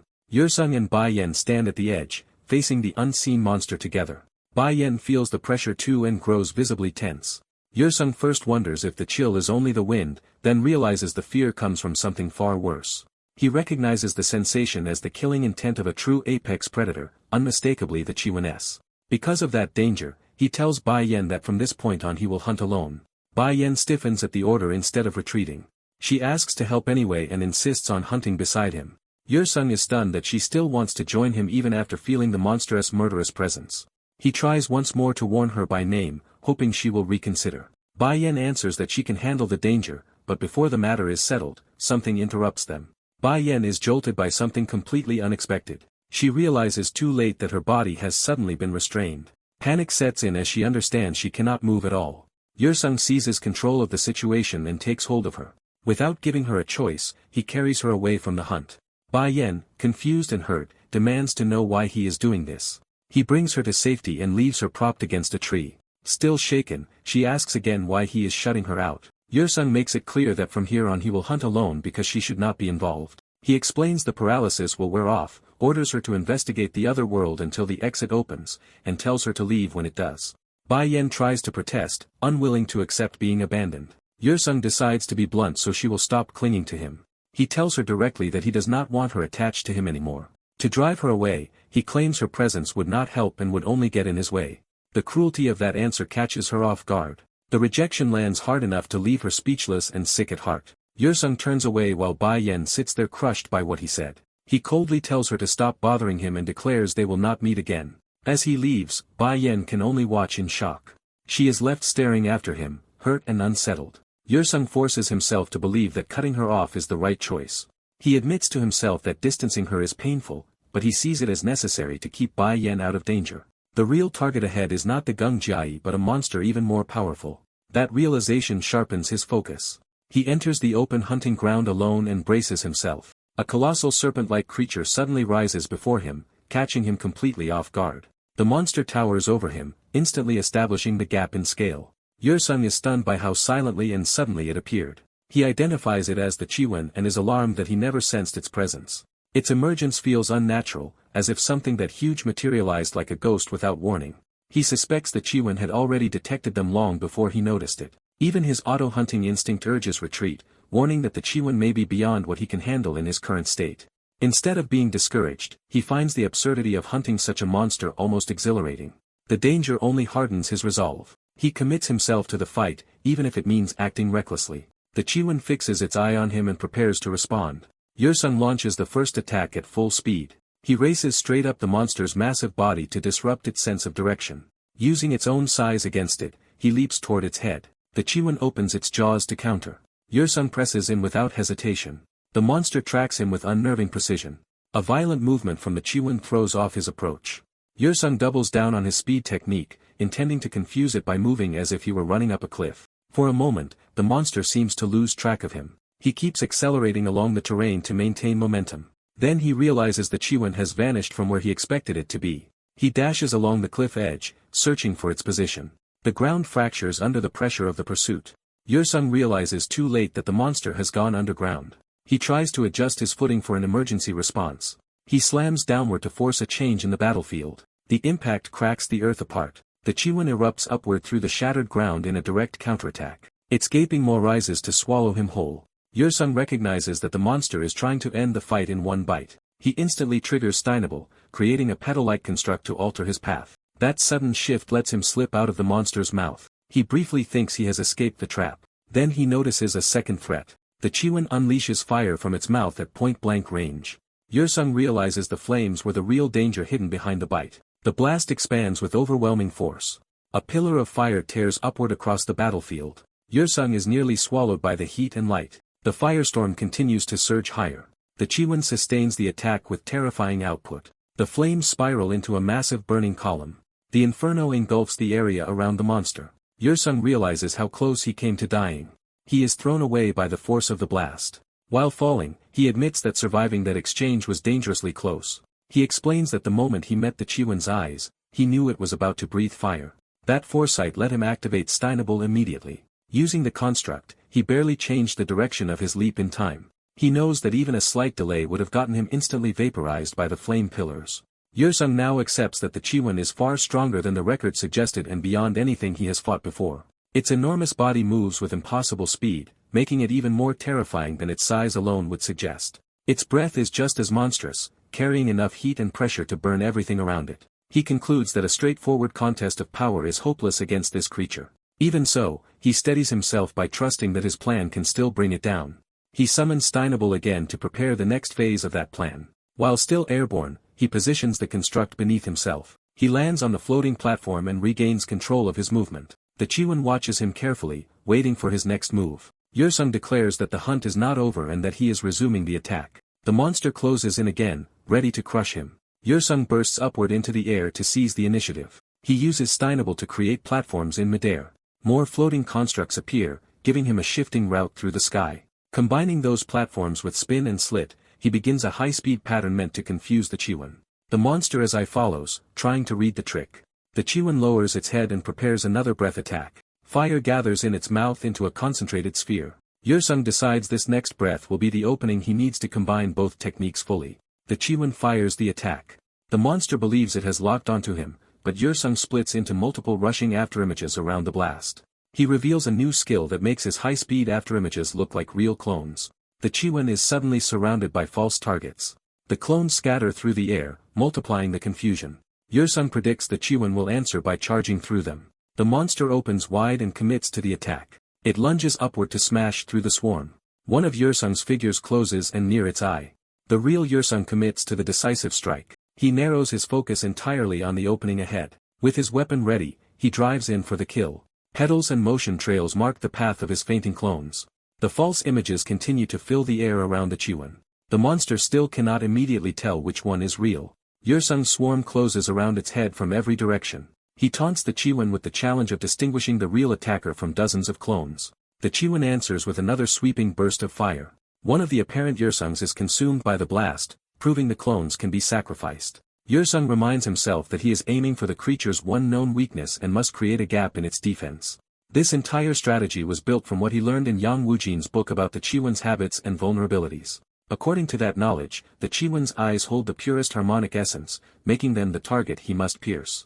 The monster's attention remains fixed on the false threats around it. Yursung notes that the breath attack is coming again, but that only helps his plan if the clones keep drawing its focus. The Chiwen unleashes another explosive blast. The fire tears through the surrounding clones instead of the real attacker. The illusions vanish into the flames as intended. The Chiwen believes it has cleared the field. But Yursung reveals that while its attention was on the clones, his real body had already reached the true attack position. He arrives above the monster's head exactly as planned. Yursung drives his strike downward with everything he has. He commits to a plunging stab aimed at the eye. The Chiwen finally notices the real threat. Yursung is certain it is too late for the monster to stop him because he is faster. He believes the eye is already within reach. The Chiwen's eye remains exposed for a split second. Then something intercepts the attack at the last instant. Yursung is stunned by the sudden interruption. He realizes an arrow has struck his weapon. The impossible interference forces him to look down for the shooter. A grinning archer appears and reveals he has been searching for Yursung. The newcomer gleefully announces that he has finally found him. Yursung recognizes the intruder as the demon archer, Wan Jiayun Kaiyan. Wan Jiayun Kaiyan immediately tries to kill him. The archer releases another shot wrapped in green energy. The empowered arrow tears across the battlefield toward Yursung. Yursung realizes his blade was broken by the first arrow, ruining his finishing strike. At the same time, the Chiwen closes in behind him, turning the situation into a deadly pincer. The monster begins firing its breath directly along Yursung's back. Yursung understands that the Chiwen's flames are now coming from behind while the archer's attack approaches from the front. He sees the green arrow racing toward him with no easy escape. The Chiwen's fire surges forward to engulf the same space. Yursung braces himself and raises his guard in desperation. The green arrow collides with the oncoming wall of flame, detonating in front of him as the trap closes. While Yursung plummets through the air after barely surviving a deadly exchange, he realizes with alarm that he only just managed to stop the last attack. Even as he falls, the dragon-like Chiwen closes in at point-blank range. He recognizes the Chiwen directly in front of him as an immediate threat. At the same time, he senses that the demon archer Wan Jiayan Kaiyan is aiming from far below. Surrounded above and below, Yersung understands he has been cornered. What unsettles him most is that the enemy somehow found him despite his efforts to disappear. Wan Jiayan Kaiyan notices that panic and enjoys it. He taunts Yersung by revealing that he deliberately tracked him down. His words lead into how he prepared this hunt in advance. In a flashback, others doubt anyone could locate a fugitive in the other world, but Wan Jiayan Kaiyan insists he has a method. He unveils a hidden tool that he claims will find the target for him. The tool turns out to be a strange fox-like creature tied to an old legend. Its reputation is that it can follow prey by scent from an enormous distance, though this specimen is only an incomplete imitation. Wan Jiayan Kaiyan explains that Go Ryong Company tried to breed the legendary 1,000-mile fox from razor fox monsters. The experiment failed because the creatures were short-lived and untamable, but he secretly kept some for hunting. To set the fox on Yersung, he presents it with a vial of musk. When questioned, he hints that the musk is the key to the tracking trick. He reveals that he always coats his arrows with the musk because he is obsessively careful. Since Yersung once caught those arrows with his own hands, the scent transferred to him. His companion immediately understands that this is how the trail was established. Once the fox reacts, Wan Jiayan Kaiyan confirms it has locked onto the prey. Satisfied, he moves to begin the hunt in earnest. Back in the present, he mocks Yersung for being trapped by that preparation. Yersung studies the battlefield and realizes the archer's shots are powerful but not rapid fire. From that, he concludes the sniper is waiting for a decisive opening rather than firing continuously. That limitation gives him an idea. He suddenly charges the Chiwen instead of staying defensive. Using extreme speed, he creates visible clones to confuse the sniper. The Chiwen tracks the rush with predatory focus. Yersung believes that if one clone is targeted, the real body can still evade. He decides he can hunt the Chiwen as long as he stays wary of the sniper's timing. Wan Jiayan Kaiyan sees through the footwork at once and reveals that the clones do not fool him. He immediately looses another shot. To Yersung's shock, the arrow homes in on his real body instead of a decoy. The attack closes on him before he can complete his plan. He is caught off guard by how precisely the shot found him. He barely blocks the incoming arrow with a burst of energy. Even after defending himself, he realizes the arrow ignored the clones entirely. He understands the situation is becoming lethal and that he must recover his stance before the next shot. In desperation, he hurls his twin axes toward the sniper's position. The thrown weapons force a sudden interruption in the ranged assault. Yersung is startled that the counterattack may actually have reached its mark. The reason becomes clear when Jin Chun reveals he followed the arrow's origin exactly as instructed. Jin Chun praises Wan Jiayan Kaiyan as careful setup even as he crashes into the fight. The archer braces himself with a green aura and draws his bow for a finishing strike. Convinced victory is at hand, he declares this will end everything. He commits fully to the killing shot. Yersung raises both arms as if trying to survive one last instant. He can only watch as the attack closes in. The arrow finally lands. Yersung is blasted backward and drops hard to the ground. Wan Jiayan Kaiyan senses the hit and becomes certain the shot struck true. He erupts in triumph, convinced he has finally taken Yersung down. Yersung lies motionless, making the kill seem real. A faint sign of life remains, but his enemies do not notice it. Wan Jiayan Kaiyan keeps celebrating, certain his long pursuit has succeeded. He revels in revenge and relief, savoring Yersung's apparent death. He orders Jin Chun to go confirm the corpse. Jin Chun coldly reminds him that they are partners, not master and servant. Wan Jiayan Kaiyan backs down outwardly, though he resents the humiliation. Before they can inspect the body, Jin Chun points out that the dragon is the more urgent problem. The Kaiyan fixes its gaze on them, making the danger impossible to ignore. Its attention shifts fully from Yersung to the two hunters below. Wan Jiayan Kaiyan, no longer distracted by his vendetta, begins admiring the monster as value. Jin Chun recognizes it as the legendary dragon of rumor and realizes what a prize it would be. He immediately decides that slaying it would secure his own future and reputation. Elsewhere, Jin Chun's old rival Yang Junxian is shown clashing with another powerful fighter. Jin Chun recalls how others always measured him against Yang Junxian. The memory of Yang Junxian's imposing presence still weighs on him. Yang Junxian had once dismissed Jin Chun's obsession as tiresome. When Jin Chun tried to force a confrontation, Yang Junxian effortlessly stopped him. That easy resistance only deepened Jin Chun's frustration. He remembers throwing himself into the challenge anyway. Yet Yang Junxian halted the fight with a single calm gesture. Rather than fight, Yang Junxian proposed ending the conflict without pointless bloodshed. He offered the first hunting rights at a newly formed fissure to Du Ryong Castle instead. He framed the offer as a practical settlement between rival groups that had merely crossed paths. To Yang Junxian, avoiding needless violence was the obvious choice.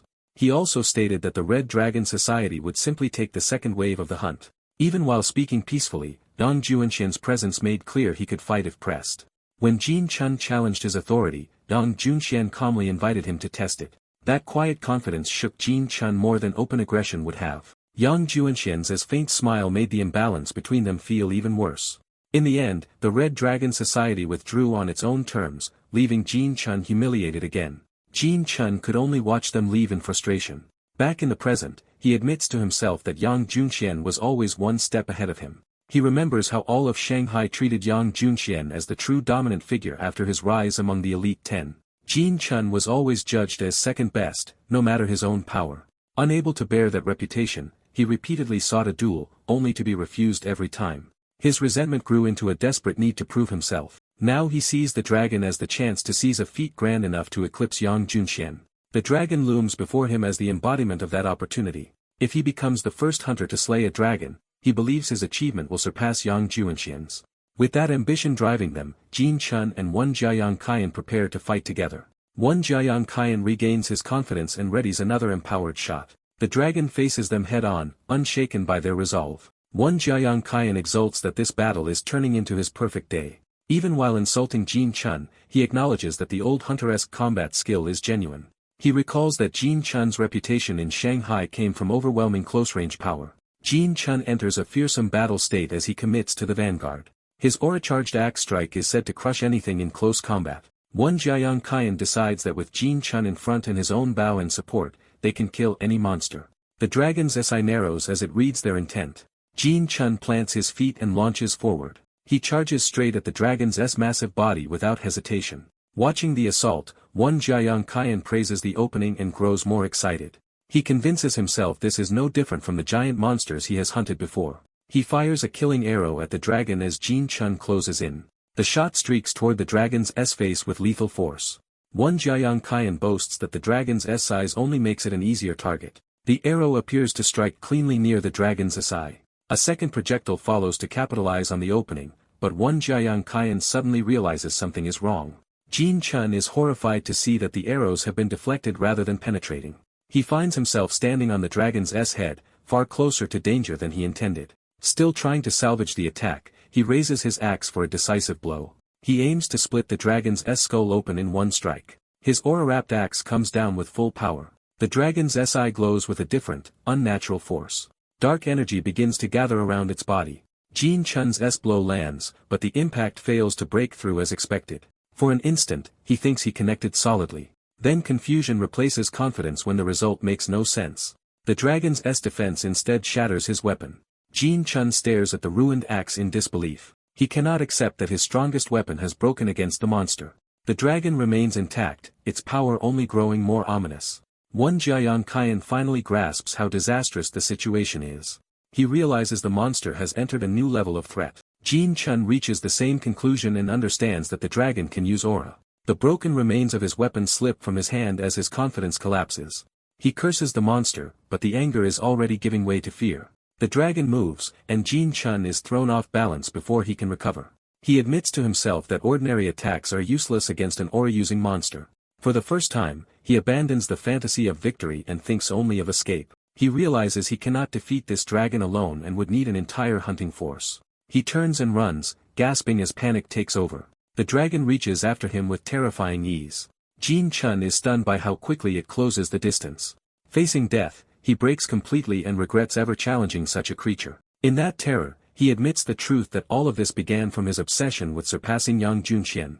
He realizes he never truly wanted a real fight with Yang Junxian at all. His rivalry had always been a performance meant to secure his standing against the Red Dragon Society, and Yang Junxian had seen through that act from the beginning. The dragon as attack descends before Jin Chun can finish processing that truth. He can only curse the monsters as his fear overwhelms him. A massive claw slams down toward him. The dragon bears down mercilessly, its eyes fixed on its prey. It rises in full fury, poised to finish the terrified hunter. An archer races across the battlefield, already under pressure as he searches for a way to survive the monster. He realizes the creature moves with terrifying silence and speed, fast enough to have killed Jin Chun before anyone could properly react. He understands the monster is not slow at all, but simply waits motionless until the exact instant it needs to strike. Cursing his situation, he forces himself to steady his aim instead of panicking. Remembering Yusung's intentions, he decides to exploit the opening Yusung had been trying to create. He identifies the monster's eye as its likely weak point and commits to targeting it. He raises his bow against a towering serpent-like beast and prepares a decisive shot. As he aims, he recalls his father's lesson that a hunter should not shoot at an eye itself, but at the point between the eyes to finish prey in one strike. That memory pulls him back to the first hunting principles his father taught him. In the snowy past, the younger man pauses as that memory becomes vivid. His father asks whether he is really going to seek out Li women. The son answers directly, addressing him as father. He confirms he is going, while his father warns that Li women is dangerous and should not be approached carelessly. The son dismisses a life of ordinary hunting and insists he wants something greater. He admits he knows Li women intends to use him, but argues that the world has changed and he must change with it. He decides that if monster hunting brings immense wealth, then he will use Li women just as Li women plans to use him. Driven by pride and resentment, he vows he will not remain poor or be looked down on like his father was. As he leaves, his father calls him by name, Jiayang Jiyun. The father can offer only a quiet farewell and tells him to take care of himself. The son carries those words with him as he walks away. He reflects that after making that choice, he did in fact rise. Back in the present, he thinks of how he climbed to 6th among China's elite 10 and became the equal of the very man who once used him. He pours everything he has accumulated through his life into a single empowered arrow. Refusing to die here, he releases the shot with all his remaining will. The arrow drives straight into the Jiyan Sea. Its power continues through the monster's head, suggesting a clean hit.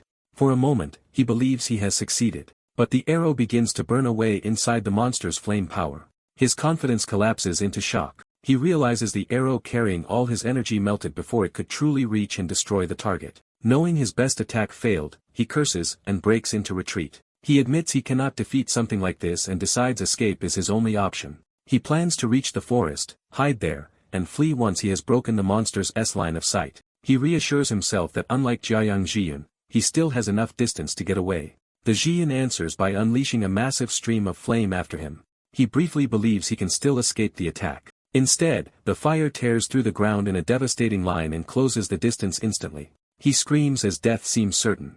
At the last instant, he sees someone intervene between him and the flames. His father-esque farewell echoes in his mind as the moment turns desperate. He realizes in horror that the person who moved to save him is his father. The fire blasts rips across the battlefield with overwhelming force. The Jiyan presses the attack without hesitation. It rears up, fully dominating the field with its flame power.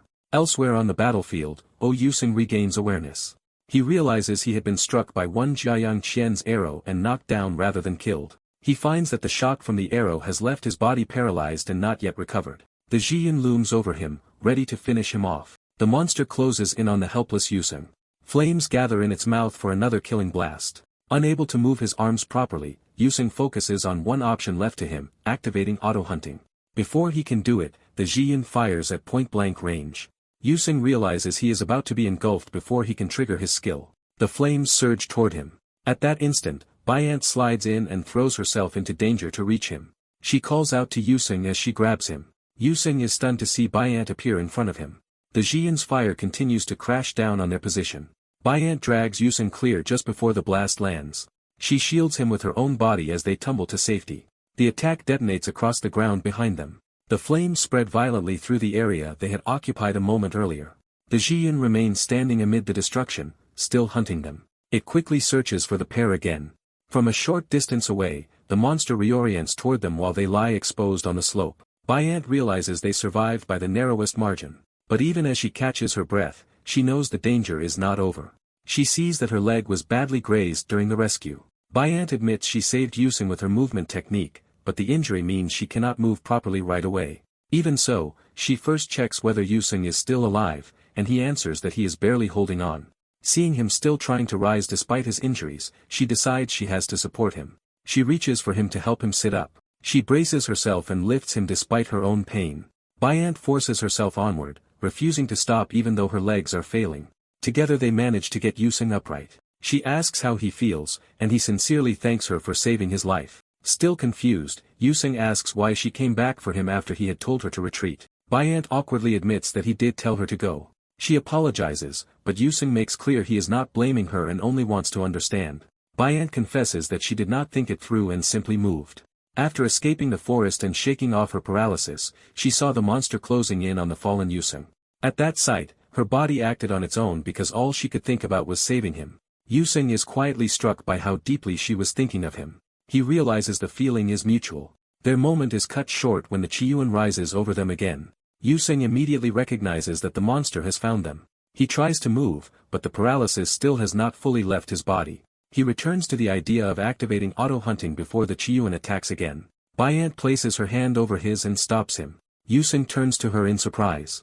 Byant reveals that she already knows about his hidden combat function and has noticed it before every serious fight. She explains that he always makes the same hand gesture when he is about to use it. Guiding his hand herself, she presses the command for him. The system responds and begins activating auto-hunting. As the mode engages, petals drift through the air and the atmosphere changes.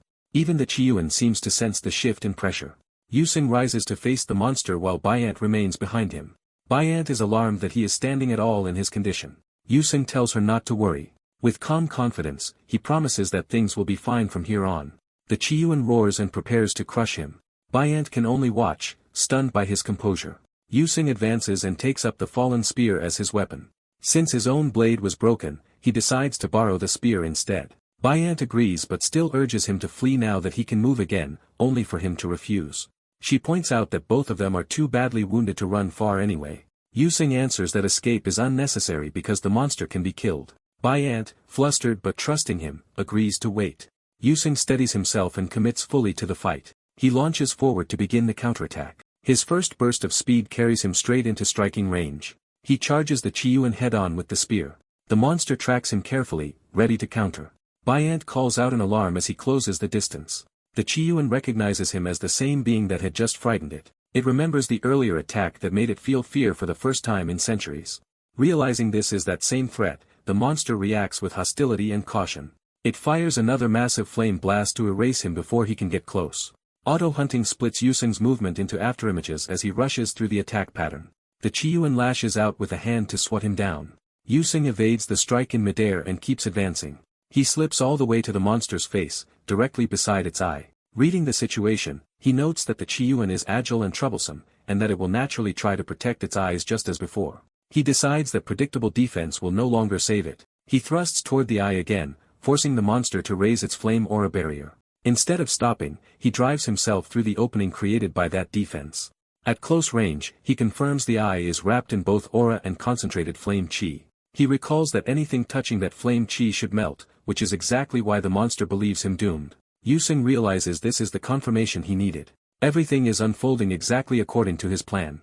The spear begins absorbing the surrounding flame rather than being destroyed by it. As more flame chi pours in, the weapon grows hotter and stronger instead of melting away. The Qiyuan notices too late that something is wrong. Yusung reveals that the Red Dragon twin spears are special weapons that absorb flame chi. The spear tears through the fiery barrier as it feeds on the monster's own power. Yusung commits all his strength to the finishing blow. He drives the spear down with crushing force. The Qiyuan screams as the attack finally breaks through. Yusung presses on relentlessly, sensing victory. A violent impact erupts where his strike lands. He immediately decides to finish the eye completely by adding another technique through his suit, Queen S Embrace. He channels the power of the Red Dragon twin spears into the next stage of the attack. Then he mixes that weapon's power with the eye of the Qiyuan itself. He forces the two energies to combine. A new blue power surges through him as the fusion takes hold. That combined force detonates through the Qiyuan's eye from within. Yusung stares into the result, fully aware he has found the answer he was seeking. Later, in a quiet room, he reflects on the battle and what he learned from it. Reviewing Yang Wujin's notes, he confirms that the Qiyuan's weakness was indeed its eyes, where pure flame qi gathered into a protective aura. He concludes that piercing the aura was only the first step, and that truly destroying the eye required the stronger method he had just discovered. Yusung realizes the only way to bring down the Qiyuan is to absorb its overwhelming flame qi into his equipment. He concludes that only his combination skill can do it, and decides to test whether he can merge that power into the armor he already created. Reviewing his earlier results, he judges that with the Red Dragon twin spears as a superior catalyst, combining the eye of the Qiyuan and its aura should be possible. Once he confirms the method will work, he commits to it without hesitation and forces the process through. Blue energy erupts around him as the fusion begins in earnest. The gathered power surges into the dragon-derived equipment, while the Qiyuan roars in alarm. Yang Baiyan immediately senses that something extraordinary is happening. The armor continues absorbing and reshaping the stolen aura around O Yuseng's body. Even the spear is drawn into the transformation as the dragon's power is integrated. The experiment succeeds, leaving O Yuseng clad in completed red armor and armed with a transformed spear. Bai Yan can only marvel at what he has accomplished. From a distance, she watches in stunned silence as the balance of the fight shifts. The Qiyuan is thrown into panic by the loss of its eyes and the agony that follows. Worse still for the beast, the immense heat stored in those eyes has been completely taken by the new creature standing before it. For the first time in its life, the Qiyuan understands fear and thinks only of escape. O Yuseng admits he is exhausted too, but he refuses to waste the opening the terrified dragon has given him. He heartens his resolve and decides to finish the hunt now. Using the spear as an anchor, he drives himself straight into the Qiyuan's body. He tears through flesh from within, carving a path deeper into the monster. The Qiyuan convulses violently under the internal assault. O Yuseng pushes forward through the beast's insides despite the strain. He crashes through layers of tissue as he forces his way toward a vital point. At last he regains his footing inside the creature.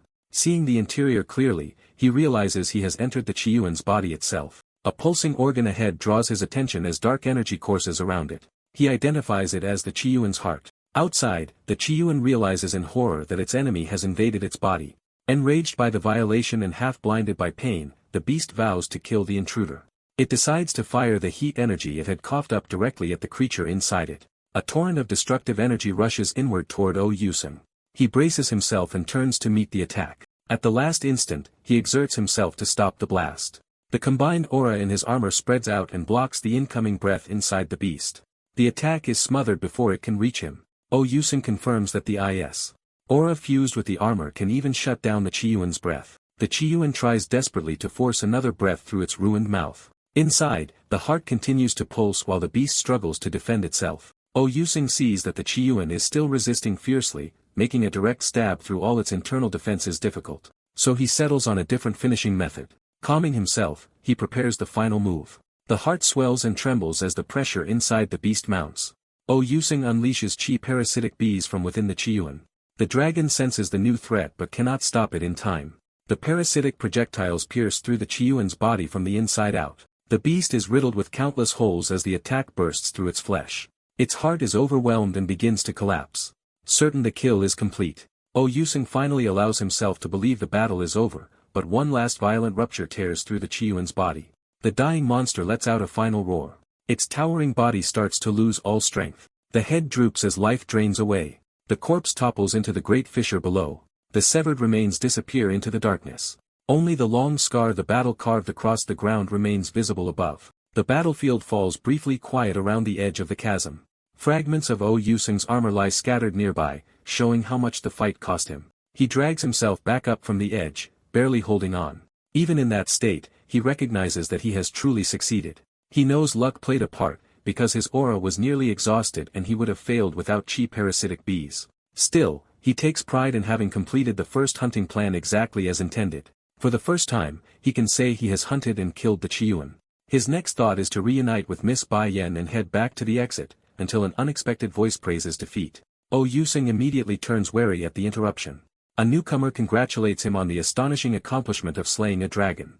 The speaker and an armed companion step into view, praising him while clearly claiming the field. Between them lies the unconscious Yang Bai Yan, revealing that she has already been captured. O Yuseng recognizes the mastermind at once as Professor Pain, Li Weimin. Li Weimin offers smiling congratulations, addressing O Yuseng with false courtesy. O Yuseng instantly connects the situation and realizes Bai Yan was likely taken down by Li Weimin. Her unconscious body confirms his suspicion.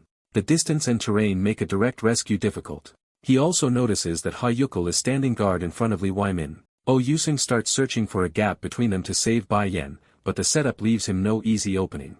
Before he can act, another furious voice calls out Li Weimin's name. Li Weimin remains calm, almost amused by the outburst. One Jiang Qian arrives enraged, accusing Li Weimin of using him.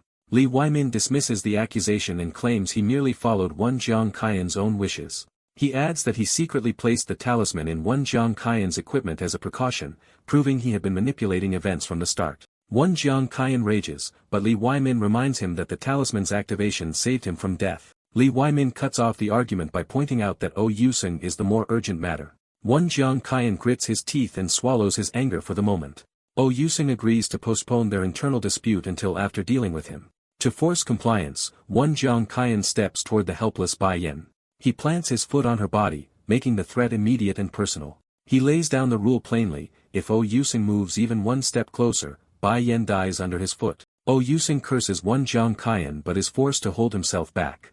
Li Weimin smugly tells him surrender would be the easier choice. He explains that Oh Yusung cannot instantly close the distance with his current footwork. He further points out that the true strength of the demon archer, Won Jiang Qian, lies in his sight. That means clones, feints, and distractions will all fail, because Won Jiang Qian can track any suspicious move. With Bai Yin's life hanging by a thread, Li Weimin makes clear that time is not on Oh Yusung's side. Oh Yusung demands to know what they really want. Li Weimin names his price, the improved suit Oh Yusung is wearing and the Chaiwan's remaining eye, which he assumes Oh Yusung still has. In exchange, he promises to send Bai Yin back safely, while refusing to guarantee Oh Yusung's own survival. Oh Yusung rejects the offer as nonsense, though Li Weimin insists it is generous given the situation. Li Weimin then shifts tactics and proposes that they forget their past conflict. He goes further, offering an alliance and claiming he can guarantee both Oh Yusung's and Bai Yin's safety if Oh Yusung joins him. The sudden change in tone catches Oh Yusung off guard. Won Jiang Qian is even more shocked and immediately objects. Li Weimin silences him with a cold command, making it clear he alone will decide the negotiation. He orders Won Jiang Qian to keep quiet while he speaks. Won Jiang Qian is left stunned by the sudden reversal. Li Weimin calmly acknowledges how strange his timing must seem. He admits he hates Oh Yusung, but says he has thought the matter through and reached a different conclusion. After losing track of Oh Yusung in the outer world, he began to suspect that Oh Yusung's explosive growth was too abnormal to ignore. He realized every attempt to eliminate Oh Yusung had failed because Oh Yusung kept surpassing his predictions at an impossible rate. Investigating further, he concluded that Oh Yusung possesses something special beyond qi, spells, or ordinary thought. Hearing that, Oh Yusung suspects Li Weimin may be referring to auto-hunting. Li Weimin admits he wants that secret because it seems tied to the mystery he has pursued his entire life. That obsession is the nature of the world inside the fissure and how such a place can exist at all. He presents himself not as a mere schemer but as a scholar who has devoted countless experiments to uncovering that truth. Now, he believes the answer may lie with the very opponent he despises most, and he asks whether Oh Yusung is not curious too. He frames the issue as the hidden identity and secret of the world inside the fissure itself. Oh Yusung realizes he actually knows almost nothing about Li Weimin, even as the auto-hunting interface hangs silently in his awareness. Li Weimin insists he has spent his life researching this mystery and exhausted every method available to him. He lists the lengths he has gone to, mastering ancient martial arts, infiltrating dangerous groups, and studying exceptional talents. He boasts that he personally raised both Won Jiang Qian and Ha Yukul into the ranks of the elite by analyzing and guiding them. In his own mind, all of those achievements prove that only Professor Payne could have reached such heights of understanding. Oh Yusung listens without being impressed. Li Weimin makes one final appeal, asking Oh Yusung to join hands with him and refine his talent together. He tries to dress the proposal up as a fresh start that should interest Oh Yusung as much as it interests him. Instead, he is met with a flat refusal that he cannot process. Oh Yusung states plainly that he has no interest in Li Weimin's secret or any of the grand theories behind it. What matters to him is not hidden truth but what he must do right now as a hunter. That answer recalls an old lesson in someone else's memory, reinforcing the difference between obsession and duty. Oh Yusung pretends for a moment to consider the partnership, only to set up his real answer. He rejects Li Weimin with contempt, saying he would never want a conman like him as a business partner. Humiliated and enraged, Li Weimin drops the pretense and orders Oh Yusung's death. At that instant, a green projectile flashes toward Oh Yusung's face. Won Jiang Qian gleefully joins the attack, delighted that the negotiation has finally turned back into attempted murder. He unleashes a storm of arrows and taunts Oh Yusung to keep dancing under the barrage. The green arrows streak across the battlefield in a lethal spread. Oh Yusung throws himself into evasive movement, barely slipping between the shots. Watching him dodge, Li Weimin coldly decides that if Oh Yusung insists on resisting, then he deserves to die. He also notes that Oh Yusung's energy and stamina must be nearly depleted, so constant movement will soon finish him. Li Weimin becomes convinced that if he simply keeps the pressure on, Oh Yusung will die here with no chance of escape. Won Jiang Qian mocks Oh Yusung's evasions and asks how much longer his exhausted body can keep this up. The arrow storm continues to herd Oh Yusing across the ground. Oh Yusing admits to himself that Li Weimin is right. His current footwork alone cannot close the gap, and he cannot shake one Jiangqiong's sight. So he decides to answer that trap with a faster technique than anything they are expecting. He channels the integrated flame chi through Goddess Embrace to power a new burst of movement. Using that power, he prepares to combine Bai Yen S and the Red Dragon Society's footwork into the dragon chasing step. The moment his foot strikes the ground, explosive force launches him forward. He vanishes from his previous position in a single violent burst.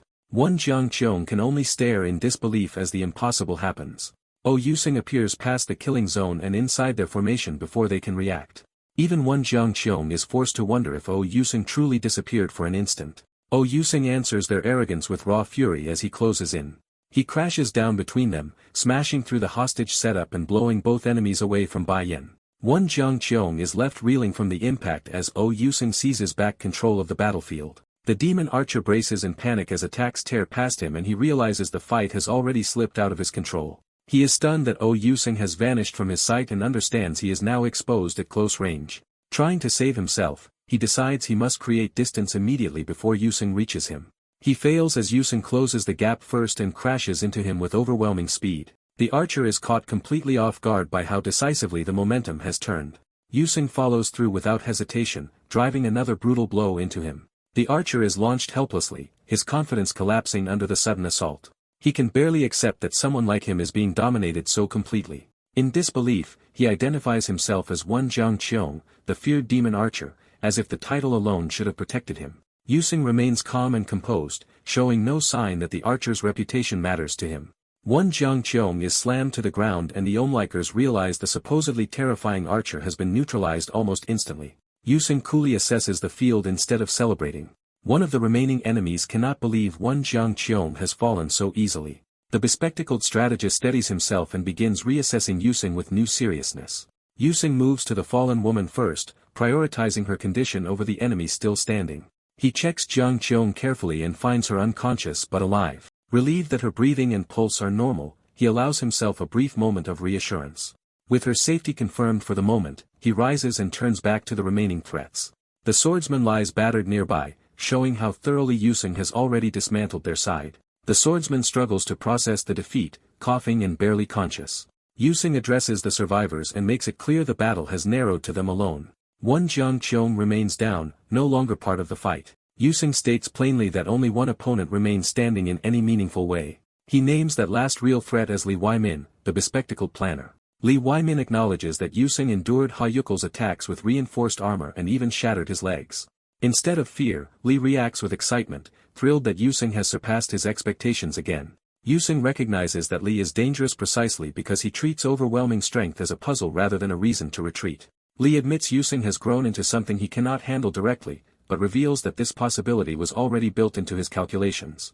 Even with his plans failing, Li convinces himself he still has a path to victory. He studies the field again, searching for the one remaining leverage point. Yusing decides to end the confrontation before Li can turn that idea into action. He launches himself forward in a direct finishing charge. Li immediately orders his armored giant to keep Yusing from getting close. The giant intercepts Yusing head-on, buying Li the space he needs. A massive sweeping strike forces Yusing to break off his direct approach. Yusing narrows his focus, already reading the next layer of Li's defense. When he looks up again, the swordsman has rejoined Li, forming a final line in front of the strategist. Yusing tells them all that they are the only ones left now, stripping away any illusion of backup or escape. Li meets that statement without flinching, still trying to control the situation through composure. The wounded swordsman forces himself upright, knowing he has no choice but to stand again.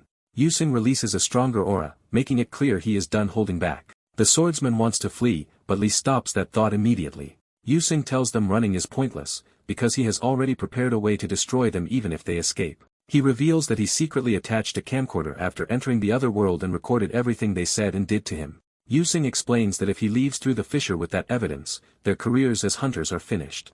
The swordsman is shaken, realizing they are trapped not only physically but socially and legally. Li, however, laughs instead of panicking.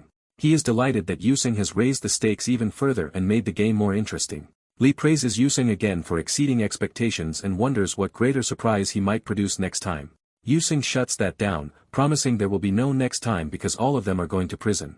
But first, he says, he will deal with Li personally. The swordsman feels cornered and admits the situation has become a complete checkmate. Li also sees no clean way out anymore, so he accepts that he must fight despite preferring schemes over direct confrontation. He pulls out a talisman, choosing to gamble everything on magic and deception. More talismans appear, showing he is about to unleash his stored techniques all at once. Explosions erupt across the ground as Li repeats the same disruptive method to scatter attention and create openings. He reaches for yet another talisman, layering his tricks rather than relying on brute force. Li casts the charms into the air, turning the battlefield into a field of prepared spells. He declares that he will pour out every spell and scrap of knowledge he has gathered up to this point. At the same time, his armored giant powers up again to serve as the hammer behind Li's strategy. The giant swells with force, becoming an even more dangerous obstacle between Li and Yusung. Li orders the giant to shatter the ground beneath Yusung and eliminate him indirectly. The giant locks onto the command with murderous focus. It unleashes a barrage of crushing blows into the earth instead of aiming at Yusung's body. The ground caves and erupts under repeated impacts, turning the terrain itself into a weapon.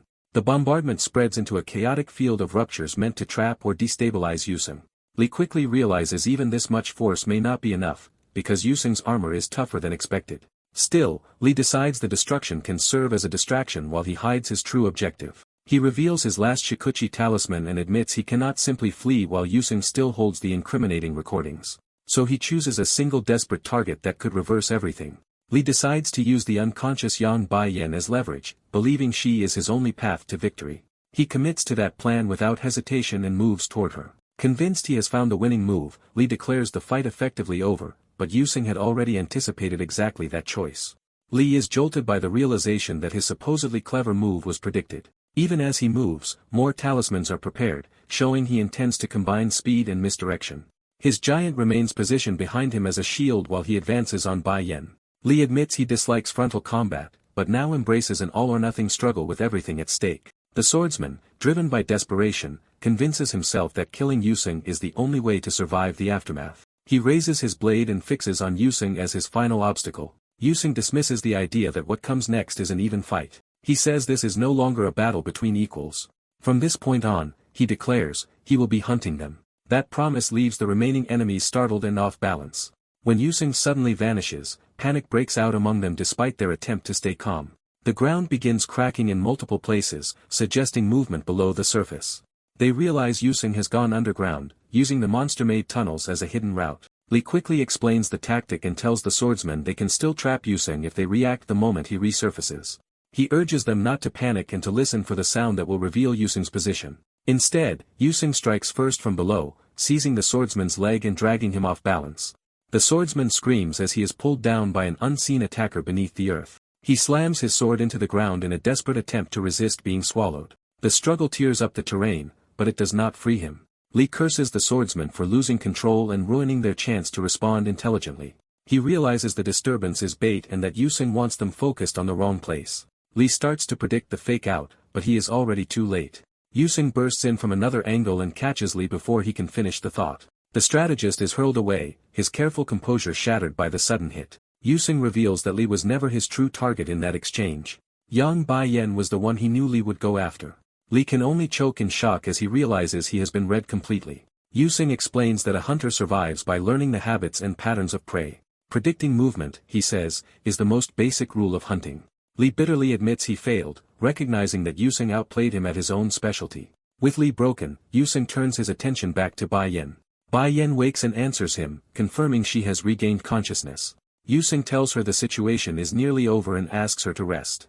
Before he can finish, she reaches out to stop him. Nearby, Li is still conscious enough to laugh weakly, showing the danger has not fully passed. Bai Yen refuses to stay out of it and asks to fight alongside Yusung. She moves with him toward the remaining enemies, signaling that she intends to rejoin the battle immediately. Bai Yen strikes first, driving a blow into the enemy line with fierce anger. She demands to know why she was targeted, turning her confusion into open fury. Yusung answers by repeating his lesson about always predicting the prey's movements. Bai Yen steadies herself, absorbing both the explanation and the danger around them. Li, now badly hurt, can only clutch himself and face Yusung with failing strength. He collapses to the ground in front of Yusung, no longer able to maintain his schemes. Even so, Li tries to recover his composure for one last calculation. He senses a presence behind him and believes he has finally found Yusung's real position. He orders the giant to strike, convinced he has cornered Yusing at last. But the moment the attack goes out, doubt flashes across Li's face. The giant's blow hits only a thrown rock, exposing that Yusing used another decoy. The swordsman, still struggling, braces too late as the ground shifts again. Yusing erupts upward from below with a rising attack. He smashes the swordsman's legs, crippling him just as he did the others.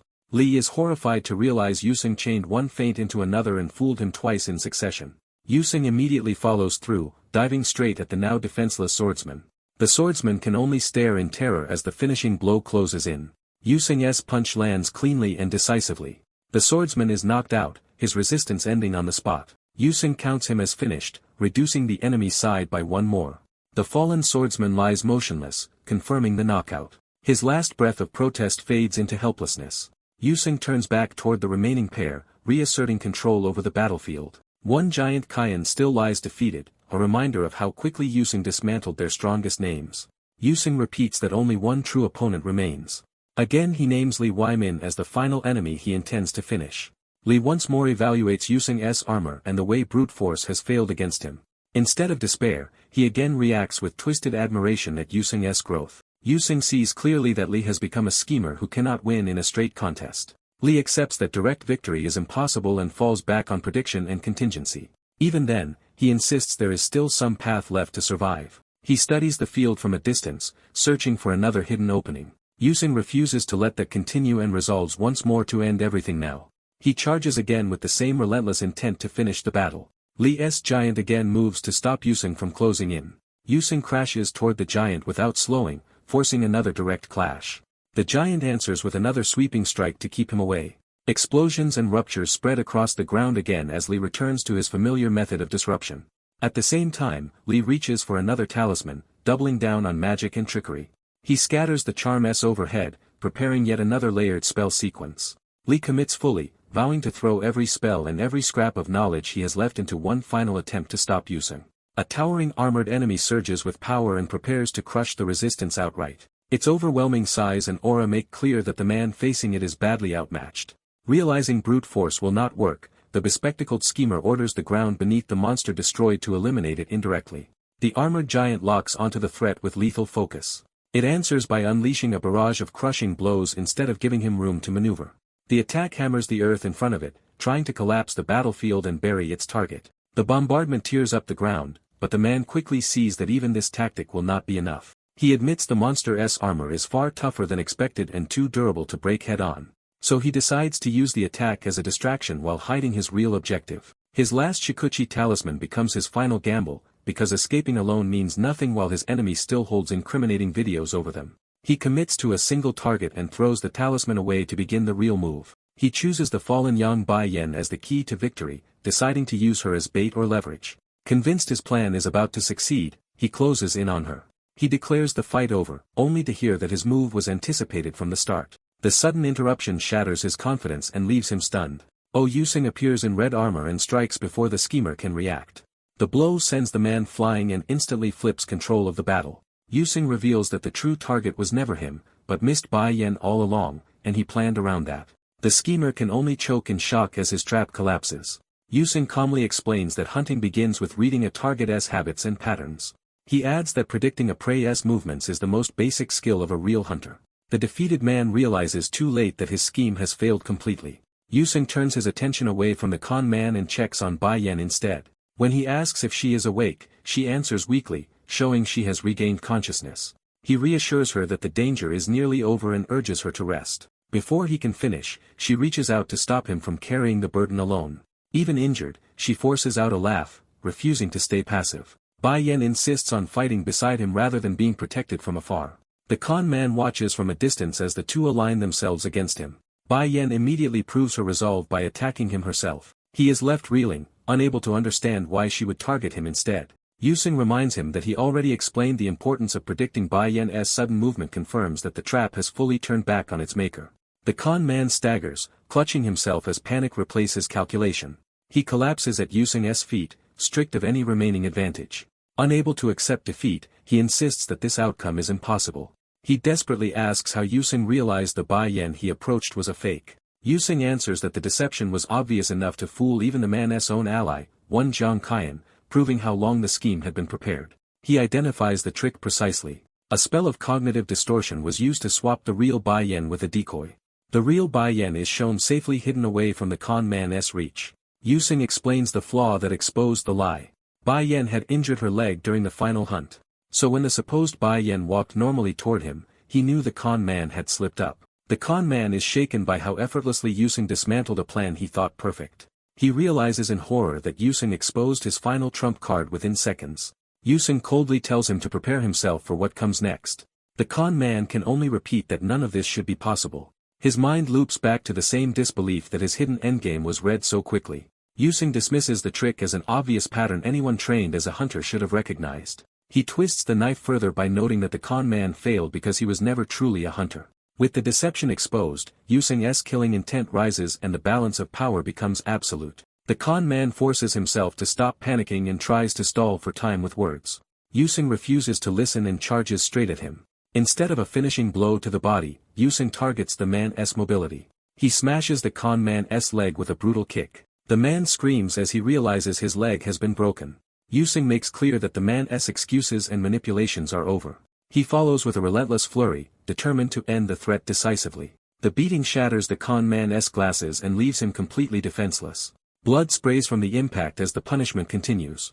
The con man drops to his knees, broken and unable to resist. He finally collapses face first into the dirt, barely conscious. Nearby, one of his injured accomplices lies helpless as well, showing their side has been utterly crushed. Another wounded ally can only sit and watch, unable to intervene. Yusing says that as a hunter he has no intention of personally executing them, but he also admits he is not kind enough to save people who try to murder him, especially not those who threaten someone he cares about, making Bai Yan the line they crossed. He says that if he reaches the exit, all he will do is report their location. Until then, whether they survive in this monster-filled world while injured and stranded is no concern of his. One of the wounded men reacts with dread as he understands Yusing is abandoning them to fate. The con man lies bleeding on the ground, reduced to a pitiful wreck. The battlefield falls quiet, leaving the defeated men isolated in the wasteland they created. Bai Yan is placed on a stretcher, safely removed from immediate danger. As she wakes more fully, she struggles to understand where she is. A brief recollection shows Yusing arranging with Jean Wibbick's people to take her out first while he stayed behind for another task. Bai Yan remembers that this was the place where she fought beside Yusing against the monster. The memory and her injuries jolt her upright. Yusing checks on her again, confirming she is conscious. Still disoriented, she asks him where they are. She sees that they are now surrounded by a rescue team rather than enemies. Yusing explains they are outside the fissure and safe, where the Ten's rescue team he contracted had been waiting. He urges her to rest, but she insists her condition is manageable and focuses on what he said earlier. She presses him about his mention of taking on another request, fearing what that implies. Yusing confirms that Jean Wibbick's request is not finished yet. Bai Yan protests that going back and immediately is reckless, especially in his exhausted state. She appeals to another hunter present to stop him, hoping professional judgment will restrain him. The man hesitates, but the answer she gets is not the one she wants. Yusing states plainly that this is his duty as a hunter. His expression shows he has already made the decision and will not be swayed. Bai Yan realizes with frustration that he truly intends to leave again. Even she understands now that once Yusing decides on something, he will not back down. He assures her that Ten's hunters will protect her and tells her to return safely. He adds that he will repay the debt he owes her someday, framing his departure as unfinished business between them. With that, he starts to walk away. Bai Yan stops him with one urgent call. Yusing pauses and listens. She tells him that if he truly feels indebted, then he must honor the promise he made. She reminds him of the promise that he would come back and go on a date with her. Yusing answers with quiet amusement, accepting the reminder. He tightens his resolve rather than rejecting her words. Bai Yan softens, sensing that he has taken the promise seriously. Yusing raises a hand in acknowledgement. Without turning back, he signals his agreement. Bai Yan watches in surprise, waiting for him to answer clearly. He confirms it simply, it is a promise. So Yusing remains behind in the fissure, leaving only his promise that he will return. 6 months pass after Yusing disappears into the fissure, and the story shifts to Seoul. By then, monsters are openly raiding the city in growing numbers. A hunter is forced into desperate combat as the creatures swarm him. He fires desperately, but the attacks barely thin the pack. He realizes there are far too many monsters for him to handle alone. The narration explains that the world has changed as fissures began appearing far more frequently. Countless new openings unleashed more raids than the available hunters could contain. Even repeated rotations left hunters exhausted and unable to keep up with the numbers. In the middle of the crisis, the hunter is struck in the leg. In pain, he realizes his mobility is failing at the worst possible moment. A monster lands in front of him and cuts off his escape. More creatures gather around, sealing him in. Surrounded and injured, he believes he is about to die. In despair, he wonders if the world is ending and thinks that if only that legendary man were here, things might be different. He remembers the legend of Hunter O Yusen, the only one said to have remained in a fissure until the very end, and the kind of hunter he wished to become. The monsters close in for the kill. The hunter braces for death, only for an unexpected voice to remark that the situation is even worse than anticipated. He opens his eyes in confusion, realizing someone else has stepped into the fight. A familiar figure in red armor stands between him and the monsters, alive and returned. Even the monsters hesitate at the sudden arrival of a new predator. The stunned hunter can barely ask who he is seeing. Recognition hits, and joy replaces fear as he realizes Oh Yusing has truly come back. Yusing activates a function called auto-hunting, preparing to fight without hesitation. With calm authority, he orders the system to commence auto-hunting and steps back into battle.